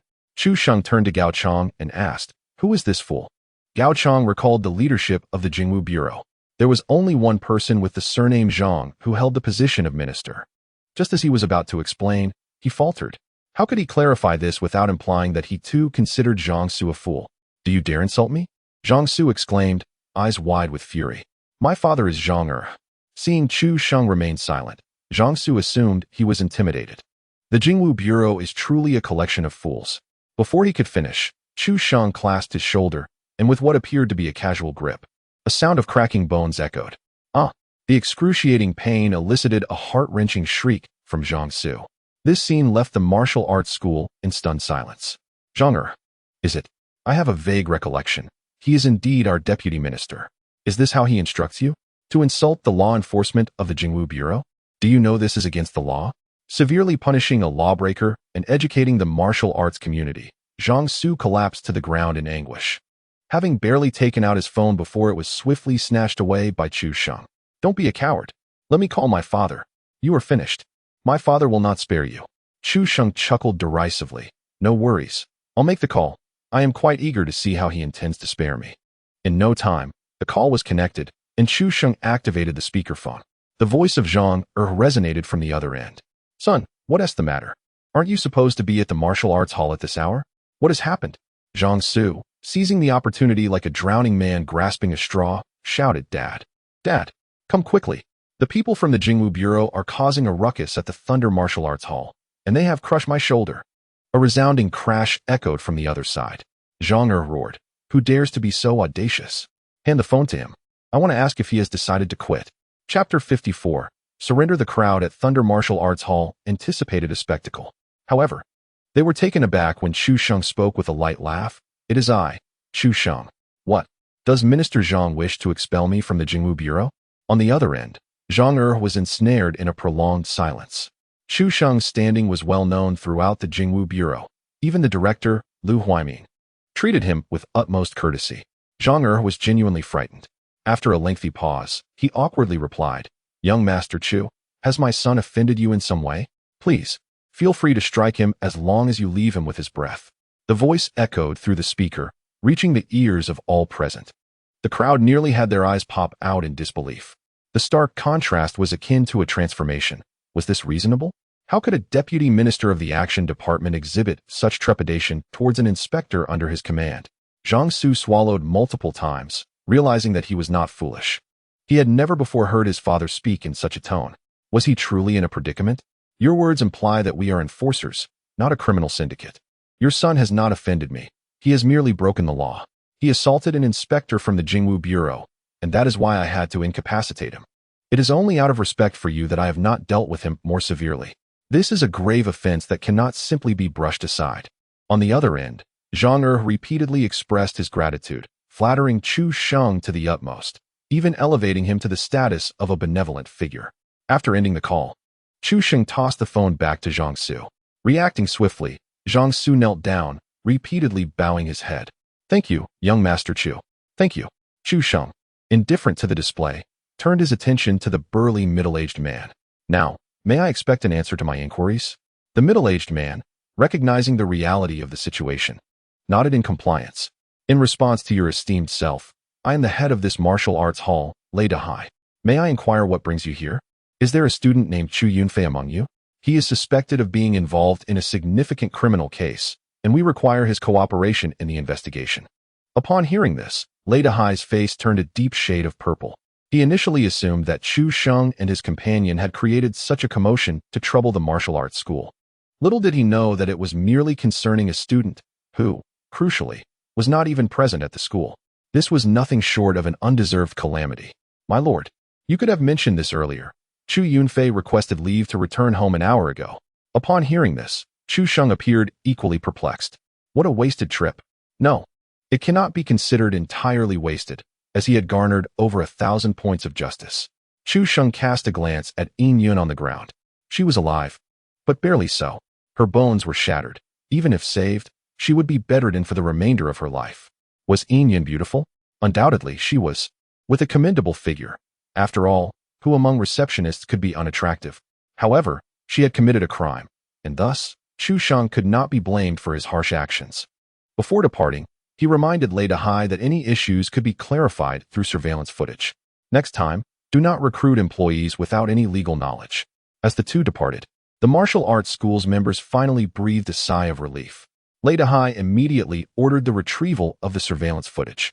Upon viewing it, they noted that while Yin Yun initially ignored someone, she audaciously slapped Chu Sheng and then attempted to pounce on him. Everyone admired her bravery. What a reckless individual you dare provoke. By this time, night was approaching, and Chu Sheng and his companion were en route to the Chu residence. Suddenly, a call from Lu Huaimin interrupted them. Young Master Chu, are you busy? Of course, I'm on my way to apprehend someone at the Chu household. Oh, no need to go. The suspect has already turned himself in. Chu Sheng was taken aback. He turned himself in? How insightful of him. Hey, do you not realize what you've done today? First, you caused a ruckus at the Jifeng Hall, then you stirred up trouble at the first high school. Now, who in the entire Xingzi city is unaware of your name? The Chu family does hold some influence in the city, with connections to the city lord. But they cannot withstand the weight of your background. How could they dare not to surrender? Chu Sheng patted Gao Chang's shoulder. Return to the Jingwu Bureau. Chu Yunfei has indeed turned himself in. On the other end, Lu Huaimin cleared his throat. The one who turned himself in is not Chu Yunfei, but his bodyguard. He is forthright about his criminal actions and claims he acted independently, without any instruction from others. Witnesses saw Chu Yunfei dragging Cui Hao into the restroom. He cannot clear his name. Well, the bodyguard also mentioned this. But he stated that Chu Yunfei merely scolded Cui Hao and that it was his own decision to torment him, ultimately leading to his accidental death. Chu Sheng replied coldly. What he says is not the final word. Chu Yunfei must be interrogated. He then commanded Gao Chang once more, turn around. We are heading to the Chu residence. On the other end, Lu Huaimin softly advised, I believe that at this point, it is sufficient. The Chu family's actions are essentially a concession to you. Once the case is resolved, you will also be able to provide an explanation to that mother and daughter, will you not? You will undoubtedly remain in Xingzi City for a considerable length of time. Proceeding step by step is far more prudent. If you position yourself in opposition to them from the outset, your future endeavors may be hindered. Chu Sheng gazed out of the car window at the myriad of lights. His eyes filled with a chilling intent to kill. Life for a life, debts repaid in kind. That is the natural order of things. Why should the wealthy and powerful escape the clutches of justice after taking a life? Why are they allowed to trample upon the law and righteousness? Why must ordinary people suffer beneath their feet? The most critical point is that this is a brutal act of torture. To treat a person like livestock until death. No, that is incorrect. Cui Hao died a fate worse than that of any beast. Do you think I undertook this case for the sake of appeasing others? What I seek is retribution in blood. What are they? What right do they have to engage in any semblance of diplomacy with me? Not to mention the external influence of the Long family from Dongyan Prefecture. From the very beginning, Chu Sheng held the ultimate trump card, the ability to summon the echoes of his past life. Whatever the matter may be, you may discuss it with the pinnacle of martial arts. On the other end, Lu Huaimin sighed heavily, choosing not to speak further. He had encountered passionate youths like Chu Sheng before. Persuasion was futile. Once life had battered him into submission and ideals lay trampled in the mud, he would inevitably come to understand that some walls cannot be breached solely by fervor. Fortunately, with the Long family as his backing, the guardians from the Long Martial Academy would arrive swiftly, preventing any major calamity. As for the Chu family, they were undoubtedly on the brink of significant turmoil. Chapter 55. Please grant me permission to duel with him in the Chu family's conference hall. The male members were arranged according to age on either side. At the head of the table sat the family patriarch, Chu Zhenjiang, who twirled his long beard, a murky glint swirling in his eyes. In the center, a youth dressed in martial attire knelt, the words Thunder Martial Arts Academy emblazoned on his chest. Since being summoned home in the afternoon, Chu Yunfei had not even had the time to change and had remained kneeling there. Chu Zhenjiang slowly spoke. Yunfei, do you understand where you went wrong? Grandfather, my error was in taking a life. Wrong. Utterly mistaken. He was merely an ordinary person. Killing him was trivial. Yet, there were countless ways to make him disappear without a trace, and you chose the most foolish option. If it were not for the family's intervention, you would already be imprisoned in the Jingwu Bureau. A middle-aged man, Chu Daji, who was Chu Yunfei's father, interjected. Father, Yunfei is still young and easily swayed by emotions. Silence. He is young, but are you not as well? Having already taken a life, are you truly so reckless as to clean up after him? Do you intend to keep that woman alive for your own purposes? I have already sent someone to eliminate her. Upon hearing this, Chu Zhenjiang's anger surged, and he seized a nearby table, hurling it towards Chu Daji. You brainless fool. Has this matter been resolved? And yet you go and kill her? Have someone capture her daughter first. We shall discuss it once everything is thoroughly settled. Though Chu Daji was knocked to the ground, the words of Chu Zhenjiang propelled him to rise despite the pain. Father, are you implying that the issue remains unresolved? Did we not send someone to take the blame? Do you think they are fools? What if that young man refuses to let go? He has the backing of the Long family, and brute force will not suffice. This may well be his only vulnerability. Such an elaborate endeavor to clear the name of an ordinary person is clearly the act of a youth lost in a heroic fantasy, blinded by a sense of justice. Such individuals fear nothing. The only strategy Chu Zhenjiang could conceive was to ensnare him in a moral quandary. Do you not wish to uphold justice? But if pursuing justice costs the life of another innocent, what will you choose? Father, you are being overly cautious. We have already surrendered someone. If he still clings to this, is he not merely seeking to make trouble for us? At this hour, if he intended to come, he would have arrived long ago. You are merely frightening yourself. As Chu Daji finished speaking, a guard rushed in. Master, 2 inspectors from the Jingwu Bureau are outside, requesting to take young Master Sun back for questioning. Upon hearing this, Chu Zhenjiang felt an overwhelming urge to strike Chu Daji. Not only are you brainless, but your mouth is also like a gaping maw, spilling nonsense. It was only at this moment that Chu Yunfei finally felt fear. Grandfather, I do not wish to go to the Jingwu Bureau. Please save me. Chu Zhenjiang shot a furious glare at Chu Daji, urging him to call that person immediately, instructing him to bring that wretched woman's daughter and compel that woman to plead with Chu Sheng to expedite the case's resolution. Furthermore, caution her that should the investigation continue, she may never see her daughter again. The interrogation methods of the Jingwu Bureau are notoriously severe. Chu Yunfei would undoubtedly crack under the pressure. Given that Chu Yunfei is his own beloved grandson, and with the potential to enter a prestigious institution, Chu Zhenjiang hesitated to risk offending Chu Sheng. Otherwise, he would have sent Chu Yunfei straight to the Jingwu Bureau. For heaven's sake, Chu Sheng is backed by the Long family of Dongyan Prefecture. Who would dare provoke his wrath unless absolutely necessary? Continue kneeling there. With that, Chu Zhenjiang cast his gaze upon the others. Those of you with me, let us find ways to buy time. We must ensure that the wretched woman is sent to the Jingwu Bureau before Yunfei is taken away. This is the only plan I can conceive at present. Just as they exited the conference hall, a tremendous crash resonated through the air. The direction of the gate was fraught with ominous lightning flashes, a sight that was truly terrifying. Chu Zhenjiang felt a twitch in his eyelids. He had heard of the Zheng family's misfortune yesterday. Not only had their main gate been demolished, but 2 of their guards had also been severely injured. At the time, he thought it would be quite a spectacle. Little did he expect that the next day, it would be their own Chu family in the crosshairs. This young man is exceedingly detestable. Father, please grant me permission to challenge him to a duel. As Chu Daji's words fell, the members of the Chu family displayed expressions of utter bewilderment. Chu Zhenjiang regarded him with a gaze tinged with concern, as if he were dealing with a simpleton. Granted, I have heard he is merely at the 6th level of the Qi realm, while you have reached the pinnacle of the Meridian Opening realm. Your chances of victory are substantial. Chu Daji's face was a canvas of shock. But did you not say he is only 18? Your 18 is not the same as his 18. What a useless wretch you are. I cannot fathom what sins have resulted in your birth as such a foolish pig. Father, that statement would harm us more than it would our enemy. I curse you. Chu Zhenjiang kicked Chu Daji far away. As they hurried to the front courtyard, they encountered Chu Sheng and another individual approaching. It was evident that, despite their youth, their piercing gazes felt like daggers, inflicting discomfort upon the beholder. The young man leading the pair was none other than Chu Sheng himself. I did not realize that the esteemed young Master Chu had graced us with his presence. I failed to welcome you properly. I beg your forgiveness. Chu Zhenjiang immediately lowered his stance, not even inquiring why Chu Sheng had smashed his family's gate. His intent was to provide no opportunity for Chu Sheng to unleash his wrath. However, what Chu Sheng said next nearly shattered his composure. Old man, you feign ignorance. Where is Chu Yunfei? Call him out immediately. We must depart. Old fool. A flash of anger crossed Chu Zhenjiang's face. Young Master Chu, is this how your family instructs you to speak to your elders? Enough of your prattle. I will count to 3. If Chu Yunfei does not emerge, I will assume you are harboring a suspect. By law, every member of the Chu family will accompany me to the Jingwu Bureau for questioning. 1.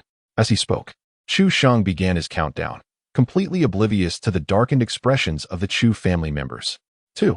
Chu Junjiang clenched his fists, finally steeling himself to make a decision as Chu Sheng reached the count of 1. Young Master Chu, please wait. I will summon Yunfei at once. Chu Yunfei was somewhat bewildered. Had they not agreed to delay? How had they managed to squander only a minute? Surely, it took at least a minute to traverse from the conference hall to the front courtyard. Yunfei, accompany young Master Chu to the Jingwu Bureau. Remember, do not act impulsively. You must cooperate. Chu Junjiang was genuinely fearful that if Chu Yunfei did not comply, Chu Xing would find an excuse to eliminate him. Leading the trio to the courtyard's exit, Chu Junjiang pointed at the shattered gate and the 2 injured guards on the ground. Young Master Chu, we have delivered the individual you sought, but you must provide us with an explanation. I do not wish to explain. Feel free to lodge any complaints you may have. With that, the 3 boarded the vehicle and departed. Chu Junjiang was nearly driven to the brink of apoplexy. Chapter 56. Not understanding? A simple solution. Inside the car. What does it feel like to be bullied? Sir, I am at a loss regarding your words. From the moment Chu Yunfei entered the vehicle, he resolved to remain silent, aiming to render Chu Xing powerless against him. The individual who had previously called for him had already informed him that his family would protect him at all costs, allowing him to proceed to the Jingwu Bureau with peace of mind. Do you comprehend what it feels like to be bullied by others? Sir, I truly know nothing. Please refrain from questioning me further. Chu Xing chuckled, shaking his head, and opted not to pursue the matter further. Chu Yunfei felt a sense of security. Indeed, by saying nothing, they were at a loss as to how to deal with him. The same would hold true when they arrived at the Jingwu Bureau. However, midway through the journey, he sensed something amiss. Sir, this does not appear to be the route to the Jingwu Bureau. Fool. Who said we were taking you to the Jingwu Bureau? Chu Yunfei was taken aback. Then where are you taking me? Chu Sheng revealed a cruel smile. To the scene of the incident, to recreate it in its entirety. We shall ensure you understand what it feels like to be bullied. Upon hearing this, Chu Yunfei's scalp tingled with dread. Sir, please do not jest. This is illegal. Oh, so you are aware of legality? Yet, when you bullied Cui Hao, you seemed oblivious to the law. Earlier, on their way to the Chu residence, Chu Sheng had inquired of Gao Chang regarding the potential sentencing for a case like Chu Yunfei's. Cui Hao was merely at the body refinement realm, akin to a quasi-warrior, while Chu Yunfei was a full-fledged warrior at the Meridian opening realm. In such circumstances, the maximum sentence would be around 10 years. With good behavior in prison and the Chu family's connections, he could be released in 3 to 4 years. Upon hearing this, Chu Sheng became visibly displeased. Setting aside the notion of capital punishment, the fact that one could emerge from prison in 3 to 4 years was a travesty of justice. Moreover, the Chu family even intended to have someone else take the fall. This was utterly intolerable. Since the law could not impose strict punishment, he would have to take matters into his own hands. After all, the restroom had no surveillance. They could simply claim that Chu Yunfei had assaulted law enforcement. Chu Yunfei's expression shifted, contemplating whether to shatter the glass and leap from the vehicle. However, unbeknownst to him, Chu Sheng was fully aware of his inner machinations. Go ahead. Jump. That would be deemed resisting arrest and fleeing. I will end you right here. Sir, I was wrong. I truly recognize my mistake. I confess. It was I who killed Cui Hao. Please take me to the Jingwu Bureau. I plead guilty and request to face the law. A few years in prison was far preferable to death. Even a fool would understand such a choice. What you perceive as remorse is simply an awareness of your impending doom. However, it is too late. Had you voluntarily surrendered to the Jingwu Bureau earlier, I would have found you quite difficult to contend with.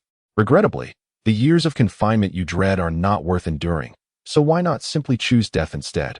Chu Yunfei lamented, nearly losing himself in despair. My lord, I am a 5th-layer practitioner of the Opening Veins realm, a promising talent from a prestigious academy, destined to be a paragon of the future. For the sake of the great Xia, grant me my life. Isn't it rather coincidental?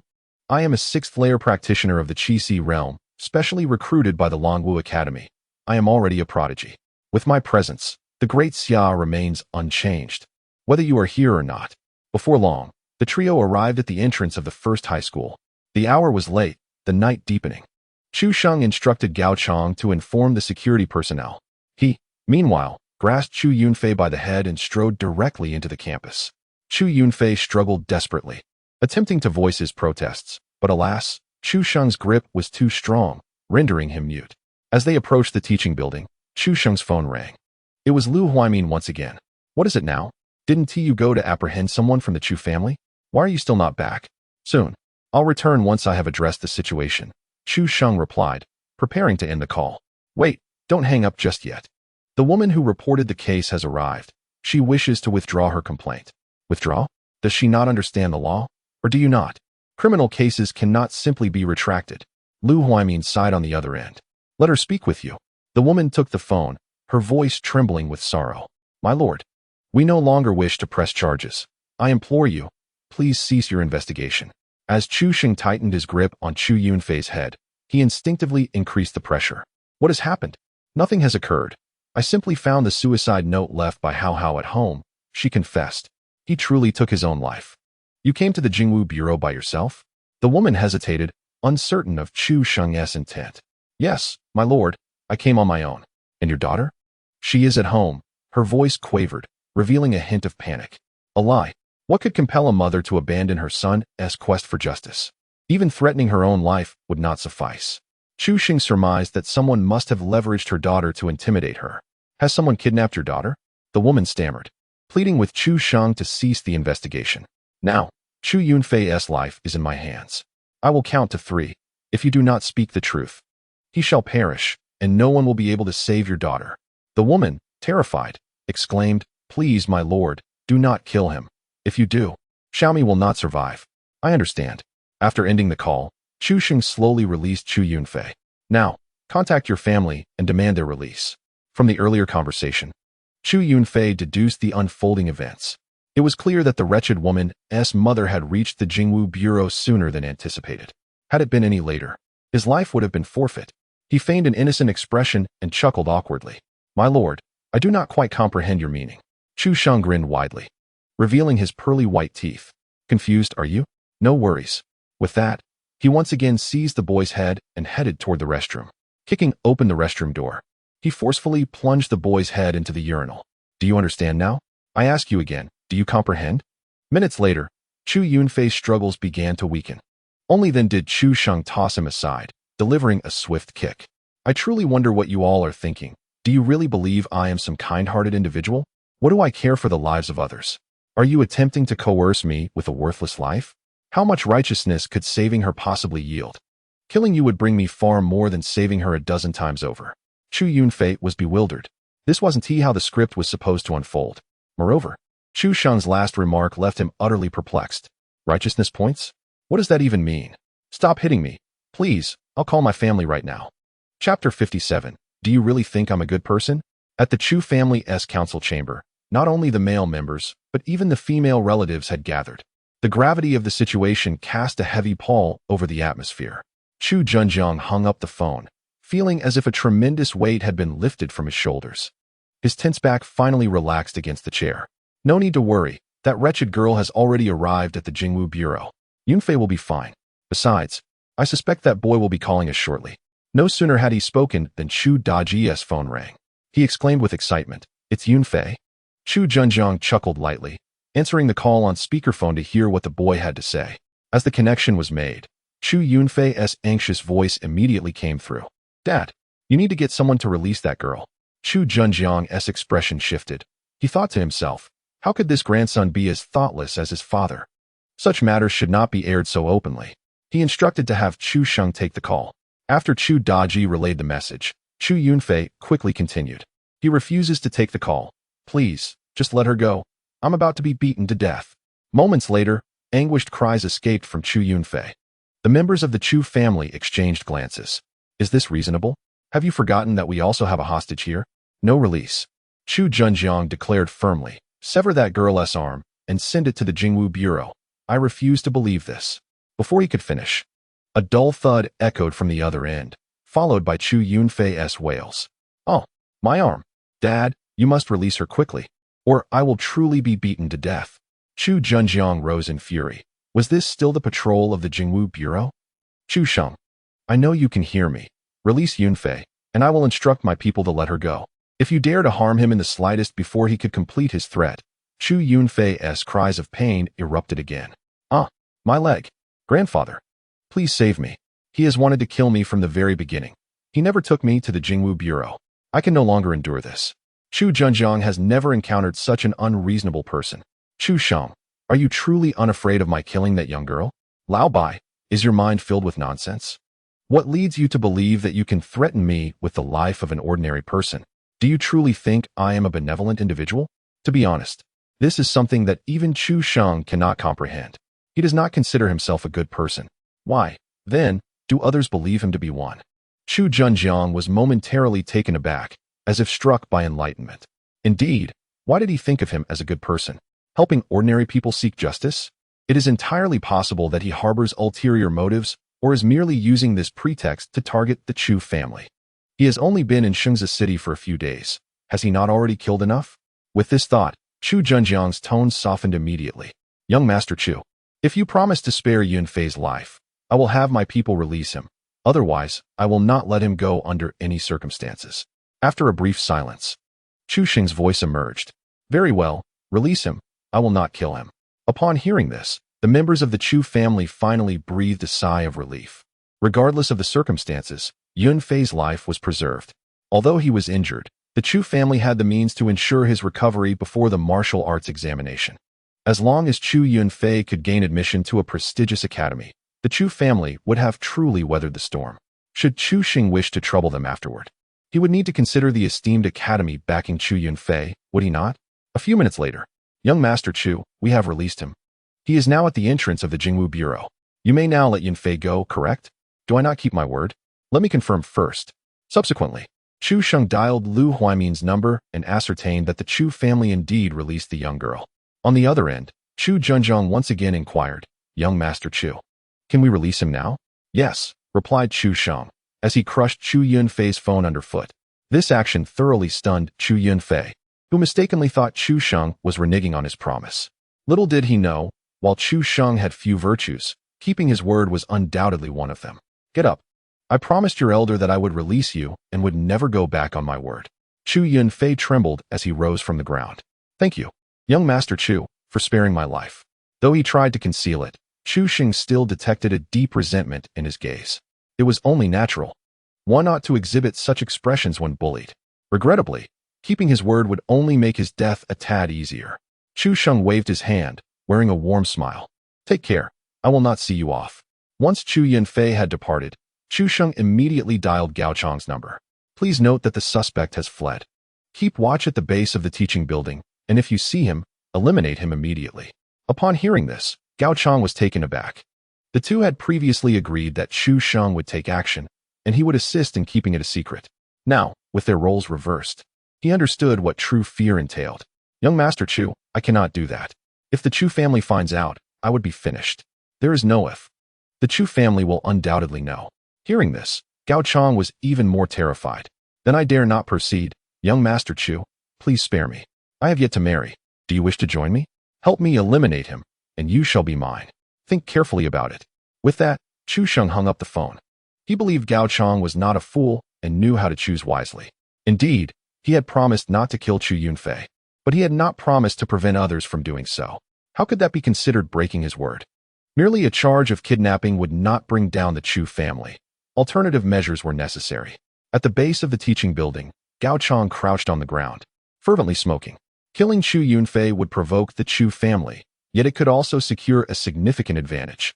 Not killing him would incur Chu Sheng's wrath, and no one would remember his merits. Chu Xing boasted connections to the Long family. Even the chief had to heed his authority. It was evident what the choice should be. Shortly thereafter, Chu Yunfei's figure appeared. Gao Chang extinguished his cigarette and sprang to his feet. "Why are you alone? Where is young Master Chu?" "He is still above. He willingly released me." "Nonsense. You must have tried to escape while young Master Chu was distracted." Chu Yunfei paused, yet quickly recalled that Chu Sheng had considerable backing. However, the person before him lacked any known influence. "I cannot be bothered to explain. If you have questions, ask him yourself." Gao Chang firmly gripped his shoulder. "There is nothing to inquire. If you dare to flee, it would be a death sentence." Just as Chu Yunfei was about to speak, he saw Gao Chang's fist hurtling toward his chest. Rescue of a kidnapped girl. Successfully avenged Cui Hao's delayed justice. Justice points. 3,000. Upon seeing the system notification, Chu Sheng was momentarily stunned. He had anticipated a total loss, but unexpectedly, there was a pleasant surprise. Indeed, he could return and level up once more. Chapter 58. The fate of Chu Yunfei's mother outside the Chu family estate. Upon seeing the Jingwu Bureau's vehicle, the Chu family members felt a wave of relief wash over them, their faces breaking into smiles of liberation. He has returned, and it was that young lad who brought him back personally. We worried for nothing. This matter cannot simply be brushed aside. We can file a complaint against Chu Sheng for his abuse of authority with the Jingwu Bureau headquarters. Even with his connections to the Long family, he would surely face repercussions. Let us first ascertain the severity of Yunfei's injuries. If it is not absolutely necessary, it would be prudent to avoid offending him, for this young man possesses a rather sinister nature. My counsel is to wait until the martial examination concludes. If Yunfei indeed gains admission to a prestigious institution, we shall settle our scores then. As the vehicle gradually came to a halt, the members of the Chu family ceased their discussions. Though the pride etched on their faces was impossible to conceal, this moment marked a resounding triumph for the Chu family.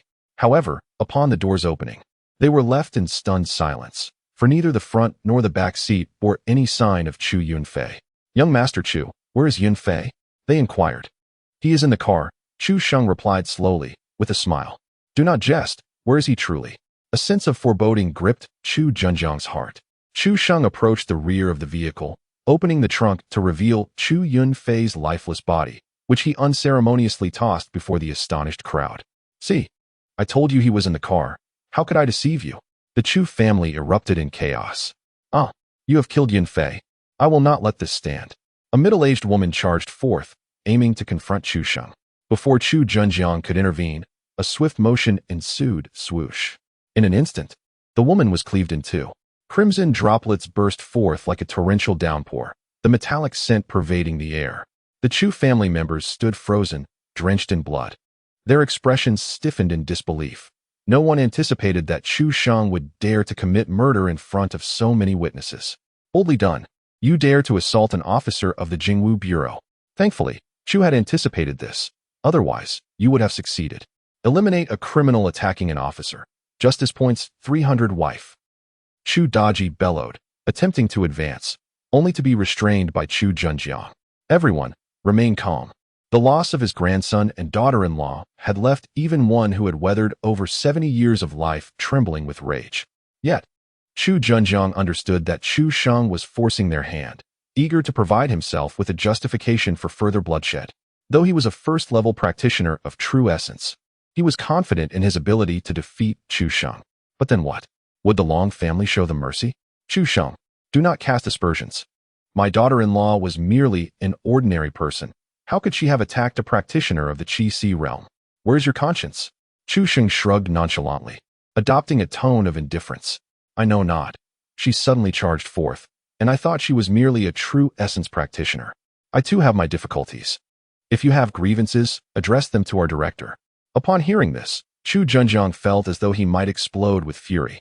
And where is Yunfei? You promised me you would not kill him. This is treachery of the lowest order. I did not kill him. I even let him go. But my colleagues were unaware and thought he was attempting to flee, and in a moment of mishap, they ended his life. You. Chu Zhenjiang nearly collapsed from the weight of his outrage. This case ends here. I shall no longer pursue the matter of your abduction. A word of caution. It would be wise not to interfere with that mother and daughter, nor with those who testified for Cui Hao at the school. Regardless of what may befall them, I shall hold you accountable. Should misfortune befall an individual, I shall exact retribution upon 10 members of your family, beginning with you. Old man, I speak with conviction, and my methods shall remain entirely within the bounds of legality. Should you doubt this, feel free to test me. With that, Chu Sheng strode to his vehicle and departed. In his wake, the Chu family erupted in a cacophony of gasps. Father, uncle, head of the family. Chu Zhenjiang coughed up a mouthful of blood, collapsing to the ground. Were it not for the fear that the others might fall prey to Chu Sheng's wrath, providing him with a reason to unleash his fury, he would have succumbed long ago. Assist me back to the house, without my command. No one is permitted to act rashly, nor should anyone entertain thoughts of revenge, he gasped, before finally losing consciousness. At the Jingwu Bureau, As the first rays of dawn broke, Chu Xing entered the grand hall. "Sir, you have finally returned," a woman exclaimed, rushing forward with her daughter, whom he recognized as Wang Qiong, who had also arrived. "I have come to terms with Hao Hao's situation. Ultimately, the living are what matter most. The pursuit of justice is merely nonsense. Your son's justice has already been served." Upon hearing this, the woman froze, believing that Chu Sheng had compromised with the Chu family, thus securing the return of her daughter. Wang Qiong exclaimed, "Sir, have you apprehended Chu Yunfei?" Chu Sheng shook his head. "No, he escaped my grasp." Wang Qiong's expression darkened. But before she could respond, Chu Sheng continued, "However, he did not evade fate. He was slain by my colleague here. Return to school and inform the students of Class 10 that I was unable to fulfill my promise to them. Please convey my apologies." After this, Chu Sheng chose not to linger, instructing Gao Chong to escort the three individuals back before seeking out Lu Huaiming. Although the suspect was deceased, the case could not simply be deemed unresolved. Thus, he intended to seek Lu Huaiming's assistance in navigating the intricacies of the matter.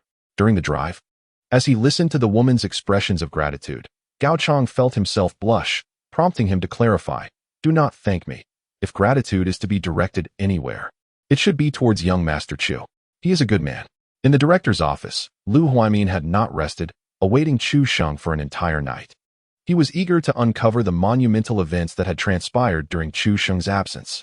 Upon hearing that Chu Sheng had slain Chu Yunfei and, in the presence of the Chu family, had dealt a fatal blow to Chu Yunfei's mother, Lu Huaiming raised his thumb in admiration. "Young Master Chu, you are remarkable. Were it anyone else, Chu Zhenjiang would likely have taken action himself. Indeed, it is unfortunate that at times, having a significant background can be a double-edged sword. Had Chu Zhenjiang acted, he would have had the justification to unleash a massacre. One can only say that the rule of law has temporarily spared the Chu family. Indeed, it is only a temporary reprieve." Lu Huaimin was momentarily taken aback. Was it that he felt the killings were insufficient? After Chu Sheng departed, Lu Huaimin couldn't help but lament, "What a living Yama this man is." While others apprehend criminals, he, on the other hand, resorts to violence or even murder, regardless of the circumstances. Upon returning to the single dormitory specially arranged for him, Chu Sheng engaged in his routine enhancements. Ding! Consumed 5,000 justice points. Your martial arts cultivation has ascended to the 7th level of Qi Si. Current justice points, 3,200 after a day of exertion. He had only achieved a minor advancement in his cultivation, leaving Chu Sheng somewhat dissatisfied. This discontentment resulted in an uneasy slumber, leading to a terrifying nightmare that jolted him awake. In his dream, Chu Sheng found himself during a martial arts examination, overshadowed by a peer of unparalleled talent at the 7th level of Meridian Opening, who had effortlessly surpassed him. It was utterly horrifying. Upon awakening, he discovered it was already midday. Although he had only managed 5 hours of sleep, a martial artist's vitality is inherently abundant. Thus, 5 hours could invigorate him more than a full night's rest for an ordinary person. Chu Sheng called Gao Chong, requesting him to select some straightforward tasks at the Jingwu Bureau, tasks that were direct and had clearly defined objectives. Despite possessing exceptional intelligence, his intellect advised him to trust in his extraordinary strength. Reluctantly, Chu Sheng resolved to embrace the role of a martial general. If it involved the minions of other races, he could tolerate a modicum of strategy. After all, they offered greater rewards and justice points. A little over 10 minutes later, Gao Chong inquired, "How do you find this task, young Master Chu?" Taking the phone, Chu Sheng reviewed the task description. It entailed investigating a suspected stronghold of foreign minions, a task freshly announced that morning. It required a team of 5, with 2 spots still available. Although it was merely a basic task, the rewards were structured with a flexible mechanism. Should this indeed be a stronghold of foreign minions, the merits and bonuses would be dynamically adjusted based on the number and power of the minions involved.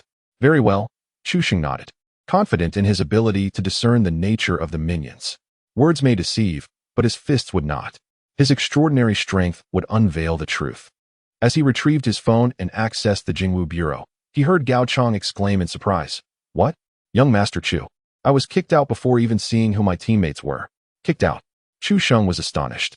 Is that even permissible for the homeowner? How could I lack such authority after going through the back door? It has nothing to do with the back door. Only silver and gold medal inspectors possess the authority to remove others. To say kicked out might be misleading.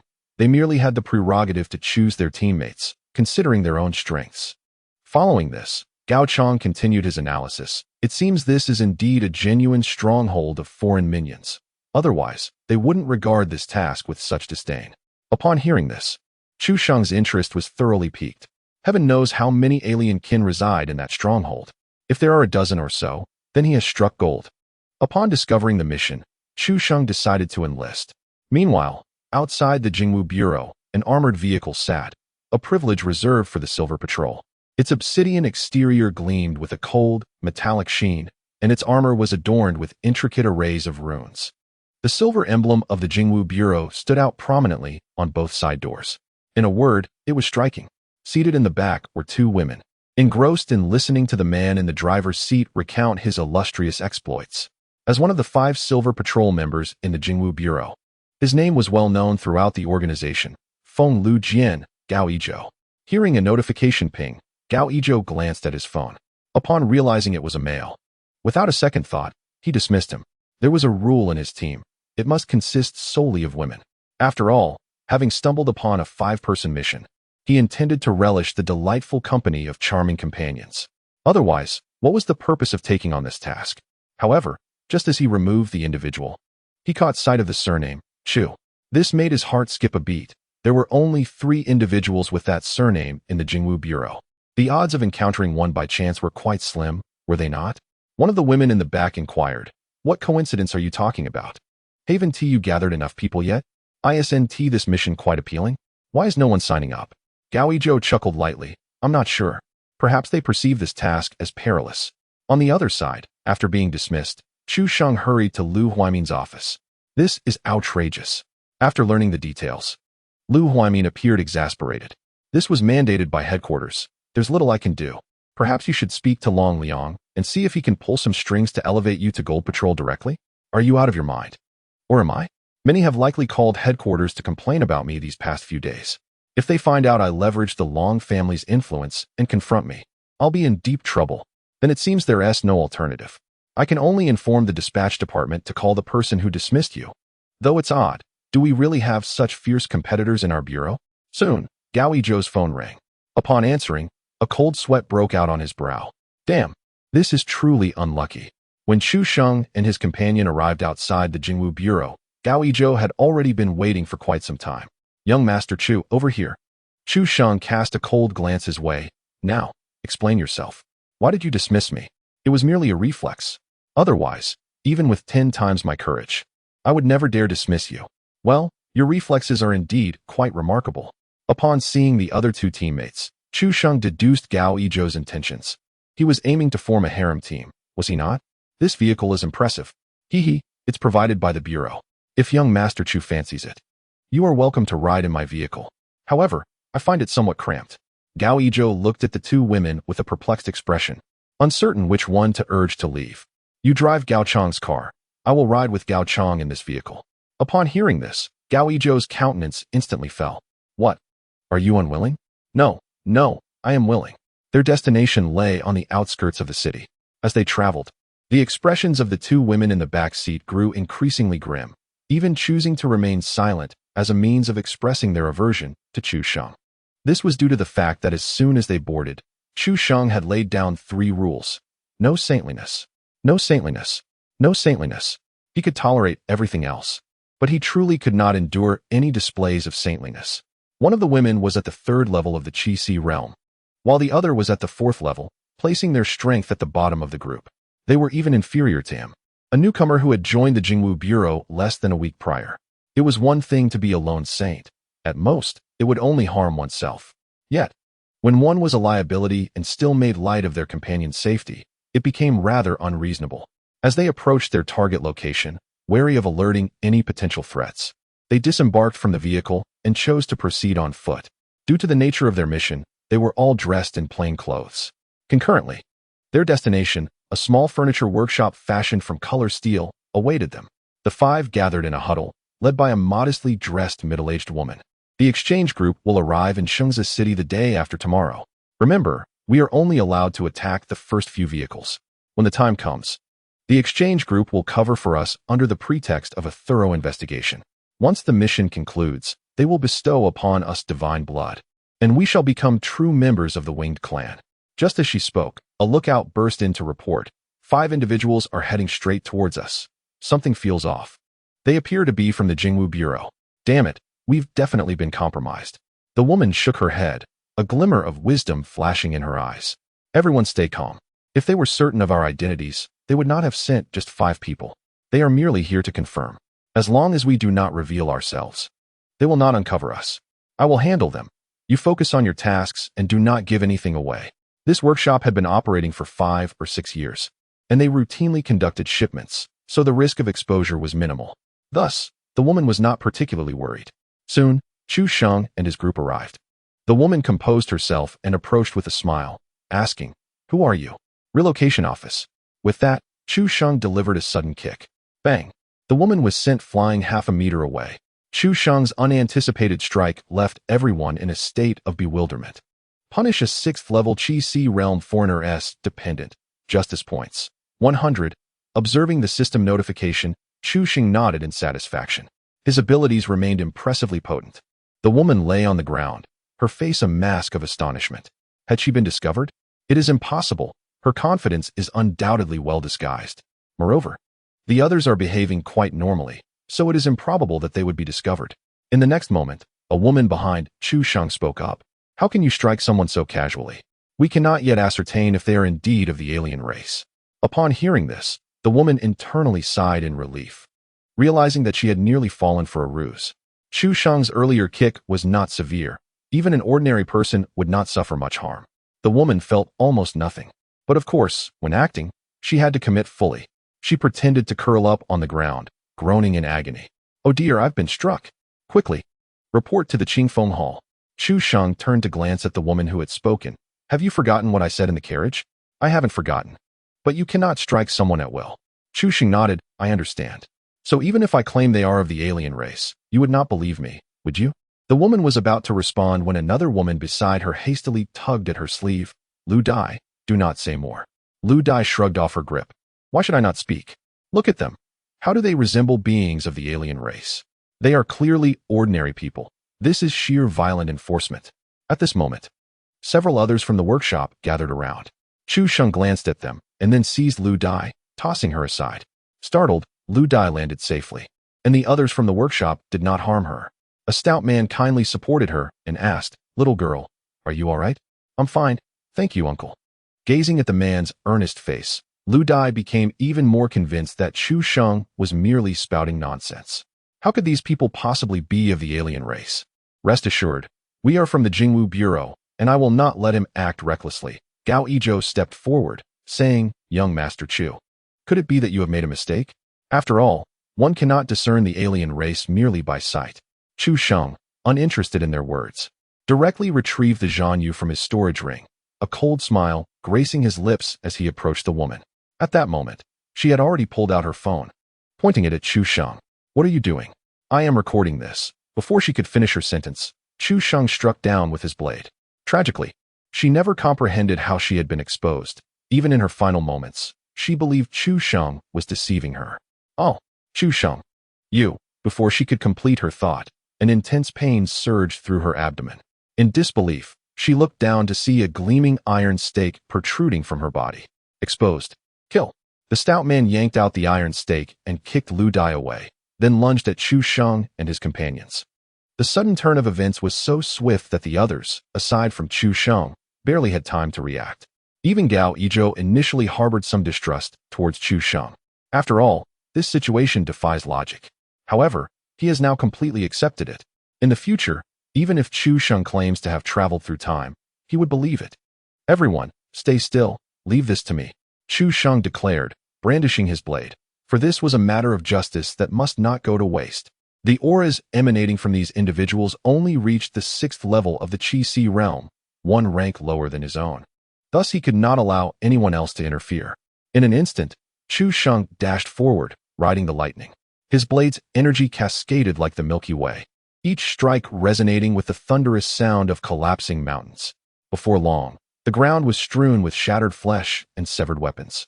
This was the first time the onlookers had witnessed Chu Sheng in action, and the brutality of his assault surpassed their wildest imaginations. Most importantly, he was astonishingly powerful. Slaying opponents of the same rank was akin to slicing through vegetables. Was this the advantage of having a prestigious family as a support? Eliminated 6 alien kin. Justice points 5,000. As Chu Shang gazed at the system notification, he couldn't help but reflect on the cost of his newfound strength. Back in Xingzhen No. 2 Middle School, he had received a whopping 1,500 justice points for defeating an alien kin at the 5th level of the Qi realm. Now, 6 opponents, including one at the 6th level, only yielded such a meager reward. The only explanation was his elevated status. Indeed, host, it is advisable to farm justice points at your current level, Sword God of Shirley Pa. Get lost. Understood. Chu Shang had long grown accustomed to this system's whimsicality. Farming levels? How could he uphold justice then? Engaging in battles beyond his rank was utterly tedious. He preferred the thrill of overwhelming superiority. Another woman rushed to Lu Dai's side to assess her condition. Upon seeing the dark blood oozing from her wound, she exclaimed in alarm, "That iron stake is poisoned. We must get her treated immediately." Lu Dai clutched the woman's arm tightly, whispering in agony, "Help me, save me." Chu Shang chuckled and shook his head. "Didn't you say these were all ordinary people? Can ordinary folks poison a martial artist? I don't believe it." Upon hearing this, Lu Dai's face turned ashen, her eyes filled with panic and despair. Her voice trembled with regret. "I realize my mistake. Please save me. I don't want to die." "You don't want to die? Then why did you wish for others to perish? If I had not been here today, how many would have lost their lives?" The group pondered for a moment. They appeared quite normal. Had it not been for Chu Shang, they would certainly have let their guard down.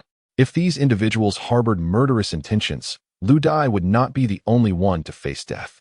As adults, one must contemplate the consequences of their actions. You doubt your teammates, but trust outsiders. What kind of reasoning is that? Consider this a lesson learned.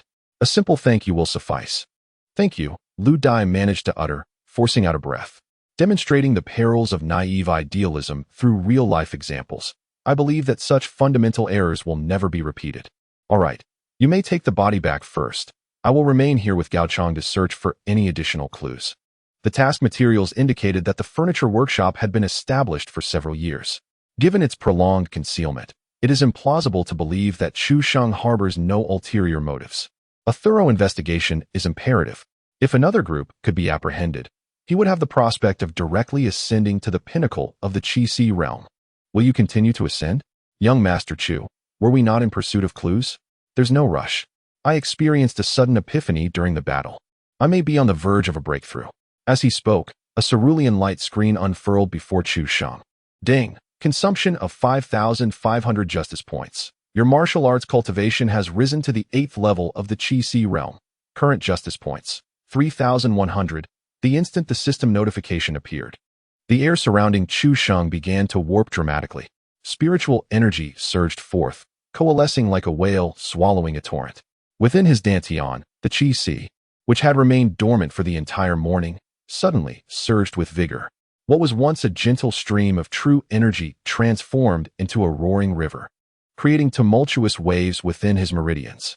Subsequently, Chu Shang's aura surged rapidly, swiftly stabilizing at the 8th level of the Qi realm. This spectacle left Gao Chang utterly astounded. 8th level. Just yesterday, you were merely at the 6th level. Moreover, Gao Chang had heard that when Chu Shang arrived at the Jingwu Bureau 4 days prior, he was only at the 1st level of the Qi realm. In just 4 days, he had ascended 7 small realms. This was nothing short of extraordinary. Chu Shang slowly opened his eyes, and the pressure emanating from the 8th level of the Qi realm spread out in ripples. Dust swirled from the ground, and the colorful steel structure emitted a distorted wail under the strain. This was no ordinary commotion for someone at the 8th level of the Qi realm. Young Master Chu, you are truly my deity. Gao Chang could hardly contain his excitement, shouting aloud. Had he not felt that kneeling on one knee was overly dramatic, he might have succumbed to the impulse. In that moment, he fully realized that he was not tied to a mere vessel, but to a colossal mothership. The background of the Long family? With such remarkable talent, familial connections became inconsequential. Even if he had no ties to the Long family, they would undoubtedly extend an olive branch to him. Not just the Long family, but any top-tier clan in the Great Xia would be no exception. Though the flattery felt slightly contrived and bordered on kitsch, it was endearing. Chu Sheng did not believe that one needed to seek solitude to upgrade. That was merely self-deception. If one could persist in hiding, that might be acceptable. However, in most cases, one would quietly upgrade and then, the next day, stun the onlookers by confronting antagonists in front of beautiful women. Dear friends, where is the astonishment you promised? Chu Sheng recalled the ominous dream from that morning. Gao Chong, do you believe that with my capabilities, I might be defeated by a prodigy in the martial arts examination? Gao Chong stood frozen, yearning to ask, Master Chu, are you jesting? Historically, in the Southern Zhe Prefecture, the top scorer in the martial arts examination has only reached the 7th level of the Opening Veins realm. To surpass an 8th level of the Qi Si realm? Frankly, even the most brainless novels would shy away from such a plot for fear of backlash. With Master Chu's current prowess, he could easily subdue all participants in the martial arts examination, without exception. Yet, I still feel it's precarious. What should I do? Then continue to ascend, replied Chu Sheng, nodding slowly. Indeed, reaching the pinnacle of the Qi Si realm may not guarantee safety.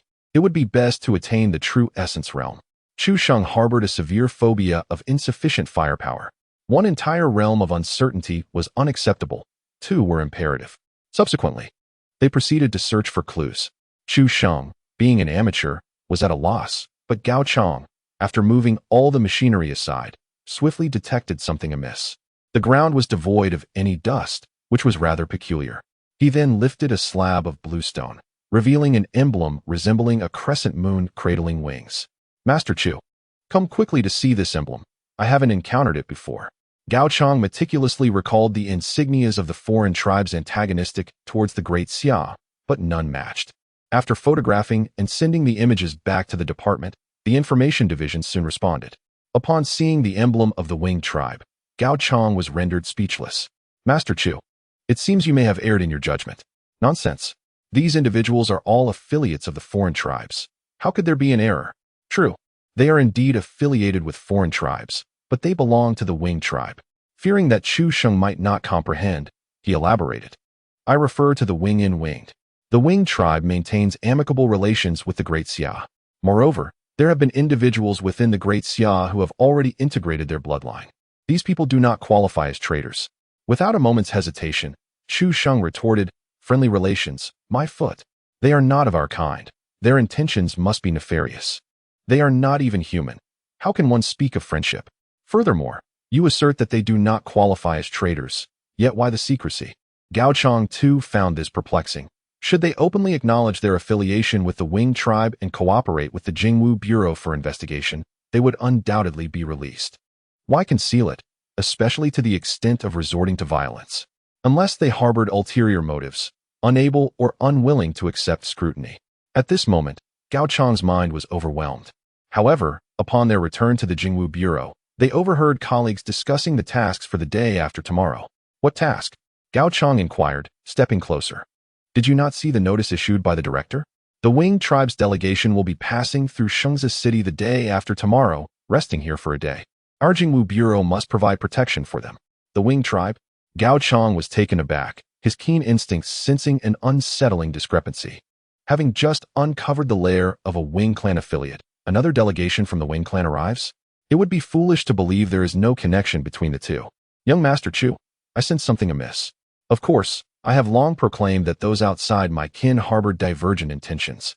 Let us seek an audience with the director.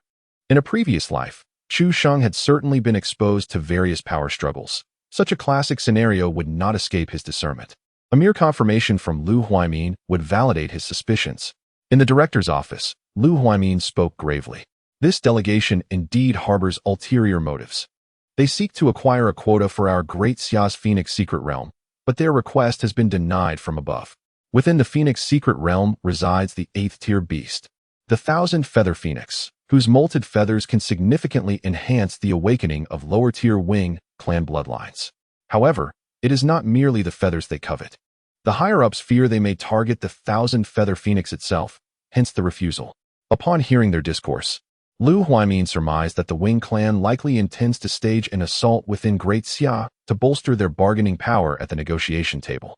He promptly contacted the information department to investigate the mobile devices of the delegation members. Turning to the two, he declared, I shall report this matter upwards. You have indeed rendered a significant service. Will this delegation return? This was the question of utmost concern to Chu Sheng. They are likely to return. Why do you inquire? It is merely a matter of reciprocation. If they wish to deceive us, we cannot allow ourselves to be outmaneuvered. Do they not wish to perform? Then let us stage our own play, simply with different actors. Upon hearing Chu Sheng's scheme, Lu Huaimin could not help but marvel at the appropriateness of the name he bore. Not only did he wish to ensnare the Wing clan, but he also aimed to ensnare the Chu family. It was previously thought that after eliminating Chu Yunfei and his mother, Chu Sheng would relent. Yet it seemed he was merely biding his time for the right opportunity.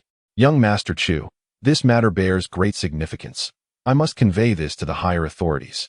To speak of trifles, should anything go awry, I shall bear the burden. It is not that I doubt your capability to withstand it. Were anyone else to utter such words, Lu Huaimin would feel assured, but Chu Sheng was different. Setting aside whether he could endure it, if trouble did arise, Lu Huaimin could not guarantee that Chu Sheng would not cast him aside, leaving him to shoulder the blame. Oh, I almost forgot to mention. I have just ascended in rank. I am now at the 8th level of the Qi Si realm, and my information needs updating. Upon hearing this, Lu Huaimin's eyes widened in astonishment. Another promotion? What sorcery is this? So, do you believe I can manage? After a moment's hesitation, Lu Huaimin produced his phone. Just a moment. May I record your words? Later, you can feign a confrontation with me. Emerging from Lu Huaimin's office, Gao Chang finally felt a weight lift from his heart. He was now apprehensive of the Chu family's potential retaliation. While everyone had anticipated the threat posed to the Chu family by Chu Sheng yesterday, he had somehow been overlooked. This situation left him quite anxious, as he coughed several times, but unfortunately, Chu Sheng remained entirely oblivious to it. I had thought that young Master Chu would spare the Chu family. However, there was no question of leniency. I would feel utterly uncomfortable until they were eradicated. The Chu family had repeatedly challenged Chu Sheng's boundaries. In his view, a complete purging was imperative. The following day, good news arrived from Lu Huaimin's side. The technicians had fully deciphered the encrypted communication methods used by the woman in contact with the Wing clan. They had also learned the time and place of their planned operation. Additionally, the technical department deduced from the information that the woman and her group were merely one faction among others who would act in concert with them. This was indeed a boon for Chu Sheng, as it meant that the Wing clan would be utterly caught off guard. Did they not enjoy performing? Let us turn this charade into a reality and see how bewildered they become. What? You wish to investigate? Then by all means, proceed. But it must be conducted by our Jingwu Bureau. Today, Chu Sheng was not engaged in a mission but was instead discussing the plan for the following day with Lu Huaimin. After they had finalized the specific details, an unexpected, aged voice interrupted. You two fools, I expected more brilliance from you. With such a plan, even a dog would shake its head in disapproval. At these words, both men felt a chill run down their spines. Following the voice, they were startled to find an elderly man with a balding head standing silently before them. The old man regarded them with evident disdain. Did you truly believe there were no experts among their communication team? It seems your brains are wrapped in your intestines. Chu Sheng and Lu Huaimin exchanged a glance, instantly understanding each other's thoughts. Who, exactly, was this martial figure with a tongue as sharp as a razor? It was only when they noticed the old man smirking disdainfully, revealing a missing tooth, that Chu Sheng belatedly recalled a certain detail. You are my guardian? What guardian nonsense? Let's keep it simple. Just call me grandfather from now on. Get lost. To this, the elder not only remained unperturbed, but also appeared amused. No wonder they summoned me. With such audacity to insult a guardian, your life is indeed in jeopardy. Allow me to introduce myself. My surname is Long. Yes, indeed, you guessed correctly. I am from the Long family of Dongyan Prefecture. Would you care to consider addressing me as grandfather? The Long family will truly become your stronghold. The atmosphere was momentarily quiet until Chu Sheng interjected. Grandfather, please take a seat. Young Master Chu is lacking in manners. How do you find me? Get lost. Once the elder took his seat, Chu Sheng posed the question that concerned him most. Whether the elder's breath was foul was of little consequence. What mattered was his strength. Please do not assign someone of the 4th or 5th tier. They would be unable to protect me for 2 months, especially if my own realm surpasses theirs. What is your level of cultivation? About 7 or 8 stories high. That translates to 7 tiers, which is barely acceptable.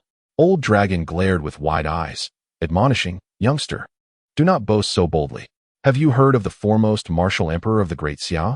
Beyond the fifth stage of martial arts, titles are bestowed to signify nobility. The fifth stage martial king, the sixth stage martial emperor, the seventh stage martial sovereign, and the eighth stage martial saint. There is no ninth stage in Jining Star. The foremost martial emperor of the Great Xia can be regarded as the preeminent figure beneath the martial saints. Are you claiming to be the foremost martial emperor of the Great Xia? The holy Chuxing expressed skepticism. Not at all. Then what nonsense are you spouting? However, I share a 50-50 stake with her. The holy Chuxing chose not to pursue the matter further. He had investigated, and typically, guardians were of the fifth or sixth stage, with the latter being classified as top-tier geniuses. A guardian of the seventh stage indicated the Dragon Martial Academy's utmost regard. When inquired about his name, Old Dragon surprisingly displayed a hint of embarrassment. Just call me Grandpa. Names are inconsequential. Had he not been at a disadvantage, the holy Chuxing would have relished giving him a good whack. Fine, I shall call you Old Bidding from now on. You mentioned there are experts within the exchange group. What is that about? Did you not say their highest realm is merely the fourth stage? The fourth stage of the alien races corresponds to the true essence realm of the human race. It is a facade. There is actually a fifth stage among them, rendering your plan utterly futile. Not only will you fail to eliminate even one, but you will also find yourselves ensnared, ultimately providing the Winged tribe with an excuse. The holy Chuxing furrowed his brows deeply. Then they truly deserve to perish. Gazing at Old Dragon, a plan quickly formed in his mind. Do you have any pressing matters tomorrow? Huh. What matters could I possibly have? As long as you do not court disaster, I am quite at leisure. Very well. Then assist me in eliminating that fifth stage individual tomorrow. Elimination is impossible. That person has some connections within the Winged tribe, and killing him would lead to significant trouble. However, I can help you incapacitate him. The holy Chuxing had not anticipated such an easy acquiescence. Incapacitating him would indeed serve the same purpose, as long as it facilitated his actions. Noticing the hint of uncertainty in Old Dragon's gaze, he grinned. Once the Winged tribe makes a move, I can predict their intentions. How do you think I came to know there is a fifth stage individual within the exchange group? Upon hearing this, the holy Chuxing's perception of Old Dragon underwent a dramatic transformation. His appearance did not align with the expectations he had. He looked rather disheveled. What is wrong with your teeth? The holy Chuxing observed that all of Old Dragon's teeth were intact, save for a missing incisor. Old Dragon, in a huff, replied, You picked it, idol. So you had it pulled out recently? Of course. Chapter 63. Pigeons, you are quite audacious. 100 gifts for an update. The following morning, at the northern gate of Shengzi City, news of the Winged Tribe Exchange Group had spread, and one could aptly describe the scene as teeming with people. Located in the southeastern part of the Great Xia, Nan's prefecture seldom made its presence felt throughout the realm. Even its capital, Jinlan City, was merely a secondary base city. Above it, there existed first and special grade base cities, underscoring the remoteness and barrenness of Nan's prefecture. In their ordinary lives, they could merely glimpse the Winged clan online. But today, the opportunity to witness one in person had finally arrived, naturally inciting a desire to observe. Among them were several individuals, including those from the Chu family, who yearned to forge connections with the Winged clan. Chu Junjiang, seated in his wheelchair, appeared disheveled, drooling uncontrollably after suffering a stroke induced by Chu Shang's ire 2 nights prior, narrowly escaping death. Subsequently, the members of the Chu family gathered to whisper among themselves. It was rumored that within this delegation, there was a son of a Winged clan elder, and if they could establish a rapport with him, perhaps they could seek justice for the Chu family. They had heard he had a penchant for human women. Regrettably, their family lacked suitable candidates. Otherwise, they could have catered to his tastes. If only they could incite a conflict between the delegation and the Jingwu Bureau, given the young man's temperament. He would undoubtedly create significant turmoil. Damn it. Why do I always feel as if someone is whispering about me? At the forefront, amidst the welcoming crowd from the Jingwu Bureau, Chu Shang sensed a peculiar warmth in his ears. Glancing around, he spotted the wheelchair-bound Chu Junjiang and the fiercely glaring members of the Chu family. Still watching? We shall soon deal with you. Just then, a middle-aged couple, surrounded by admirers, approached the Jingwu Bureau. The man conversed with Lu Huaimin, while the woman cast a fierce glare at Chu Shang. He couldn't recall having provoked her. Who are these two? Gao Chong murmured. That is the lord of Shengzi City, Cui Lai, alongside his wife, Chu Lingyan. By the way, Chu Yunfei is her nephew. Chu Xing nodded, realizing that while he acted for justice, She harbored an intense animosity towards him. The reason the Windcatcher Hall sheltered Chu Yunfei was undoubtedly due to her influence. She was a villain, without question. I shall find an opportunity to eliminate her as well. At that moment, Chu Lingyan caught sight of Chu Sheng casting a disdainful glance in her direction, igniting her fury further. However, given Chu Sheng's formidable background and Cui Lai's prior warning against provoking him, she could only resort to glaring intensely. Seizing the initiative, Chu Sheng approached her, accompanied by Gao Chong. Meanwhile, Lu Huaimin and Cui Lai ceased their conversation regarding Chu Sheng with a measure of intrigue. Cui Lai stepped forward, smiling. You must be young Master Chu. Indeed, heroes emerge from youth. At just 18, you have already reached the Qi Si realm, given time. Achieving martial sagehood will be well within your grasp. Chu Sheng dismissed him with a cold gaze directed at Chu Lingyan. Your eyes seem to harbor a desire to eliminate me. He then swiftly drew Gao Chong's long knife from his waist and tossed it before Chu Lingyan. You have two choices. Either turn your head away, or pick up the knife and kill me. This scene left those around them utterly dumbfounded. What audacity! This is the wife of the city lord, and he dares to confront her so brazenly. Chu Lingyan's complexion was ashen as she glared at Chu Sheng, her eyes flickering to the long blade on the ground, her fury nearly clouding her reason.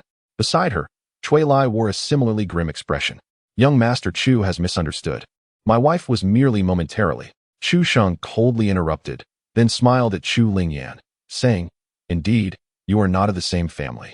You and your nephew are equally worthless. Upon hearing this, Chu Lingyan was momentarily taken aback, then bent down to retrieve the long blade. Cui Lai, sensing the impending danger, swiftly struck her with an open palm. The sharp sound echoed, stunning those around them.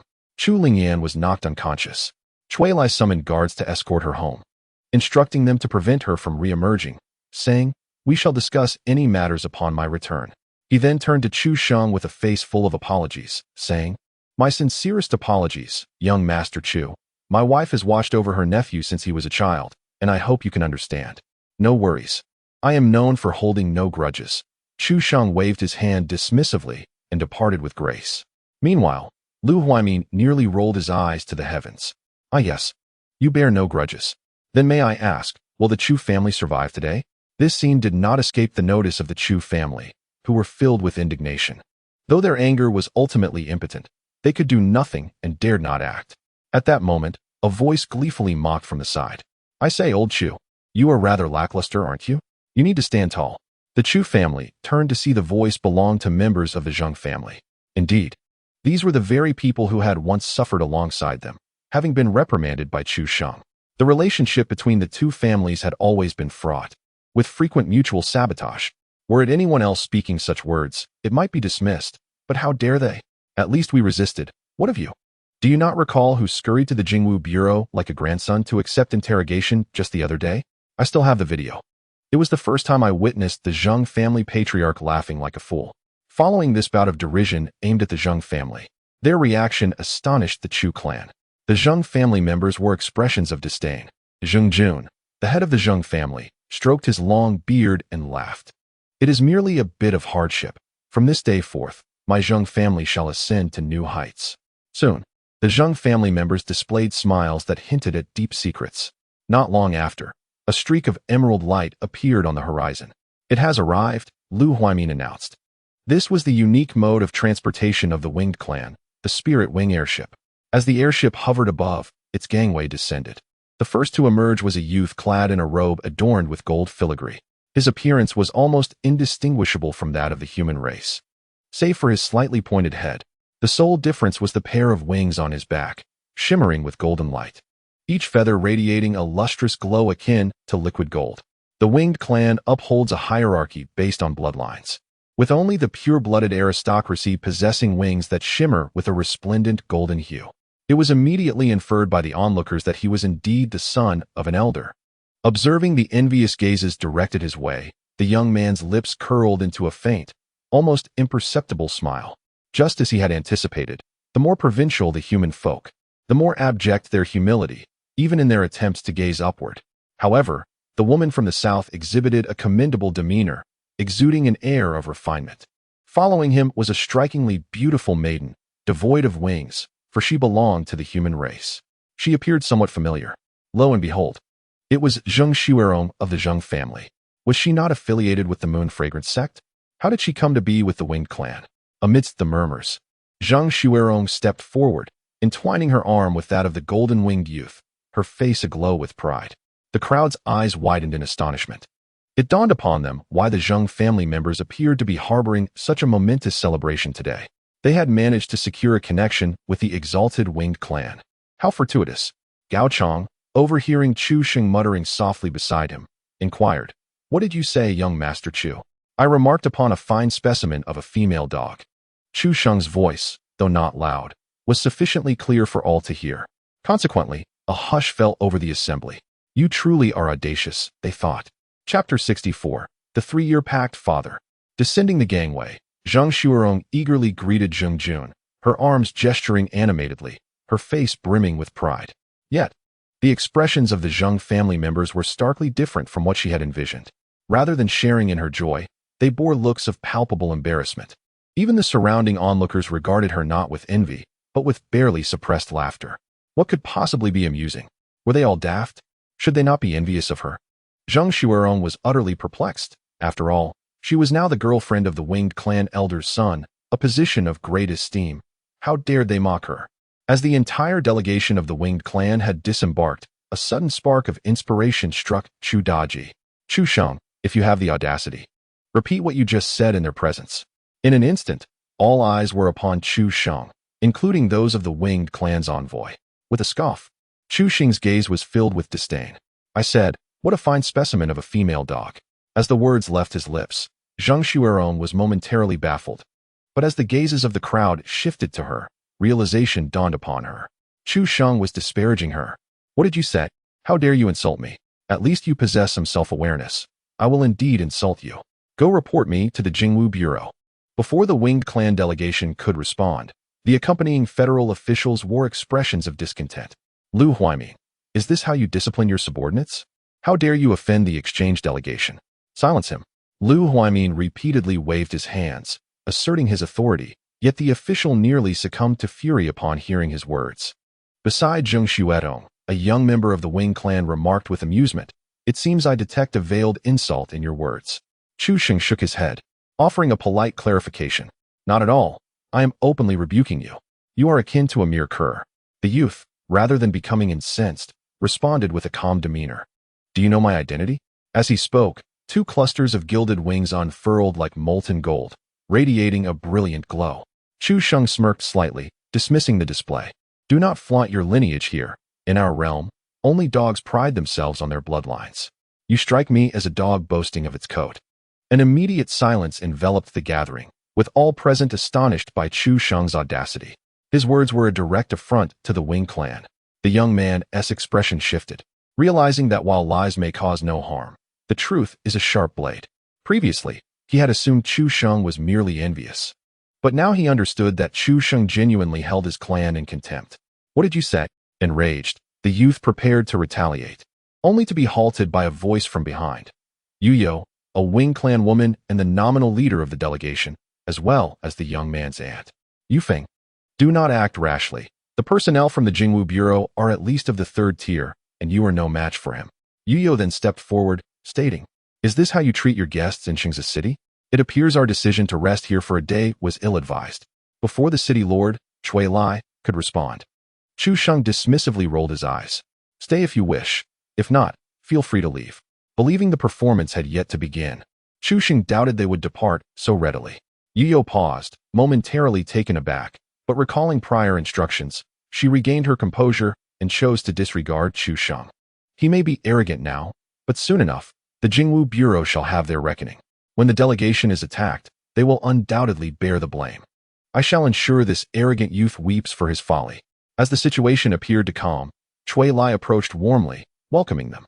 Indeed, the folk of Xingzi City are quite sincere. The accompanying federal officials shot a harsh glare at Chu Sheng, contemplating a report to their superiors upon reaching their destination, advocating for the arrest and interrogation of this audacious Jingwu Bureau inspector. The Wing Clan shared a cordial relationship with the Great Xia. His behavior was tantamount to deliberately undermining that bond, possibly suggesting he was a spy from a rival tribe. As Yu Feng passed by Chu Sheng, his eyes glinted with malice. Do you think yourself formidable? Let me inform you, I am but 18.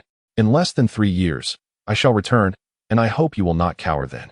At just 18, Yu Feng was already at the second tier, 8th level. Coupled with his formidable bloodline, his true strength could rival that of a first-tier human. In 3 years, he was confident he would ascend to the pinnacle of the 3rd tier. At that time, he would ensure this arrogant human would pay dearly. In response, Chu Sheng merely retorted, "Fool." After 3 years, if he failed to ascend to the Golden Body realm as a martial saint, that would be his fate. Zhang Xuerong did not hesitate to issue a threat, stating, "I am a member of the Moon Fragrance sect, and my master is a martial king. Just wait. I will ensure that my master seeks justice for me." Chu Sheng scoffed, "You threaten me? I could easily eliminate you in a moment." This individual was even more odious than the Winged Clan. Cui Lai had arranged their accommodations in the inner city, necessitating a vehicle journey. Upon observing that the Jingwu Bureau had only prepared ordinary cars, the federal officials immediately erupted in anger, demanding, "Why is there no armored vehicle? If something happens, can you bear the responsibility? It's fine. We are already in the city. What danger could there be?"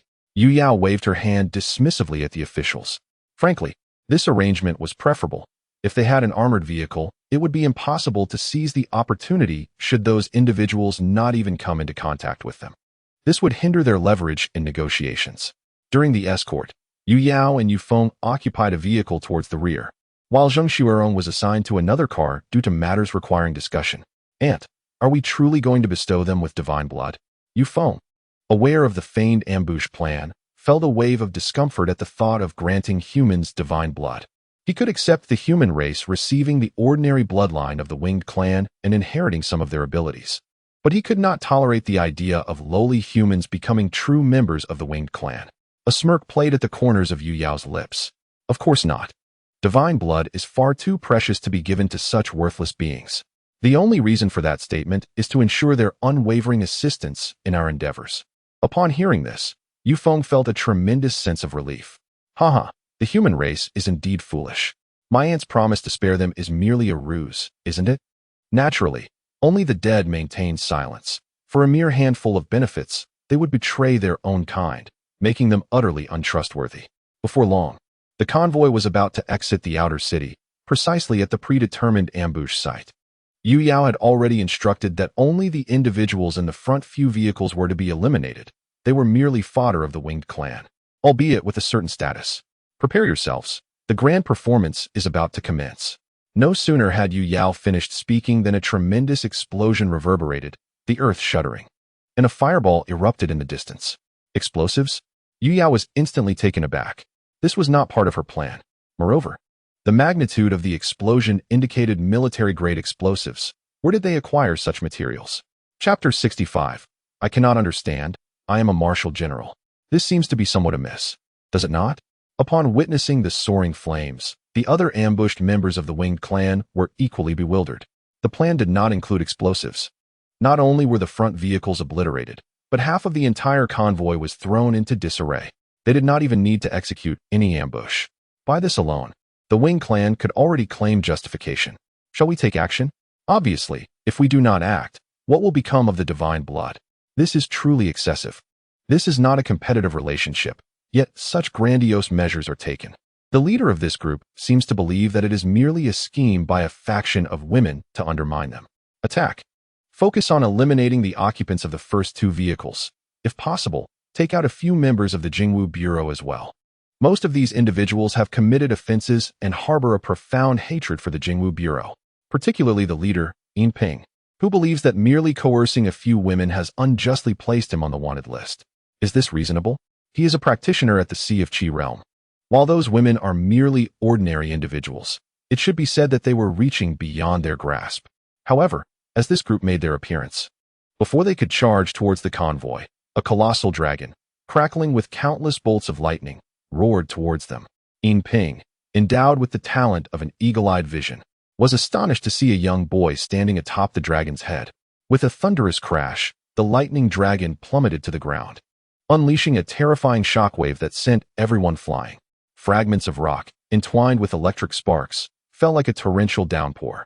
As Yin Ping stumbled to his feet, his eagle-eyed talent froze the scene. Countless bolts of lightning intertwined to form chains of judgment upon prisoners. The lightning resembled a purgatory. Within this inferno stood a dark-haired youth, a cold smile gracing his lips, his visage menacingly fearsome. Most incredulous to Yin Ping was the revelation that this boy was clad in the uniform of the Jingwu Bureau. What? You mean to tell me that this figure, who appears more villainous than myself, is an official? Surrender immediately, or face death. The dark-haired youth's voice was chilling. However, in the next moment, a smirk returned to his lips. Just kidding. Even if you surrender, you shall still die? In Chu Sheng's view, traitors are more wicked than the Wing Clan itself. Thus he opted to confront a different faction of Wing Clan affiliates. In the next instant, a blinding sea of lightning descended. Simultaneously, another group of enigmatic individuals had already targeted the Wing Clan's delegation. Upon witnessing the sudden display of their aura, cold sweat broke out on Yu Yao's brow. How could she not realize by now that the plan had gone awry? These were not the individuals she had arranged. Clearly, those she had anticipated were merely at the 5th or 6th level of the Sea of Qi realm. Yet these adversaries were all at the peak of the Sea of Qi realm, with 3 at the True Essence realm. Elder 5, Yu Yao shouted loudly. Leaping from the vehicle, an elder of the Wing Clan suddenly soared into the sky, his golden wings shimmering with a terrifying brilliance. Seeing Yu Yao shake her head vigorously, Elder 5 understood the gravity of the situation. Someone was playing them like pawns. However, these individuals were at most of the 4th tier, and for that, I must express my regrets. The twin wings unfurled, stirring a fierce wind as the air currents surged. At that moment, the 5th elder's pupils suddenly constricted. A shadow darted past like an arrow released from a bow. Before he could react, he sensed his strength being swiftly drained, and the scene before him began to distort and blur. 6th tier? Or perhaps 7th tier? As his consciousness waned, the 5th elder could hardly believe it. Soon, he could no longer hold on, collapsing like a kite severed from its string. Yu Yao barely grasped what had transpired. She witnessed the 5th elder preparing to unleash his formidable power, only to fall headlong to the ground. At this moment, she could scarcely attend to the assaulted Wing Clan. Hastily rushing to the 5th elder to assess his condition. Cough, cough, cough. Zheng Xuerong had finally managed to escape. Upon seeing the devastation around her, disbelief washed over her face. How could anyone dare to attack the noble Wing Clan? Did they not fear the repercussions of being hunted down and annihilated? Just then, a thunderclap erupted before her eyes. Amidst the hazy remnants of electric light, a youth stepped forth, surrounded by flickering sparks. It's you. Aren't you from the Jingwu Bureau? What are you doing here? Hurry and save them. They are the Wing Clan. Should even one perish, the Federation will strip your Jingwu Bureau down to its very core. In that case, you worthless lot will all be held accountable, and not a single one will escape. Chu Xing merely smirked. I don't understand. I am a martial general. Behold my blade. A deep azure gleam descended with lethal intent. 3 minutes later, the assailants had retreated, leaving behind a scene of utter devastation. The delegation of the Wing Clan, originally numbering over 30, was now reduced to fewer than 10. The Jingwu Bureau also suffered significant losses, with many members bearing wounds. Even Lu Huaimin had a broken arm dealt by the old dragon. If one must act, it is essential to do so convincingly. Only now did the Federation officials dare to emerge, their faces paling at the sight before them. Negotiations with the Wing Clan were ongoing, and with such an incident occurring, could the Wing Clan easily let this matter rest? It was all over, utterly disastrous. Lu Huaimin, look at the mess you've created. Lu Huaimin was not a martial general, so he called upon Chu Sheng. Young Master Chu slap. Chu Sheng arrived, delivering a resounding slap to the official. What are you looking at? Can't you see we've exerted every ounce of our strength? We faced 3 True Essence realm experts, plus an unknown tier super expert. What more do you expect from us? The official stood momentarily stunned, but once he regained his composure, he roared back, You dare strike me? What will you do? Report me to headquarters? At that moment, someone came running with the corpse of the bandit whom Chu Sheng had slain. Lu Huaimin ordered, Send them all to the Bureau for examination. I suspect they are affiliated with foreign tribes, deliberately sabotaging our relations with the Wing Clan. No, the bodies cannot be taken. Yu Yao stepped forward and declared, I currently harbor no trust in you. We shall investigate this matter ourselves. Who do you think you are? This is the Great Xia? And Shengzi City falls under our jurisdiction. How dare you attempt to conduct an investigation here? Do you believe yourself to be above the heavens? Following her declaration, Chu Sheng ordered that the body be returned to the bureau. No way. Let us see who dares. Yu Yao directly obstructed the individuals tasked with transporting the corpse. She had come to understand that these individuals had been ruthlessly slain without any provocation, undoubtedly by the group she had initially arranged. They all possessed a faint trace of the Winged clan's bloodline within them. Further investigation could potentially uncover their connection to her. Thus, the body must not be permitted to leave with the Jingwu Bureau under any circumstances.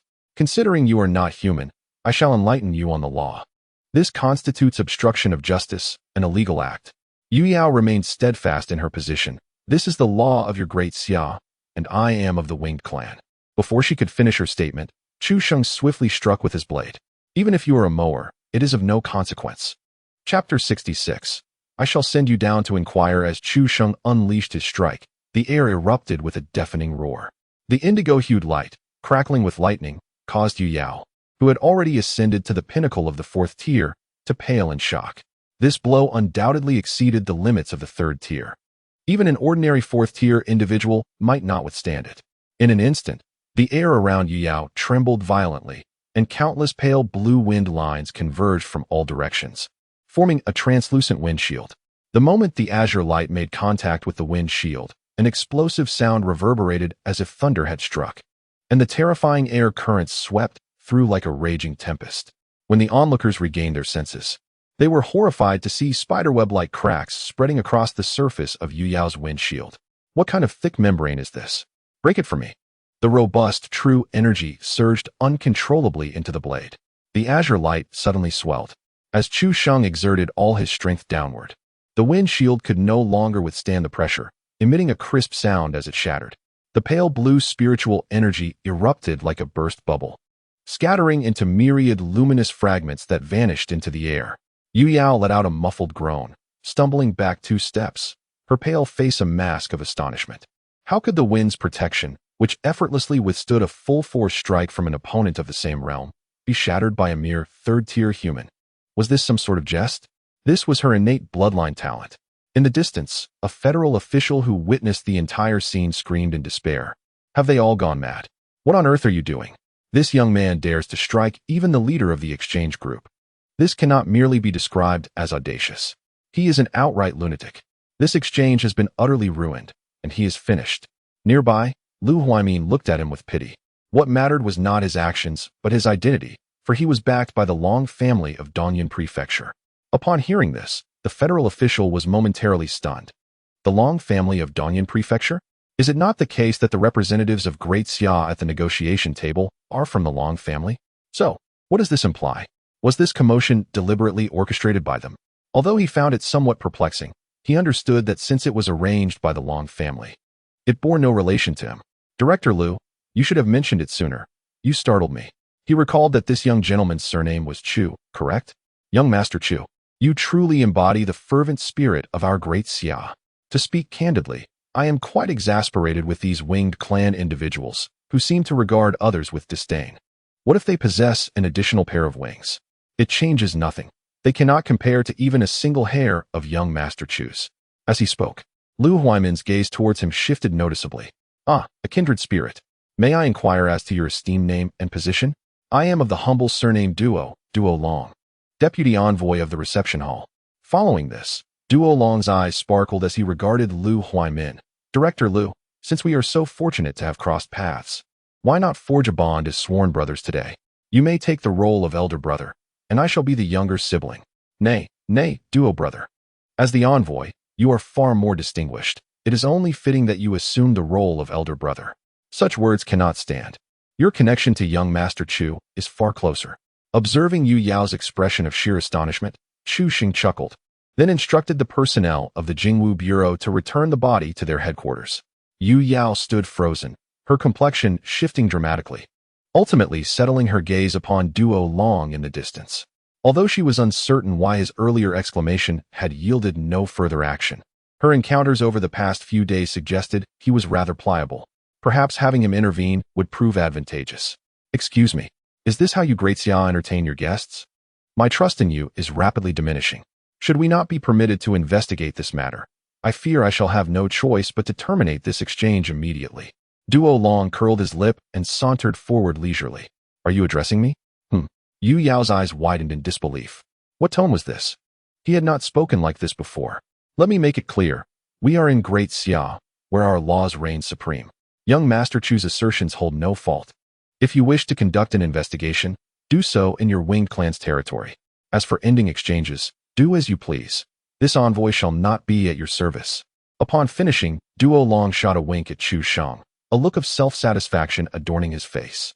Chu Sheng paid him no heed, merely commanding the Jingwu Bureau personnel to transport the bodies of the brigands back to their headquarters. Wait. At that moment, the sharp-faced Yufeng bellowed. He had just spotted the body of Zheng Xuerong.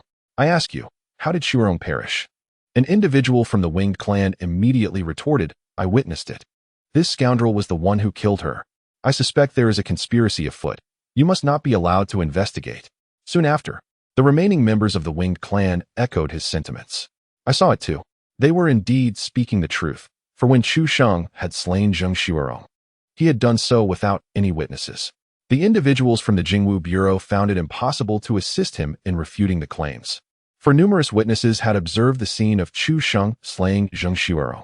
Consequently, the burden of pressure shifted to Chu Sheng.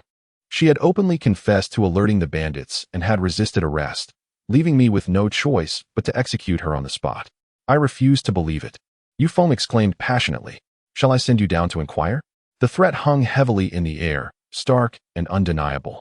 Observing this, Chu Sheng merely scoffed again before turning to depart. The first act had concluded, and it was time to prepare for the second.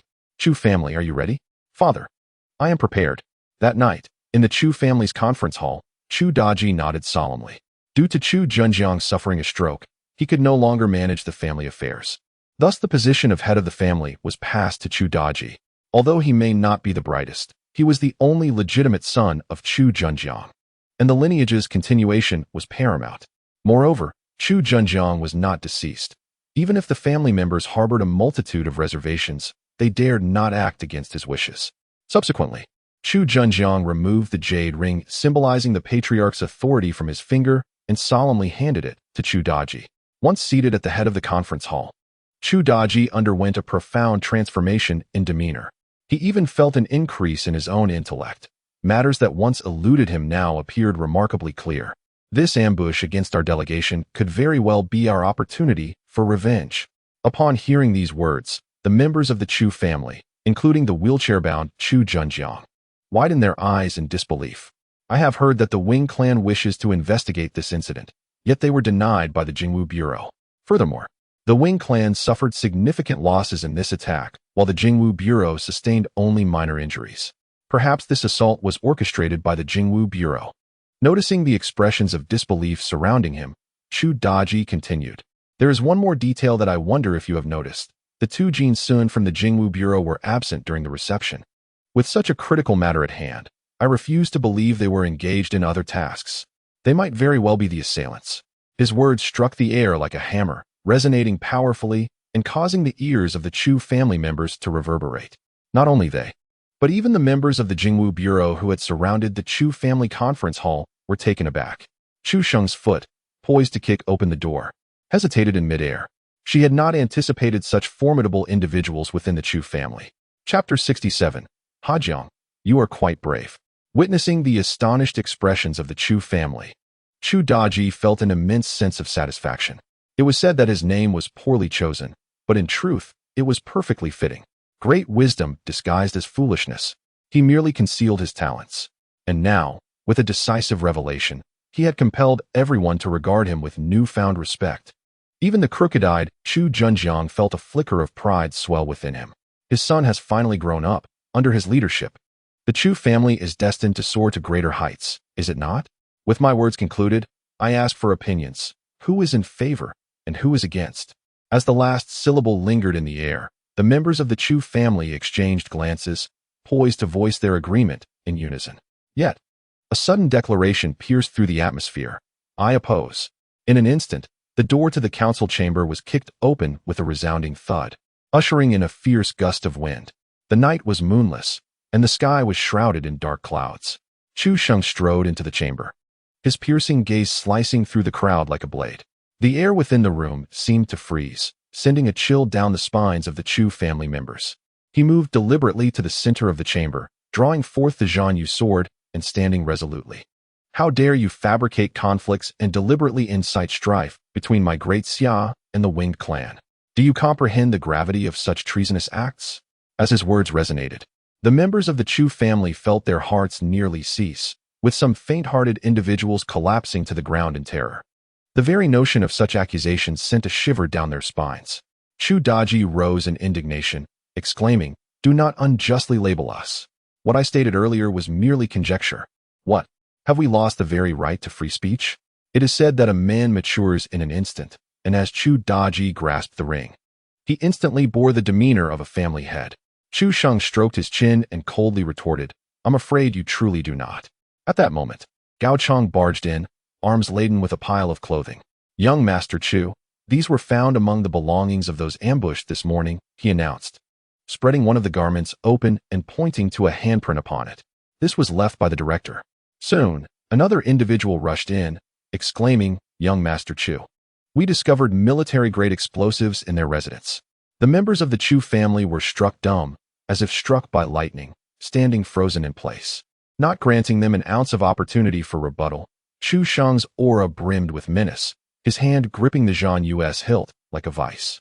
With a resounding crack that tore through the air, he raised the sword high, aiming it directly at Chu Daji's brow.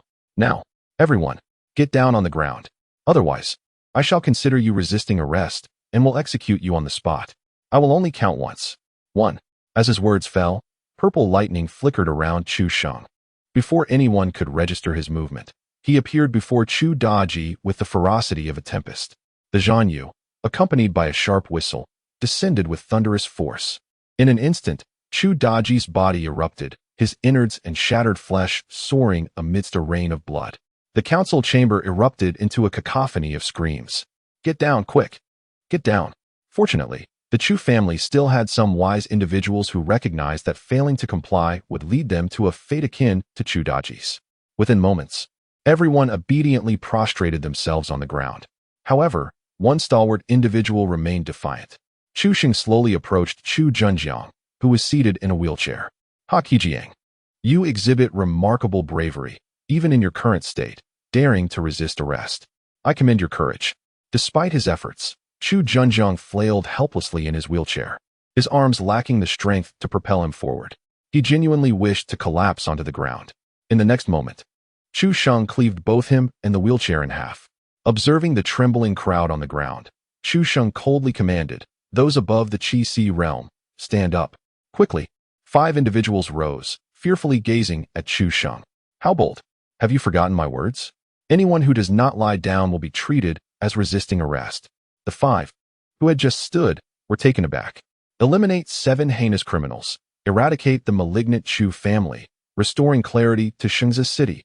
Justice points. 15,000. Such a meager sum.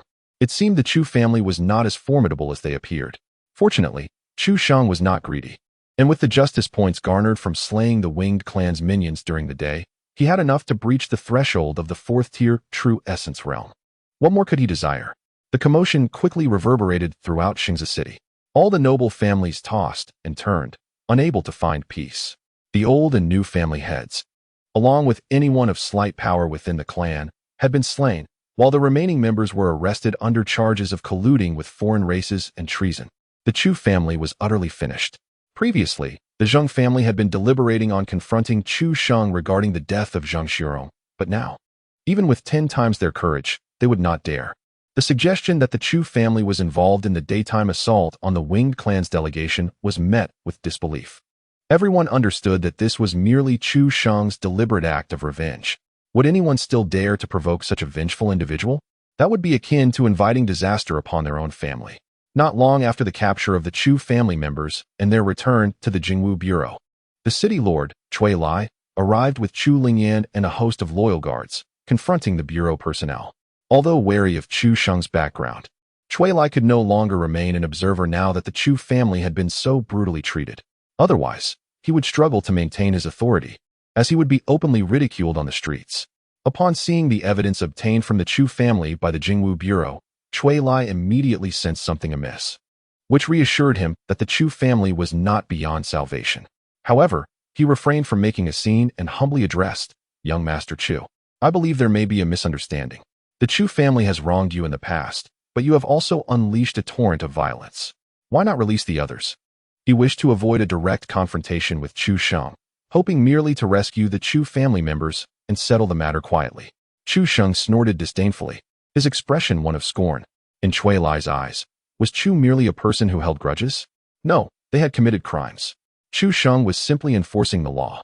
If there were any objections, he suggested reporting the matter to the Jingwu Bureau headquarters. Cui Lai's brows twitched with intensity, and despite his repeated attempts to placate the situation, he was met with an intensification of Chu Sheng's provocations. At this moment, he was on the verge of losing his patience.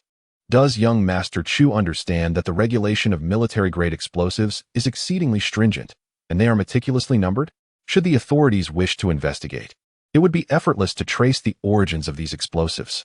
Do I need to elucidate further, young Master Chu? By the end, Cui Lai's tone had taken on a threatening edge. The framing of the Chu family might not seem like a grave matter, yet it was intertwined with the incident involving the daytime delegation from the Wing clan being ambushed. Cui Lai found it hard to believe that Chu Sheng was unperturbed by such implications. Beside him, Chu Lingyan swiftly grasped the underlying meaning of Cui Lai's words. Her expression contorted in rage, her eyes swirling with boundless malice. "I understand now. The incident with the delegation this morning was orchestrated by you. You are finished. All of you at the Jingwu Bureau are doomed." "How dare you?" Chu Sheng retorted, delivering a sharp slap. "You dare to accuse the Jingwu Bureau and deliberately sow discord between the Great Xia and the Wing clan? How many lives do you have, you wretched creature?" The slap was unexpected. Cui Lai had assumed he had the upper hand over Chu Sheng and was caught off guard. Chu Lingyan was sent sprawling from the force of the blow. Enraged, Cui Lai felt utterly disregarded as the lord of the city. "Chu Sheng, if you insist on feigning ignorance, allow me to clarify. Should it come to light that these explosives originated from your Jingwu Bureau, what do you think will be the consequences? This matter involves the Wing clan and the loss of numerous lives. Even the Long family may not be able to shield you." In response, Chu Sheng merely scoffed and shook his head. "I fail to comprehend your concerns. However, you've inadvertently reminded me that if procuring military-grade explosives is such a challenge, how did the Chu family acquire them? Surely, it wasn't from our Jingwu Bureau. Which leaves only one possibility, the City Guard. If I recall correctly, the City Guard operates under your command, Lord Cui. Thus these explosives were likely supplied by you or your wife." As these words hung in the air, silence enveloped the room. Particularly, Lu Huaiming, having witnessed numerous framing incidents in his years as director, had never seen such an audacious ploy. It was as if they were treating him like a goblin from the island of cherry blossoms. The crux of the matter was that Cui Lai had no recourse. Even if he reported the incident, it all boiled down to the Wing clan's own missteps. Not only would Chu Sheng gain merit, but it would be unthinkable to expose the Jingwu Bureau's involvement in the ambush against the delegation. The authorities would hardly punish him for this affair, while the Chu family would likely receive a blind eye from above. After all, Chu Sheng had rendered significant service to the Great Xia. What harm could there be in rewarding him for it? The Chu family is hardly virtuous. This is precisely what Chu Sheng deserves. Nonsense. I assure you. I will certainly report this matter to the higher authorities. Do not presume that you alone possess connections. I hope you will not regret this later. With that, Cui Lai prepared to depart, leaving Chu Lingyan in a state of bewilderment, speechless. "Wait," Chu Sheng interjected, halting the two. "Has City Lord Cui forgotten what I just said? We have yet to ascertain whether the military-grade explosives were provided by you or your wife. You may need to remain here to cooperate with the investigation." Cui Lai responded with a scornful smile, deeming it unnecessary. "If you wish to investigate, accompany me to the armory, and you will see. If even the slightest amount is missing, I shall leave your fate in your own hands. I shall not go. In any case, one of you must stay here today, or you may attempt to force your way through." At this, Cui Lai felt his temper flare. Yet, he was not entirely blinded by rage. "Lingyan, wait here. I will soon ensure your safety, along with the entire Chu family, as long as I can confirm that the explosives are accounted for. All accusations against Chu Sheng will crumble under scrutiny." Simultaneously, Cui Lai resolved to reveal his trump card. How could a city lord like him lack connections? He intended not only to escort Chu Lingyan and the Chu family with great fanfare, but also to ensure that the higher authorities comprehend the extent of Chu Sheng's audacity. Cui Lai was eager to witness how the Long family would protect him then. On the way back, Cui Lai dialed a number. Minister Gao, I sincerely apologize for disturbing you at such a late hour. If it were not for the urgency of the situation, I would not dare to trouble you. The matter involves the Wing clan's delegation, which I presume you are aware of. I have some insider information. The local Jingwu Bureau has been excessively reckless. After hanging up, a satisfied smile graced Cui Lai's lips. Not only did Minister Gao readily agree to intervene, but he also vowed to resolve the issue with decisive measures. After all, this matter concerned the diplomatic relations between the Great Xia and the Wing clan. Any misstep could spark a conflict. If resolved adeptly, it could avert a diplomatic crisis and potentially elevate his position, a monumental opportunity. Minister Gao, far from viewing this as a bother, felt grateful to Cui Lai. Meanwhile, as Minister Gao worked late into the night, Cui Lai inspected the armory and confirmed that nothing was amiss. His confidence surged. Now, he simply awaited Minister Gao's call to reclaim his dignity at the Jingwu Bureau. During this waiting period, a guard hastened forward, bowing and lowering his voice. My lord, the heads of the Zheng, Min, Chun, and several other prominent families are currently waiting outside the estate, claiming they have pressing matters to discuss. Cui Lai pondered briefly and quickly deduced their purpose for visiting. What urgent matters could there be? It merely stems from being intimidated by Chu Sheng, leading them to seek my counsel. I wonder how they will react upon discovering that I alone have resolved the situation. Let us escort them to the Grand Hall and inform them that I shall join shortly. In the Lord's manor, within the Grand Hall, the heads of various noble families wore solemn expressions, some pacing with hands clasped behind their backs, while others engaged in hushed discussions, deliberating strategies. They had been waiting for nearly half an hour, yet Cui Lai had yet to reveal himself, causing discontent to brew among many. Little did they realize that Cui Lai was deliberately keeping them in suspense. He intended to seize this opportunity to remind these families that he, their lord, was the steadfast anchor of Shengzi City. What could be taking Lord Cui so long? It has been over half an hour. How is he able to remain so composed? With the elder being slain and his entire household apprehended, and his wife detained at the Jingwu Bureau, shouldn't he be more anxious than us? A particularly irritable, burly man bellowed. Damn it. I can't wait any longer. I've made up my mind to relocate. We're moving tonight. Just as the crowd was about to lose their composure entirely, a light cough resonated through the hall, and Cui Lai entered with his hands clasped behind his back. His steady gait and confident demeanor silenced the tumult in an instant. Lord, you finally arrived. With Chu Sheng's audacity growing unchecked, if we do not devise a plan, we shall indeed face dire days ahead. A cryptic smile crept across Cui Lai's lips. Everyone, remain calm and prepare to witness a splendid performance. Upon hearing this, the assembly exchanged bewildered glances, their faces a canvas of confusion. A splendid performance? What could that possibly entail? Before long, Cui Lai's phone rang, revealing it was Minister Gao. With a light chuckle, he remarked, Ladies and gentlemen, the show is about to commence. Chapter 69. Apologies, but I shall not heed your curse. The show is about to commence. Upon answering the call, Cui Lai immediately adopted a tone of respect. Minister Gao, before he could finish his sentence, Minister Gao erupted in fury. Cui Lai, you son of a... Are you trying to get me killed? Cui Lai was momentarily taken aback by the tirade, even without speakerphone. Those nearby clearly heard the expletive. Was being berated truly a spectacle to behold? Do you have any idea how deep this matter runs? Is this something you can meddle in? Is it something I can meddle in? Cui Lai swallowed hard, anxiety creeping into his voice. Minister Gao, what exactly has transpired? Did you not comprehend my words? Is this a situation you can involve yourself in?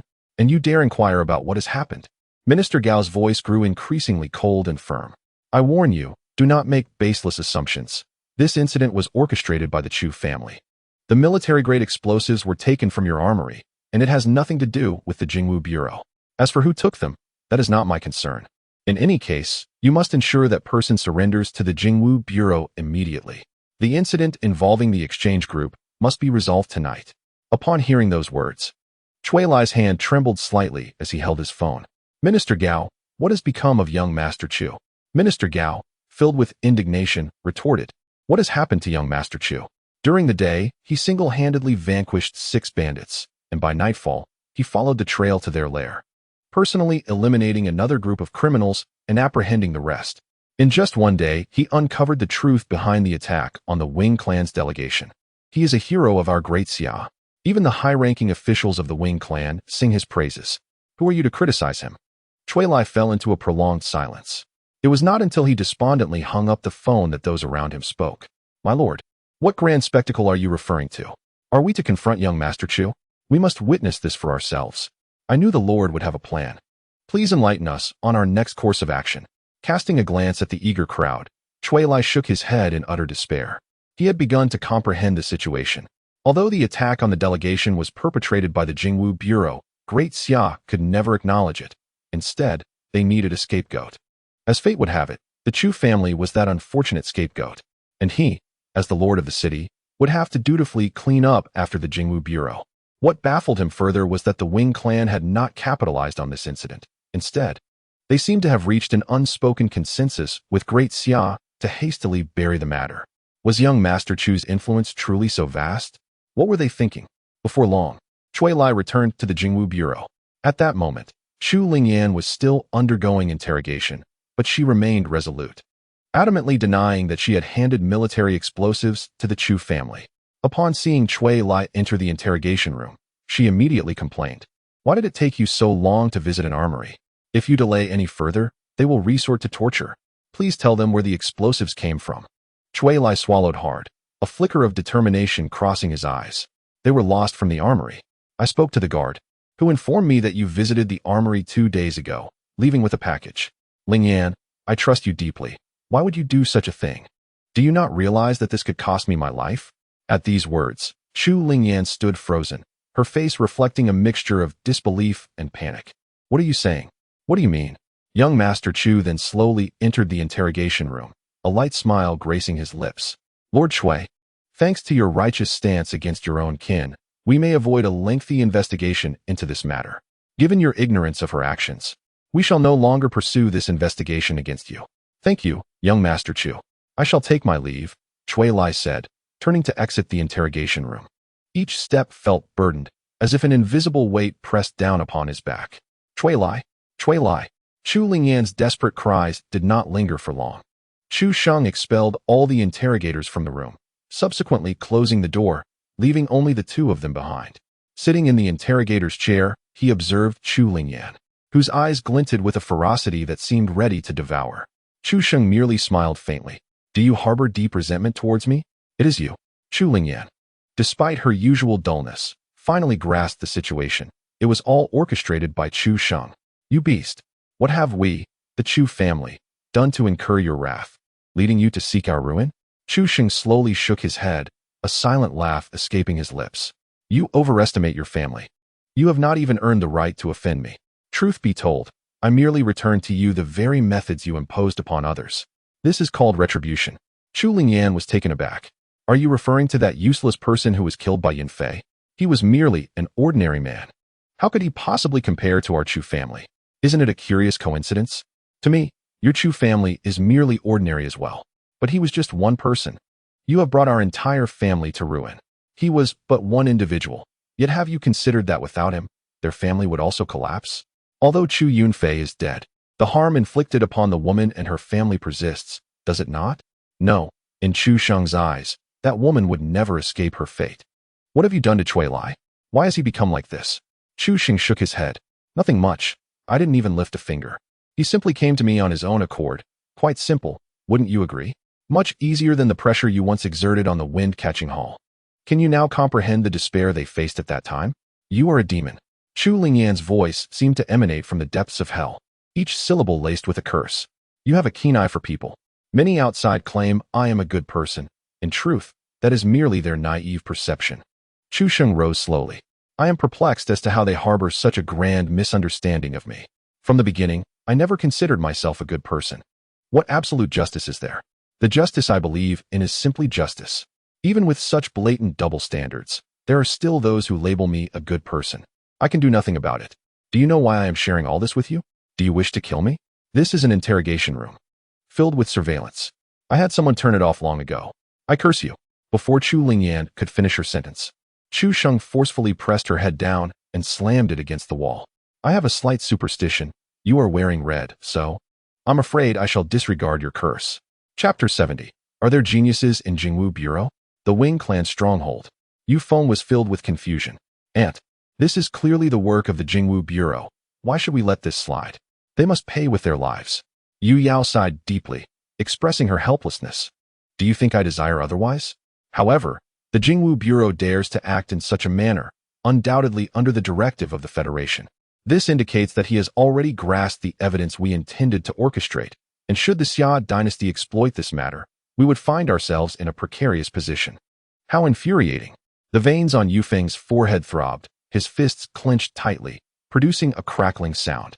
These despicable humans shall pay for this grievance. An opportunity will surely arise. Yiyo lowered her voice, a glint of determination flashing in her eyes. Among the several ninth-tier beings of the human race in the Star Alliance, only 2 remain, barely surviving. Once they fall, the Star Alliance will hardly concern itself with the fate of humanity on Jining Star. Perhaps the higher-ups are even eager for humanity to perish entirely. Does this imply that the humans here have offended the higher-ups of the Star Alliance? Yu Feng inquired, perplexed. Otherwise, how could it be? Have you forgotten we are outsiders? And this planet was originally the territory of the Xia dynasty? Yiyo continued. The Star Alliance has regulations stating that planets joining the Alliance will not permit other races to settle. If not for offending the higher-ups, how could we have arrived here? Moreover, do you think this planet lacks ninth-tier beings due to mere chance? It has been sealed by the powers of the Star Alliance. Ascending to the ninth tier requires enduring the heavenly tribulation, and with the heavenly path sealed, the possibility of advancing to ninth tier on Jining Star is utterly extinguished. Yu Feng murmured. I can't shake the feeling that it's not the humans who have offended the higher-ups, but rather the higher-ups who harbor some trepidation towards humanity. That, I cannot ascertain. Yiyo shook her head. We have been here for nearly 2,000 years. Who can recall events from so long ago? In any case, as long as the humans lack ninth-tier beings, it will mark the time of their national and racial extinction, and then any grievance can be avenged. After a moment of contemplation, Yu Feng spoke softly. How long must we wait for the demise of humanity? I desire vengeance now. The visage of the Holy One of Chu surfaced in his mind. I may not be able to defeat you now, but how many of the contemporaneous prodigies of humanity can truly stand against me? For now, I shall vanquish your human prodigies, and 3 years hence, I shall return to personally slay you. Let it be known that the Wing tribe shall not be insulted. And we cannot return. Yu Feng's pupils ignited with fierce determination. I recall that their martial examination is imminent. I shall trample all their prodigies beneath my feet in the examination arena. Upon hearing this, a thoughtful expression crossed Yiyo's gaze. At that moment, an ancient voice resonated. This plan is viable. The reason humanity persists in its stubbornness is merely because they believe their strength is on par with our Wing tribe, and thus, they feel no fear. It is time for them to confront the true disparity in our powers. It was the 5th elder who had just awakened from his stupor. With this, I believe they will undoubtedly make concessions at the negotiation table. However, Yiyo expressed concern for Yu Feng's strength. It must be noted that Yu Feng is not the most elite among the younger generation of the Wing tribe. His prowess ranks only within the top 10 of our kin. No worries, this is Nan's prefecture, not the Great Xia Central region. Here, the top rankers over the years have only reached the 2nd tier, 7th level, and therefore could hardly rival Xiaofeng. Yu Yao nodded slowly, and then inquired, Elder Wu, the one who attacked you during the day. Elder Wu stroked his long beard, replying solemnly, it should be a martial sage from Great Xia. Although I suspect he is most likely at the 7th level. One must consider the importance of face, right? No wonder they are so malicious, sending a martial sage. Had it been an ordinary 6th or even 7th level, I would have had a fighting chance. Indeed, Elder Wu nodded. The primary issue lies in the breach of martial ethics through surprise attacks. I was momentarily careless and did not evade. That night, the 3 conversed until late. Yu Feng's heart had already soared to the martial examination arena. You lowly human race. Your winged clan lord has arrived. You better entertain me well. At the Jingwu Bureau, in the martial arts room, a crisp notification echoed. Ding, consumed 10,000 justice points. Your martial arts cultivation has ascended to the 1st level of True Yuan realm. As the melodious prompt faded, the spiritual energy within a 10-mile radius of the Jingwu Bureau abruptly stagnated, then transformed into a tangible whirlwind that surged forth. In the sky, thunderclouds gathered, and violet lightning danced like silver serpents, accompanied by a deafening roar.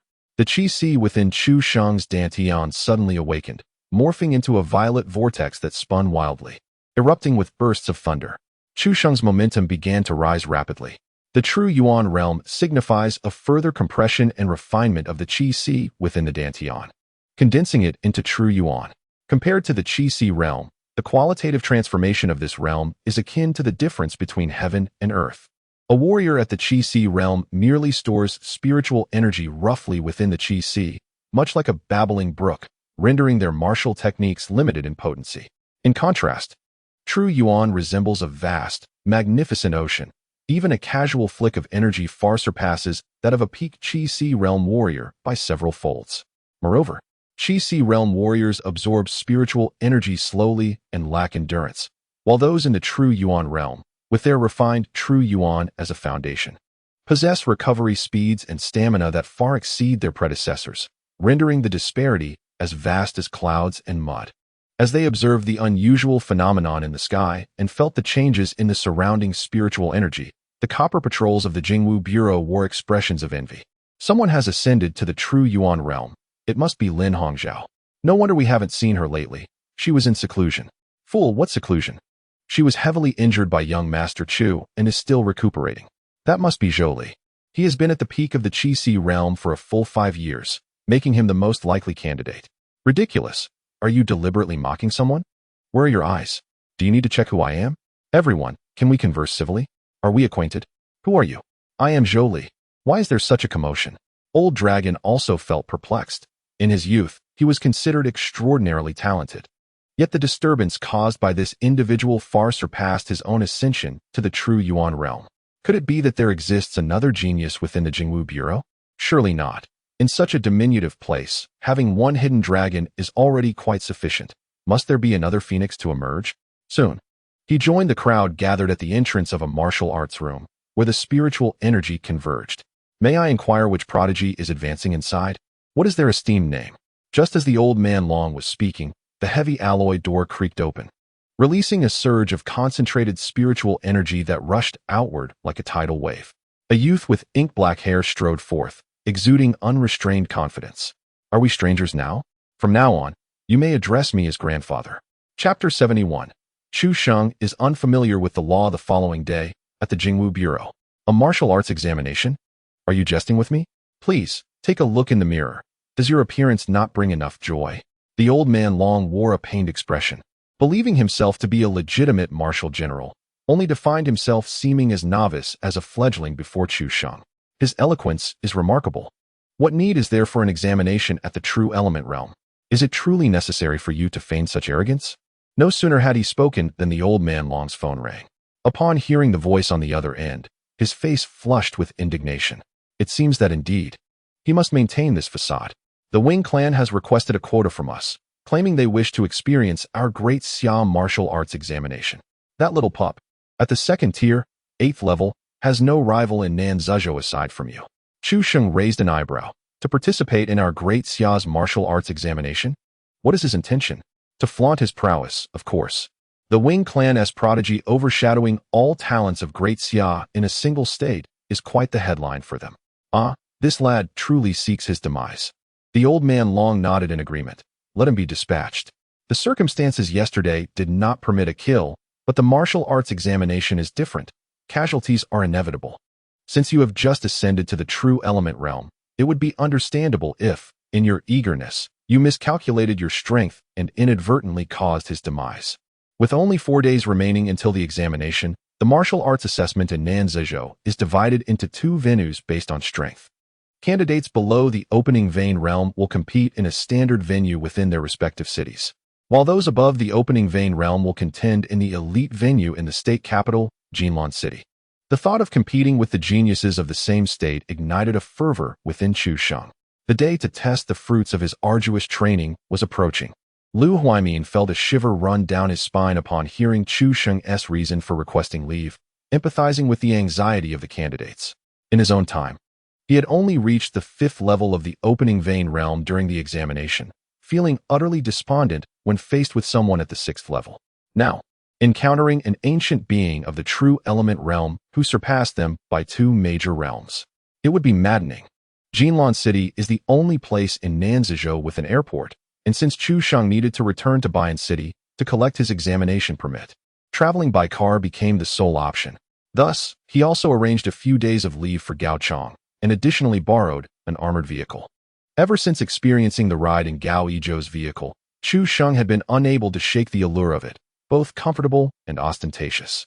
Setting off at noon, the group arrived in Bayan City under the cover of night, with no need to return to the shabby dwelling previously occupied by Chu Sheng. And finding it too cramped for three, they simply sought refuge in a nearby hotel. However, not long after settling in, a team of investigators from the wind-catching hall knocked on Chu Sheng's door. Old Long was unperturbed, having sensed the entire Bayan City, where even the most formidable presence was merely at the second level of true essence, a feeble relic of vitality. Chu Sheng could easily defeat 10 of them. Are you Chu Sheng? We currently suspect you of being involved in a homicide case. Please accompany us, they stated. Chu Sheng rubbed his chin, pondering the accusation of murder. He had indeed dispatched a considerable number of foes and struggled to recall whom they referred to. Nevertheless, a mere true essence cultivator would hardly be subject to their jurisdiction. Who have I killed? Are you playing dumb with us? Over half a month ago, did you not kill a young man wearing sunglasses in the abyss, along with his 2 bodyguards? Upon hearing this, Chu Sheng's memory stirred. The storage ring he possessed had erupted from that very individual. Ah, those 3 evildoers? Yes, I did indeed eliminate them, but it was in self-defense. The members of the wind-catching hall were momentarily taken aback. They hadn't anticipated such an unreserved admission from Chu Sheng. Lacking substantial evidence, their superior had merely instructed them to bring him in. Whether it was justified or not is not for you to decide. It requires investigation. Please come with us to the wind-catching hall. As the lead investigator reached out towards Chu Sheng, he was met with a swift slap from Chu Sheng, sending him hurtling backward, along with several other agents crashing to the ground. Are you jesting? Call your superior here. I wish to see how he intends to investigate this matter. At the wind-catching hall in Bayan City, upon receiving a report from his subordinates, Director Zhao Chuanlin turned to the 2 individuals dressed in the uniform of the Jingwu Bureau, a man and a woman. The suspect has confessed. He indeed killed that individual. Furthermore, he not only resisted arrest, but also injured my agents. The man appeared exceptionally agitated upon hearing this, while the woman let out a deep sigh. The young man in sunglasses was affiliated with the Jin family in Bayan City, which falls under the jurisdiction of the Jingwu Bureau in Donglan City. His father had filed a report 10 days prior, claiming his son had been murdered, suspecting it was the work of a Qi realm martial artist. The Jingwu Bureau had initially wished to avoid involvement in the Abyss incident, but the righteous nature of Song Gang compelled them to act. Murder, especially of 3 individuals, could not be ignored. Thus, he enlisted the help of his friend, the woman named Su Yen, to take on the case. Although no one witnessed the deaths of the 3, from the dismembered remains, they deduced that the assailant was proficient in lightning techniques. After conducting an investigation, they soon discovered that a young boy had awakened a high-level lightning affinity on that very day. However, by the time they arrived in Bayan City, the boy had vanished without a trace, leaving them to wait. Not long ago, Chu Sheng checked into the hotel, and upon receiving the news, the Jiefentang promptly informed the 2 individuals involved. Song Gang, known in Donglan City by the moniker Iron-Faced Judge, adheres to a singular principle in his investigations. Those who can be apprehended must be apprehended, and those who can be executed must be executed. He is well aware of Chu Sheng's awakening of exceptional martial arts talent and his recent special recruitment by the Longwu Academy. Even the fact that Chu Sheng advanced to the first level of the Qi realm 10 days prior has reached his ears. Yet what of it? Breaking the law is breaking the law, and it remains a grave offense to have taken 3 lives. Song Gang understands the significant influence of the Longwu Academy. Under their machinations, such crimes can easily be overlooked. Thus, he had no intention of arresting Chu Sheng himself. Rather, he directed Zhao Chuanlin to send agents to apprehend him directly. As events unfolded, they aligned with Song Gang's expectations. Resisting arrest coupled with assaulting Jiefentang agents constituted a capital offense. This provided him the authority to execute Chu Sheng on the spot. On the way to the hotel, Su Yin expressed her concerns, fearing that if they truly killed him, the Longwu Academy would never let them off the hook. Song Gang, seemingly unfazed, retorted that resisting arrest and assaulting Jiefentang agents was indeed a legitimate death penalty offense. Even if the Longwu Academy pursued the matter, he harbored no fear. Such bitter enmity towards evil was rare. Let them kill him, and at worst, he would shoulder the consequences alongside Su Yan. Subsequently, Su Yan began to contemplate the severe repercussions of killing Chu Sheng. Surely, the consequences would be grave. However, as Song Gang had suggested, they were merely acting within the bounds of the law, and outsiders would find little to criticize. Young man, if you must place blame, then blame your ignorance of the law and your unfortunate encounter with such a living devil. That night, the commotion within the hotel was quite disruptive, preventing anyone from sleeping. Inside, the noise from Chu Sheng reprimanding the Jiefentang agents drew curious individuals from other rooms. Upon witnessing the sight of several Jiefentang agents sprawled across the floor, they quickly recoiled in fear. After all, if one dared to strike the Jiefentang, they were no ordinary criminals, but rather terrorists. Young Master Chu, what is happening? Gao Chong, also awakened, stepped out of his room in confusion. They accused me of murder and sought to take me to Jiefentang for questioning. But I am merely educating them on the law, Chu Sheng replied.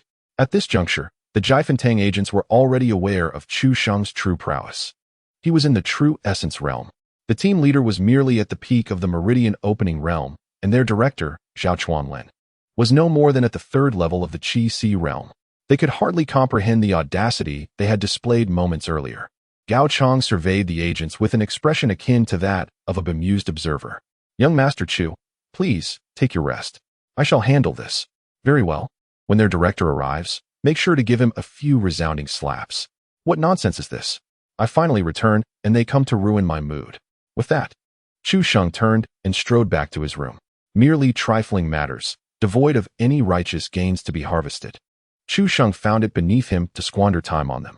Observing Gao Chong leaning against the wall, the team leader, with a grimace, addressed him. Dear sir, we are utterly in the dark. The director dispatched us to apprehend individuals, and we complied. We genuinely had no inkling that this young gentleman possesses true essence realm prowess. Kindly release us, and we shall await your director's arrival to discuss further. Are you truly intent on slapping our director? Gao retorted. Otherwise, with a mere spit and a nail, if I do not strike your director, shall I wait for him to awaken and strike me instead? At these words, the agents exchanged bewildered glances. Initially, they presumed Chu Sheng's threat to be mere bravado. However, it now appeared he was genuinely inclined to deliver a blow to their director. Dare I inquire, esteemed sir, what precisely is the standing of this young gentleman, Chu? I cannot elucidate thoroughly, but suffice it to say, he possesses the audacity to strike your director before the entire city, and your director would be obliged to endure it with a smile. Upon hearing this, the agents felt as though the very sky had collapsed upon them. Shortly thereafter, 20 minutes elapsed, and Song Gang and his companion arrived at the hotel. First, they visited the Chiefing Hall, followed by the Jingwu Bureau. The receptionist was utterly bewildered, suspecting they might be terrorists. She intended to inquire about the situation, but was met with a cold dismissal from Song Gang. The Jingwu Bureau is conducting an investigation. Refrain from asking unnecessary questions. If you truly wish to know, consult the news tomorrow. Subsequently, the two men strode purposefully towards the floor where Chu Sheng resided. Meanwhile, the receptionist covered her mouth. Her eyes filled with admiration. Song Gang's decisive demeanor was undeniably impressive. She had never encountered anyone so dashing. When he descended, she would surely request his contact information. As time dragged on, Gao Chong grew increasingly impatient. Let me call your director once more, urging him to arrive swiftly for his beating. This remark fortuitously reached Song Gang's ears. What a lawless individual, so brazenly disregarding authority. I am eager to see how Longwu Academy will protect him. As they spoke, the figures of Song Gang and his companion emerged in the corridor. Upon seeing them, Gao Chong froze momentarily. Jingwu Bureau personnel? Yet, they appeared to hail from Donglan City. He smiled and said, Ah, fellow colleagues. What brings you here? Upon hearing fellow colleagues, Song Gang's gaze sharpened. You too are from the Jingwu Bureau? I am Gao Chong of the Jingwu Bureau in Shenzhen City, patrol officer, badge number 9528. Since we are colleagues, kindly clear the way. We must enter to apprehend individuals. Apprehend individuals? Do not tell me you aim to capture young Master Chu. If that is the case, I strongly advise you to return whence you came. Disturbing young Master Chu could spell disaster for you. Youth Master Chu? Song Gang pondered, instantly conjuring an image of an arrogant scion from a prestigious family. Could it be that even the Jingwu Bureau personnel could be swayed? Indeed, I had underestimated him. It appears that his background is far more complex than merely being an orphan. In an instant, Song Gang's sense of justice swelled to its zenith. He despised nothing more than aristocratic scions who abused their lineage for personal gain. In Donglan City, he had dealt with numerous lawless offspring of noble families. Regardless of the case, the fate of the suspect was singular: death. Step aside. You are also a member of the Jingwu Bureau and should be aware that obstructing official duties grants me the authority to apprehend you directly. At these words, Gao Chang was momentarily taken aback. He was all too familiar with this charge. Wasn't this a common tactic of young Master Chu? Before Gao Chang could finish his thought, Song Gang struck with a sudden and powerful blow. Bang! Despite Gao Chang's swift reflexes to block, he was still sent staggering backward by the force. The tremendous impact rendered him unable to maintain his balance, and he crashed heavily against the door of Chu Sheng's chamber. With a resounding crash, the door splintered, sending wooden shards flying as Gao Chang tumbled into the room in disarray. This spectacle startled the agents of the wind-catching hall. Is this inspector truly that formidable? They had already heard from Zhao Chuanlin that both men were at the 8th level of Qi Si realm. Yet, the occupant of that room was a true essence realm practitioner. The lead agent of the inspection team attempted to interject a warning, but was coldly interrupted by Song Gang. Silence. Any matters can wait until I conclude this case. In the next moment, he charged into Chu Sheng's room. Meanwhile, Su Yin hesitated, contemplating whether to follow. She had witnessed Song Gang's ruthless methods before, too brutal indeed. Moreover, as merely a first-level Qi Si realm practitioner, her intervention seemed unnecessary. Yet, in the following second, her pupils constricted sharply, as if bound by a freezing spell, rendering her immobile. Within mere seconds of entering, Song Gang was seized by the throat by a young man, who nonchalantly lifted him as if in a leisurely stroll. The youth's lowered brows concealed his emotions entirely. Song Gang's eyes bulged, his complexion turning an ominous shade of purple, his throat producing only intermittent whimpers. Su Yin recognized the youth as the suspect they intended to eliminate, Chu Sheng. However, the aura emanating effortlessly from him sent tremors coursing through her body. True Essence Realm? Hadn't the report stated he was merely a first-level Qi Si realm practitioner 10 days prior? How could there be such a discrepancy? As Song Gang's convulsions grew feebler, Chu Sheng casually loosened his grip, casting him aside. Two Qi Si realm practitioners attempting to apprehend a single True Essence realm individual. Might I inquire about your thought process? Song Gang coughed up a copious amount of blood, his face a mask of disbelief. True Essence Realm? How could he possibly be of the True Essence Realm? Song Gang had envisioned countless scenarios for this encounter, yet he had never anticipated that Chu Sheng would be a True Essence Realm practitioner. After all, a True Essence Realm practitioner at the tender age of 18 was nothing short of a fantastical notion. With all his might, he arched his back and bellowed, "If you break the law, you must pay with your life. I care not for your status." Chu Sheng nodded slightly, recalling the moment Song Gang stepped into the room. His eyes ablaze with murderous intent. It appeared their aim was not to capture him, but rather to eliminate him. Only to kill and not to redeem. These two ruffians, witnessing the deepening chill on Chu Sheng's face, felt compelled to speak. Assassinating personnel of the Jingwu Bureau is a grave offense. I advise you to comply and accompany us to the Jingwu Bureau. Perhaps the Longwu Academy might still safeguard you. Song Gang stumbled forward, his eyes burning with reckless determination. Or you may kill us. I would like to see if you can escape the reach of the law then. A surge of righteous fervor coursed through him, igniting his spirit. He was willing to sacrifice his life to drag Chu Sheng down with him. Chapter 73. You overlooked one thing. The provocation technique, a smirk of disdain graced Chu Sheng's lips. This tactic held no sway over him. What if I tell you that I never intended to spare you in the first place? Before the words had fully escaped his lips, he had vanished, appearing before Su Yin in an instant. His inner essence surged like a torrential flood, and with a single punch, he tore through the air, producing a piercing shriek. Boom! The force of his blow reverberated through the heavens and the earth. Su Yin barely had time to react before being struck directly by the formidable impact. Flesh and blood erupted like a torrential downpour, staining the surroundings of vivid crimson. Fools! You come to kill me, yet you presume I would show you mercy? Chu Sheng turned to the astonished Song Gang. Do not fret, you too shall perish. Allow me to demonstrate how your father escapes the clutches of the law. With that, he kicked open the door to the old man's chamber. Old man, Cease your slumber. They have come to kill. What protection do you offer? He demanded. Call the head of the Jingwu Bureau in Donglin City and inquire how he supervises his subordinates, who dare to kill even me. I suspect they are concealing themselves as kin of the alien races. The old man rolled his eyes in exasperation. I am your guardian, not your errand boy. I shall ask you, do you wish for assistance or not? Damn it. Yes. What shall we do if we do not intervene? We cannot allow this matter to escalate. How will the people of the Great Xia perceive Chu Sheng thereafter? The old man contacted a younger relative, informing them of the situation. Before long, Chu Sheng's phone rang. It was Jia Chun, the head of the Jingwu Bureau in Donglin City.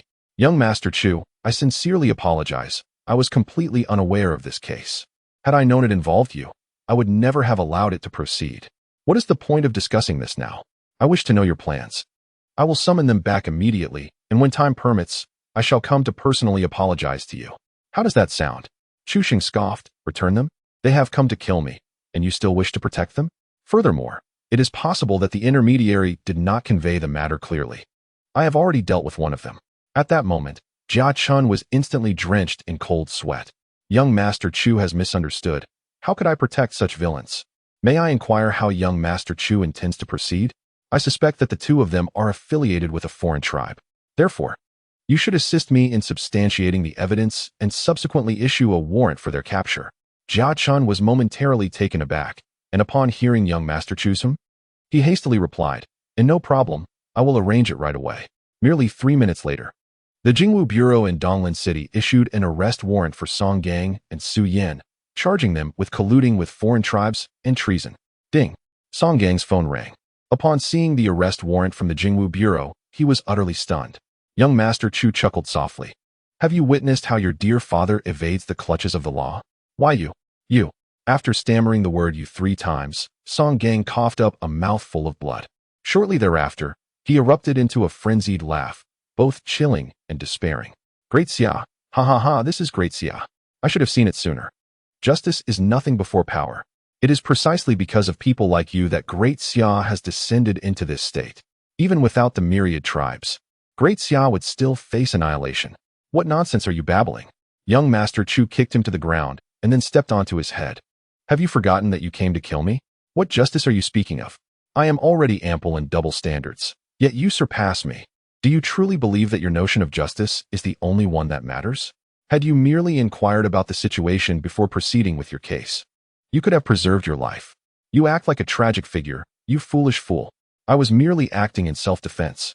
The reason you are meeting your demise is solely due to your lack of judgment in handling the case. At these words, Song Gang was abruptly taken aback. Self-defense? He had not dismissed this possibility, but judging by the bodies of the 3 men, they had almost all been dispatched in an instant. Coupled with young Master Chu's assault on the agents and his refusal to be apprehended, he had initially perceived young Master Chu as a tyrant who disregards human life, which led him to develop murderous intent. I don't believe it. Song Gang screamed in despair. He could not accept that Su Yin had fallen victim to his ignorance, nor could he come to terms with the fact that he had become the embodiment of evil. I care not for your beliefs, you fool, young Master Chu declared, crushing his skull beneath his foot. As a martial general, it is already a feat to speak for so long. To argue and prove oneself is merely a burden. Eliminate the 2 confused inspectors of the Jingwu Bureau. Justice points. 2000, Old Dragon scoffed. The rest is no longer my concern. You may handle it yourselves. With that, he turned and returned to his quarters to sleep. Meanwhile, Gao Chong remained in a daze for quite some time until young Master Chu approached him, prompting him to awaken. What? Do you believe they did not deserve to die? Gao Chong shook his head resolutely, asserting, to harbor murderous intent against young Master Chu is to court death. With a swift motion, Chu Sheng delivered a sharp slap to him. What is your surname, Tang? Spare me your talk of courting death. However, that is not the reason for my strike. If you choose to associate with me, remember this. Never attempt to play tricks on me. Gao Chong rubbed his face and said, Young Master Chu, I shall speak plainly. I believe there is no need for you to resort to violence. It is merely a misunderstanding. They are also bound by duty. Can't we resolve this through dialogue? Chu Sheng nodded thoughtfully. You make a valid point. But there is a prerequisite to your reasoning. You seem to have overlooked a crucial aspect due to your awareness of my strength. Have you considered that had my realm been inferior to theirs, Would they have granted me the opportunity to clarify the situation? At this, Gao Chang recalled the moment when Song Gang had burst into Chu Sheng's room, his face filled with murderous intent. Had Chu Sheng not been at the True Origin realm, but merely at the Meridian Opening realm like his peers, Song Gang would certainly have succeeded. Once again, I remind you, we are adults. We must contemplate the consequences of our actions. They wished to take my life. Thus they should have anticipated the possibility of a counterattack. I cannot simply be expected to strive for harmony and engage in amicable discussions. Such naivete does not exist in this world. Having said this, Chu Sheng turned and retreated to his room. Young Master Chu, that is my room, Gao Chang cautioned. No kidding, you shattered my door. Where else would I reside? He commanded the members of the Jifeng Hall to seal off the scene, stating that the Donglin Jingwu Bureau would handle matters the following day. The next morning, a sensational piece of news swept through the streets of Bayan City. Two individuals masquerading as inspectors from the Jingwu Bureau had committed crimes within the city, only to be slain on the spot by a genuine inspector, rumored to be a youth. Coincidentally, it was the day when senior students were to collect their examination permits, and the high school seniors were abuzz with discussions about the incident. Some fervent youths even imagined themselves in the role of the inspector, envisioning their triumphant entrance into school in a Jingwu Bureau vehicle after just having solved a case. Many were overwhelmed with excitement. So cool. Meanwhile, the hotel receptionist was in disarray. Fool, you really know how to act, telling me not to ask questions, just wait for the news tomorrow. What a waste of my goodwill. Simultaneously, Chu Sheng and his companions drove towards Bayan No. 2 High School. With a low, thunderous roar, their armored vehicle rumbled down the street, the vibrating engine sending waves of dust swirling into the air. Passers-by instinctively halted, their eyes filled with astonishment. Bayan City was merely a level 5 base city, and most had only seen the Jingwu Bureau's armored vehicles online. With the rumors circulating, many speculated that something significant was about to unfold in Bayan City. Chapter 74. How can you be so petty, being a boy? Bayan No. 2 High School. As dawn broke, the cicadas had yet to pierce the summer heat with their song. A gentle breeze swept through the corridor, causing the crimson banners adorned with golden characters to flutter audibly. After a decade of diligent study, one sharpens their sword, and in June, they test its edge upon the battlefield. The college entrance examination is not the culmination, but rather a new beginning in life's journey, urging one to forge ahead. Each additional point earned could surpass 1,000 competitors. With merely 3 days remaining until the examination, classes had ceased 4 days prior, and today marks the day for collecting admission tickets. Within the school, boys playfully stood on tiptoe, clasping their friends' shoulders in jest, while girls linked arms, swaying gently and chattering about the amusing events of the past few days. Intermittent cheers erupted, startling the gray sparrows dozing atop the phoenix trees. Son, I have ascended to the 8th level of physical refinement. A third-rate institution is now assured. From now on, your father will support you. Yet, one must still aim for a martial arts academy. Mastering martial skills could lead to a teaching position. And what can one achieve from a third-rate institution? Employment opportunities are scarce. That cannot be the case. I believe a reputable martial arts academy may not necessarily be inferior to a specialized one. Have you heard? Shu Li has already advanced to the 3rd level of Meridian Opening. A first-rate institution is certain, and she may even gain admission to a top-tier academy. Speaking of top-tier institutions, one cannot overlook the discussions in class for when suddenly, they were met with the roaring sound of an engine, growing louder as it approached. The earth began to tremble. Upon reaching the school gate, the engine's roar abruptly ceased. Turning back, the students collectively held their breath. What approached was a vehicle resembling a steel beast. In the next moment, the hydraulic doors thunderously swung open, and a youth with dark hair strode forth against the light, exuding an intangible pressure. As he stepped into the school, the crowd finally discerned his appearance. The classmates of Class 4 recognized him immediately, Chu Sheng. Though his visage bore little change, his aura was strikingly different from before. Now, he felt like a blade, too sharp, and a mere glance could evoke a stinging sensation in the eyes. Who is this? Could he be a noble scion concealing his identity? Has he finally decided to reveal himself? I recognize the insignia on that vehicle. It appears to belong to the Jingwu Bureau. Using a public vehicle for personal purposes is illegal. Could he be the young patrolman who exterminated 2 alien kin? What nonsense. This is Chu Sheng. Chu Sheng. As the words fell, the air fell into an instant hush. Although most did not recognize Chu Sheng's appearance, His name resonated like thunder in their ears. A special recruitment from the Longwu Academy, a high school student at the Qi Si realm. He had long since become a legend of the know. To high school, many had thought they would never again have the chance to witness this esteemed figure. To their astonishment, Chu Sheng had once again burst into their sight in such a sensational manner. Until he departed, the crowd remained enveloped in silence. The imposing aura of Chu Sheng was overwhelmingly powerful. Li Qingxue, who had always held herself in high regard and fancied herself the campus belle, found herself suddenly frozen in place just as she prepared to greet him. She could not comprehend the reason behind the rapid beating of her heart, nor could she fathom the feeling of transgression that washed over her. Was he not of the same age as herself? While the Qi Si realm was indeed formidable, a beautiful girl in the body refinement realm equated to a boy in the Qi Si realm, did it not? What was this mortifying sensation that enveloped her? Beside her, Lin Chuan, who relished the role of the underdog, observed the scene keenly. It was the first time he had witnessed his childhood friend display such infatuation. He felt an overwhelming urge to find a dark corner to crawl into. Otherwise, he feared he might explode from embarrassment. His loyal companion, the good-natured chubby boy, rubbed his nose and said, "Brother Chuan, it's all right. I believe you will surpass him in due time." At those words, Li Qingxue could no longer contain her laughter, and the surrounding crowd also struggled to suppress their amusement. Lin Chuan had returned to school a week prior, having recovered from his injuries, and his prowess in the body refinement 7th stage indeed astonished many. Yet, compared to Chu Sheng, it was merely trivial. The memory of Lin Chuan being ousted from the elite class selection competition by Chu Sheng in mere seconds only added to the hilarity. Now, the thought that someone would claim he could surpass Chu Sheng was simply too ludicrous to bear. Are you out of your mind? A body refinement 7th stage surpassing a Qi Si 1st stage? What are you playing at, trying to gamble with a pair of twos against a full house? Lin Chuan's frustration reached its peak as he desperately pushed through the crowd. In classroom 4 of the senior year, Chu Sheng instinctively found his way there. It was not until he reached the classroom door that he remembered he had subsequently been placed in the elite class, making him technically a student of that class. Just as he was about to turn away, the homeroom teacher, Li Ming, arrived at the classroom entrance. Upon seeing Chu Sheng, a smile of satisfaction blossomed in his eyes. Indeed, he still considered himself a part of Class 4. Recalling how he had reported Chu Sheng's circumstances to the school, which led the principal to grant a special monthly allowance for meals, he felt that all his efforts had not been in vain. "Why are you standing there? Come in. Your examination permit is with the principal. He worried you might end up in the wrong class, so he called me ahead of time.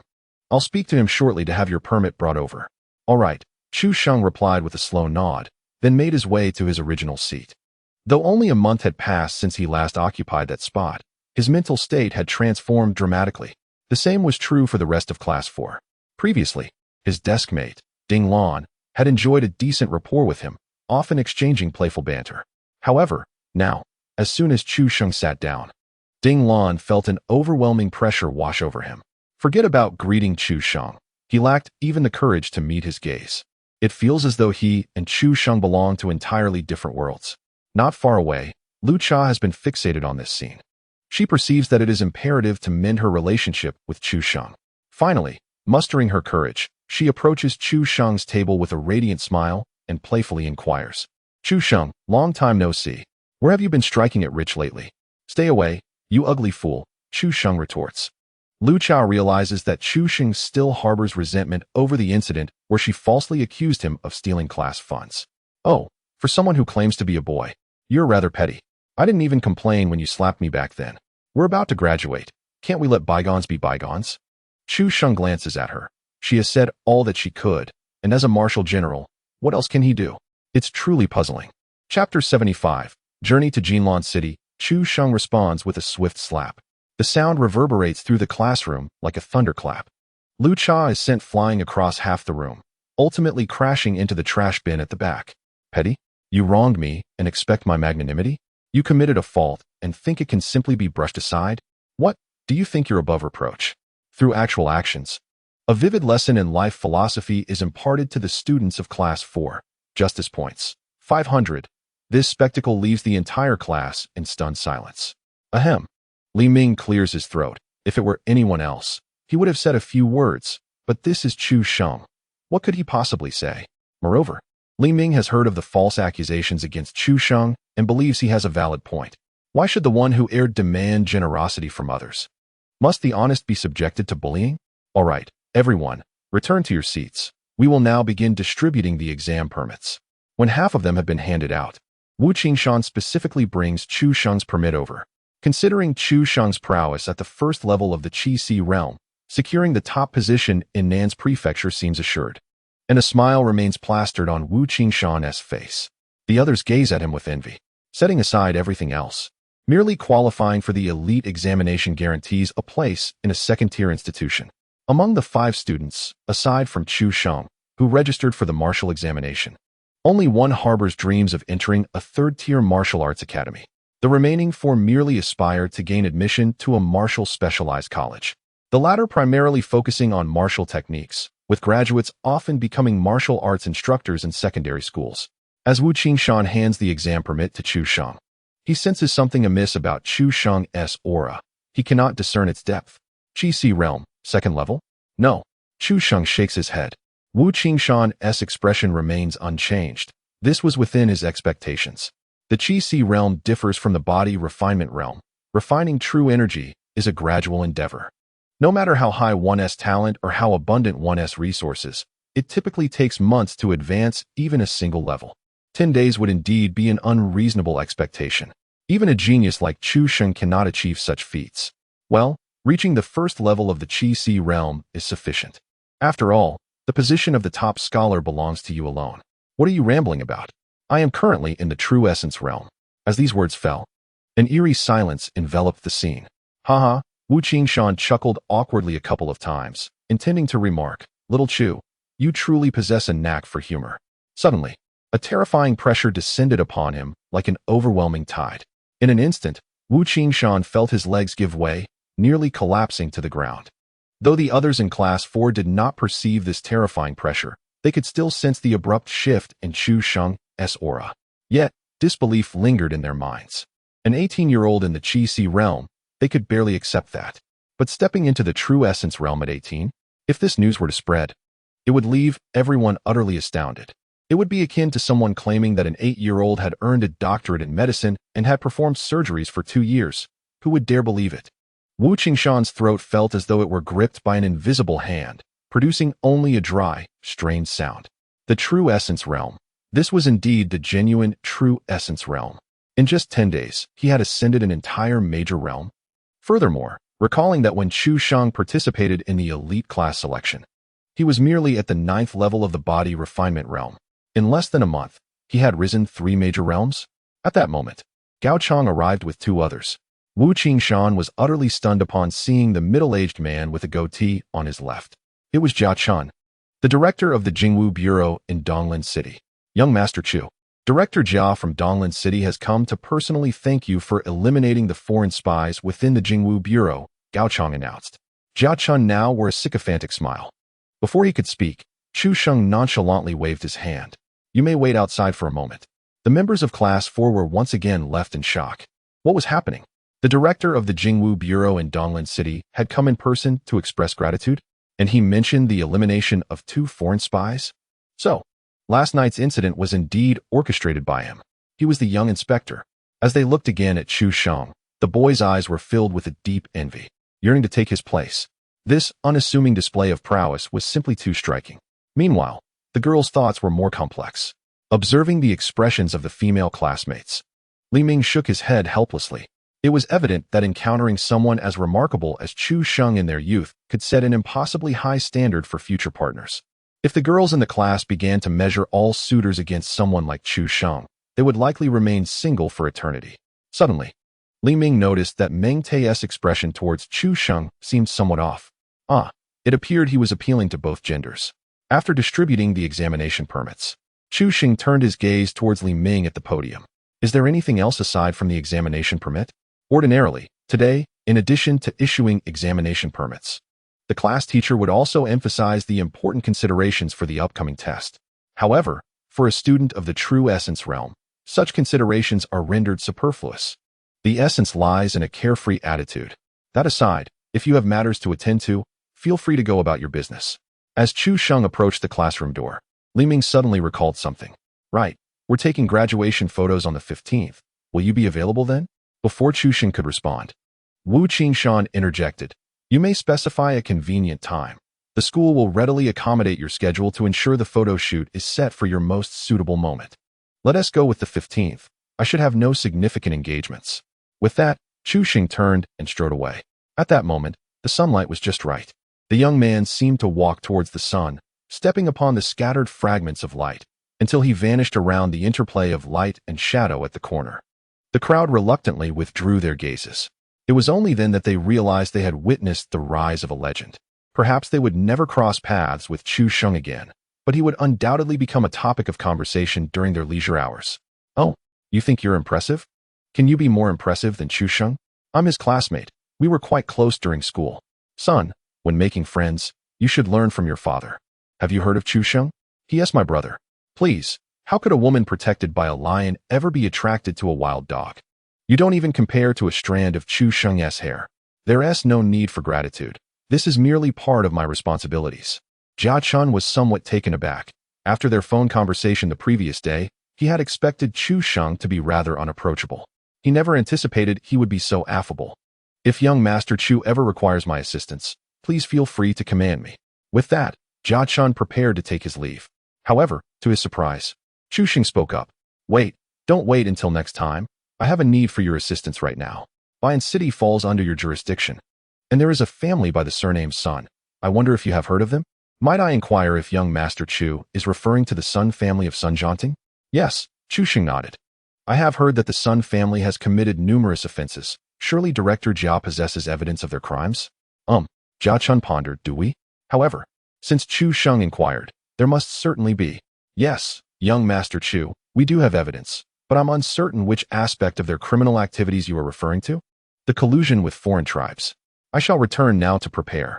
Well, there's no rush. I need to make a trip to Jinlan City first, and I will collect it on my way back. Chu Xing had not forgotten that the Sun family had sent people to kill him. For those who wished him harm, one must be ruthless. They should be dealt with under the grave charge of collusion with foreign tribes, leading to the destruction of their clan. Of course, the charge arranged by Chu Xing was not without justification. He was the pride of the summer, yet the members of the Sun family sought to eliminate him, branding him a traitor from a foreign race. In an instant, the examination permit was in hand. Chu Xing had no intention of lingering. He set forth directly to the southern prefecture of Nans, to the city of Jinlan, the sole secondary base city in Nans. Chapter 76. Awestruck at the northern gate of Jinlan City, the Jingwu Bureau and the city guards formed two imposing lines, stretching several hundred meters from the city gate, exuding an overwhelming presence. The passers-by had never witnessed such a spectacle. They paused, whispering among themselves, curiosity bubbling beneath the surface. With the Jingwu Bureau and the city guards mobilizing, what event could warrant such a display? Rumor had it that a significant figure was arriving, and they were here to greet him. Just a show for appearances. Aside from our great Xia, who else cares about this? Someone remarked. Would it not be better to focus on substantial matters? Alas, we cannot even ascertain who this esteemed guest might be. Let us hope it is not one of those celestial dragon people. When will our great Xia achieve true equality like other races? As the words fell, many turned to gaze at the speaker. Food can be eaten recklessly, but words must be chosen carefully. Do you truly know the affairs of other races? You dare speak of equality? I know plenty, and what of it? Zhang Hui scoffed, his disdain palpable. Indeed, the foundational stability was still too strong. Amidst the murmurs, a flying vessel gradually appeared on the horizon. Zhang Hui quickly added, why not take a proper vehicle or an airplane? Instead, they flaunt this ostentatious contraption. The celestial dragons certainly know how to show off. Fool, this vessel belongs to the winged race. I recall now, the delegation from the winged race is in Nans, and they have come to Jinlan City for a reception. Zhang Hui paused, realization dawning. That explains why this flying vessel appears so impressive. It certainly does not seem like something our great Xia could produce. A voice retorted, didn't you just criticize it for being ostentatious? Now it's impressive? Apologies.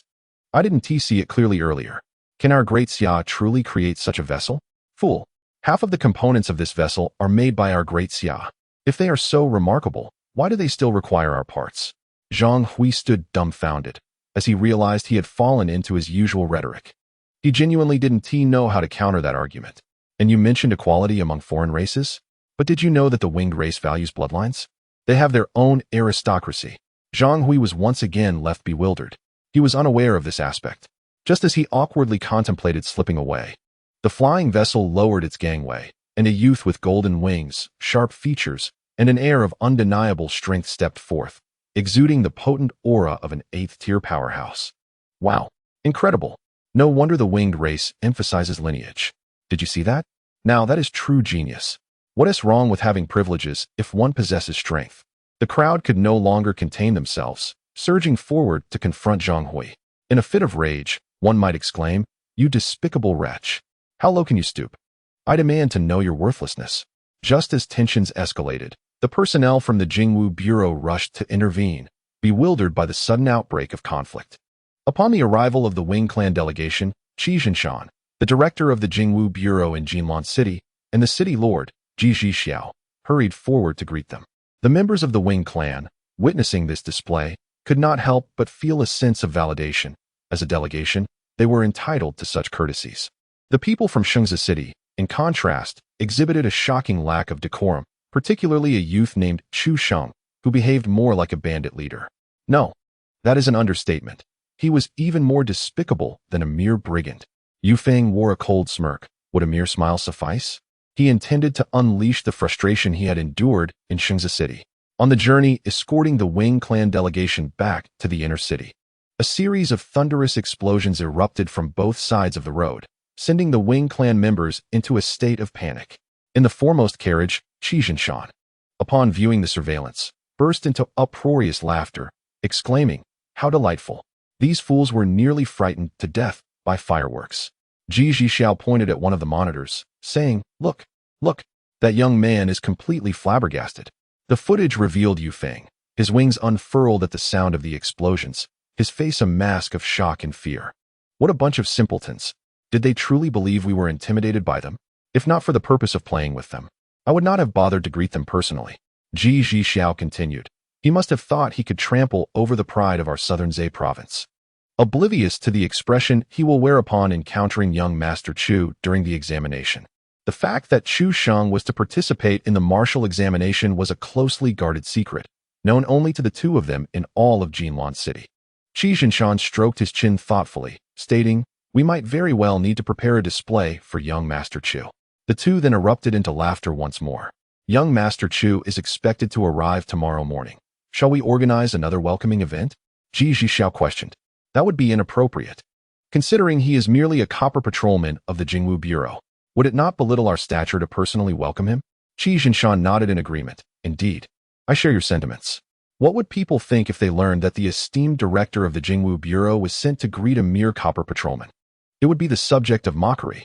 Meanwhile, in the rear vehicles, the members of the Wing Clan took a moment to regain their composure, relieved to discover that the commotion was merely fireworks. They had been genuinely frightened. After all, during their last encounter in Shengzi City, 2/3 of their number had perished. Should they face another assault, what chance would they have of survival? It was intentional, they were certain of it. The humiliation of being startled by fireworks was an affront Yu Feng had never before experienced. The overwhelming sense of indignation made his clenched fists tremble with rage. I shall ensure they regret their actions. Yu Feng has resolved that merely injuring the talented individuals of the human race would not suffice. He intends to mercilessly trample upon them during the upcoming examination, ensuring they pay 100-fold, 1,000-fold price for the humiliation they have inflicted upon him. The following morning, at the northern gate of Jinlan City, the Jingwu Bureau and the city guard once more stood in two orderly lines. Old Qi, how ungracious of you. Did you not claim you would not come to welcome young Master Chu? Yet here you are, quite the gracious host, bringing along such a crowd. As if you are unconcerned about your reputation plummeting, one remarked. Young Master Chu's primary purpose in visiting is to protect the talented individuals from our southern Zhe province, notably the students from Jinlan City. As the city lord, it would weigh heavily on my conscience not to greet him. But you, what brings you here? Hypocritical. I'll lay my cards on the table. I am merely drawn to young Master Chu's esteemed background and strength, seeking to cultivate a favorable relationship. A throng of onlookers began to gather once more, their numbers surpassing those of the previous day, all curious about the identity of the esteemed guest. Among the crowd stood Zhang Hui, pondering, Yesterday we welcomed the envoy from the Winged Clan. Today, it surely cannot be another clan, can it? In the end, it is still the Celestial Dragons. I am eager to see who dares to slap my face today. Upon spotting an armored vehicle approaching in the distance, Zhang Hui felt a surge of satisfaction. It is said that the Winged Clan values bloodlines and nobility, and this was all too apparent. Yet, here in the Great Xiao, with such a grand reception, are we not also nobility? Yet, we dare not admit it. How hypocritical. As the roaring of the armored vehicle began to subside, the hydraulic doors swung open. Everyone craned their necks, eager to glimpse the prominent figure for whom Jinlan City had laid out such an extravagant welcome. To their astonishment, as the doors opened, they beheld a youthful figure with flowing black hair and striking features. Zhang Hui scoffed. I expected a leader, yet here stands a celestial dragon. Truly impressive, huh? How can you all continue to speak of equality? Is this not the very definition of nobility? His words left the crowd momentarily speechless.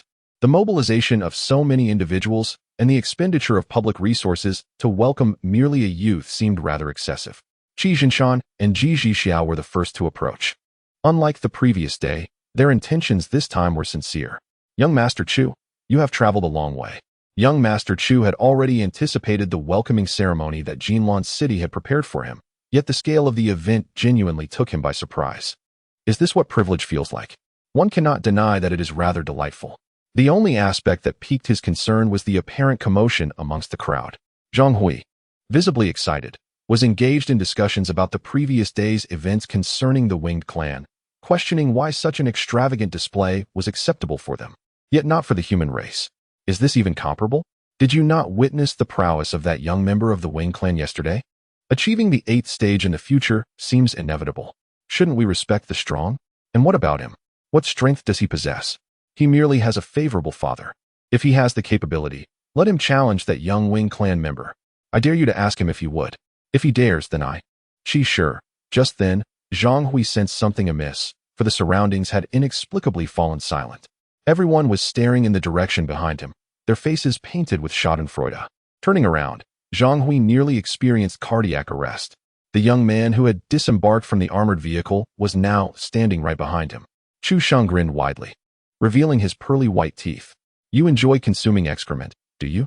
He then turned to Qi Jinshan and stated, the demands of the crowd must be met.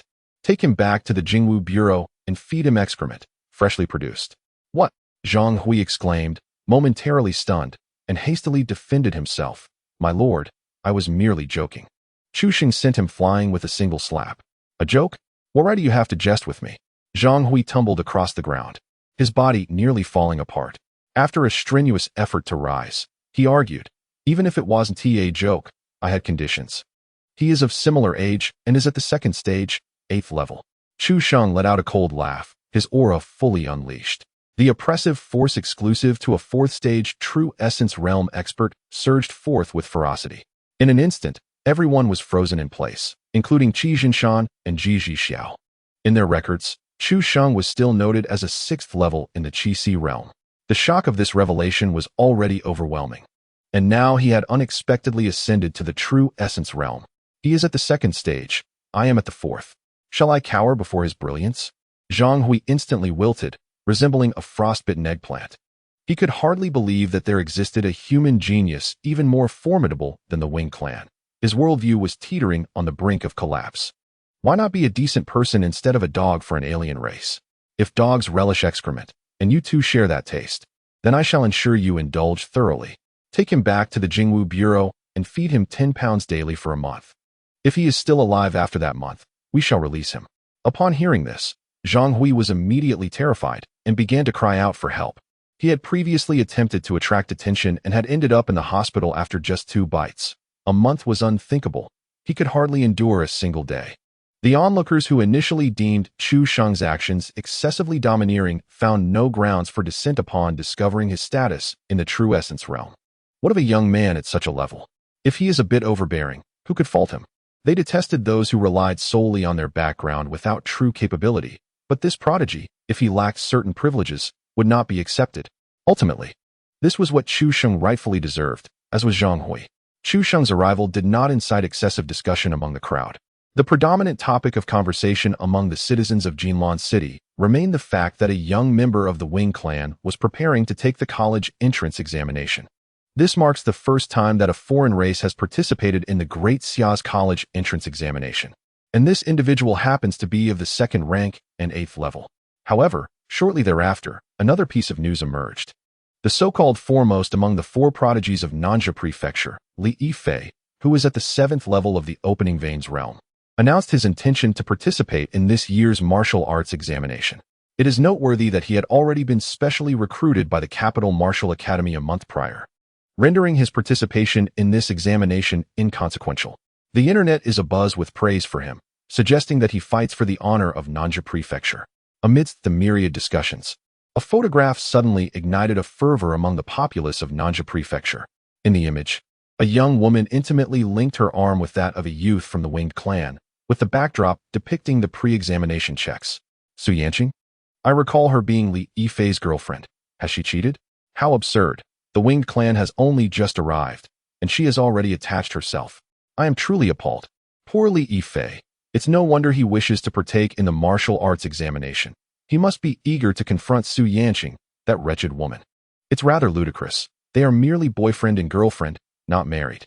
Besides, even if they were wed, could that prevent others from pursuing a brighter future?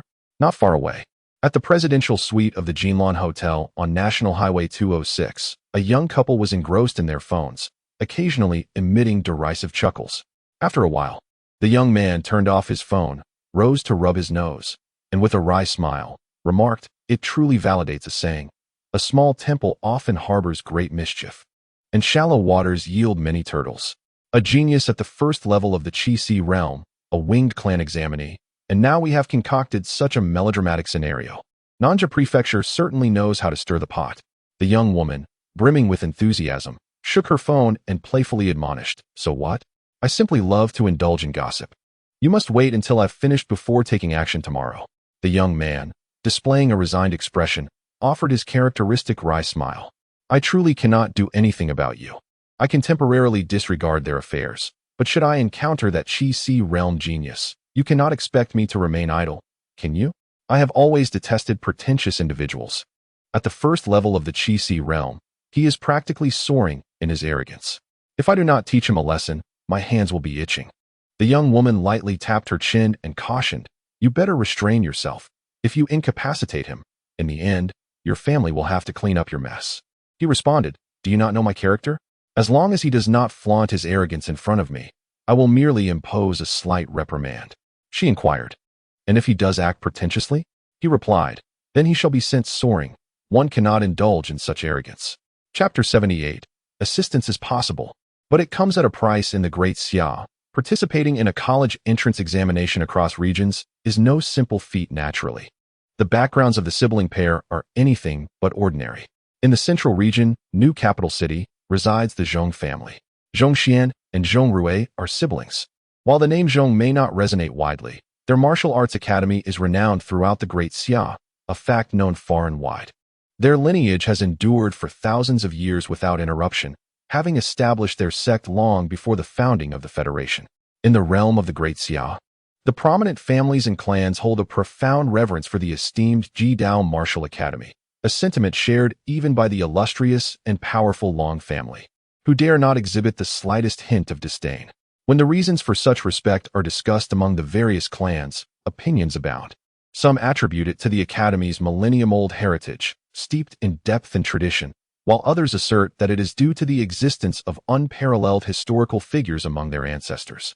A further perspective suggests that it is not the ancestors, but rather a legendary student from the Academy who commands such respect. Of all these theories, the second holds the most credence. The first, though rooted in rich heritage, lacks the necessary intimidation, while the third seems to stem from the whims of youthful bravado. In truth, most families merely adhere to the customs passed down from their forebears, namely, to avoid provoking the Jidao Martial Academy. With such a background, it is hardly surprising that the siblings found their journey to Nan's prefecture for the college entrance examination to be a trivial endeavor. Their motivations for traveling such a distance are twofold. Firstly, they seek to curtail the Wing clan's arrogance within the Great Xia. Secondly, they have been intrigued by rumors of a high school senior in Bian City, a place of little renown within the prefecture, who has purportedly reached the first level of the Qixi realm. The notion of a high school student at the Qixi realm seems implausible. Perhaps conceivable in the central prefecture, yet no one would be foolish enough to engage in such premature cultivation, as it would squander future potential. However, in Bian City, such a feat appears utterly impossible. To Zhong Xian, this so-called first-level Qixi high school student is nothing more than a pretentious show-off. If he truly possessed the attributes of the Qixi realm, he might be worthy of some respect. At worst, Zhong Xian would merely injure him. But should he be an impostor, Zhong Xian would not hesitate to cripple him, for who invited such arrogance?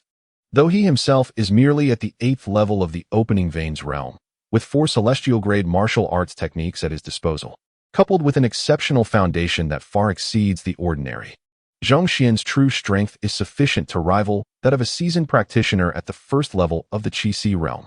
This serves as his confidence in confronting the pretender and thwarting the Wing clan. At that moment, Zhong Rui recalled a detail she had heard. It seemed that this individual bore the surname Chu. What of the surname Chu? Zhong Xian scoffed, dismissing any ancestral edicts as relics of the past, irrelevant and easily disregarded. I wonder what stroke of fortune the ancestors of the Chus experienced to have aided our Zhong family, leading to this ancestral decree forbidding us from troubling those of the Chu name. Such matters are ancient history. All debts have been settled long ago. Once I ascend to the position of the Academy's head, I shall abolish this decree. Meanwhile, at the Jingwu Bureau in Jinlan City, young Master Chu remarked indifferently, "Dispose of the bodies in the cesspit." "I had already instructed them to do so," came the reply. At this, Chu Sheng cast a more discerning glance at Qi Jinshan, recognizing that he possessed a knack for navigating delicate situations, explaining his rise to the position of director of the Jingwu Bureau in Jinlan City. Although they all belong to the local Jingwu Bureau, Jinlan City is not merely a secondary base city. It also serves as the capital of Nan's prefecture, a position of authority far surpassing that of the Jingwu Bureau in the modest Qingzi City. Observing the respectful demeanor of Qi Jinshan, and recalling his earnest invitation for a visit to the Jingwu Bureau, Chu Sheng inquired, "Director Qi, is there something you wish to discuss?" Upon hearing this, Qi Jinshan immediately adorned his face with a smile, responding, "Young Master Chu, you truly embody the wisdom of Zhuge, for my humble intentions are indeed transparent to you." At this, the expressions of Gao Chong and the old man Long beside him shifted noticeably. They had never encountered someone so adept at flattery. The old man Long scoffed, bemused at the sight of the venerable director of the Jingwu Bureau bowing so low before a junior, unbothered by the potential embarrassment to the face of the Daxiao law enforcer. Qi Jinshan's posture stiffened, and the smile on his face abruptly froze. "This esteemed elder is my guardian. You may refer to him as Old Bai Deng." Qi Jinshan's mind raced. A guardian? If Chu Sheng had connections to the Long family, then his protector was likely an eminent elder from that lineage. Moreover, since Chu Sheng had already reached the true essence realm, his guardian could not be of the 4th or 5th rank, and even the 6th rank seemed uncertain. Most likely, he was of the 7th rank. The Long family, the 7th rank, and yet he appeared so unassuming. In an instant, Qi Jinshan deduced the identity of the old man Long. His pupils dilated in shock, and his voice trembled nearly to the point of breaking. "Heavens! You are the esteemed elder Long who battled the first martial emperor of Daxia to a standstill 30 years ago." At this proclamation, the old man Long's lips curled into a Nike-like smile. "Oh, I did not anticipate that you would recognize me. The name of the esteemed elder resonates profoundly with me." Qi Jinshan continued, "You may be unaware, but I once journeyed to the site of that legendary battle, and it was there that I gained insights that enabled my breakthrough into the true essence realm." Upon hearing this, the old man Long nearly split his face with laughter. However, the next moment, Gao Chong interjected with confusion, "Wait a minute. I recall that our first martial emperor of Daxia only emerged 10 years ago, 30 years ago. She was merely at the 6th level of martial emperor."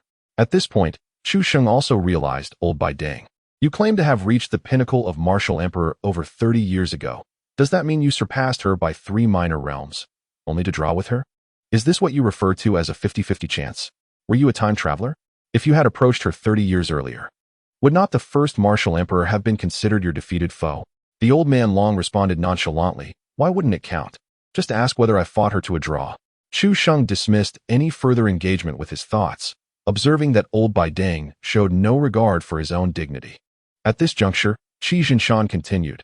The Jingwu Bureau recently eradicated a stronghold of alien affiliates.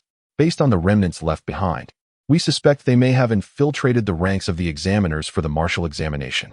I have heard that young Master Chu possesses an uncanny ability to capture these alien affiliates without fail, hence I wish to request your assistance in rooting them out. Upon hearing this, Chu Sheng was momentarily taken aback. Was this truly a request for assistance? Was it not Qi Jinshan who was extending a favor to him? There is no need for hesitation. Director Qi, while your assistance is appreciated, you are well aware that individuals of my exceptional caliber often become targets for those of other races. If they were to discover my abilities, would they not contemplate my assassination daily? Qi Jinshan was taken aback, realizing he had indeed been somewhat short-sighted. A genius like Chu Xing cannot afford even the slightest misstep. I understand, Chu Xing continued. No, you do not comprehend. What I mean is, your help is welcome, but it must come at a price. Chapter 79, Examination. Chu Xing is a professional. Chu Xing's demands were not extravagant. He merely requested that this task be designated as a level task. A level task would yield a reward of 2,000 merit points, along with an additional 1 million federal coins. Ordinarily, such tasks would be reserved for those of higher ranks. The monetary aspect was secondary. Primarily, Chu Xing required the merit points. Firstly, the identity of a bronze patrolman no longer aligned with his capabilities. Secondly, Chu Xing desired to exchange for a new martial skill. He had recently received 2,000 merit points for resolving the case involving an assassination attempt on the Wing Clan's delegation. Previously, he had accumulated over 1,000 merit points. With the addition of this 2,000, he had sufficient merit to exchange for the first 3 forms of the Great River 9 stances. These 3 forms alone were equivalent to mid-tier, Earth-level martial skills. Coupled with the talent of the Blade's ultimate intent, he could even challenge the pinnacle of the true essence realm. Indeed, uncovering the affiliations of other races would yield him considerable justice points. Yet that was a result of the system's merit, stemming solely from his efforts, and had no bearing on Qi Jinshan. When seeking assistance, it is only fair to offer some reward, is it not? Level? Qi Jinshan shook his head without a moment's thought. Young Master Chu Sheng, I lack the authority. Level tasks must be submitted for higher approval. Before Chu Sheng could respond, the old dragon beside them snorted. You are being rather unrealistic. The oversight from above regarding the Jingwu Bureau is extremely strict. This is not something you can manage. Chu Sheng was aware of the stringent regulations of the Jingwu Bureau, yet it seemed excessive that even the director of the provincial bureau had no room for maneuver. When the day comes that he ascends to the position of Director General, he must rectify this situation. It is absurd that protecting one's own ranks is deemed more critical than guarding against outsiders. Quickly, Qi Jinshan devised a plan. However, I can arrange for you. Young Master Chu Sheng, 5 level tasks. You need not be directly involved, but the rewards will remain the same. Would that be acceptable? That is satisfactory. Chu Xing was solely concerned with the merit points. He would gladly accept even 100 level tasks. At the Southern Zhezhou Education Directorate, the director Wang Qingwang's eyes widened in disbelief upon receiving Qi Jinshan's call. Are you saying that members of other races have infiltrated the examination proctors? What nonsense is this? The staff had been meticulously selected by the Education Bureau. Each individual's background was undoubtedly pristine. How could it be possible for any from other races to have slipped through? Was this not an overt attempt to undermine his authority? Even if, hypothetically, there were indeed infiltrators among them, they could simply be replaced with a new cohort.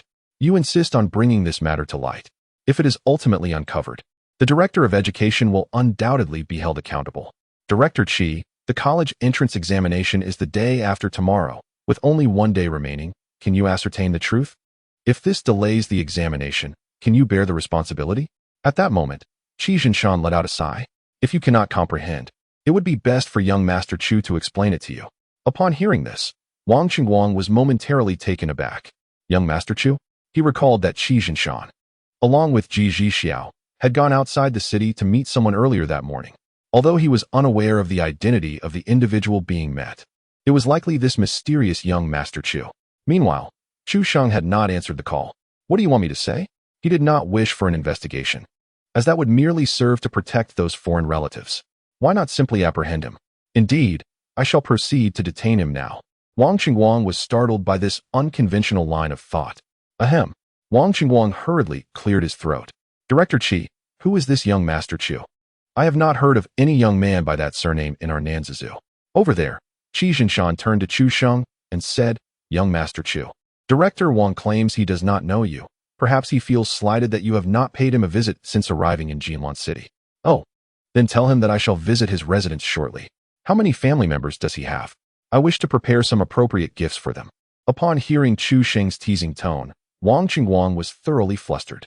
Although he was unaware of Chu Sheng's exact identity, the fact that Qi Jinshan addressed him as young master indicated that he was no ordinary individual. Qi Jinshan, do not speak nonsense.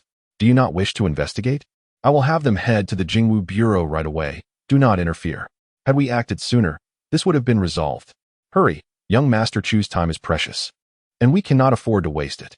After hanging up the phone, Wang Qingguang first summoned his secretary, instructing her to notify the deputy director to inform the examination supervisors to report to the Jingwu Bureau for inspection. Subsequently, he sought information through various channels about the identity of young Master Chu, as mentioned by Qi Jinshan. However, since he was not affiliated with the Jingwu Bureau, he could not uncover much. He only learned that there was a high school senior surnamed Chu in Nanzazoo who had been specially recruited by the Longwu Academy. This was indeed unusual, but how was it connected to the young Master Chu referred to by Qi Jinshan? The more he was unable to uncover, the more anxious he became. After much contemplation, he decided to consult his benefactor. After hearing some details about Chu Sheng, he rushed out of his office and headed to the deputy director's office. How did the notifications go? Have they set out? I have just informed 10 individuals. What is the matter, director? Why all these questions? Call upon Lao Wang and a few others to notify them all. It must be done within 5 minutes. Additionally, ensure they all undergo the examination. Director, what kind of examination is it exactly? Many are inquiring. Qi Jinshan suspects that there might be foreign kin among the invigilators, hence the need for an inspection. What? The deputy director was taken aback. That can't be possible. These individuals are either from our local esteemed families or disciples of nearby sects, all of impeccable lineage. How could they possibly be foreign kin? If you ask me, who should I ask? In any case, we must cooperate fully with this matter. We cannot afford to offend the Jingwu Bureau. As evening fell, at the Jingwu Bureau, is there really foreign kin among us? That seems impossible. Let us conduct the inspection. It's better to be safe. After all, this is the martial examination. If nothing occurs, that's well and good, but if something does happen, it would be a monumental issue. The main concern is how this inspection is to be carried out. If there are those infused with foreign bloodlines, that would be manageable. Otherwise, there would be nothing to uncover. Amidst the discussions, Qi Jinshan approached them with a smile. Form a line and follow me for the examination. Upon arriving outside a certain room, they were taken aback to find no instruments inside, only a youth seated within, resembling a high school student. Could he be a candidate from this year's college entrance examination? A student checking the invigilators? What strength could he possess? Do not worry. It's merely a routine check. Young Master Chu is quite the professional. The group, already at ease, regarded it as mere jest. However, as the first individual entered, a startled exclamation erupted almost immediately. Ah, what the? Inside the room, they beheld a man collapsed on the floor. Chu Sheng smirked. This is the invigilator? Qi Jinshan rushed in, and upon witnessing the scene, he was utterly astounded. Young Master Chu, he is foreign kin? Not at all. Qi Jinshan hesitated, wanting to inquire further but feeling that, given his status, he lacked the authority to question Chu Sheng. My method of examination is somewhat unique. This individual couldn't withstand it and fainted. However, you didn't inform me they were this weak. Weak? Qi Jinshan thought it utterly absurd. The candidates for the martial examination rarely surpassed the meridian opening realm. Any examiner above the 6th level of the Qi-Si realm could easily dominate the scene. How could this be termed weak? Yet, considering Chu Sheng's prowess, Qi Jinshan found his statement somewhat reasonable. He was indeed in the true essence realm, and the candidates were of a higher caliber than the invigilators. Throughout the history of the Great Xia, had there ever been such an extraordinary occurrence? Qi Jinshan was momentarily at a loss for words and opted to flatter to ease the awkwardness. Young Master Chu's strength is unparalleled. I am thoroughly convinced. Shall we proceed? Proceed, but I shall temper my strength this time. Soon, the second individual entered the room, visibly anxious. Just moments ago, the onlookers witnessed Qi Jinshan dragging the previous individual out. How do you intend to conduct the examination? Have you seen my fist? The man trembled and nodded faintly. In the next instant, the fist crashed into his abdomen. Although he stumbled back a couple of steps, the pain was not as intense as he anticipated. However, the palpable aura of the true origin realm exuded by Chu Sheng was unmistakable, which instinctively elicited a gasp from him. Are you truly a practitioner of the true origin realm? The man stood frozen in astonishment. A youth exhibiting the prowess of the true origin realm? What a jest! Chu Sheng, disinterested in explanations, waved his hand dismissively. Let us not waste time. Step outside and call the next one. Soon, only 6 individuals remained unexamined. Outside, Qi Jinshan's mind began to churn with uncertainty. Had his assumptions been erroneous? Or was Chu Sheng's method of discernment flawed? Surely, they could not all be lurking in the back. At that moment, the previous individual completed the examination and called out, "Next." Subsequently, a middle-aged man with a trustworthy appearance entered the room. The crowd was already well aware of Chu Sheng's method of examination. The middle-aged man felt no concern that his identity would be compromised. Can a single punch truly reveal whether one is of an alien lineage? Please, what difference is that from a cheat? He perceived it as nothing more than a mere spectacle, or perhaps a psychological tactic to provoke a slip. In terms of acting, the middle-aged man believed no one could surpass him. After all, who would suspect that a seemingly honest and trustworthy individual like him could be of alien descent? For instance, in his youth, he would blush in the presence of beautiful girls, and his family considered him the most upright. Yet, unbeknownst to anyone, he indulged in illicit activities. Young man, come forth. I am prepared. Use all your strength. Striking a sensitive area is permissible. As soon as he finished speaking, Chu Sheng delivered a punch that sent him flying. Who told him to indulge in such pretentiousness? Severely beating an alien lineage individual at the 7th level of the Qi Si. Justice points. 400, hooray! Upon seeing the system notification, Chu Sheng's tightly furrowed brow finally relaxed. He had feared this examination would yield little, never expecting a significant find lurking in the back. The middle-aged man clutched his abdomen, curled up on the ground in agony. Young man, your strength is rather excessive, isn't it? Chu Sheng chuckled lightly. Foolish man, this is merely the beginning. Approaching the middle-aged man, he delivered a kick that rendered him unconscious. Thoroughly dealing with an alien lineage individual at the 7th level of the Qi Si. Justice points. 800 next. Entering next was a woman of striking beauty. Upon seeing the man sprawled on the ground, her pupils dilated in shock. She, along with the middle-aged man and the overweight individual behind her, belonged to the alien lineage. Their positioning in this sequence was strategically designed to engage in psychological warfare. In the midst of so many individuals behaving normally, one would typically expect a lapse in vigilance at this juncture. Moreover, the fact that the 3 are closely clustered together presents a strategic advantage. Should one of them reveal their true nature, the personnel of the Jingwu Bureau would hardly suspect that the 2 adjacent individuals are also of the same otherworldly kin. This significantly reduces the risk of exposure for the remaining 2. This phenomenon is aptly described as darkness beneath the lamp. The psychological strategy was proposed by a woman who possesses unwavering confidence in herself. Upon receiving the system notification, Chu Sheng let out a cold chuckle. So, you wish to play this game with me? The woman was momentarily taken aback, but soon a charming smile graced her lips. Oh, young handsome, how rude of you. But sister quite likes it. Get lost. Chu Sheng retorted, swiftly extending his hand to firmly grasp her head. Almost instantaneously, his knee thrust upward with the force of a hammer.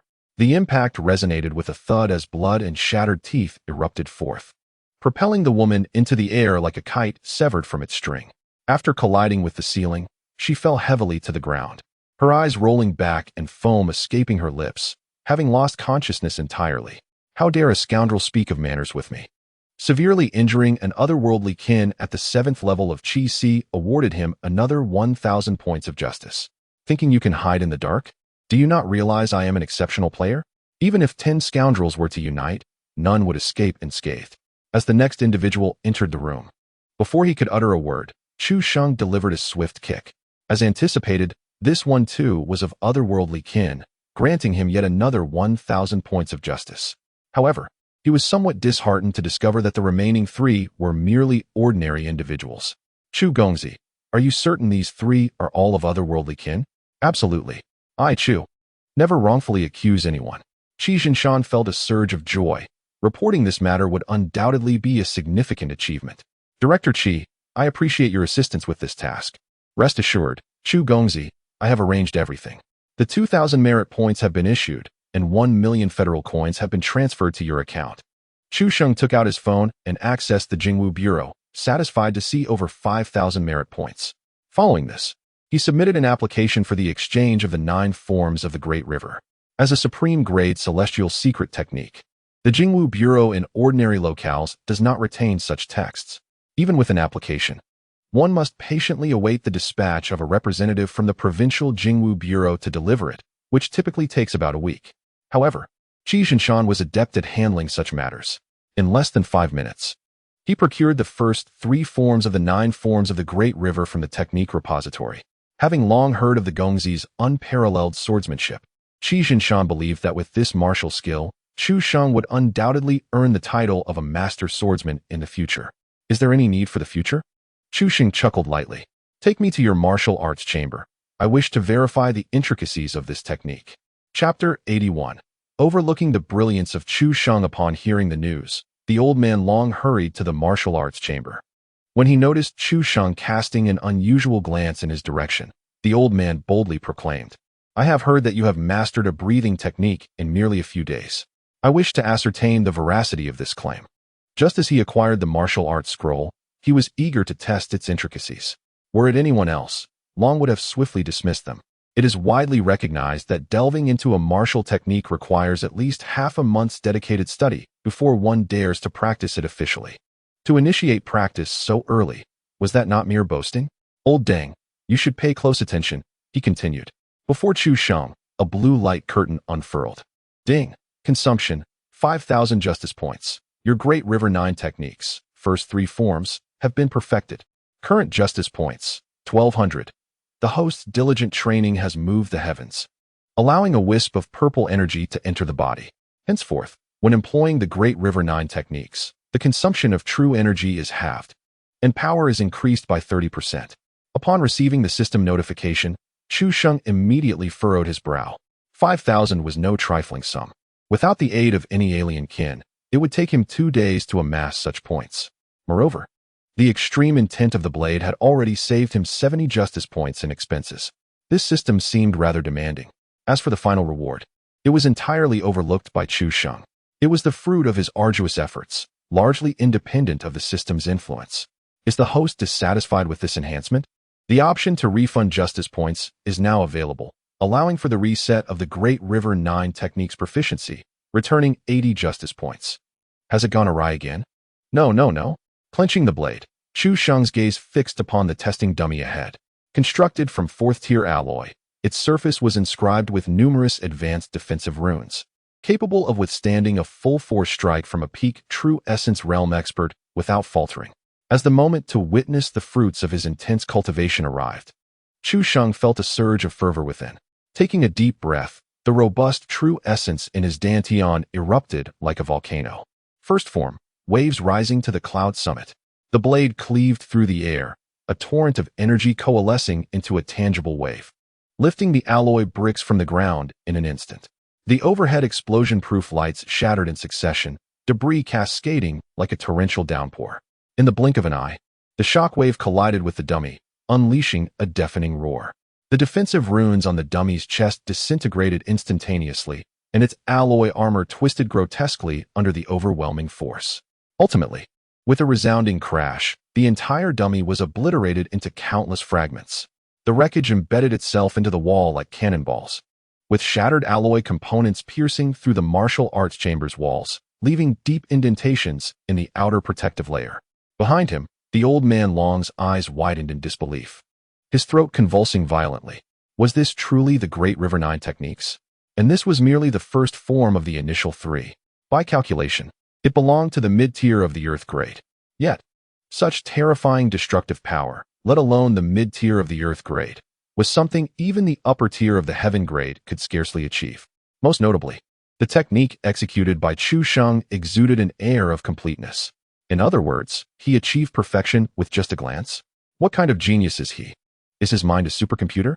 Old Dragon held no suspicion that Chu Sheng had practiced this martial skill in advance merely to show off before him. It would be meaningless. Who among the virtuous would seek to display arrogance in front of an old man? Chu Sheng sheathed his blade, surveying his surroundings. The power was considerable. It would be even better if it could be combined with the element of lightning. Old Dragon rolled his eyes. Couldn't he exercise some restraint in his ostentation? Moreover, he sought to combine it with lightning? What? To appear even more impressive. Silly fool, have you forgotten my martial talent? While indeed aiming for greater flair, Chu Sheng was primarily contemplating the attribute of his sacred thunder body talent, which significantly enhances the destructive power of lightning-based techniques. By merging this with the ultimate intent of the blade, the dual enhancement of these two advanced talents would enable the Great River's 9 forces in his hands to far exceed the limits of even the highest tier in the celestial realm. The martial arts rating system of the Great Xia, refined over a millennium, recognizes only the 4 tiers of heaven, earth, mystery, and yellow, leaving Chu Sheng unable to fathom this extraordinary power that transcends comprehension. Upon hearing this, Old Dragon recalled that Chu Sheng possessed a superior martial talent. His exaggerated rate of advancement easily overshadowed other remarkable traits he possessed. Yet, it is only within the Great Xia that someone can so easily eclipse even a superior martial talent. He truly is a monster. Old Dragon stroked his chin thoughtfully, suggesting a solution. Simply learn a technique of the lightning attribute. Now that you have advanced to the true Yuan realm, it is time to study a more advanced technique. The breathing technique is ultimately a crude method of merely introducing qi. It barely suffices for transitioning from the aperture realm to the qi realm. To traverse the path of martial arts in the long term, one cannot rely solely on such mediocre techniques. Indeed, that makes sense, Chu Sheng nodded, extending his hand toward Old Dragon. For what purpose? For the advanced technique. Old Dragon picked at his nose. Have you forgotten that I am merely your guardian, responsible for ensuring your safety and answering your queries? Have you mistaken me for your grandfather? Why seek me for techniques? Before Chu Sheng could respond, Old Dragon continued. You ought to approach the Dragon Martial Academy. Chu Sheng shot him an exasperated glance. This old fellow was quite competent in many respects. Yet he had a penchant for verbosity. He could have simply said to seek the Dragon Martial Academy, but he insisted on embellishing it with unnecessary remarks. Speaking of the Dragon Martial Academy, the only person Chu Sheng could think of was Long Liang. Then he recalled the matter of the special recruitment contract. Chu Sheng realized he had underestimated his own efforts at that time. The contract stipulated that the Dragon Martial Academy would only provide resources and techniques for advancing to the 4th tier of the true Yuan realm, and that would only be distributed upon formal enrollment. However, now, he had already attained the true Yuan realm before even taking the entrance examination. What use were these inferior resources and techniques? Nevertheless, there exists a term for adapting to circumstances. He doubted that as an 18-year-old in the true origin realm, he could obtain a high-level martial art. After dialing Long Liang's number and expressing his desire for a lightning-based technique suitable for the true origin realm, he was met with unexpected news. Upon learning of his promotion to the true origin realm, the school had already begun searching for a suitable technique for him. Searching? He questioned. Does the Long Martial Academy not even possess a lightning technique? We do have it, but currently, there is no high-grade technique for the true origin realm available. Our school sees only 2 or 3 graduates reach the true origin realm each year. Such students come from distinguished backgrounds, and their families have typically prepared their techniques in advance, hence the school's lack of attention to this matter. Chu Sheng nodded, almost forgetting this detail. It wasn't that the Long Martial Academy was lacking. Rather, in the entirety of Great Xia, few could ascend to the true origin realm during their university years.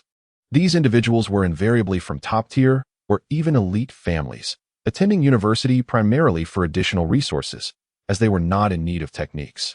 Suddenly, Chu Sheng was alarmed to realize that he had been overtaken by a top graduate of a prestigious academy. This represented an entire month of his hard work. Indeed, it seemed that everyone was operating at an enhanced level. It merely depended on whose enhancement was greater. Do not worry at the latest. The technique will be in your hands within a week. Also, do me a favor. When you encounter the Wing clan during the exam in 2 days, give them a good beating. Impossible. Chu Sheng promptly declined without a second thought. I do not have the habit of kicking someone when they are down. Chapter 82. Offending Young Master Chu. What future do you have? 200 gifts for an additional update. In the blink of an eye, the day of the college entrance examination arrived. 30 miles east of Jinlan City, the majestic Qinglong secret realm lay before them. This location served as the designated examination site for martial arts in the South Zhe province for many years. Outside the entrance of the secret realm, a camp had already been established. Notable figures from Jinlan City gathered here. With over 30 cities in South Zhe Province, candidates formed ranks according to their respective schools. Most cities had only dozens of candidates, yet the queue from Jinlan City extended for 100 meters. As the only secondary base city in the province and the location of the provincial capital, Jinlan City boasted over 1,000 candidates in the opening vein realm. Nearly half of all examinees. The remaining candidates combined amounted to roughly the same number as those from Jinlan City. Education is equitable, yet educational resources have never been fairly distributed. In Jinlan City schools, even ordinary class students received a fixed supply of one blood chi pill weekly. In contrast, students from a fifth-tier base city like Bayan City received only a bottle of a blood-enhancing solution comparable to functional drinks each week. In the Bayan City queue, Li Yuxuan, noticing Chu Sheng's somewhat bewildered expression, exclaimed, "Hey, Chu Sheng, I heard you were specially recruited by the Long Martial Academy. Why are you still here for the martial arts examination?" She repeated her prior words from the tournament, concerned for his apparent confusion. "I am Li Yuxuan. Have you forgotten that we once shared a desk in elementary school?" "Oh, it has come back to me." Chu Sheng nodded but offered no further commentary. "Weren't you specially recruited? Why are you still participating in the martial arts examination?" "Of course, to show off." Nearby, the other students from Bayan City gathered curiously at the sound. Those who had previously participated in competitions were somewhat familiar, having witnessed the scene where Chu Sheng forcefully struck Sun Xiaochuan. Yet those at the first or second levels of the opening vein realm had not encountered Chu Sheng. They had merely heard of his exploits, including his mastery of the Qi Si realm. One young man inquired, "Are you truly of the Qi Si realm?" "That cannot be true." Chu Sheng frowned, ready to retort and dismiss him. Just then, a female voice interjected, "Indeed, it is true. I witnessed it with my own eyes. There is no room for deceit." Chu Sheng turned to see that it was Xu Li, the girl he had once struck, causing her to cough up blood. Though he had exchanged only a few words with her, he remembered distinctly those he had bested. Accompanying Xu Li was Yi Fan, the one he had slapped, who had attempted to hang himself after advancing to the opening vein realm. He recalled the reason for the attempted hanging as if it were etched in his memory. "See, his memory is quite impressive," the young man exclaimed with excitement. "How splendid. With a powerhouse from the Qi Si realm, our scores in Bayan City are bound to improve significantly. The martial arts examination does not prohibit forming teams. The very structure signifies mutual support. Traditionally, candidates from the same city would form teams in advance. In a small city like Bayan, there were not many candidates. And aside from the core regions of the Qinglan Forest, there was no shortage of monstrous beasts, so they mostly operated as a unit in the early stages. Then, the young man continued with enthusiasm, "By the way, I heard you were specially recruited by the Longwu Academy. Thus, the scores are of little consequence to you. You could leave the beast heads for us, and Bayan City would truly rise to prominence." No sooner had he finished speaking than the eyes of his classmates sparkled with excitement. Fan Jian's idea was simply splendid. If that were the case, they might all aspire to enter a better martial arts academy. Subsequently, Fan Jian, brimming with anticipation, asked, "Great One, you surely wouldn't refuse, would you?" Chu Sheng slightly curled his lips, politely responding, "Do I resemble your father?" Fan Jian was taken aback, his expression darkening. "Why insult me? If you do not wish to help, what have I done to provoke you?" His classmates nearby echoed their discontent. "We are all from Bayan City. How can you lack any sense of collective honor? If I were in your position, I would certainly assist. Indeed, if I were you, I would help. Do you not understand that the better our martial arts examination scores, the more resources Bayan City would receive in the future? We are acting in the interest of Bayan City. Your selfishness is truly unbecoming.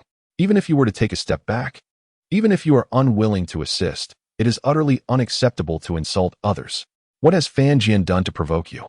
Relying on your superior abilities to bully others is disgraceful." Chu Sheng could not help but chuckle, remarking, "Is this your father's method of moral coercion?" Upon seeing Chu Sheng raise his hand, several individuals instantaneously changed their expressions. However, Fan Jian remained undeterred. "Do you still intend to act? This is the martial examination. Are you not afraid of having your qualifications revoked? I am aware that you have been specially recruited by the Longwu Academy, but they reward credits based on martial examination scores. Are you not concerned about ending up with no credits at all?" At this, Chu Sheng cast a somewhat surprised glance in his direction. He had initially assumed that this individual was both foolish and despicable, Yet it now appeared that he was either not foolish or simply malicious. Knowing the credit system of Longwu Academy, and yet engaging in moral coercion while selectively ignoring the potential consequences he might face is nothing short of villainous. Such a person is no longer an ordinary student. Allowing him to gain admission to a martial academy would be akin to aiding the wicked. Fan Jian, under the impression that Chu Sheng was intimidated, was about to speak when a voice from behind interrupted. "Young master, what has occurred?" The newcomer was Gao Chong, who had merely been summoned over by Chu Sheng's earlier gesture. Chu Sheng pointed toward the individuals who had attempted moral coercion. "I suspect their motives for participating in the martial examination are impure. Have Director Qi send someone to escort them back to the Jingwu Bureau for a thorough investigation. They might be affiliated with foreign tribes." "Understood," Gao Chong replied, turning to seek out Qi Jinshan. Meanwhile, the group of candidates from Bayan City stood in stunned silence, particularly Fan Jian and his companions. "What does this mean? Are we to be taken back to the Jingwu Bureau for interrogation? What about our examination? And who are you?" "A mere student," to commanded director. However, just as they entertained a glimmer of hope, believing that Chu Sheng was merely attempting to intimidate them, a few inspectors clad in Jingwu Bureau uniforms approached. "It is them. Take them back for proper interrogation. They are my fellow townsmen, so do not use torture. If the investigation yields no results, they should be released by tomorrow." "Understood." The leading inspector recognized that these individuals had surely offended Chu Sheng, yet it was not to the extent that they had caused irreparable harm. Thus, Chu Sheng had merely enacted a slight punishment, revoking their qualifications for the martial examination. Fan Jian shouted vehemently, "No, you cannot do this. We still need to take the examination. You are jeopardizing our future. I will report you." The leader merely scoffed, his expression one of disdain. "Offending young Master Chu? You still think you have a future? Take them away." His subordinates promptly covered the mouths of the offenders and dragged them from the scene, revoking the qualifications of the wicked. Preventing further harm. Justice points. 1000. The area was left in a profound silence. All eyes turned to Chu Sheng, filled with a deep sense of trepidation. Aside from Chu Sheng, did the conclusion of the martial examination enhance one's prestige? "Is this a question you have posed to me before?" "Did I?" Li Yuxuan smiled, scratching her head. "Oh, it cannot." Chapter 83. I shall shatter your pride at the elevated platform ahead. Lord Jizhixiao gazed down upon the gathered candidates, reciting his speech with a somewhat tedious flair. "I am Jizhixiao, the chief examiner for this martial examination. Each of you represents the elite of Nan's prefecture, having emerged as unpolished gems from a sea of countless scholars." Following this, Jizhixiao proceeded to elucidate the rules of the martial examination. The Qinglan secret realm is divided into 4 distinct zones: the outer, middle, inner, and core regions. The distribution of demon beasts corresponds to their ranks: lower second tier, mid-tier, upper tier, and peak second tier. Scores will be calculated based on the quantity and rank of slain demon beasts. The examination lasts for 10 hours, with the first 8 hours strictly prohibiting combat. Any violation will result in the immediate disqualification from the assessment. However, this rule does not apply to the core region, which serves as the exclusive battleground for the most exceptional talents. Although peak second-tier demon beasts yield high scores, their numbers are scarce, prompting fierce competition among martial artists, particularly the top-tier prodigies. Hence, combat is permitted at all times within the core region. The rationale for allowing 2 hours of combat in other areas is to instill an understanding in the students that the true dangers of the secret realm may not solely lie with the demon beasts. As Jizhixiao spoke of the core region, he felt compelled to issue a caution. The core region is exceedingly perilous, while protective wristbands are provided to mitigate fatality risks. The activation of the array inscribed within them signifies that you must vacate the examination grounds. He intended to warn that candidates from Jinan City should refrain from approaching, but suddenly recalled the anomaly that was Chu Sheng. He thought to himself that it would be prudent for everyone to maintain their distance. The wristbands were indeed formidable. Once activated, they could withstand assaults from third-tier Qi Si realm experts for 10 minutes. Yet, Chu Sheng was a fourth-tier true essence realm cultivator. Should he lose control and exert excessive force, it could lead to dire consequences. However, the pointed head of the winged creature danced tantalizingly before him, and he decided it was best to express his thoughts candidly. "I urge you all to assess your abilities before deciding to venture forth." Upon hearing this, Yu Feng merely scoffed, his true strength easily rivaling that of a third-tier expert. he could effortlessly obliterate mere peak second-tier foes. He envisioned vanquishing all the demon beasts in the core region and leaving the human prodigies dumbfounded, only to then trample them beneath his feet, a thought that sent exhilarating shivers down his spine. Once the rules were conveyed, Ji Xiao instructed his aides to distribute the protective wristbands. As Yufeng received the wristband directly from Ji Xiao, he disdainfully shook his head. Such trinkets are unnecessary for me. Ji Xiao instinctively nodded in agreement. After all, Chu Gongzi was a true essence realm cultivator, rendering even 10 wristbands futile. At this, Yufeng's lips curled into a triumphant grin, brimming with confidence as a second-tier 8th level member of the golden-blooded winged clan. After all candidates donned their wristbands, Ji Xiao continued his address. The crimson button above, when pressed, activates the defensive array, ensuring absolute safety for 10 minutes. During this time, the invigilators will be alerted, and you need only to remain still and await rescue. Remember, the array can be activated only once. Do not hesitate until the dire moment. Suddenly, a girl below erupted in blue light, leaving Ji Xiao utterly bewildered. A false person? Which school does she belong to? Take her away and eliminate her immediately. What? The girl was momentarily stunned, then cried out, I merely wanted to test if this wristband was malfunctioning. You did not clarify anything. You are responsible for maintaining order. And that falls to the Jingwu Bureau's inspectors. As she was being dragged away, she pushed back while shouting, Don't touch me. It's revolting. I can walk on my own. Coincidentally, the inspector leading the charge was the same one who had just pulled away Fan Jian and his group. Do not try to play games with me now that young Master Chu is present. If he is here, would you still dare to play your tricks? As a trusted aide of Qi Jinshan, he was well aware of young Master Chu's identity. With such a formidable figure from the Jingwu Bureau overseeing matters, he felt emboldened. Let me deal with this. With a sharp slap, the girl's gaze became remarkably clearer. Subsequently, she was obediently led away from the crowd. Qi Jinshan observed this with immense satisfaction. He had worked hard to cultivate such loyalty.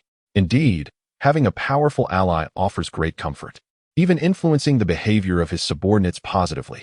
Young Master Chu gently stroked his chin, reflecting on the strength of the protective array. There was no need for a blade. With a single punch, he could easily shatter it, along with anyone within. After Ji Xiao outlined the rules, the time was drawing near to the official start of the martial examination at 8:30, with just a few minutes left for transport into the secret realm. Within the ranks of Jinlan City, Zhong Xian inquired of Zhong Rui, Will you wait here, or join me in heading to Bian City? The location where the students stood was an entire platform for transportation into the secret realm. The transport points would be positioned based on the candidates' current locations. The closer one stands, the nearer the transport destination in the secret realm would be. Most groups would be transported to the same location. Zhong Xian intended to eliminate that boastful cultivator of the first level of Qi Si as soon as they entered the secret realm. As for the rule about fighting only in the last 2 hours, he had already been specially recruited by the Jingwu Academy and had no need to concern himself with such regulations. Furthermore, regarding the disqualification for violating rules, he was confident that Ji Xiao would not dare to act against him once he revealed his identity. Zhong Rui, without a moment's hesitation, shook her head and said, I wish to stay here and observe. What is there to see in a fight? Your battles lack any semblance of entertainment. Zhong Xian had a nickname, One Punch Man. His every strike was remarkably ordinary, relying solely on sheer strength to dominate his opponents. In the vibrant city of Nujing, it was not merely those of his own rank that posed a challenge. Even individuals newly entered into the realm of Qi Si could be effortlessly subdued by Zhong Xian with a single, unembellished strike. While the satisfaction of striking down a pretentious braggart was undeniable, Zhong Rui deemed such a confrontation exceedingly tedious, preferring instead to remain and observe the unfolding drama between Li Yifei and Su Yanqing. Very well, he decided, upon entering the examination venue. He would swiftly deal with his opponent and then seek you out. With that, Zhong Xian made his way directly toward the assembly of Bian City's populace. As he approached, he cast a discerning glance over the crowd, failing to spot anyone adorned with the waist token of the Longwu Academy. A signature. Wry smile crept across Zhong Xian's face. Although he possessed the golden waist token of the Jingwu Academy, he chose not to display it, deeming it unnecessary. This individual, Chu Sheng, likely refrained from wearing his bronze token out of wounded pride, too embarrassed to be seen without it. There was no need for a protracted confrontation. A single punch that sent him soaring before the assembled crowd would serve as the most fitting retribution. Strong sense of pride? Then I shall shatter your self-esteem with great force. After all, who asked you to revel in such ostentation? As for whether his resolve would be shattered as a result, that consideration was far from Zhong Xian's mind. With so many arrogant figures in the summer heat, losing one more hardly mattered. Chapter 84. This is emergency evasion. Who is this person? Are they from Bayan City? I have no recollection of them whatsoever. I've never seen them before. They must have come from the ranks of Jinlan City. Could they be a relative or friend of someone? The martial examination does not prohibit students from different cities from forming teams. In previous assessments, there have been instances of students from other cities being accompanied, though it is usually the case that one brings individuals into their own group, rather than venturing alone into another's ranks. The people from Jinlan City are considerably stronger than us. Whose friend could this be? Speak up, and I promise I won't be envious. Observing the expressions of the crowd, Zhong Xian felt little sense of gratification. He had encountered such gazes innumerable times throughout his life. Being envied and resented by the inhabitants of a humble place like Bayan City was a commonplace occurrence, one that failed to pique his interest. However, he was somewhat taken aback to find that the envy etched upon their faces lingered for less than a second before they collectively shifted their focus to his solitary youth. The boy stood alone, his aura inscrutable even to Zhong Xian. This could imply one of two possibilities. Either the individual was of an exceedingly high realm, or he had mastered techniques to conceal his presence. In Zhong Xian's estimation, the latter was undoubtedly the case. Those who practiced such techniques often reveled in the guise of the underestimated, perfectly aligning with his stereotypical perception of pretentious individuals. A wry smile crossed Zhong Xian's face. At last, he had identified the main character. Yet, before he could utter a word, a voice interrupted him. Hey, what are you laughing at? Zhong Xian momentarily froze, then shook his head, accompanied by another rueful smile. Ah, such audacity. It appears you are indeed the formidable Chu Sheng of the first realm of Qi Si.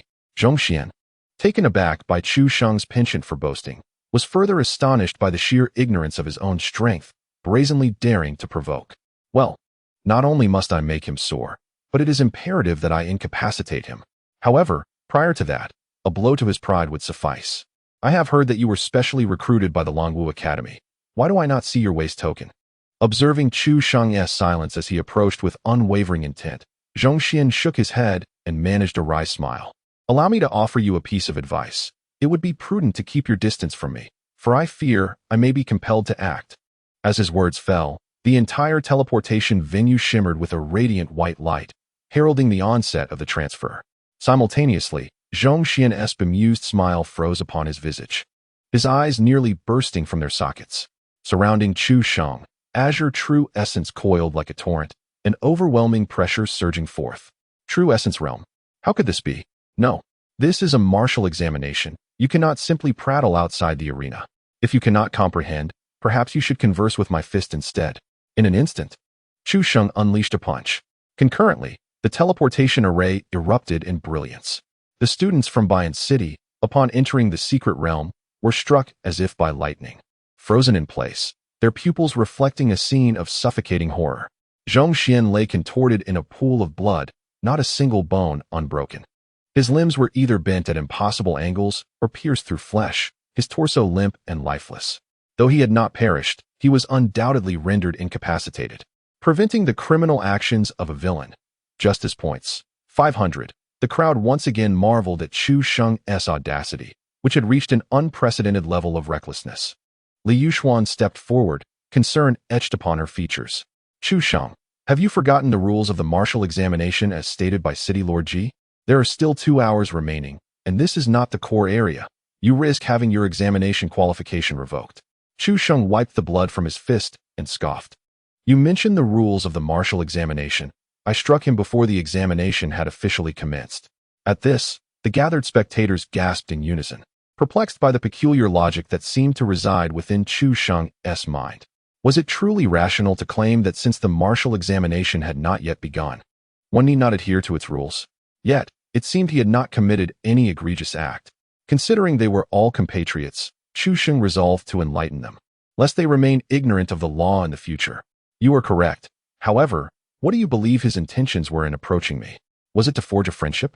Reflecting on Zhong Xian's earlier behavior, the crowd collectively shook their heads.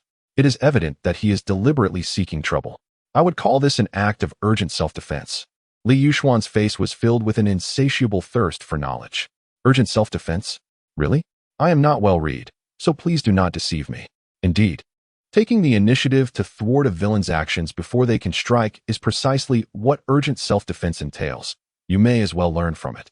With that, Chu Sheng summoned his true essence, and a burst of purple radiance enveloped him, coalescing into a colossal purple lightning dragon.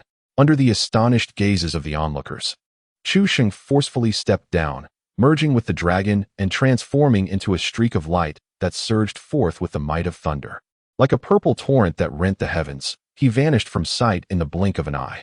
The purple sky dragon technique. The crowd stood frozen, mouths agape as they gazed in the direction of Chu Sheng's disappearance.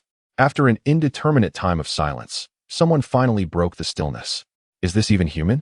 They had trained in martial techniques themselves, which could enhance speed to some extent, but at most, they could double it. Yet Chu Sheng's speed had increased by more than tenfold. They had never witnessed such swiftness, nor such grace. What grade of martial technique was this? I yearn to learn it. It begins at the heavenly level, but I doubt even the peak of the heavenly tier possesses such strength. Indeed, I have studied some heavenly martial techniques, and none exhibit this speed. Listening to the discussions among the crowd, Xu Li contemplated Chu Sheng's exceptional martial talent. This was the only plausible explanation. Although she longed to clarify things for everyone, the confidentiality agreement they had signed compelled her to keep her thoughts to herself. How envious I am of your ignorance. You only realize that Chu Sheng's cultivation is profound, yet little do you know that the more you understand him, the more despair you will feel. But soon, someone detected an anomaly.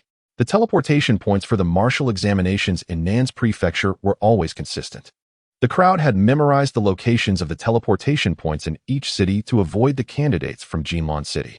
Though fighting was prohibited for the first 8 hours, one could not withstand an opponent's overwhelming strength, which could easily claim their heads. Strangely, Chu Sheng was not heading toward the core area. Instead, his trajectory seemed to lead toward the teleportation point of Jinlan City. What could he possibly want there?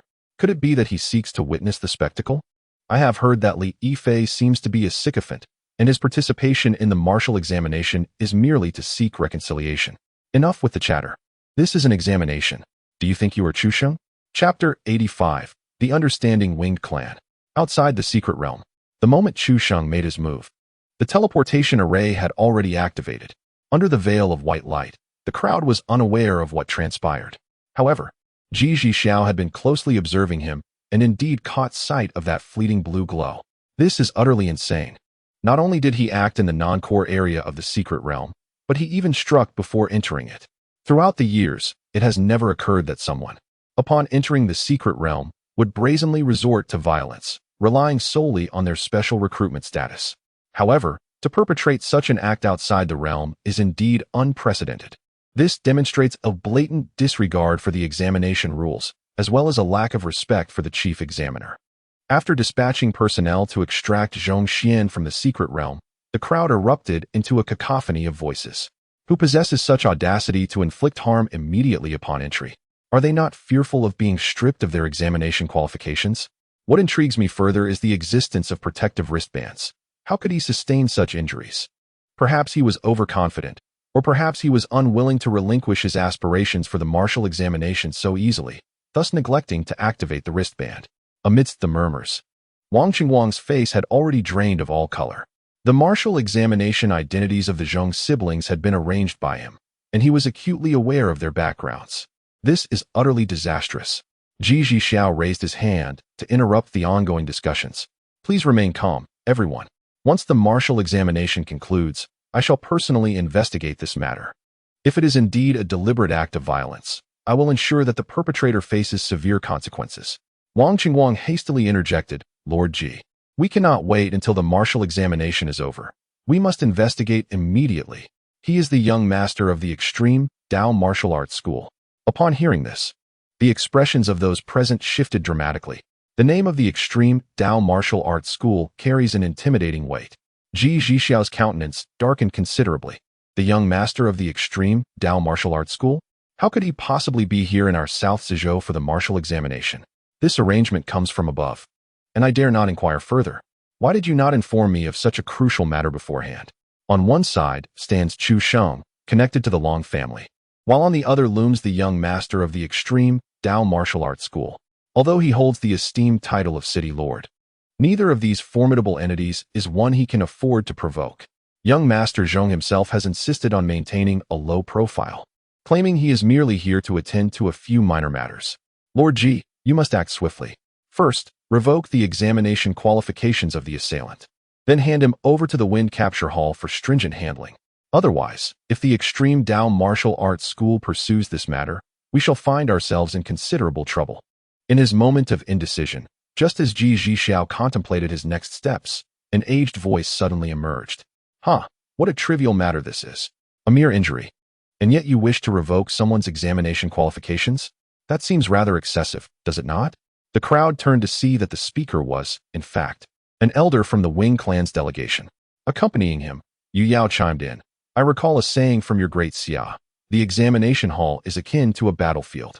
I had assumed the martial examination was a genuine battleground. It appears it is merely child's play after all. Though they were unaware of the assailant's identity, the two believed that the responsibility likely fell upon Yufeng. They were well aware of the pent-up frustration he had endured over the past few days, and thus, it seemed entirely reasonable for him to strike upon entering the examination hall. Furthermore, even if it were not Yufeng, they felt compelled to speak in defense of the individual. To injure an individual would necessitate the revocation of one's martial examination qualifications. How then shall Yufeng vent his frustrations? How shall he trample upon the esteemed members of the human race? Knowing of his presence, the candidates from the human race might hesitate to venture into the core region. Consequently, he would be compelled to act outside, and 2 hours is hardly sufficient for such endeavors. This rule was not previously known to them. A moment ago, the two were deliberating on how to proceed, and just as they mentioned feeling trapped, assistance was promptly offered. The human race truly is considerate. Oh, Ji Zhixiao felt a surge of unexpected joy. He never imagined that the Saint of Chu would attempt to eliminate Yufeng within the examination grounds. And the Winged Clan would seek to exonerate him? How could they be so understanding? The two certainly have a point. Yet this is a rule we established prior to the examination, and historically, the martial examinations have always adhered to such principles. If his qualifications were not revoked, I fear some might accuse me of favoritism, Ji City Lord remarked, stroking his long beard. Rules are immutable, yet humanity is dynamic. To inflict injury upon another in such a brief span, does this not sufficiently demonstrate the candidate's prowess? Should City Lord Ji truly revoke his qualifications, it would likely provoke even greater scrutiny. As these words were uttered, dissent arose immediately. Old Bidding, your words are utterly nonsensical. Did you not see the severity of the injuries inflicted upon this candidate? What if he possesses strength, such a brutal individual, should he gain admission to the martial academy? It would not bode well for our great Xia. The speaker had long harbored discontent towards the Winged Clan, for this was great Xia. Yet they behaved as if they were the hosts. Just days prior, they had orchestrated an extravagant welcoming ceremony, leading one to believe this was their territory. When did the human race become so subservient? The fifth elder remained unfazed by the insults, for he understood that the forthcoming criticisms would be far more severe. This was merely an injury inflicted upon one individual. Should dozens or even hundreds be harmed, it would not only be him who faced the ire, but potentially everyone present. Let them criticize fiercely. After all, their Winged Clan's prodigies are indeed formidable. Subsequently, the fifth elder chuckled softly, stating, as long as one possesses strength, what does it matter if they are somewhat ruthless? In this world, strength is the ultimate truth. Were our Winged Clan to have martial examinations, even in the act of slaying within the examination grounds, we would not strip them of their qualifications. As he prepared to retort, he noticed Ji Zhixiao gesturing for silence. Your argument holds merit. Injuries during martial examinations are indeed inevitable. To revoke a student's examination qualifications solely on this basis would be somewhat unreasonable. I shall report this matter to the higher authorities, and upon receiving their directive, we shall determine how to proceed with the candidate. City Lord. The man's eyes widened in disbelief. He was not alone. The surrounding crowd looked at Ji Zhixiao with astonished expressions. Throughout his tenure as the Lord of Jinlan City, Ji Zhixiao had maintained an admirable reputation. Unbeknownst to him, what madness possessed him today to address the members of the Wing Clan? Who among us is oblivious to their ulterior motives? They merely seek to secure a favorable endorsement for their candidate in advance. After all, he is a formidable second stage 8th level. Should he be allowed to act with impunity in the examination arena, the reputation of our Southern Zhe province would be utterly tarnished. At that moment, a thunderous roar filled with unbridled fury echoed through the air. Who is responsible for this? Chapter 86. Alas, it has taken flight. Who is responsible for this? The crowd turned towards the source of the voice, revealing a striking woman clad in white. Her beauty is cold as ice. Ji Xiao did not recognize her and was perplexed by her presence. May I inquire as to your identity? I am Lu Jingqiu from the Capital Martial Academy, protector of Shaoxian. Upon hearing this, the crowd recollected the identity of the injured party, the vice master of the Extreme Martial Hall, Zhong Xian. To their astonishment, he was also a student of the Capital Martial Academy. The examination had yet to commence, indicating that he had been specially recruited. Special recruitment, along with the provision of a protector, underscored the esteem in which the academy held him. It was evident, then, that Zhong Xian's prowess was formidable. Who could possibly possess such audacity to inflict such harm upon him in such a brief span of time? Could it truly be the Wing clan candidate responsible? It was no wonder the members of the exchange group sought to exonerate the assailant. I shall ask once more, who harmed Shaoxian? Lu Jingqiu's voice was cold, her aura of peak 4th stage true element realm fully revealed. Yet, rather than being intimidated, the crowd appeared more perplexed. Wait, you, a protector from the Capital Martial Academy, are merely at the peak of the 4th stage? What sort of protection can you provide? However, unbeknownst to them, as a gold medal special recruit, Zhong Xian could, if he wished, request a 6th stage martial emperor as his protector. The issue lay in the fact that those of the 6th stage were often far too aged, suitable only for the role of a grandmother, and the few available female candidates were rather unremarkable. The only one who met his criteria of beauty, good figure, and being unmarried was none other than the 4th stage Lu Jingqiu. In consideration of his future harem, Zhong Xian resolutely chose her. This decision deeply moved Lu Jingqiu. Their time spent together over the past few days had kindled a small spark between them. Ye Yao regarded the newcomer with disdain, having expected them to be formidable, only to find they were of the same realm as herself. As Lord Ji mentioned, he will report this matter to your superiors. This is a martial examination. Do you intend to seek vengeance on his behalf? Lu Jingqiu retorted angrily. Was it not one of your own who did this? Impossible. Shaoxian is at the 8th level of the opening vein realm. Your people cannot possibly match him. Upon hearing 8th level of the opening vein realm, both Ye Yao and Elder Wu were momentarily taken aback. Is he at the same level as Yufeng? If that was indeed the case, it must have been Yufeng who was responsible, for candidates from Southern Zhe province, one and all, would be no match for him. Yu Yao chuckled softly. It seems that Xiao Feng has indeed been underestimated by you. In the same realm, he cannot possibly be defeated. Allow me to share a little secret with you about Xiao Feng. Yufeng, what is this secret you speak of? In the secret realm, Su Yanqing persistently probed for over 10 minutes, but Yufeng remained tight-lipped. He found great pleasure in keeping her in suspense. From the moment he first arrived in Jinlan City, on the day Su Yanqing publicly confessed her feelings, he had revealed that he held a secret. Despite her relentless attempts over the past few days to make him surrender, he steadfastly refused to divulge it. After all, a man must maintain an air of mystery before a woman, mustn't he? It is not yet the right time. Trust me. You will surely witness it within this secret realm. The two had distanced themselves from the ranks of the candidates in Jinlan City, and thus their teleportation location was separate from that of the other participants. At that moment, Yufeng held Su Yanqing in an embrace as they soared through the air. Gazing down at the candidates battling with ferocious beasts, Su Yanqing playfully tightened her grip around Yufeng's arm and let out a melodious laugh, drawing the attention of those below. In response, she affectionately pressed her cheek against Yufeng's chest, striking a bewitching pose. Since childhood, her parents had instilled in her the belief that the Wing tribe was favored by the heavens, the most powerful race in the entire Jining star. They often reminded her that humans could only transcend the gravitational pull of the earth and walk through the air upon reaching the 5th tier of the spirit-nurturing realm, by harnessing their true essence to attract the energy of heaven and earth. In contrast, the Wing tribe could soar through the skies even without awakened bloodlines or any cultivation. This meant that a mere 5th-tier human could only compare to an ordinary member of the Wing tribe. It was a stroke of extraordinary fortune for humans to forge friendships with the Wing tribe. Little Qing, when you grow up, if you have the chance, you must find us a son-in-law from the Wing tribe. We do not require a dowry. We would gladly offer any amount. 18 years had passed, and Su Yanqing had waited a full 18 years. She had intended to explore opportunities for interaction with exchange students from the Wing tribe upon entering the martial arts academy. Little did she expect that fate would be so kind. On the very day she learned of the Wing tribe's delegation's arrival, she, encouraged by her parents, donned a wedding gown and carried flowers to confess her feelings. As for Li Yifei, he was merely a backup option, unworthy even of a chance to board the carriage. Yu Feng gazed at Su Yanqing with a look of fondness. You are the most beautiful woman from the great Xia I have ever seen. When I depart, I shall surely present you with a gift you will remember for a lifetime. Before Su Yanqing could inquire about the nature of this gift, a sudden roar erupted from below. Yanqing. Su Yanqing instinctively frowned. That insufferable Li Yifei. How could he still be so persistent? Even following her to the martial examination? Is this what they call an ex-boyfriend?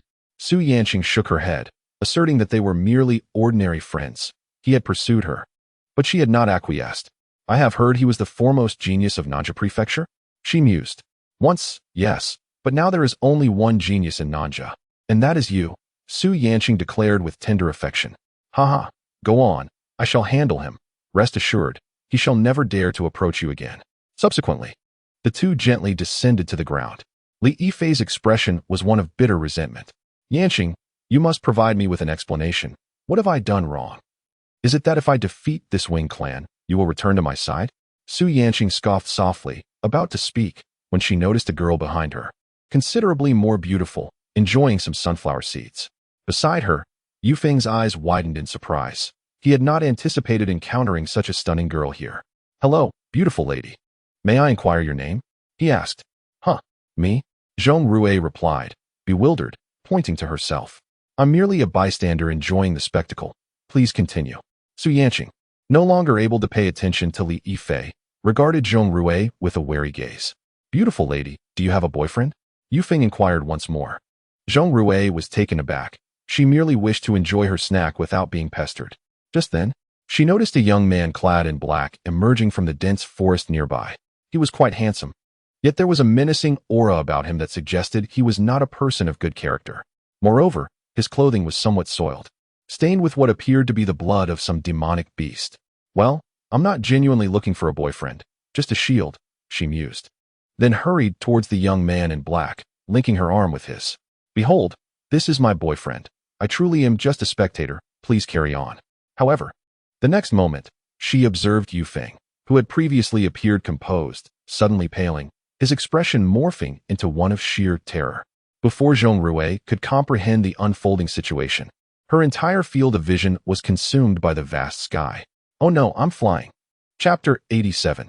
If you have the ability, suppress your strength to the opening pulse realm in his past life. Chu Sheng held a disdain for a particular trope in novels. The female protagonist would casually claim a random passerby as her boyfriend to evade unwanted attention.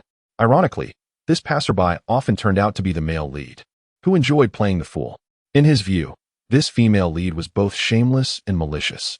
Who did she think she was? Unaware of the troubles she would bring upon others? The male lead was even more pathetic, like a devoted dog, gravitating towards any pretty girl. Since fate had caused their paths to cross, it was only right to teach this foolish girl a lesson. Punish the foolish girl, justice points. 500 bang. Zhong Rui crashed heavily to the ground, her insides aflame with excruciating pain. She curled up on the ground, her gaze towards Chu Sheng brimming with disbelief. Not only was it due to Chu Sheng's formidable strength, but also because she could not comprehend why he would choose to assault her. Under normal circumstances, shouldn't a gentleman partake in the performance? What on earth is unfolding here? She resolved that she would ensure her brother avenged her later. At this moment, Yu Feng had acquired a bracelet from Su Yanqing, and with this newfound possession, his courage surged significantly. His expression regained the calm and composure he had previously possessed. Chu Sheng, what brings you here? He questioned, incredulous. What stringent rules govern the martial examination? Anyone can sneak into the examination hall. What utter nonsense regarding strictness. Your people truly possess no sense of order. Upon hearing this, Zhong Rui hastily inquired, You are Chu Sheng? The one at the first level of the Qi Si realm? Where's my brother? Chu Sheng cast her a sidelong glance. Brother? I recall that pretentious fellow who so enjoyed shaking his head and smiling wryly. So, you are siblings. He must have been carried away. Allow me to escort you to him. With that, Chu Sheng delivered a swift kick, sending Zhong Rui hurtling more than 10 meters away, where she tumbled several times before collapsing, motionless on the ground. On the other side, Su Yanqing, witnessing this spectacle, erupted with excitement. Huh, what does it matter if you are in the Qi Si realm? You openly harmed someone during the martial examination. Just wait. When the proctor arrives, I shall undoubtedly report you, and you will be stripped of your qualification to partake. Initially, upon learning that Chu Sheng was indeed in the Qi Si realm, she had experienced a fleeting moment of concern, fearing that Yu Feng might not be his match. However, she never anticipated that Chu Sheng would dare to inflict harm right before her eyes, playing right into her hands. Chu Sheng slowly curled his lips into a sardonic smile. Then I shall indeed witness how a corpse converses. With that, an azure light suddenly surged around him, the azure essence erupting like a dragon emerging from the depths. The three onlookers widened their eyes in disbelief, their faces drained of color. This was true essence. Chu Sheng was actually at the true essence realm, towering over them by 2 significant levels. Bitch, die first. A violet arc crackled through the air, and in the next instant, Chu Sheng had appeared before Su Yanqing like a specter, with residual lightning crackling around him. He unleashed a punch, the overwhelming true energy surging forth like a tsunami. Su Yanqing had no time to emit a scream as her delicate form was obliterated, her remains and blood scattering in all directions. In her final moments, the only thought that echoed in her mind was the nature of Yu Feng's secret.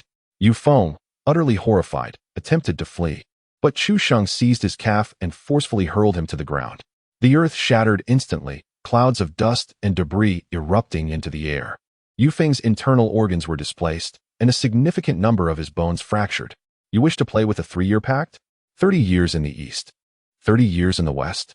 I truly wonder how your mind operates, believing I would grant you time to develop.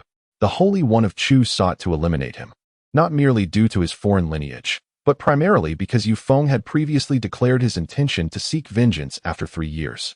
The Holy One was no fool. Knowing him to be an adversary, there was no reason to wait 3 years. Crouched on the ground, Yu Feng realized that against a being of true essence realm, even his protective array would offer him no sanctuary. In that moment of despair, a sudden idea for self-preservation struck him. He would kneel and plead for mercy. How astute he was. Just as he staggered to rise, poised to kneel, the Holy One's cold voice pierced the air.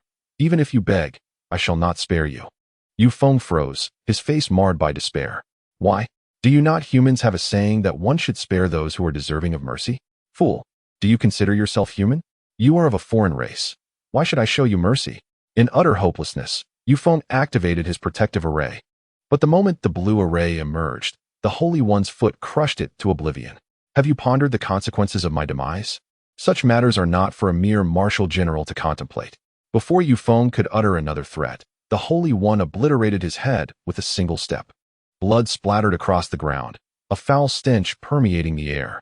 Eliminated a formidable foreign prodigy, eradicated a wretched creature. Justice points. 5,000. Birdmen are indeed birdmen. Their blood is foul. With that affair settled, the Holy One turned his attention to another presence nearby, Li Yifei, casting a disdainful glance in his direction. The Holy One recalled the gossip surrounding him and Su Yanqing. While he might have come to seek vengeance for the pair, the Holy One could at least commend him for being a man. Unfortunately, he was nothing more than an incorrigible sycophant. Li Yifei stood frozen, muttering incessantly, Yanqing is dead. Yanqing is dead. The Holy One glanced at the scattered limbs on the ground. Indeed, she is thoroughly dead. A pity I cannot allow you to relish this moment. Suddenly, Li Yifei lifted his head, fixing a fierce gaze upon the Holy One. What wrong did she commit? Why did you kill her? You are unworthy of an explanation. Moreover, I advise you not to look at me with such eyes, lest I send you to accompany her. You merely rely on your superior realm. If you truly possess courage, suppress your strength to the opening pulse realm and see if I fear you. Before he could finish his thought, Li Yifei's expression shifted dramatically. The Holy One had already appeared before him, his true essence surging violently. Thud! The overwhelming pressure caused Li Yifei's knees to buckle, forcing him to kneel. Honestly, I wish to pry open your skull to see what resides within. You want me to suppress my strength? Have you read too many novels aimed at women? What? Is your low realm a justification for your weakness? You pitiful being. Despite his terror, Li Yifei steeled himself, raising his head defiantly to stare at the Holy One. Just as he opened his mouth to speak, the Holy One seized him by the throat and lifted him off the ground. I have warned you not to look at me in such a manner. Young wretch, it appears you truly seek your demise, do you not? With a mere exertion of force from Chu Sheng, Li Yifei's eyes rolled back in his head. It was only when his body began to convulse that Chu Sheng carelessly cast him aside. At that moment, a sudden exclamation echoed from afar. What the hell? As the proctor, Lu Mingyi rushed to the scene upon receiving the alert, initially believing that in such a brief span, no significant incident would occur. However, upon arrival, he was met with the grim realization that a grave situation had indeed unfolded. 2 were deceased, and 1 remained unaccounted for. This was undoubtedly the gravest incident since the establishment of martial examinations in Nanja Prefecture. Upon seeing Lu Mingyi, Li Yifei immediately regained his courage. Fixing a fierce gaze upon Chu Sheng, the proctor has arrived. You are finished. Chu Sheng furrowed his brow. One moment, he was choking Li Yifei, and the next he was posturing dramatically. Enough was enough. His patience had reached its limit. Chapter 88. Temporary examination site. It was him. He did it all. Li Yifei exclaimed, scrambling to his feet and staggering towards the proctor. Chu Sheng raised his fist, unleashing a powerful strike. The roar of a tiger and the growl of a dragon. Boom. Li Yifei's head exploded in a cacophony of violence. Lu Mingyi stood frozen, utterly stunned. What had he just witnessed? True Essence? A candidate at the True Essence stage? What in the world? Yet, as Chu Sheng turned, recognition dawned upon Lu Mingyi. This was the very youth who had assisted them with their inspections. In the aftermath, he had sought information from Wang Qingguang regarding Chu Sheng's identity. Wang Qingguang had not provided clarity, merely stating 3 words: extraordinary individual. Before Lu Mingyi could finish his thought, he realized the inappropriateness of his address and quickly corrected himself. Young Master Chu, what exactly transpired here? It is nothing, merely a minor altercation. I apologize for the trouble caused. Lu Mingyi was taken aback by Chu Sheng's politeness, instinctively waving his hand in dismissal. Oh, it's no trouble at all. The moment the words left his mouth, he regretted his haste. Was this truly not troublesome? Young Master Chu, if others inquire, how should I explain this? Did I not mention? A minor altercation, Chu Sheng replied, shrugging his shoulders helplessly. You know how it is. Rapid ascension can lead to difficulty in controlling one's strength. Who could have anticipated that the True Essence realm would be so formidable? I did not intend for it to escalate this way. Lu Mingyi's lips twitched. Had he not witnessed with his own eyes the moment Chu Sheng obliterated Li Yifei with a single punch, he might have believed the young man's excuses. Controlling strength? That was clearly a full-force strike. Not to mention the candidates. Even he might not survive a blow to the head like that. What? You do not believe me? Of course I believe you. Lu Mingyi replied hastily. However, as part of my duties, I must report this matter. I trust young Master Chu will understand.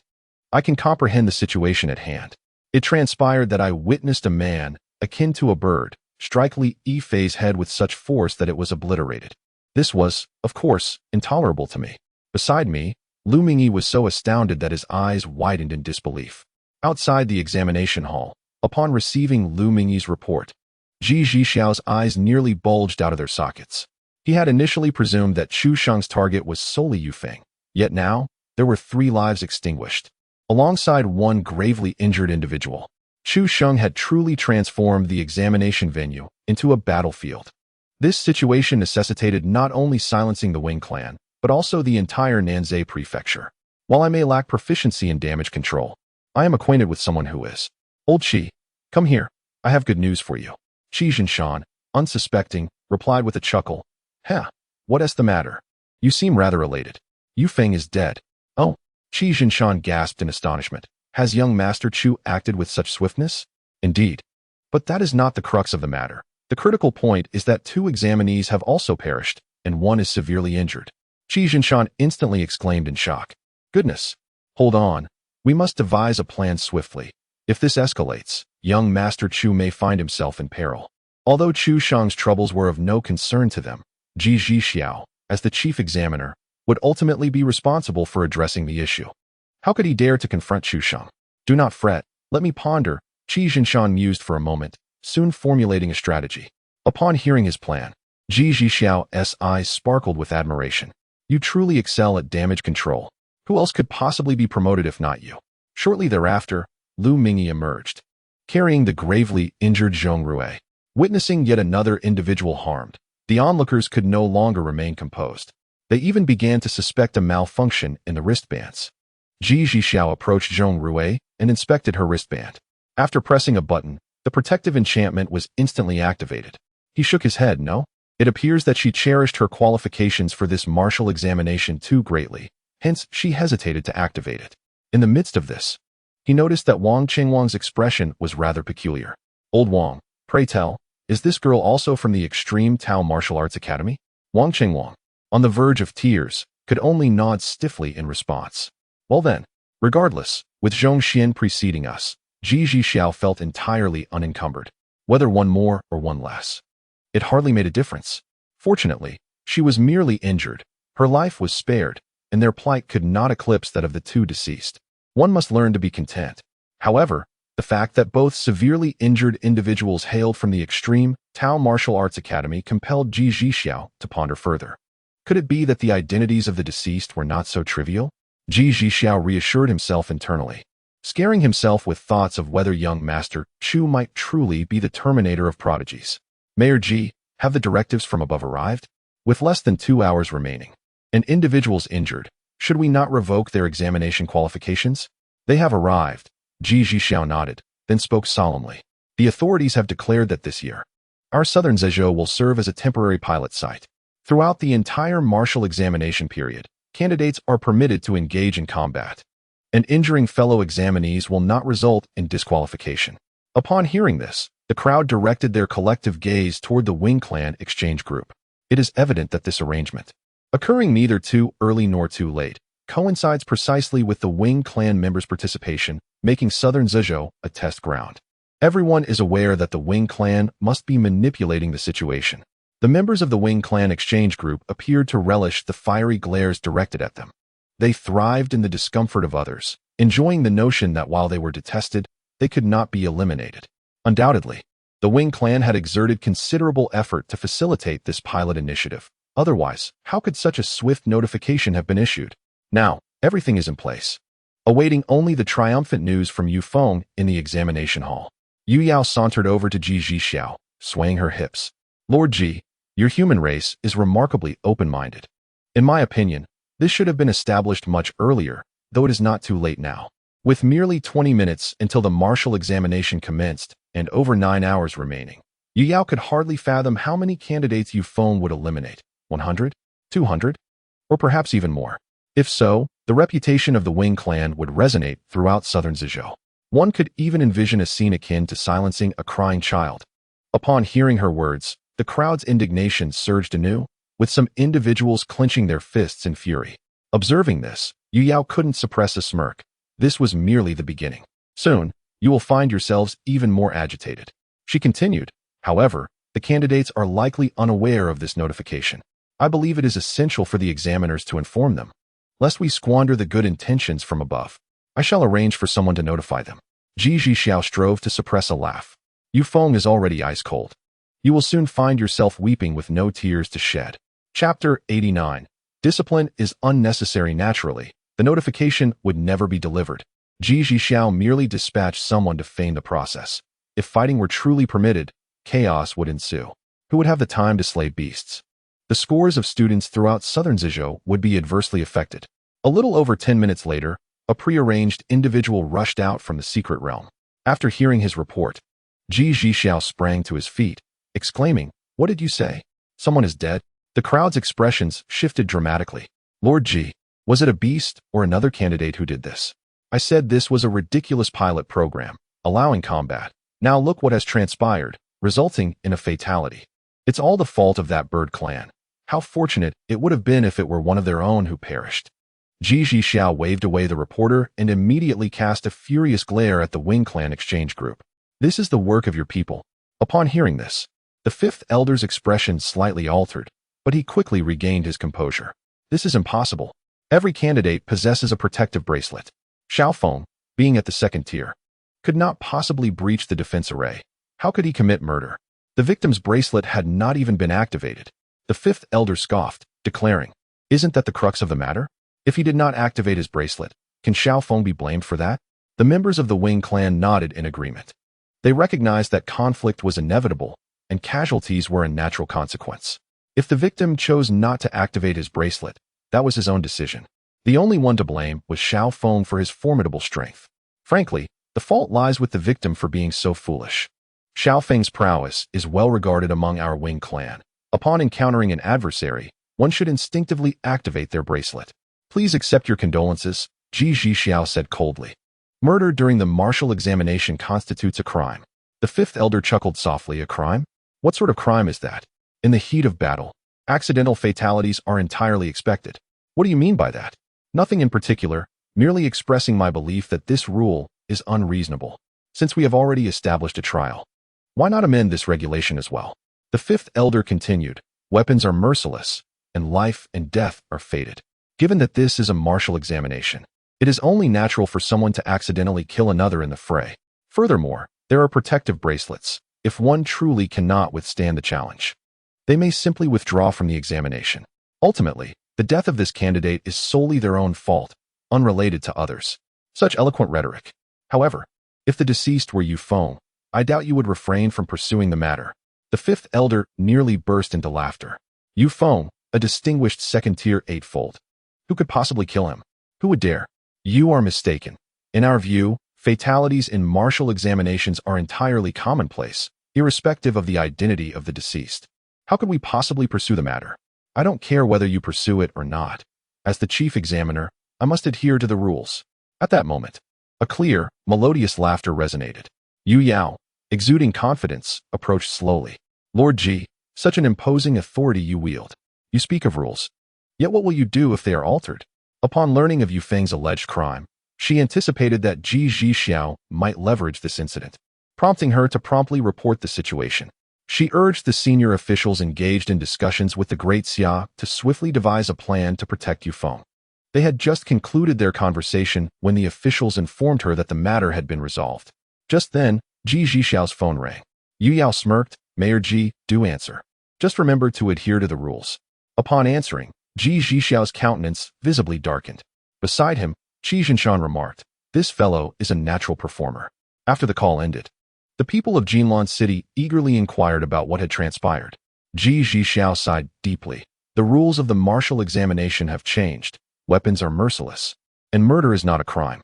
The crowd erupted in excitement. Meanwhile, the members of the Wing clan struggled to suppress their smirks.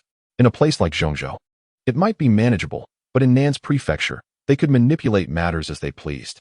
Such an insignificant place, neglected by both father and mother. The higher-ups merely need to take a slight step back at the negotiation table, and the Great Xia will acquiesce to their conditions. Elder Wu chuckled heartily, saying, "Indeed. Lord Ji is a man of propriety. I apologize for my earlier demeanor on his behalf." Upon witnessing the predatory gazes of the many from Jinlan City, Yu Yao resolved to stoke the flames further. "I, too, wish to apologize to Lord Ji. I shall certainly discipline Xiaofeng henceforth, ensuring he remains vigilant." However, before she could finish her words, Ji Xiao raised a hand to interrupt. There is no need for such discipline. Although it was Yu Feng who struck first, he has paid the ultimate price for his actions, and I believe he will be more cautious in his next life." As his words fell, the venue was enveloped in an eerie silence. Many believed their ears had betrayed them. Elder Wu's throat convulsed, and with a coarse tremor in his voice, he inquired, "What did you say? What do you mean by the price of life? Am I not being clear enough?" He initiated the attack and subsequently met his demise at the hands of another, thus paying the price of life. Yu Yao's complexion turned ashen, her lips quivering. "You speak nonsense. Xiaofeng is a second-stage 8th level. Who could possibly kill him? It must be your proctor." So you dare to conspire against the prodigy of my Wing clan. Just wait." Ji Xiao remained composed. "One may indulge in a gluttonous feast, but one must not speak recklessly. The one who killed Yu Feng is a student from Bayan City's second high, Chu Sheng. What proctor are you referring to? You lie. What level is he? Xiaofeng fears not even a first-stage 3rd level. How could he possibly slay Xiaofeng? Oh, he is indeed quite formidable. Yet Chu Sheng is in the true essence realm, which you refer to as 4th stage."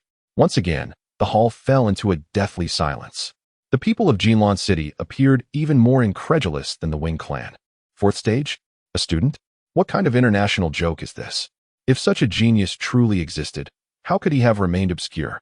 Why was he not among the 4 prodigies of Nan's prefecture 6 months ago? Why did he not participate in the prodigy training camp 3 months prior? And why was he absent from the prodigy tournament held in Nan's a month and a half ago? Spare us the talk of hidden identities.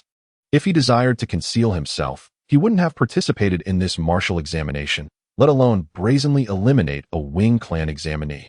At that moment, one among the Wing clan suddenly conjectured a possibility. I understand now. He must have concealed his age. You are doing this deliberately, aiming to harm our Wing clan prodigy. That is not the case. Chu Xing's bone age test indeed confirms he is 18 years old.